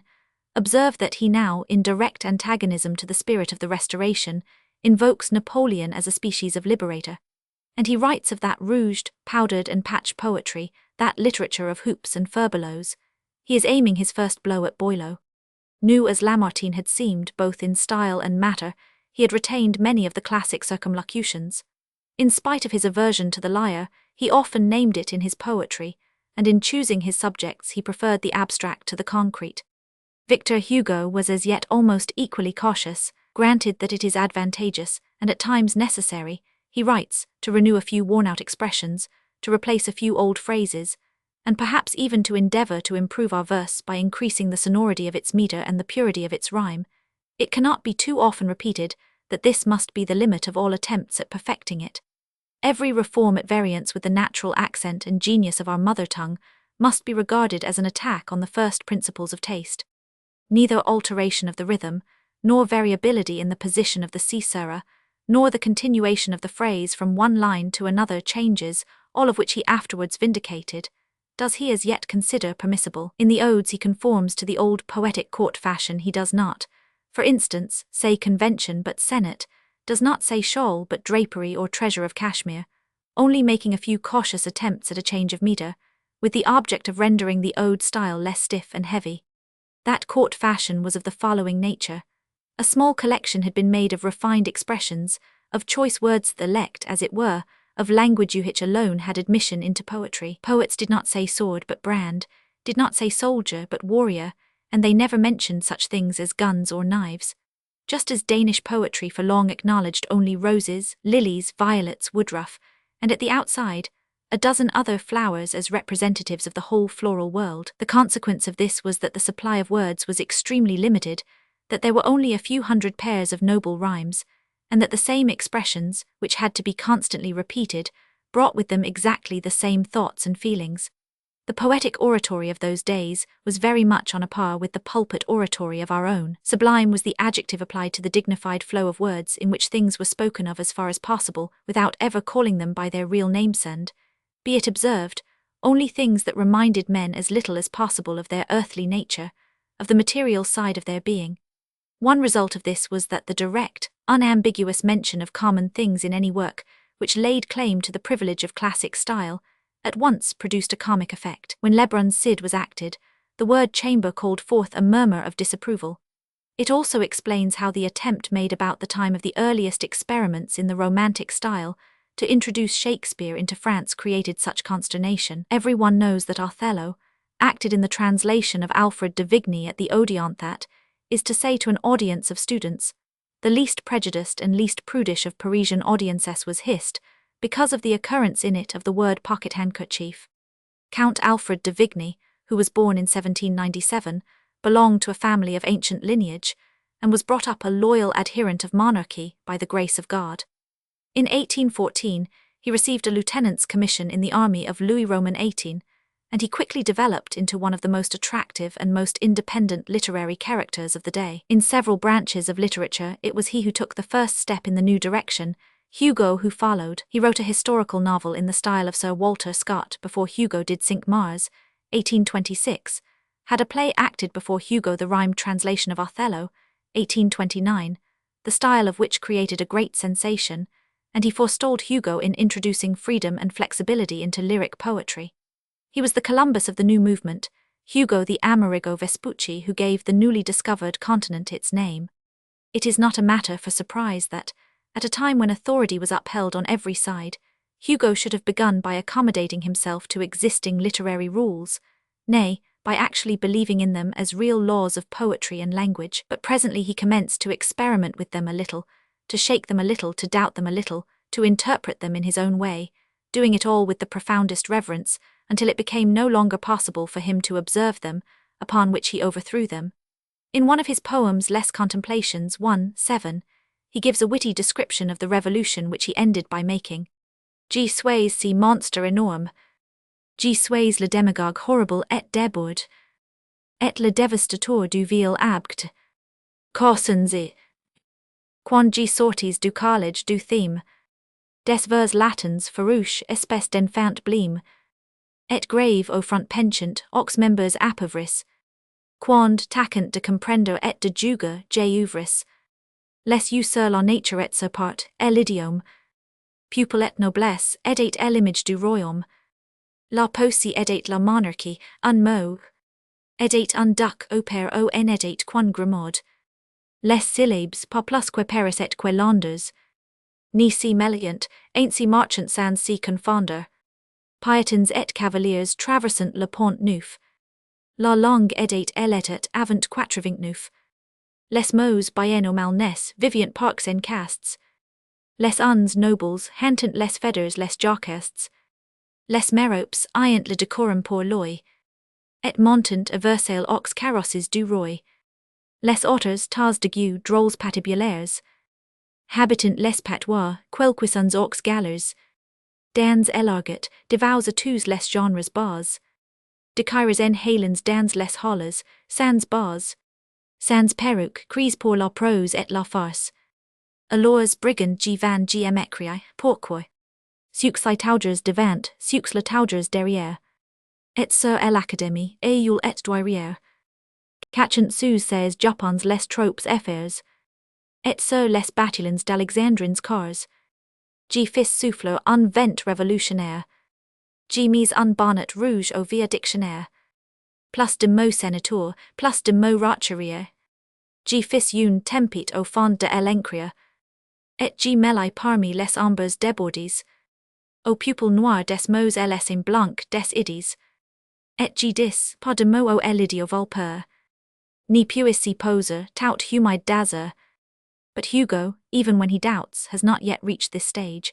He still styles his poetry cavalier poetry, stamping himself by a word which recalls the restoration of royalty in England as the poet of the restoration of royalty in France. The rock on which he splits is the impossibility of harmonizing religious and literary tradition. This is especially felt in the ballads. Hugo revives memories of the Middle Ages and feudalism. What could be more royalist? But the literature of the age of Louis XIV had utterly rejected the Middle Ages and their memoriso. What could be less classical? One of the ballads, La Ronde du Sabbat, describes a witch's dance, another treats of sylphs and fairies. The motley superstitions of the old popular legends are revived. Romanticism is not far off, and the tone is anything but classic. In France, as in Germany and Denmark, the style of the popular ballad supplants the dignified literary style. There is, moreover, in these poems a new patriotic element, le gent, le pas d'armes du roi Jean, which turns from classic antiquity to the France of the far-off past. Of this national movement, too, Chateaubriand had been the leader. His description of the ancient Gauls in Les Martyrs was the first attempt in the new direction. It made a powerful impression according to his own confession on such a man as Augustin Thierry, the future author of The Age of the Merovingians. We may safely say that it gave the impulse, generally, to a more graphic and animated historical style. But even this patriotic element was new and foreign to French poetry, was consequently a rebellion against tradition. The revival of old French subjects was accompanied by a revival of old French metres. Here also Chateaubriand led the way with that charming exile's song beginning with the beautiful lines. Combien j'ai douce souvenance, du joli lieu de mon naissance. Ma sœur quils étiez beau, ces jours de France. a song which was sung on the little rocky island in the Bay of St. Malo, as he was laid to rest in the grave which he had hewn for himself there. And the tones of the days of Ronsard and the Pleiades are reached simultaneously by Alfred de Vigny, the brothers Deschamps, Saint Beuve and Hugo. In May 1828, Alfred de Vigny published in Madame de Soubise lines like La Vieille Vs Kreuter, La Tour du Vieux Cloître, et le Grand Mur Noir, du Royal Manoir, entrons dans le Louvre, vous tremblez j'y crois, au son du beffroi, la fenêtre est s'ouvre, saluts le roi. In June, he is followed and surpassed by Hugo in the admirable lines, in Le Pas d'Armes du Roi Jean. Cette ville, aux longs cris, qui profiles, sun front gris, des toits friels, cent tourelles, clochers grilles, c'est Paris. The metre, the picturesqueness, the melodiousness, and the concision which distinguish such verse were something quite new in French poetry. It seemed at first as if the principle of authority had received new and powerful support from the re-engrafting of the traditions of Christianity and monarchy upon literature. But it soon became evident that religious and literary tradition could not thrive together. The former at first took refuge under the wings, in the very bosom of the latter, but the inherent antagonism soon revealed itself, and the principle of authority in its literary shape was set aside, nay, overthrown by the new spirit, which had all the appearance of sincerely desiring to uphold the practical, that is to say, the politic or religious principle of authority. We have now to see how the practical principle of authority came to share the fate of the theoretical, the literary principle. Roman 12. Dissolution of the practical principle of authority. On a dark, foggy day in February 1854, a little company of friends followed the remains of one of France's most notable men to a Paris cemetery.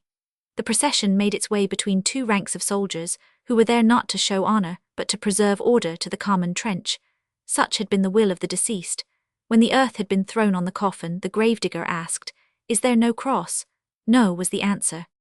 No monument shows where that dead man was laid, though his name was known throughout Europe, and there is no cross upon his grave, though he had been an abbé and a priest, in fact for a long period the most notable champion of the church. It was Lamennais who by his own wish was buried thus. Lamennais. Félicite de Lamennais, it was not till late in life that he gave his name. The more democratic form was born in 1782 at St. Malo. So he, like Chateaubriand, is a Breton, and the obstinacy of his race was innate in his character. The Breton authors constitute what may be called the Vendée of literature. They continue with words the fight which their fathers fought with material weapons. As a youth, Lamennais was slight, thin, and of an excitably lively temperament. At an early age he lost his mother, and after this was even more determined and self-willed than he had been before. His religious vocation was long doubtful. As a youth he devoted much time to music and mathematics, played the flute, and learned the use of various weapons. He fought a serious duel, which proved a hindrance to him in the career which he subsequently chose, had love affairs, and wrote poetry. He was so little inclined to accept the dogmas of Christianity that he did not make his first communion till he was 22, when he had attained to settled religious convictions. After this he began to study theology, and in 1808, at the age of 26, he took the tonsure. But when the time of his ordination as a priest drew near, he was seized with such horror of the vow he was about to take that he again and again postponed the decisive step, and did not really become a priest until he was 35. His letters of these years show the distracted condition of his soul. The proud heart winced and writhed at the thought of giving the power over itself into strange hands, and things were no better when all was over and the irrevocable vow taken. The first letter he wrote to his brother after the dreaded ordination, to which he had finally been persuaded to consent, had actually taken place, gives a gloomy description of his mental condition. Although silence has been imposed on me, I believe that it is both allowable and right to let you know once, and for all exactly how matters stand with me. I am extremely unhappy, and it is impossible that I can henceforward be anything else. They may reason as they like, may twist and turn things as they please, to persuade me of the opposite, but there is not the slightest probability that they will ever succeed in convincing me of the non-existence of a fact which I perceive. The only consolation I can accept is the cheap counsel to make a virtue of necessity. All I desire is forgetfulness, in every acceptation of the word. Would to God I could forget myself. With such throes as these was the birth of laymanized faith in his religious vocation accompanied. He overcame his despair, he to whom it was a necessity to be whatever he was with his whole soul even, if it was the opposite of what he had been before became with his whole soul a priest. So absolutely did he feel himself one that his first angry exclamation when Rome left him in the lurch in 1832 was, "I will teach them what it means to defy a priest." He had a strong character and a narrow mind. A born party man, it was his nature to take a side obstinately and blindly, to defend what he for the moment regarded as absolute truth with passionate love and eloquent hate. Hence, as soon as the ruling idea of the period takes hold of him, he becomes its doughtiest champion, the most ardent, the most consistent, the most sincere and most undaunted defender of the autocratic principle of authority and the unconditional submission which that principle demands. The man who had suffered such agony of mind in yielding up his own reason and will to the will of the Church, the one real priest of the neo-Catholic school, seems, as it were, to grudge other men better conditions than had been granted to himself. When, in language ominous of storm, he proclaims the gospel of authority and obedience, he, beyond all others, makes us feel how personal passion finds satisfaction in the sweeping, universal demand, how the ego which has felt itself compelled once for all to submit to authority asserts itself, by bending and bowing the wills and thoughts of all other men to that rule with which it now identifies itself. Violent and obstinately independent, Laymanized certainly recognized no authority within his own camp. His remarks upon the other leaders of the school form a pleasing collection of invectives. Of Barnold, for instance, he writes, "Poor humanity, how 1000 de Barnold should be suggested to me by the word humanity passes my comprehension. The transition is an abrupt one. They say that the poor man has become quite feeble-minded lately." Of Chateaubriand, "The king and he and the kingthies is the whole history of France no one can understand, he least of all, how Europe is to dispense with his talents. He prophesies that Europe will fare 99. Of Frasinus, who as leader of the Gallican party in the church was his opponent, you call him moderate. Why? Because your attention has been drawn to something cold in him, which you take to be moderation, but which is only congealed hatred.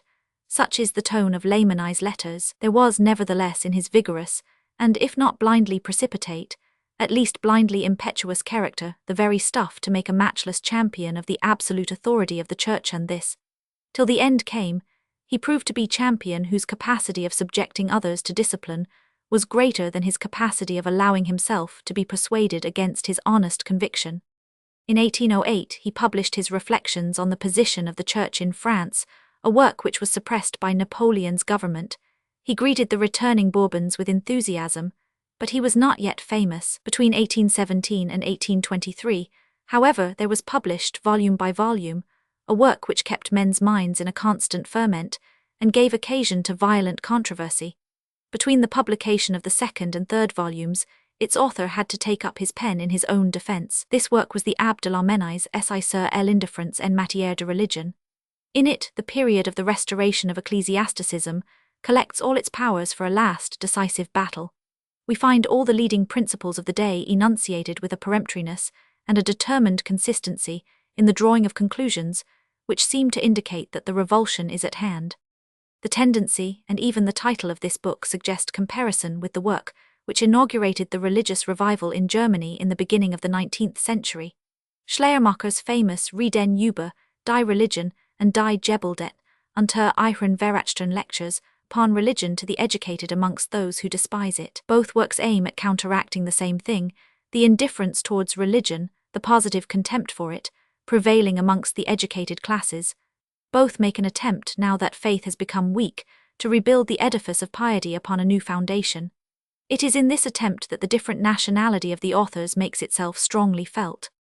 Schleiermacher, emotional and fervent, is of opinion that the only hope for religion lies in surrendering all its outworks and leading it back to its inmost stronghold, the purely personal feeling of the individual. He tries to penetrate to the very foundation of human existence, to the depth where both consciousness and action originate, to the sources of personal life.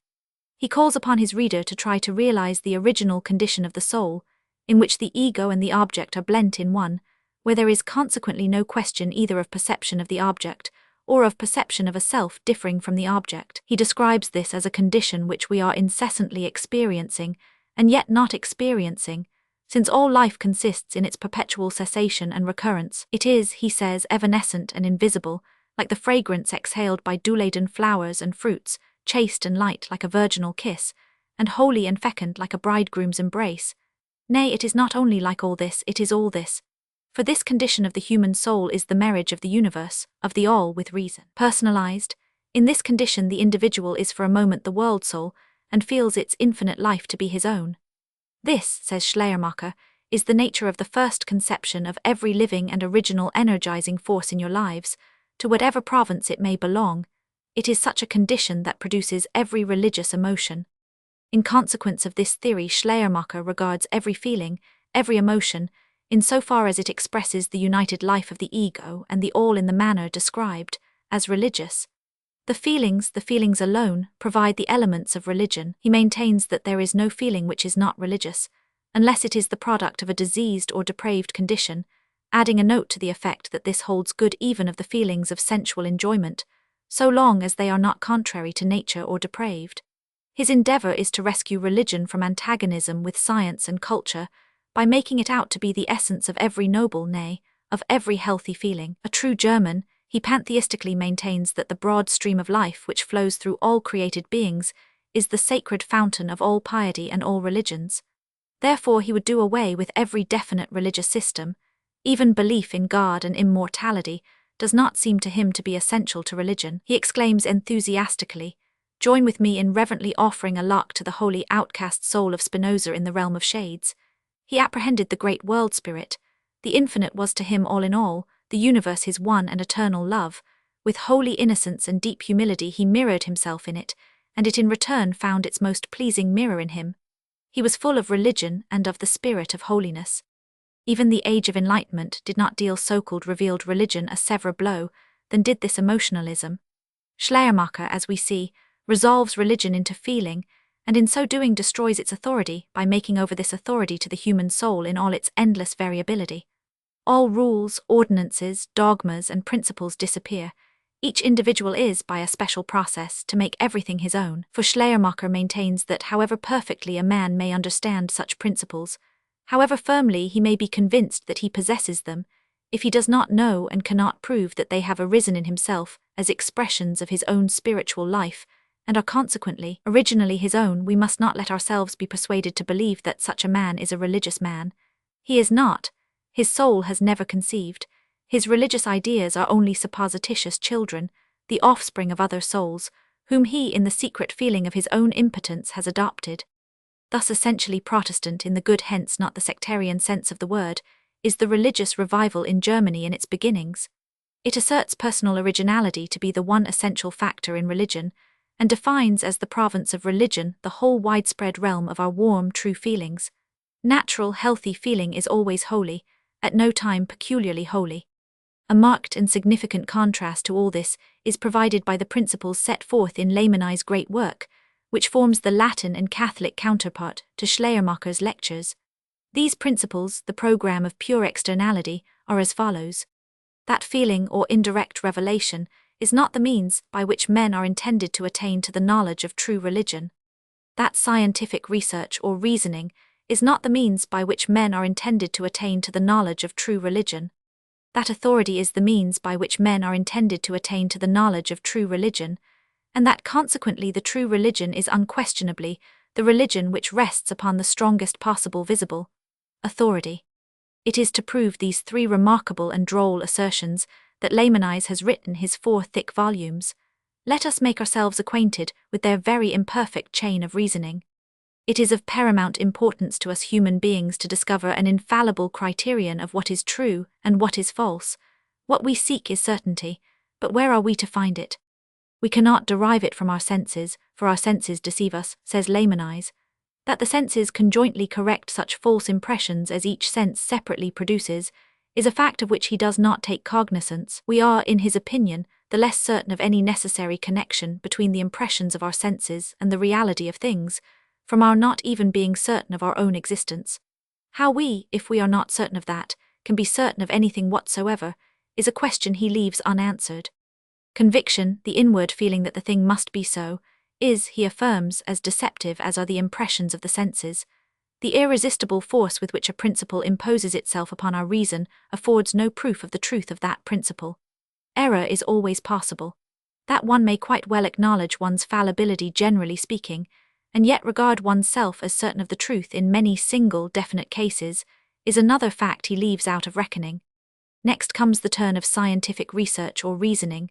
This, he maintains, leads to doubt of everything, for the highest of all principles do not admit of proof.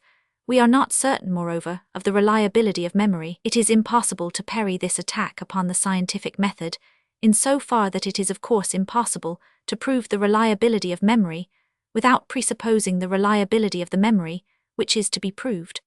But of the indirect proofs of the reliability of memory provided by human experience, Lamennais does not say a single word. He touches provisionally upon the subject of complete doubt. Complete doubt would lead to complete insanity. The spirit of self-preservation compels us to believe and to act according to our belief. It is, in the abbé's opinion, this want of ability to doubt, or the knowledge that one will, if one doubts, be regarded by other men as ignorant or mad, which forms the foundation of all human certainty. Common consent sensus communis thus becomes for us the seal of truth, and there is no other. Difference of opinion at once begets uncertainty. A principle or a fact is more or less certain according as it is more or less universally accepted and borne witness to. Hence Lamennais' definition of a science is a collection of thoughts and facts on which all men are agreed. Though his standpoint is a different one, he resembles the English empirical philosophers of a later day in refusing even to such a science as geometry any foundation, but that of common consent. The fact that many a mistaken scientific conclusion has been taken for truth is due, he believes, to the circumstance that science has reached only a small number of human beings. What, he exclaims, are a few hundred savants compared with the whole human race? He strangely enough forgets that the human race has never unanimously accepted a single scientific truth previous to its discovery by men of science, in fact has never shown original unanimity in any belief. Lamennais asks, when two persons disagree, what do they do after they have in vain attempted to overpersuade one another? And he answers, they appeal to arbitration. But what is arbitration? Arbitration is authority, and this authority declares with which of the differing opinions certainty, or if not certainty, at least probability rests. The fact that the arguments of reason, as such, only create doubt, and the fact that the strongest proof of the mistakenness of an assertion always is, you are the only one who thinks thus, direct us to the principle of authority as the only true and final principle. Lamennais' theory, consistently developed, would lead to acceptance of the vote of the majority as the proof of truth. But our final destination is, as we know, the Catholic religion. It is interesting to follow the vaults by which the principle of authority, conceived of as it is in this work, carries us straight into the arms of the Church. Lamennais begins by defining all learning, all apprehension, as the obeying of an authority. This is the same as Barnard's theory, that we accept language upon the authority of those who teach us it, and accept along with it the truths which are necessary to self-preservation, truths which God in his all-powerful word 1.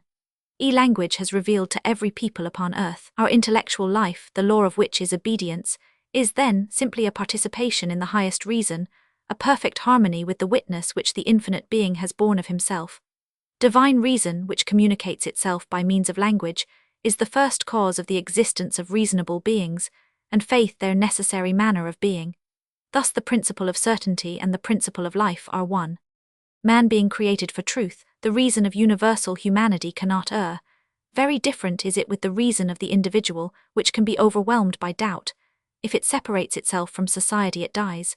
Vi soli, exclaims Lamennais, the proud man imagines when he is required to bow to authority that what is demanded of him is that he shall yield up his reason. He is mistaken. Authority is simply universal reason, reason revealed through a witness. It animates and preserves the universe which it has created. Without it no existence, no truth, no order. It is then authority alone which gives us certainty concerning religion.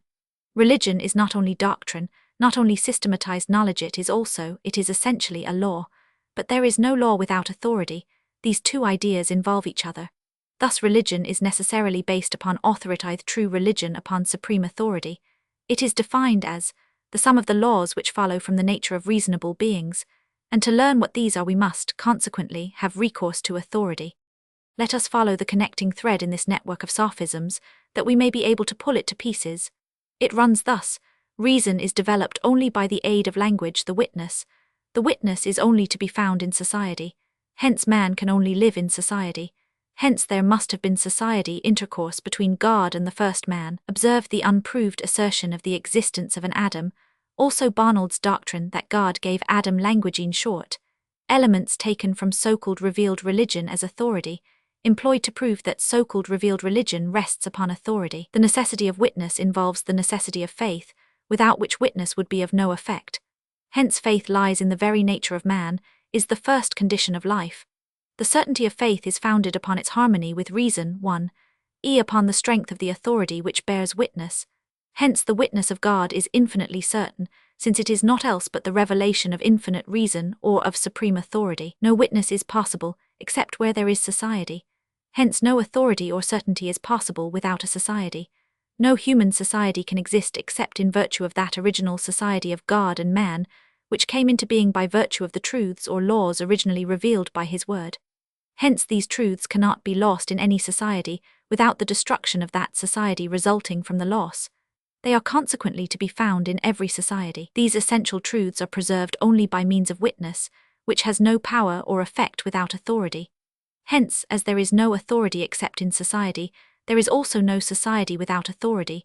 Where there is no authority, there is no society. But it is to be noted that there are two species of society, for man stands both in temporal relations to his fellow men and in eternal relations to them and to God. These two societies are the political or civil temporal society and the spiritual eternal society. Consequently, there are two authorities, and these authorities are infallible, each in its own domain. This all sounds extraordinarily logical. If ergo were a sufficient proof, there would be no want of proofs. But let us examine one or two of the links in the chain of argument. The ego, says Lamennais, cannot alone, in solitude, develop self-consciousness.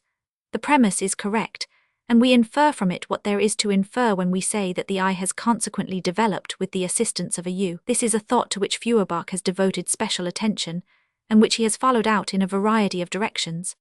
But Lamennais, taking as his premise the Old Testament supposition of a single man existing before the rest of the race, builds the doctrine of the communication between this man and God, and all that follows thereon, upon this foundation, which sinks with the edifice erected on it.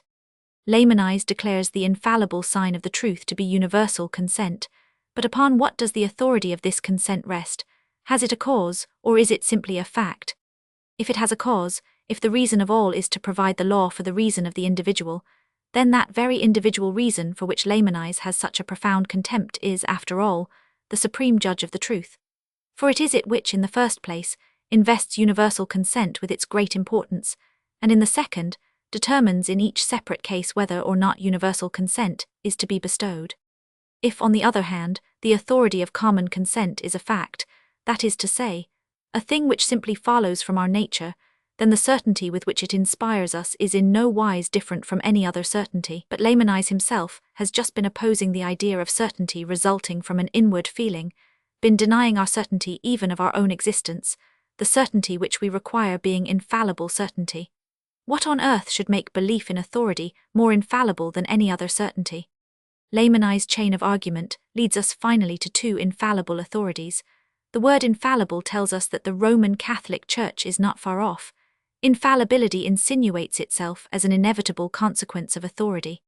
There is one point on which all the writers who helped to bring about the revival of ecclesiasticism agree, on which Joseph de Maistre, the inaugurator of the revival, is in perfect harmony with Lamennais. Its last exponent little favour though he shows to the other paradoxes of his latest disciple. This point is the infallibility of the Pope. It must be remembered that in the 18th century the papal power had appeared to be defunct. A pope had corresponded with Voltaire and accepted the dedication of his Mahomet. The Pope had himself done away with his faithful janissaries, the Jesuits. The religious reaction begins by the reassertion, nay, by the exaggeration even from a Roman Catholic point of view, of the power and importance of the Pope. De Maistre said, "Without the Pope no authority, without authority no faith, that is, without a Pope no faith." The supremacy of the Pope thus becomes the very fountain, the very kernel of Christianity. In our days, in the writings of Bishop Seger, the Pope has actually become a sacrament, the real presence of Jesus upon earth. De Maistre argued thus, "There is no religion without a visible church. There is no church without government, no government without sovereignty, and no sovereignty without infallibility." He cited the principle of the irresponsibility of the king, which, in his estimation, was essentially the same as that of the infallibility of the Pope. Every government, he insisted, is from its very nature absolute, endures no insubordination. From the moment when it becomes permissible to oppose it, on the pretense of its being unjust or mistaken, it can no longer be called a government, and he attempted, as we have already seen, to prove, by appeal to the unquestioned discipline prevailing on board ship, and the unquestioned decisions of the courts of justice, how familiar men are in all other domains of life with that idea of infallibility, which it is considered correct to take umbrage at where the Pope is concerned. This dexterous defence has every merit conceivable in a defence of an irredeemably lost case. That we are obliged to regard the temporal sovereign, though he is not infallible as being so, does not prove that the Pope, as the spiritual sovereign, really is infallible. The fact that there must always be a supreme power, qualified to demand outward submission, does not prove that this power has also the right to demand intellectual submission, but perhaps outward submission is sufficient. Joseph de Maistre in reality grants that it is.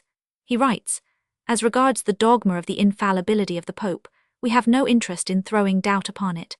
When one of those theological questions which must of necessity be submitted to the arbitration of a Supreme Court occurs, it is of no interest to us whether it is decided in this way or that, but it is of great interest that it should be decided at once and without appeal."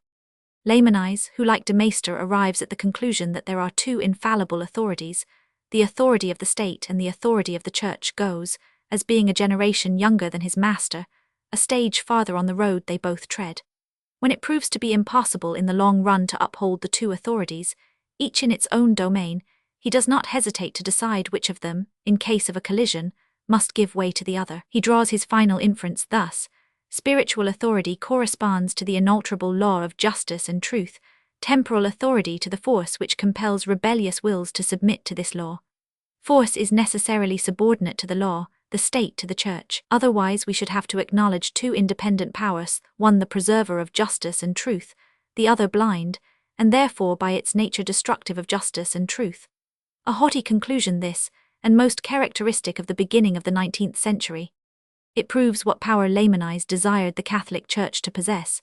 We have still to note the last vault, by which it is proved that the Catholic Church is the authority of which so much has been written. Laymanise writes, "In the choice of a religion, then, the question reduces itself to this: is there anywhere to be found such an authority as that which we have described, or, in other words, is there a spiritual and visible society which declares that it possesses this authority? We say a visible society, for every witness is external. Remember that the witness of the inward voice is rejected, and we affirm that such witness would afford conclusive proof of the authority spoken of, because it would be the expression of the most universal reason. If such a society did not exist, the only true religion would be the traditional religion of the human race, 1. Either some of the dogmas and precepts which are hallowed by their being traditional in every nation, and which were originally revealed by God. But if there is such a society, then its dogmas and precepts constitute the true religion. From this climax, the rest of the argument follows of itself. Since the death of Jesus Christ, Christian society has incontestably been in possession of the highest authority. Of the various Christian communities, the Catholic Church is clearly stamped as that possessing most authority. In it alone are to be found all the truths of which man stands in need. It alone provides him with perfect knowledge of the duties or laws of reason. In it alone he finds certainty, salvation, and life. Now we have reached the desired haven, but it is not enough that we have reached it in a perfectly disabled condition. We suffer shipwreck within the harbour, for Laymanise frankly confesses at the end of his book that all religions rest upon authority, but that nevertheless the original traditions of all except one have been more or less corrupted by additions which must be regarded as errors. These errors have, however, also been validated by authority, exist only by its permission. What a confession! It destroys the virtue of his whole argument. But of this Laymanise is quite unconscious. He approvingly quotes the following utterance of a Catholic writer: "The Catholic religion is a religion of authority, and therefore it alone is a religion of certainty and peace," and triumphantly recalls Rousseau's saying, that if anyone could persuade him on Sunday that he was in duty bound to submit in matters of faith to the decision of another, he would on Monday become a Catholic, and that every thoughtful, truthful man placed in the same position would act in exactly the same manner. Laymanise claps his hands with delight at having produced such a proof of its being right for the individual to submit to authority in matters of faith. A pretty proof. one of two things must be the case.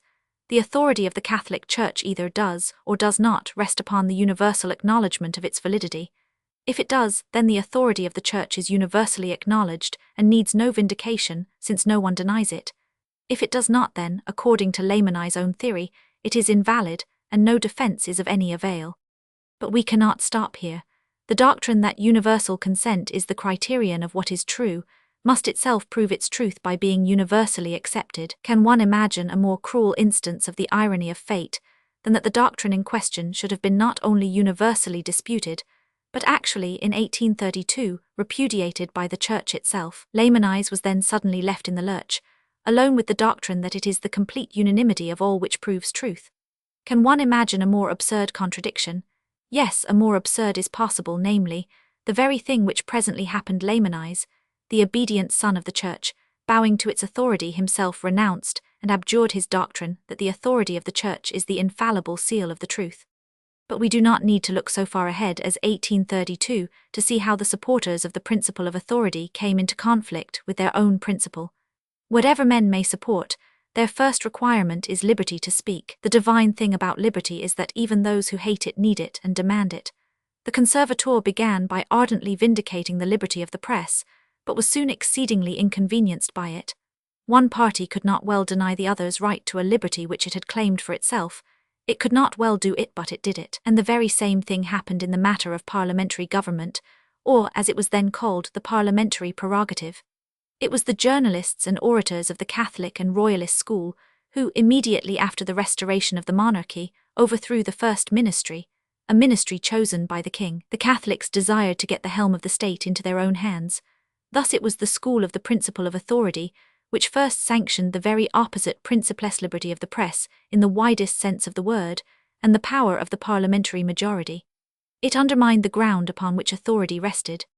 Following the career of the haughty, passionate priest Layman's, we can trace the process stage by stage. The Constitution La Charte, between which and the monarchy there was an inseparable connection, ensured liberty of religion on paper at least. But this liberty of religion incensed Layman's, who knew that one religion alone was the true one. The foolish phrase was then in vogue, that the right to freedom of conscience is the right to be free from conscience. Layman's and his followers maintained that a man ought to obey his conscience, and this, in their opinion, their opponents did not do. But they forgot that there is a duty which comes before that of obeying one's conscience, namely, the duty of enlightening it. If it be immoral to act against one's conscience, it is not less immoral to manufacture a conscience with the aid of false and arbitrary principles. In the name of conscience and authority, then, Layman's published a protest against the irreligion of the state, that is, against its recognition of no confession, what he called political atheism.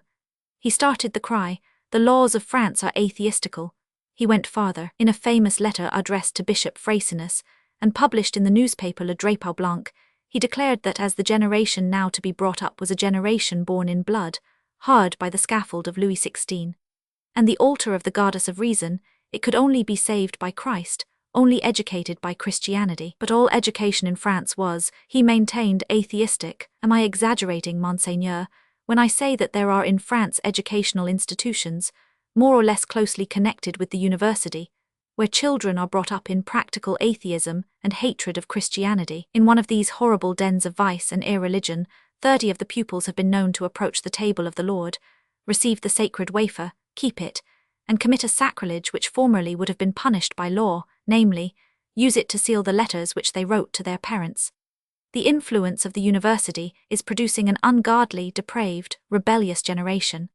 These indiscreet revelations were very unwelcome to the party in power, who were much annoyed by such attacks on the Constitution from a quarter where they had looked for warm support. When Layman's found that he was treated with coldness and received reprimands instead of thanks, he went a step farther. We have already seen that his doctrine led to the sacrificing of secular to ecclesiastical infallibility in cases of collision between them, but this was in reality equivalent to acknowledging that the heretical, free-thinking school was right in repudiating the quality of inviolability and irreversibility which the royalist writers ascribed to the monarchy by the grace of God. It moreover made the temporal power dependent on the spiritual, namely, on the Pope. All the bishops of France responded with a manifesto, in which they declared the secular to be independent of the papal power. Layman's, the champion of authority, now stood in the most strained relations with both the ecclesiastical and the temporal authorities. His democratic period does not lie within the scope of the present work. We shall only note the germs of the later development which exist in his original theory of authority. This new theory of authority is fascinatingly unlike the good old hard and fast doctrine propounded by Barnard and de Maistre immediately after the Revolution. The reaction is now much more an affair of reason, consequently much less an affair of immovable principles. Every serious attempt to show the grounds upon which the principle of authority rests must inevitably deal the principle a deathblow, for authority does not rest upon grounds. Laymanized doctrine, which at first sight seemed so favorable to autocracy, proved on closer inspection to be extremely democratic. The whole edifice rested upon the principle of the authority of the human race, but beneath this fundamental idea the authority of the human race another was perceptible, and what was this other but the idea so repugnant to the reactionaries, Rousseau's old idea the sovereignty of the people? Laymanized readers did not observe this at once. He did not see it himself, but it lay dormant there, and one fine day it awoke and was recognized by all. Laymanized desired to substitute theocracy for monarchy, but theocracy was not popular, was at any rate only popular when the word was interpreted in the sense of the old proverb, vox populi, vox Dei, when God's voice meant the voice of the people. The practical result of his doctrine was, then, merely the weakening of that secular authority which it asserted to be subject to the fiat of the reason of all. For the reason of all, which had at first been personified in the sovereign church, was very soon personified in the sovereign people. When Laymanized at last, in Les Paroles d'un Croyant, instigated to intellectual revolt, all the difference in his position was that he now desired theocracy for the sake of the people, instead of, as formerly, for the sake of their rulers.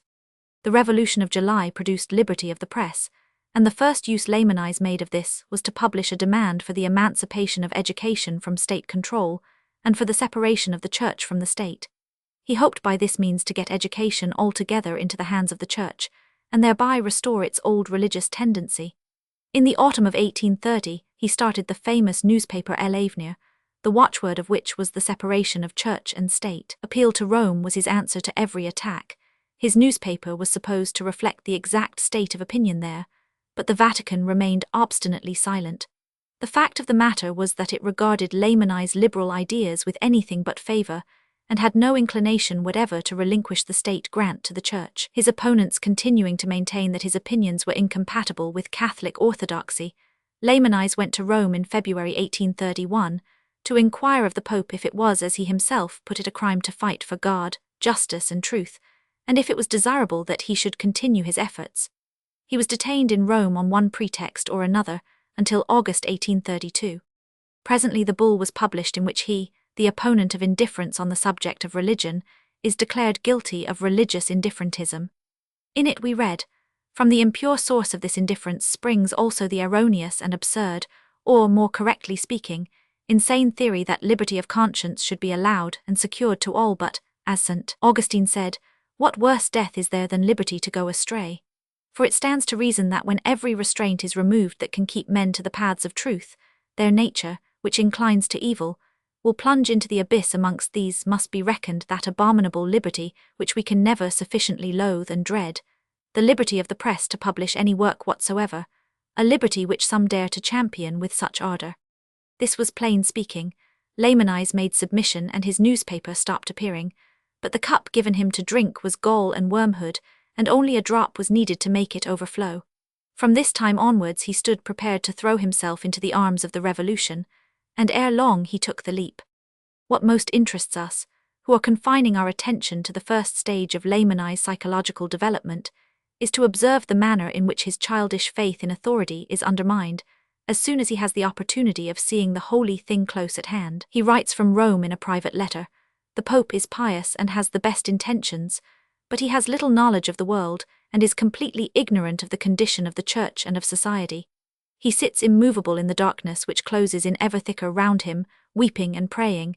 His task, his mission is to prepare and hasten the final catastrophes which must precede the regeneration of society, and without which this regeneration would either be impossible or incomplete. Therefore God has given him into the hands of men who are as base as it is possible to be. Ambitious, greedy and depraved, in their foolish frenzy, they call on the Tartars to produce in Europe what they call order. Is it not a remarkable coincidence that laymanise, too, should end by finding a stumbling block in the word, which had determined the intellectual development of the whole generation? Victor Hugo, in his endeavour to vindicate the principle of authority in matters of taste, at last feels himself obliged to criticise and enlarge the idea of order. Laymanise, in his battle for Catholicism, is compelled to do the same. With what passionate grief does he describe in his letters the corruption which he finds prevailing amongst the props and pillars of order in Rome? Catholicism was my life because it is the life of humanity. My desire was to defend it, and to rescue it from the abyss into which it is sinking deeper every day. Nothing would have been easier. It did not suit the bishops that I should do it.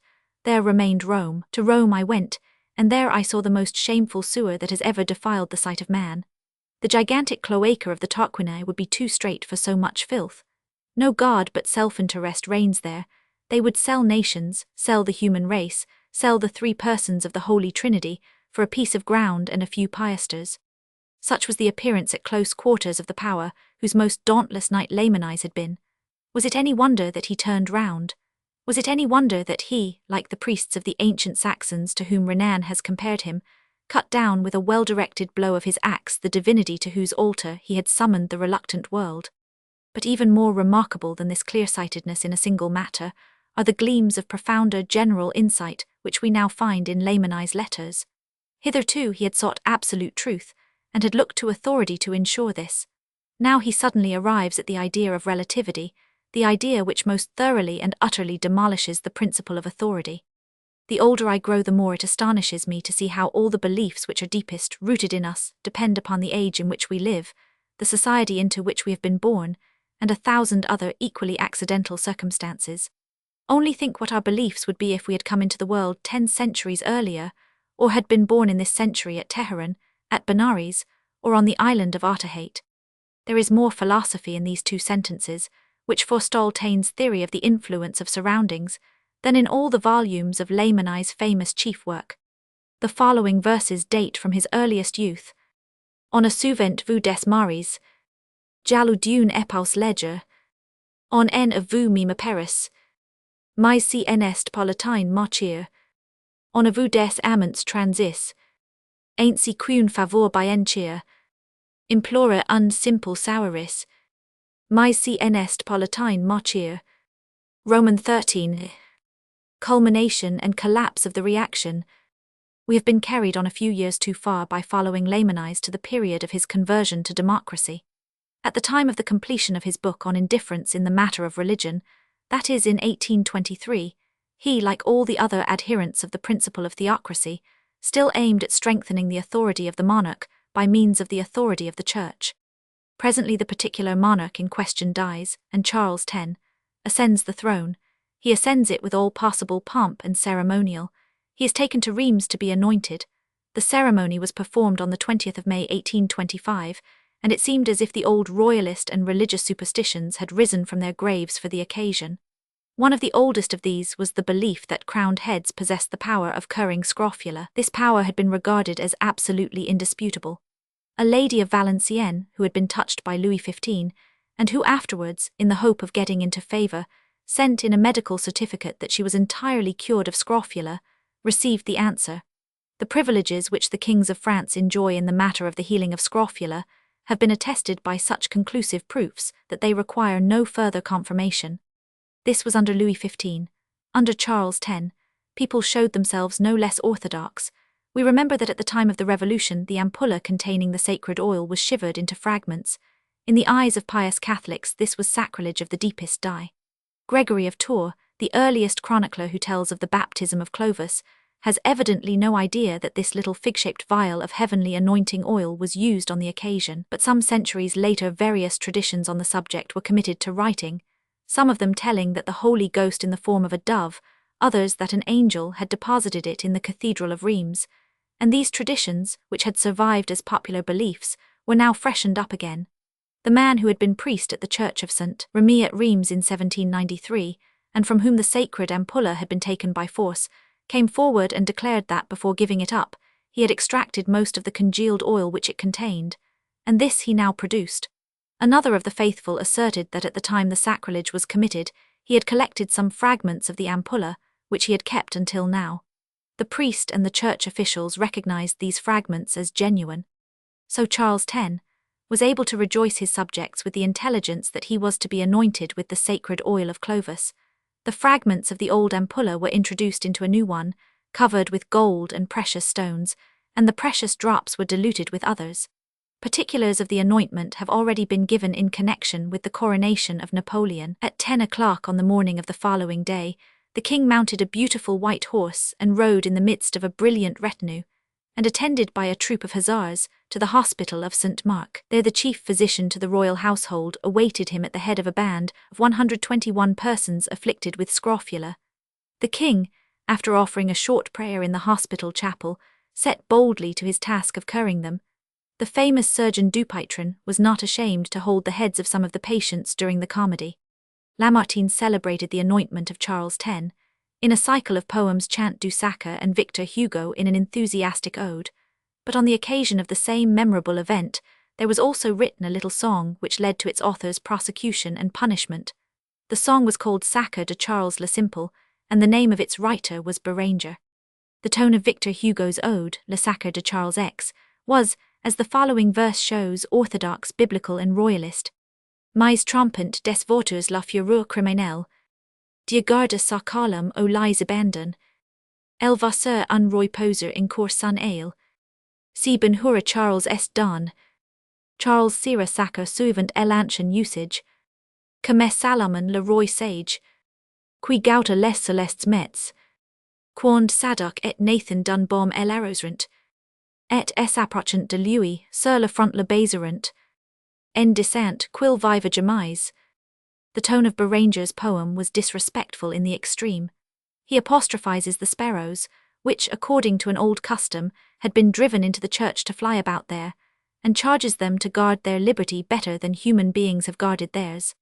Franchise querims a reunis, cries Montje et Saint Denis, on a refate la Saint Ampule, et cameo temps de nos aera, des passero laches en foul, dans l'église volant joyeux, dun jaug brise ces veins presages, font sourir sa majeste, le pupil essecri, oiso plusque nous sois sages, gardes bien voter libert, o oiso si roi miraculeux, vargeria tous les scrofuleux, fies vous qui de sun cortege, discipes sules l'ennui mortal, vous pourris faire un sacrilege, en voltigant sur cet hôtel, des bureaux sont les sentinelles, que pose ici la piet, le pupil essecri, oiso nous enviens vos ailes, gardes bien voter libert, gardes bien voter libert.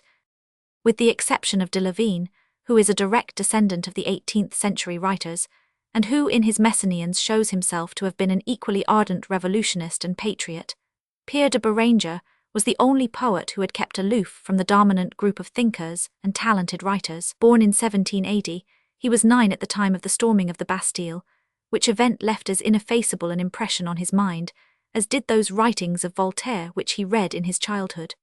The following anecdote will serve to show how early he arrived at definite conclusions on religious matters. One day when he was only 13 years old, he was standing laughing scornfully at his aunt, who was sprinkling the room with holy water during a dreadful thunderstorm, when a flash of lightning came into the room, passing so close to him that he fell to the ground unconscious. He was so long in recovering that it was feared he was dead. The first thing he did when he opened his eyes was to call triumphantly to his kind, pious aunt, "Well, was your holy water of any use?" The anecdote has an air of truth, and it is told in depreciation of him by orthodox writers. It was in this same spirit that he now attacked the Bourbons, and their holy water was of no use to them. At the very time when they were making themselves ridiculous, there occurred a remarkable phenomenon. A poetic halo developed round the once hated name of Napoleon. He was transformed from a historical into a mythical figure. During his own lifetime, he became a legendary hero. The compulsory inactivity, which suddenly followed on a display of energy that had kept all Europe in constant agitation, powerfully affected the popular imagination. There was in reality no element of greatness in Napoleon's compulsory second abdication, and his plan of placing himself under the protection of England was simply a rash one, but the ignoble manner in which the English treated him added to his fame. The The far-off, lonely island in the middle of the great ocean became, as it were, a pedestal for the heroic figure. The real Bonaparte was transformed into an ideal Napoleon. History made him over to poetry and legend. Even his former enemies could not restrain an expression of admiration for the man in whose direction all eyes turned. Chateaubriand gave utterance to the famous saying that Napoleon's grey coat and hat upon a stick, planted on the coast at Brest, would be enough to make all Europe take up arms. Béranger wrote the soulful poem Les Souvenirs du Pupil, which perhaps gives us the simplest and most beautiful picture of the legendary hero, but also that which has least resemblance to the real man, for it makes him out to be as kindly as he is great. It is the poem which begins, On parlera de sa gloire, sous le charme bien longtemps, el humble toit dans 50 ans, ni connaître plus d'autre histoire. The reminiscences of the emperor are put into the mouth of the old grandmother, who at different periods of her life has seen him first as the victorious general, then as the happy father on his way to Notre Dame, then as the defender of France against the Allied armies. A good specimen verse is, Mes enfants dans ce village, suivi de rois il passa, voilà bien longtemps de cas, G venais d'entre en ménage, a pied grimpant le code, au pour voir G emetais messi, il avait petit chapeau, et redingote grise, prise de lui G me trouble, il me dit bonjour martyr, il vous parle grandmère, il vous parle. The young men who not long ago had been thankful to break their ranks and escape from the tyranny of military discipline, now began to look back with longing to the heroic days of the consulate and the empire. They had been dreaming, rites de Musset, of the ice of Russia and the sun of the pyramids, and the world of the day seemed an empty, colourless world. The King of France sat upon his throne, and some held out their hats for him to throw an alms into them, and others held out crucifixes which he kissed. And when boys talked of glory, the answer was, become priests, and when they talked of honour, the answer was, become priests, and when they talked of hope, of love, of energy and life, it was still, become priests. And so they became priests. Why and how they did it we can learn from the novels which describe the life of the period, such as Bayle's Rouge et Noir. This was undoubtedly the priest's golden age. On the 7th of June 1814, 3 days after the publication of the Charter, the notorious law was passed which prescribed compulsory observation of Sundays and holidays. Frenchmen were to be Catholics under penalty of fine. Even the adherents of other creeds were obliged to decorate their houses on the occasion of processions of the Holy Sacrament. On the 7th of August 1814, the order of the Jesuits was solemnly re-established. The education of the country was placed in the hands of the clergy. As much of its power as possible was taken from the university, if for no other reason than because numbers of the students had taken part in the defense of Paris against the foreign troops, the allies of the monarchy. At this time there begins within the Catholic Church itself a short process of fermentation to which Joseph de Maistres and Lamennais feud with Gallicanism belongs, which in the course of a score of years produces the hitherto unknown phenomenon of perfect unity among Catholics. Catholicism and submission to Rome become one and the same thing, and another, kindred phenomenon, quite as unheard of, is witnessed in our century. Religious unity spreads even beyond the bounds of the Roman Catholic Church. The Protestant Church holds out its hand to the Catholic, which in days gone by it had abominated as the Babylonian whore. Glancing at the later religious development of the century, we find that in our days the difference between Orthodox Protestantism and Catholicism is only an apparent difference, only the difference between faith in the infallibility of the Bible and faith in the infallibility of the Pope. The Protestants reject the reason of the 18th and the scientific criticism of the 19th century. They go back to the creeds of the 16th and 17th centuries and do not consider even these orthodox enough. Luther is too advanced for them. Schleiermacher is regarded as a freethinker by Orthodox Germany. Bossuet's attitude is reprobated by French Catholics. He is considered a heretic, in as far as he asserted the independence of the French Church. We remember that Joseph de Maistre disapproved of him. Even Montalembert, in his book on the interests of Catholicism in the 19th century, mentions him in a condemnatory tone. But the movement does not stop here. The contributors to the Catholic newspapers and periodicals take to writing historical articles, which constitute a regular crusade against the great pagan geniuses who founded the civilization of Europe, such as Pindar, Plato, Virgil. In Danish literature, we have an equivalent in Grundtvig's earliest historical pronouncements, hence Montelembert in the work just referred to is able to declare triumphantly, lying history, parodied history, declamatory history, as written by Voltaire, Doulora and Schiller, the men who educated our fathers would hardly be put up with today, even in a feuilleton. A glance through Lamennais' letters is sufficient to persuade us that one great cause of the Revolution of July was the behavior of the clerical party. The Jesuits acted as the storming force of fanaticism. Missionaries, whose fervent faith was due to their gross ignorance, were sent to all parts of the country. They sometimes converted whole regiments at a time, and these were then led by their officers in a body to the altar. The worship of the Virgin developed in a way it had never done before. Belief in Mary underwent the same change that belief in Christ had done in ancient days, only more quickly. She was gradually transformed from a human into a divine being. Let us for a moment follow the course of the religious reaction beyond the period under consideration, and we shall see that this movement has progressed with giant steps. The dogma of Mary's Immaculate Conception, from which in the 12th century the Middle Ages shrank, has been finally accepted and sanctioned. Mary imperceptibly supplants Christ and becomes the deity of France, as she already was of Italy and Spain. In one of the manuals used in the education of Catholic priests we read, "The Blessed Virgin is to be honored as the spouse of God the Father, because with her and in her, he begot our Lord and Savior Jesus Christ. In her we honor all the divine and adorable perfections with which God has endowed her by communicating to her in abundant measure his fertility, his wisdom, his holiness, and his divine fullness of life." In a work on the Immaculate Conception written by Archbishop Malou, Mary is represented as being at one and the same time the daughter of God, the spouse of God, and the mother of God. So involved are his explanations of the relationships of the Trinity that one of the conclusions we arrive at is that she is the daughter of her own son. In a book by the Abbé Guillen Lemoise de Marie, she is represented as a kind of chief divinity, to whom consequently it is safest of all to pray. To be the mother of God means to have a kind of power over God, to retain, if it is permissible to use the expression, a kind of authority over him. Authority thus culminates in the Madonna. The Mariolators, in the manner of the schoolmen of the Middle Ages, set about collecting proofs of the Immaculate Conception from the writings of the Fathers. One ecclesiastic, Passaglia by name, collected 8,000. Archbishop Malou declared himself able to produce not fewer than 800,000 proofs of it. One's head begins to swim. On Mariolatry followed, about the middle of the century, the recrudescence of the worship of relics, for the relics which had stopped working miracles at the time of the Revolution, began to work them again for the generation educated by the Jesuits. In 1844, Bishop Arnoldi of Treves began to exhibit the coat of Our Saviour, a seamless linen garment which is mentioned in a falsified clause introduced, as is convincingly demonstrated by two German historians, J. Gildemeister and H. von Seibel between 1106 and 1124, into a proclamation of Pope Sylvester as having been given by the Empress Helena to the Cathedral of Treves. It is affirmed to be the garment mentioned in the 19th chapter of the Gospel of St. John as worn by Jesus before his crucifixion.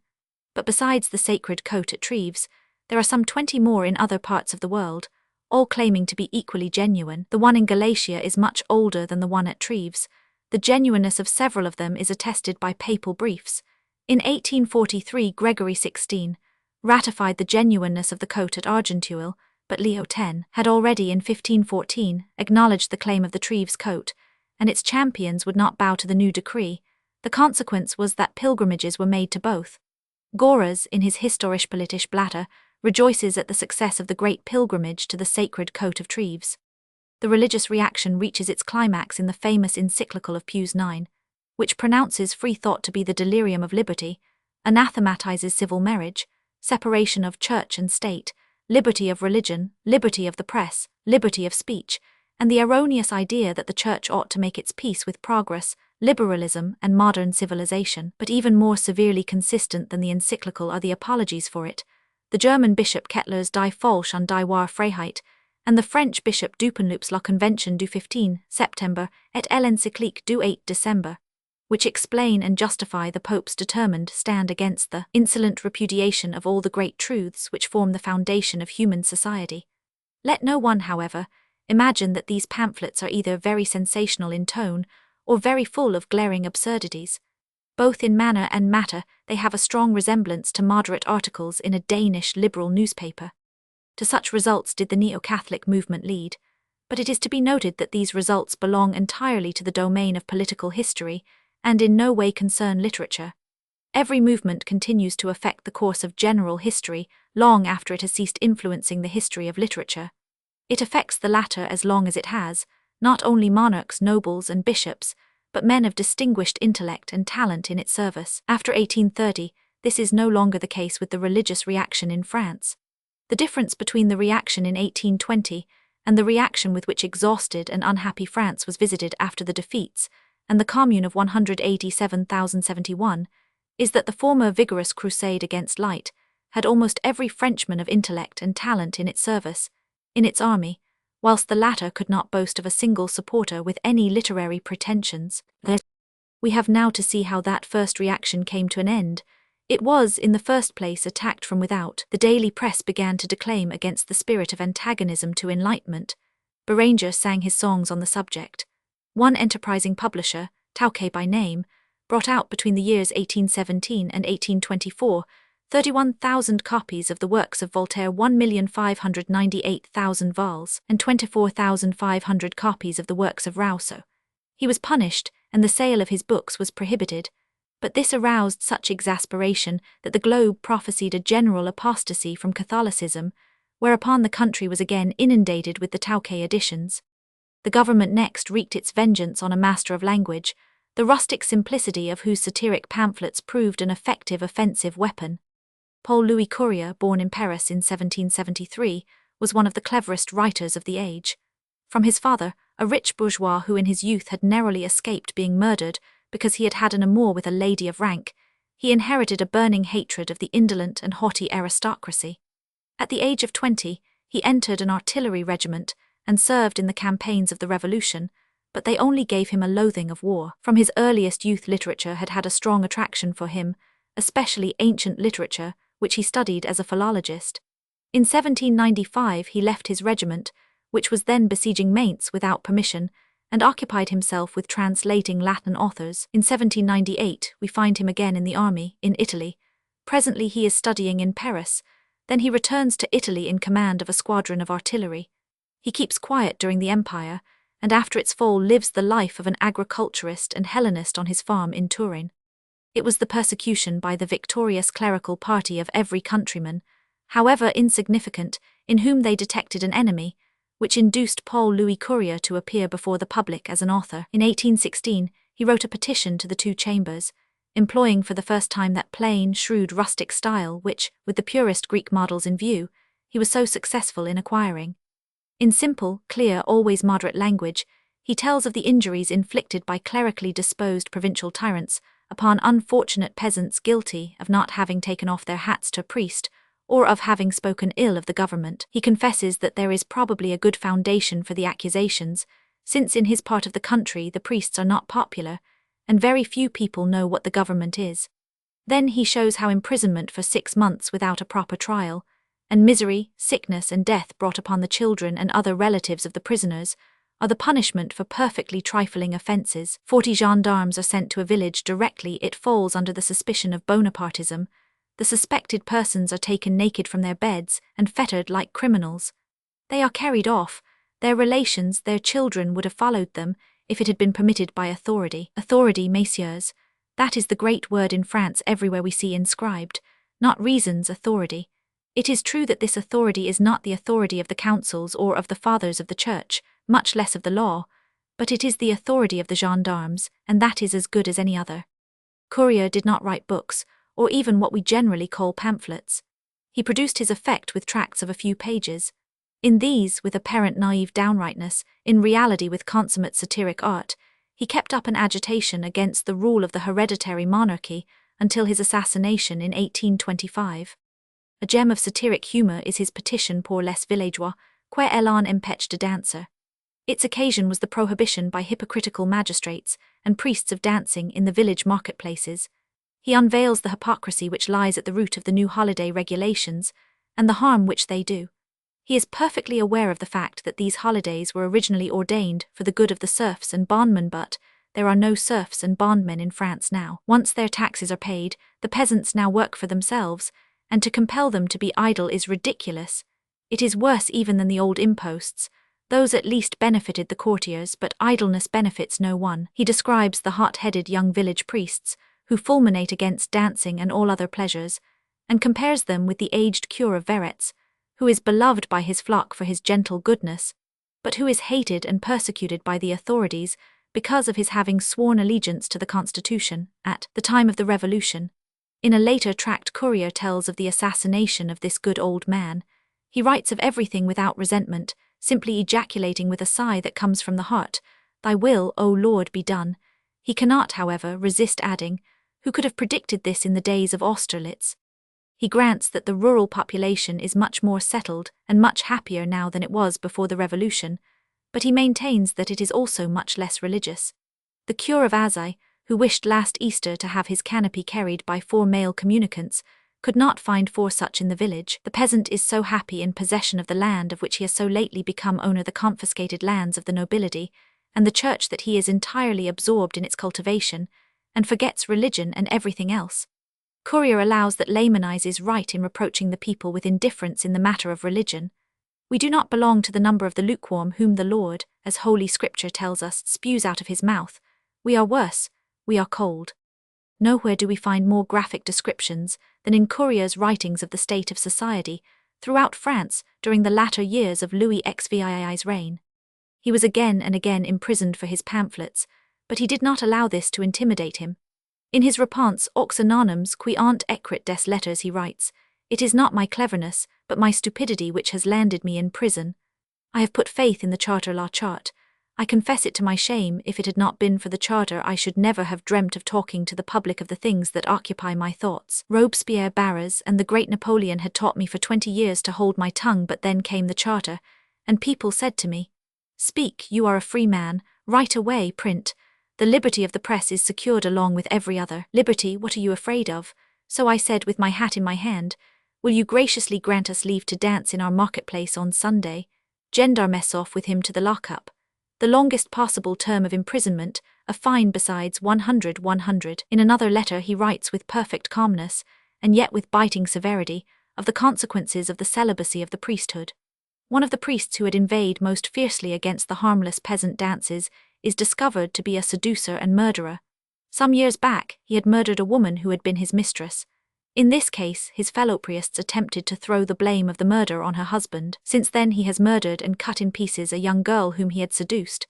His superiors have sent him, unpunished, across the frontier, so that he is now an honored preacher of the gospel in Savoy. Courier shows what crimes, born of superstition and covetousness, are committed in districts where the inhabitants are so orthodox that nothing would induce them to eat meat on Friday. He says, "This is the true faithinist, childlike, without suspicion of hypocrisy," and adds laconically, "They say that morality is founded upon this." The little satire entitled Peace Diplomatique he was obliged to publish privately. It is a letter supposed to be written by King Louis to his cousin, Ferdinand of Spain, in 1823, after the war undertaken by France to restore that depraved Bourbon to his throne had been brought to a successful conclusion. In it, Courier satirizes Louis's attitude to the Constitution. His cousin will not hear of a constitution, but Louis maintains that, far from being burdensome, it is agreeable and advantageous to the king. Extremely witty is the pamphlet Simple Discours, in which Courier ventured to express his disapprobation of the proposal made by the court party to raise a national subscription for the purpose of purchasing the property and castle of Chambord for the heir to the throne. The delicate little Duke of Bordeaux, afterwards Comte de Chambord, was born so long after his father's death that his birth was regarded as a miracle. Lamartine, Victor Hugo, and de Musset all sang of this wonderful event, Lamartine and Hugo comparing the child to Joche. The proposal to raise the national subscription was thus made at a time when an enthusiastic feeling prevailed in loyalist circles, but Courier, true to his principles, opposed it from his peasant standpoint. Soon all the historians, with the exception of Michaud, began to write in a spirit ominous of danger to the restored monarchy. In 1823, Thiers published the first part of his history, which produced much the same effect as Béranger's songs. The government of France had always been in the habit of supporting literature. All the rulers of France had done so, with the exception of Napoleon, and the Bourbons were expected to follow the example of their ancestors, but they gave sparingly, in spite of the enthusiastic welcome and homage which they received from both poets and prose writers. On the few disaffected authors they revenged themselves to the best of their ability. To punish Béranger, his rival Desaugiers was made a court favourite. De Levine was punished with the loss of his post as librarian. But more dangerous than the attacks from without were the germs of dissolution which appeared within the school of authority itself. The authors, both prose writers and poets, who formed the Emmanuelist or Legitimist group, felt their principles wavering. We have already seen that Lamennais was on the verge of defection, and his plight was the plight of all the others. The germs of the new were stirring within them in spite of their sincere desire to defend the old. This is particularly observable in the case of Alfred de Vigny, who belongs to a generation a little younger than Lamartine, a little older than Victor Hugo. His family, as we have seen, was royalist. His father, who had been an officer and a brilliant courtier in the days of Louis XV, lost all his property at the time of the Revolution. After the fall of the Empire, Alfred, then 16, was equipped at his father's expense and enrolled in the gendarme corps of the Guards. When the 100 days came, he attended the king on the first stages of his flight. When they were over, he was made a lieutenant in the Royal Foot Guards. But the time of active service was past, and nothing remained but the tedium of garrison life. The young man sought compensation in unremitted intellectual activity. In his boyhood, everything had been done to keep his thoughts from turning to Napoleon and all that concerned him. Hence, almost before his schooldays were over, he donned the white cockade and entered the guard of the Bourbons. But the ungrateful Bourbons, ungrateful because they believed that people owed everything to them, kept him waiting 9 years for promotion, when he became captain by seniority. When he began to write, his books gave dissatisfaction at the stupid court. Though their whole tendency was royalist, they were regarded as seditious. He was accused of liberalism because he exalted Richelieu at the expense of Louis XIII. His father's early inculcations of devotion to the House of Bourbon proved of no avail. He now began to see what that devotion really was: superstition, political superstition, a groundless, childish old belief in the fealty incumbent on men of noble birth, a kind of vassalage. Chivalry might, and did, induce him to preserve the outward appearance of a royalist. He would, for instance, have defended the monarchy during the Revolution of July if his services as an old officer had been required. But at heart, he was no longer a monarchist, though this by no means implied that he was a democrat. The world, he writes in his diary, is vacillating between two absurdities: monarchy by the grace of God and the sovereignty of the people. In the matter of religious faith he fell away even earlier. In spite of all the angels and archangels, principalities and powers of his youthful poems, he was suited for anything rather than a champion of the faith. By nature he was melancholy and sceptical, so melancholy that no ray of hope or momentary happiness seems ever to have penetrated into his heart, so sceptical in regard to the creed which he confessed with his lips, that he nourished a kind of personal animosity to the idea of God and of the immortality of the soul. As early as 1824 we find him giving expression in his diary to his conception of life in the following parable: "I see a crowd of men, women, and children, all sound asleep. They awake in a prison. They become reconciled to their prison and make little gardens in its yard. By degrees they begin to notice that one after the other of them is taken away, never to return. They neither know why they are in prison nor where they are taken to afterwards, and they know that they will never know it. Nevertheless, some among them tell the others what becomes of them after their period of imprisonment without knowing. Are they not mad? It is plain that the lord of the prison, the governor, could, if such had been his will, have let us know the charge on which we have been arrested and all the particulars of our case. Since he has not done it and never will do it, let us be content to thank him for the more or less comfortable quarters he has given us." There is much contempt in this for the theologians, with their pretensions to knowledge, and much acrimony beneath the gratitude to the lord of the prison. He adds in the same tone, "How good God is, what an adorable jailer, to sow so many flowers in our prison yard. How explain this wonderful, consoling pity, which makes our punishment so mild? For no one has ever doubted that we are punished, we only do not know for what." 6 years later, employing the same parable, he writes, "I feel myself bowed down, O Lord, by the weight of a punishment which causes me constant suffering. But as I neither know my crime nor the accusation brought against me, I reconcile myself to my prison. I plait straw in order sometimes to forget it, for this is what human work amounts to. I am prepared for all possible evils, and I thank thee, O Lord, for every day which has passed without any calamity." But 2 years after this he speaks out plainly. The world revolts at the injustices entailed by its creation. dread of eternity prevents it from speaking openly, but its heart is full of hatred of the god who created evil and death. When a defier of the gods, like Ajax the son of Oileus, appears, the world approves him and loves him. Such another is Satan, such Orestes, such Don Juan. All who have combated the injustice of heaven have been admired and secretly loved by men.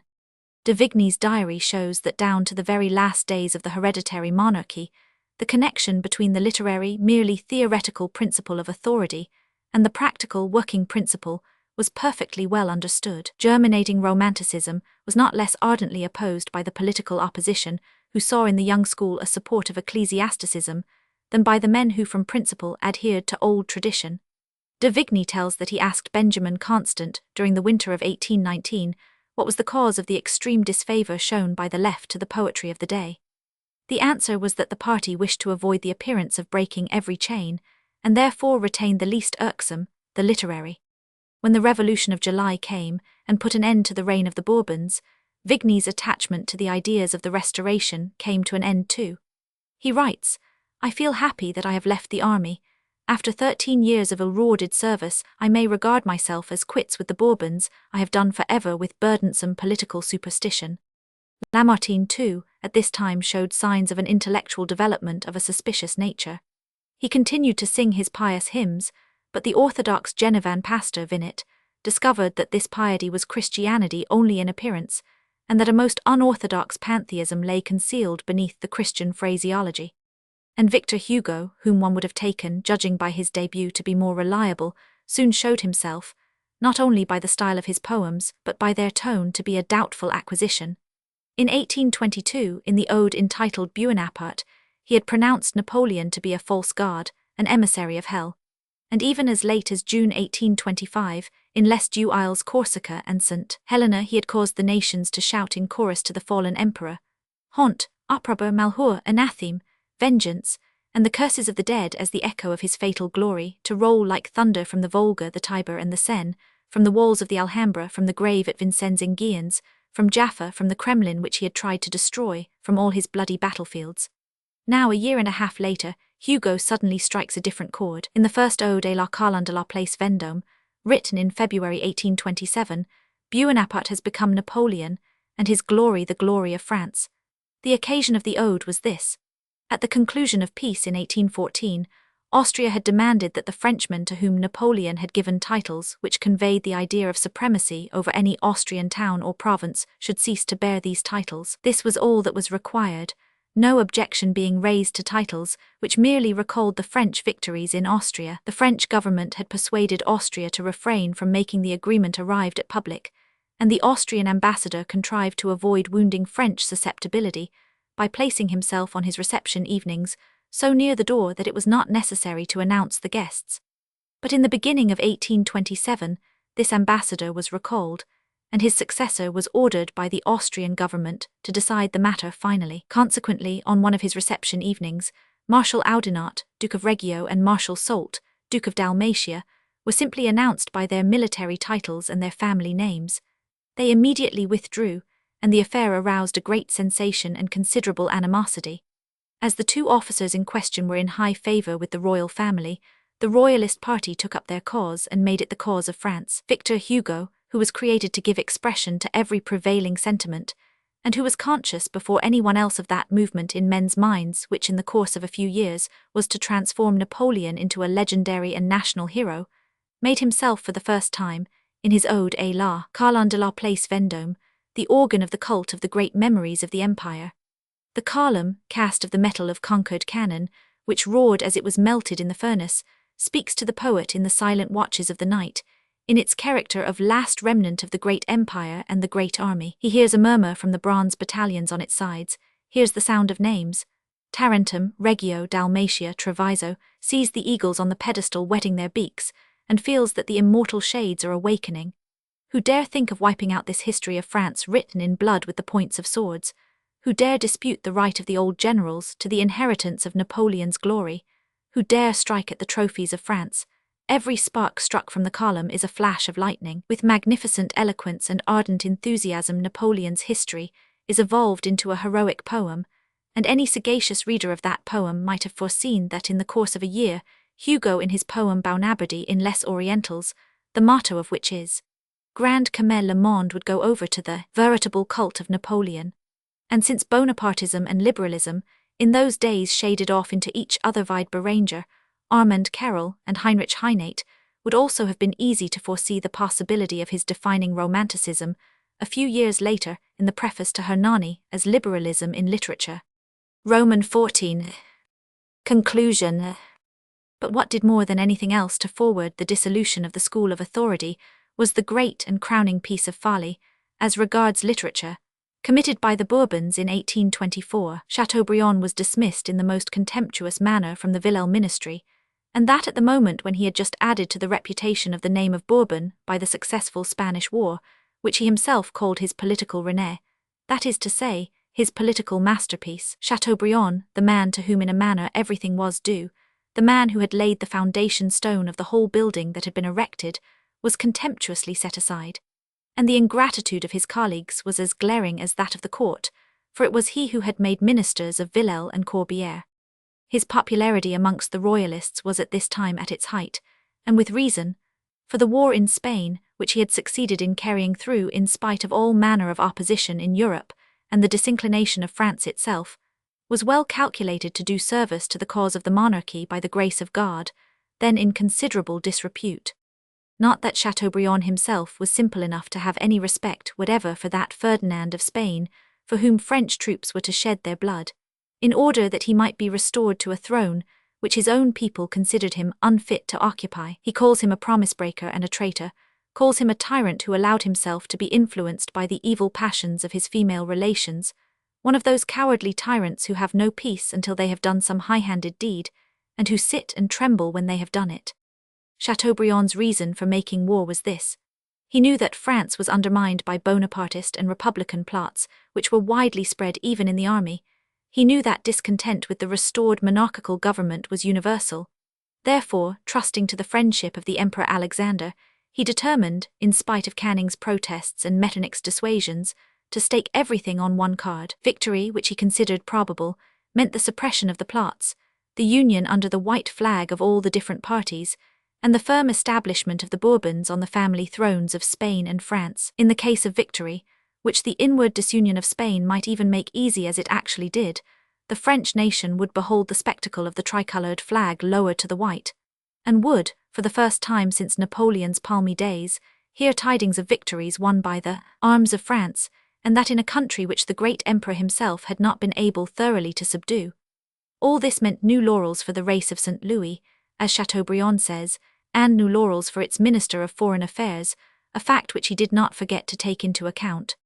As we all know, the French army under the command of the Duke of Angoulême, the heir apparent, succeeded, almost without bloodshed, in liberating Ferdinand at Cadiz and conducting him back to Madrid. Ferdinand immediately wrote a letter of thanks to Louis XVIII. The answer to this was written for Louis by Chateaubriand. It is amusing to compare it with Paul Louis Courier's imaginary letter from Louis to Ferdinand. Chateaubriand exhorts the Spanish monarch to refrain from high-handedness, which, instead of strengthening the power of the king, only weakens a piece of good advice to which Ferdinand paid uncommonly little attention. In its giddy elation over this Spanish triumph, the court entirely neglected the man to whom the success was originally due. Chateaubriand was no favourite. The Duchess of Angoulême did not address a word to him when he came, on receiving the news of Ferdinand's liberation, to offer his congratulations on her husband's success. Villèle and Corbière were envious of him, and feared that he might wish to take their places. Such an idea had never occurred to him, but they were too deeply in his debt not to bear him a grudge. The court and the cabinet plotted to bring about his downfall.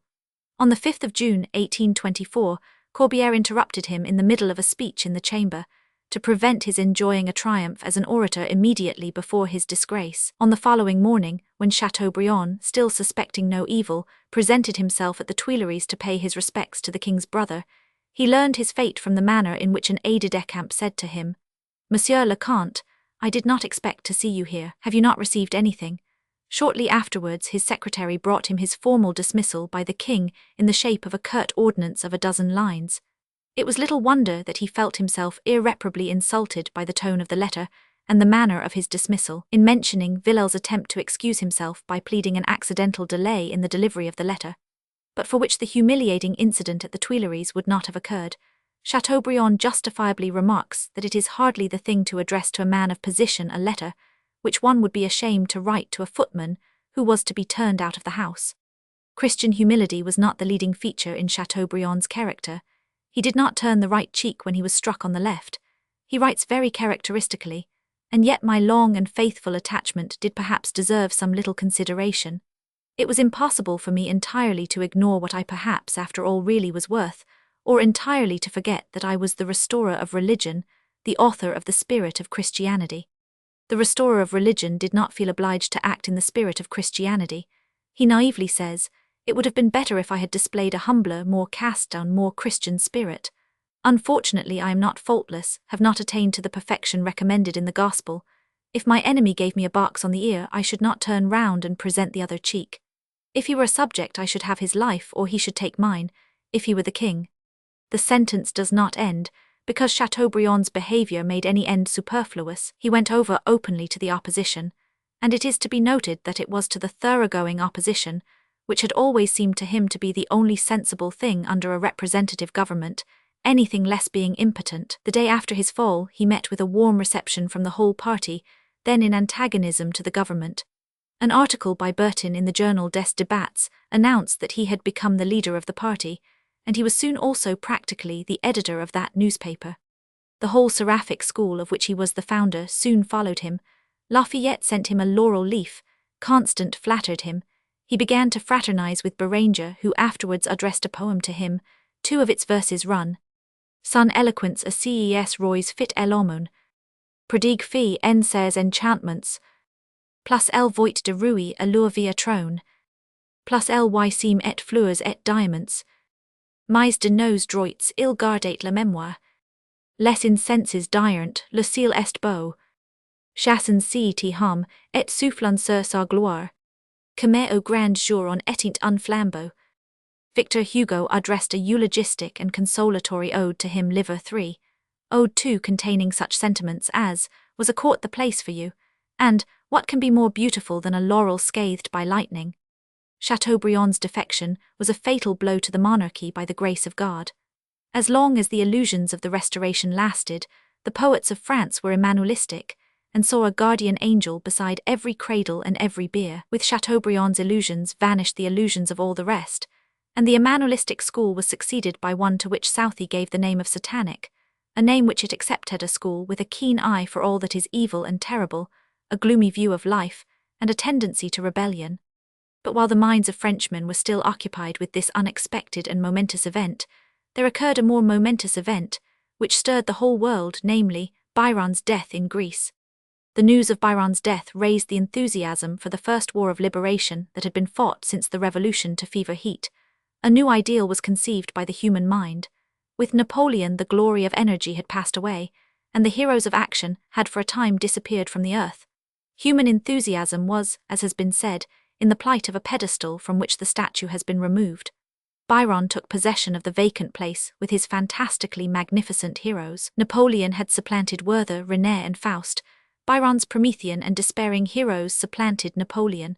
Byron was in marvellous accord with the spirit and the cravings of the age. Orthodox dogmas had in the early years of the century overcome revolutionary and free-thinking principles. Now orthodoxy was in its turn undermined and obsolete. There was at this moment no future for either thoroughgoing unbelief or thoroughgoing piety. There remained doubt, as doubt poetic radicalism, the thousand painful and agitating questions concerning the goal and the worth of human life. These were the questions which Byron asked. But he did not ask indifferently. It was the spirit of rebellion which asked with his voice, and which through his voice made of the young generation in all lands one cosmopolitan society. They united their voices with his in the cry, "Revolution alone can save the world from hell's pollution." His death did far more to advance the cause of liberty in general than his life. Under the restored monarchy by the grace of God, society had been reduced to an extreme of believing subjection to authority, of slavish subjection to theology, of dutiful subjection to power, to an extreme of supineness and hypocrisy. That monarchy was rotten to the core, but supported outwardly by superstition and bayonets. In England, Bentham, the radical philosopher, ashamed to see the reaction successful even in that most advanced of countries, had tried to undermine it by appealing to men's interests. Byron let loose all the passions. His attack was not directed at any one point. He aimed at revolutionizing men's minds, at awaking them to the sense of tyranny. The politicians of the Holy Alliance period believed that they had bound the spirit of the revolution in everlasting chains, that they had broken, once and for all, the link which united the 19th century to the 18th. Then this one man tied the knot again, which a million of soldiers had hewn through. American republicanism, German freethought, French revolutionism, Anglo-Saxon radicalism, everything seemed combined in this one spirit. After the revolution had been suppressed, the press gagged and science induced to submit, the son of imagination, the outlawed poet, stepped into the breach and called all vigorous intellects to arms again against the common enemy. The restored monarchy does not really survive him. The principle of authority has never had a more inveterate opponent. In literature, the French reaction begins in the name of feeling with Madame de Staël and the whole group of writers connected with her. In society, it begins in the name of order with Robespierre and those revolutionists who were his associates. Madame de Staël and Robespierre have this in common, that they are both pupils of Rousseau. After the reaction against Voltaire comes the reaction against Rousseau. On the Festival of the Supreme Being follows the Great Te Deum in Notre Dame. On Madame de Staël follows Barnald. The principle of feeling is ousted, or employed, as in the writings of Chateaubriand, to support authority. The principle of order is merged in the principle of authority, which soon controls every domain of life and literature. This principle is, as it were, personified in the first group of reactionaries, led by Joseph de Maistre and Barnald. It has its epic in Les Martyrs, and the idea of order reigns in its poets' descriptions of heaven, of hell, and sometimes even of terrestrial scenery. It has its political monument in the Holy Alliance. The supernatural everywhere supplants the natural. We have not only seraphic epic, but also seraphic lyric poetry, seraphic love, pious pilgrimages, and seraphic predictions and visions. In no country had the principle of authority in the domain of literary style received such homage and honor as in France. The new school itself begins by acknowledging it, but it unfortunately soon becomes evident that the principle of the newly introduced matter, namely, Christian tradition, is utterly at variance with the traditional principles of literature, authority begins to totter.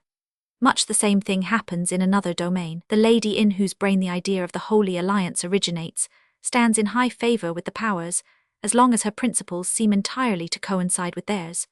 The moment they discover that it is possible for Christian tradition to unsettle men's minds with regard to authority, they feel obliged to break the tool they have been using.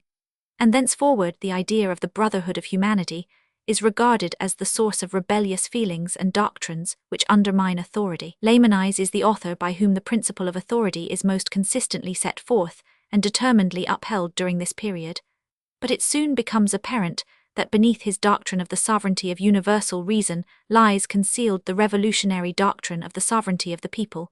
The principle, as it were, puts an end to itself. At this same time, the enemies of the liberty of the press are compelled to make use of this liberty for their own purposes, and the enemies of parliamentary government defend parliamentary government in order to bring about the fall of a ministry which keeps them out of power. Soon all the personages whom we have watched appearing on the scene, from Chateaubriand to Madame de Krüdener, from Victor Hugo to Lamennais, are at war with the potentates whose cause they began by championing with such ardor, and at war with that principle of authority which had ruled themselves and the age.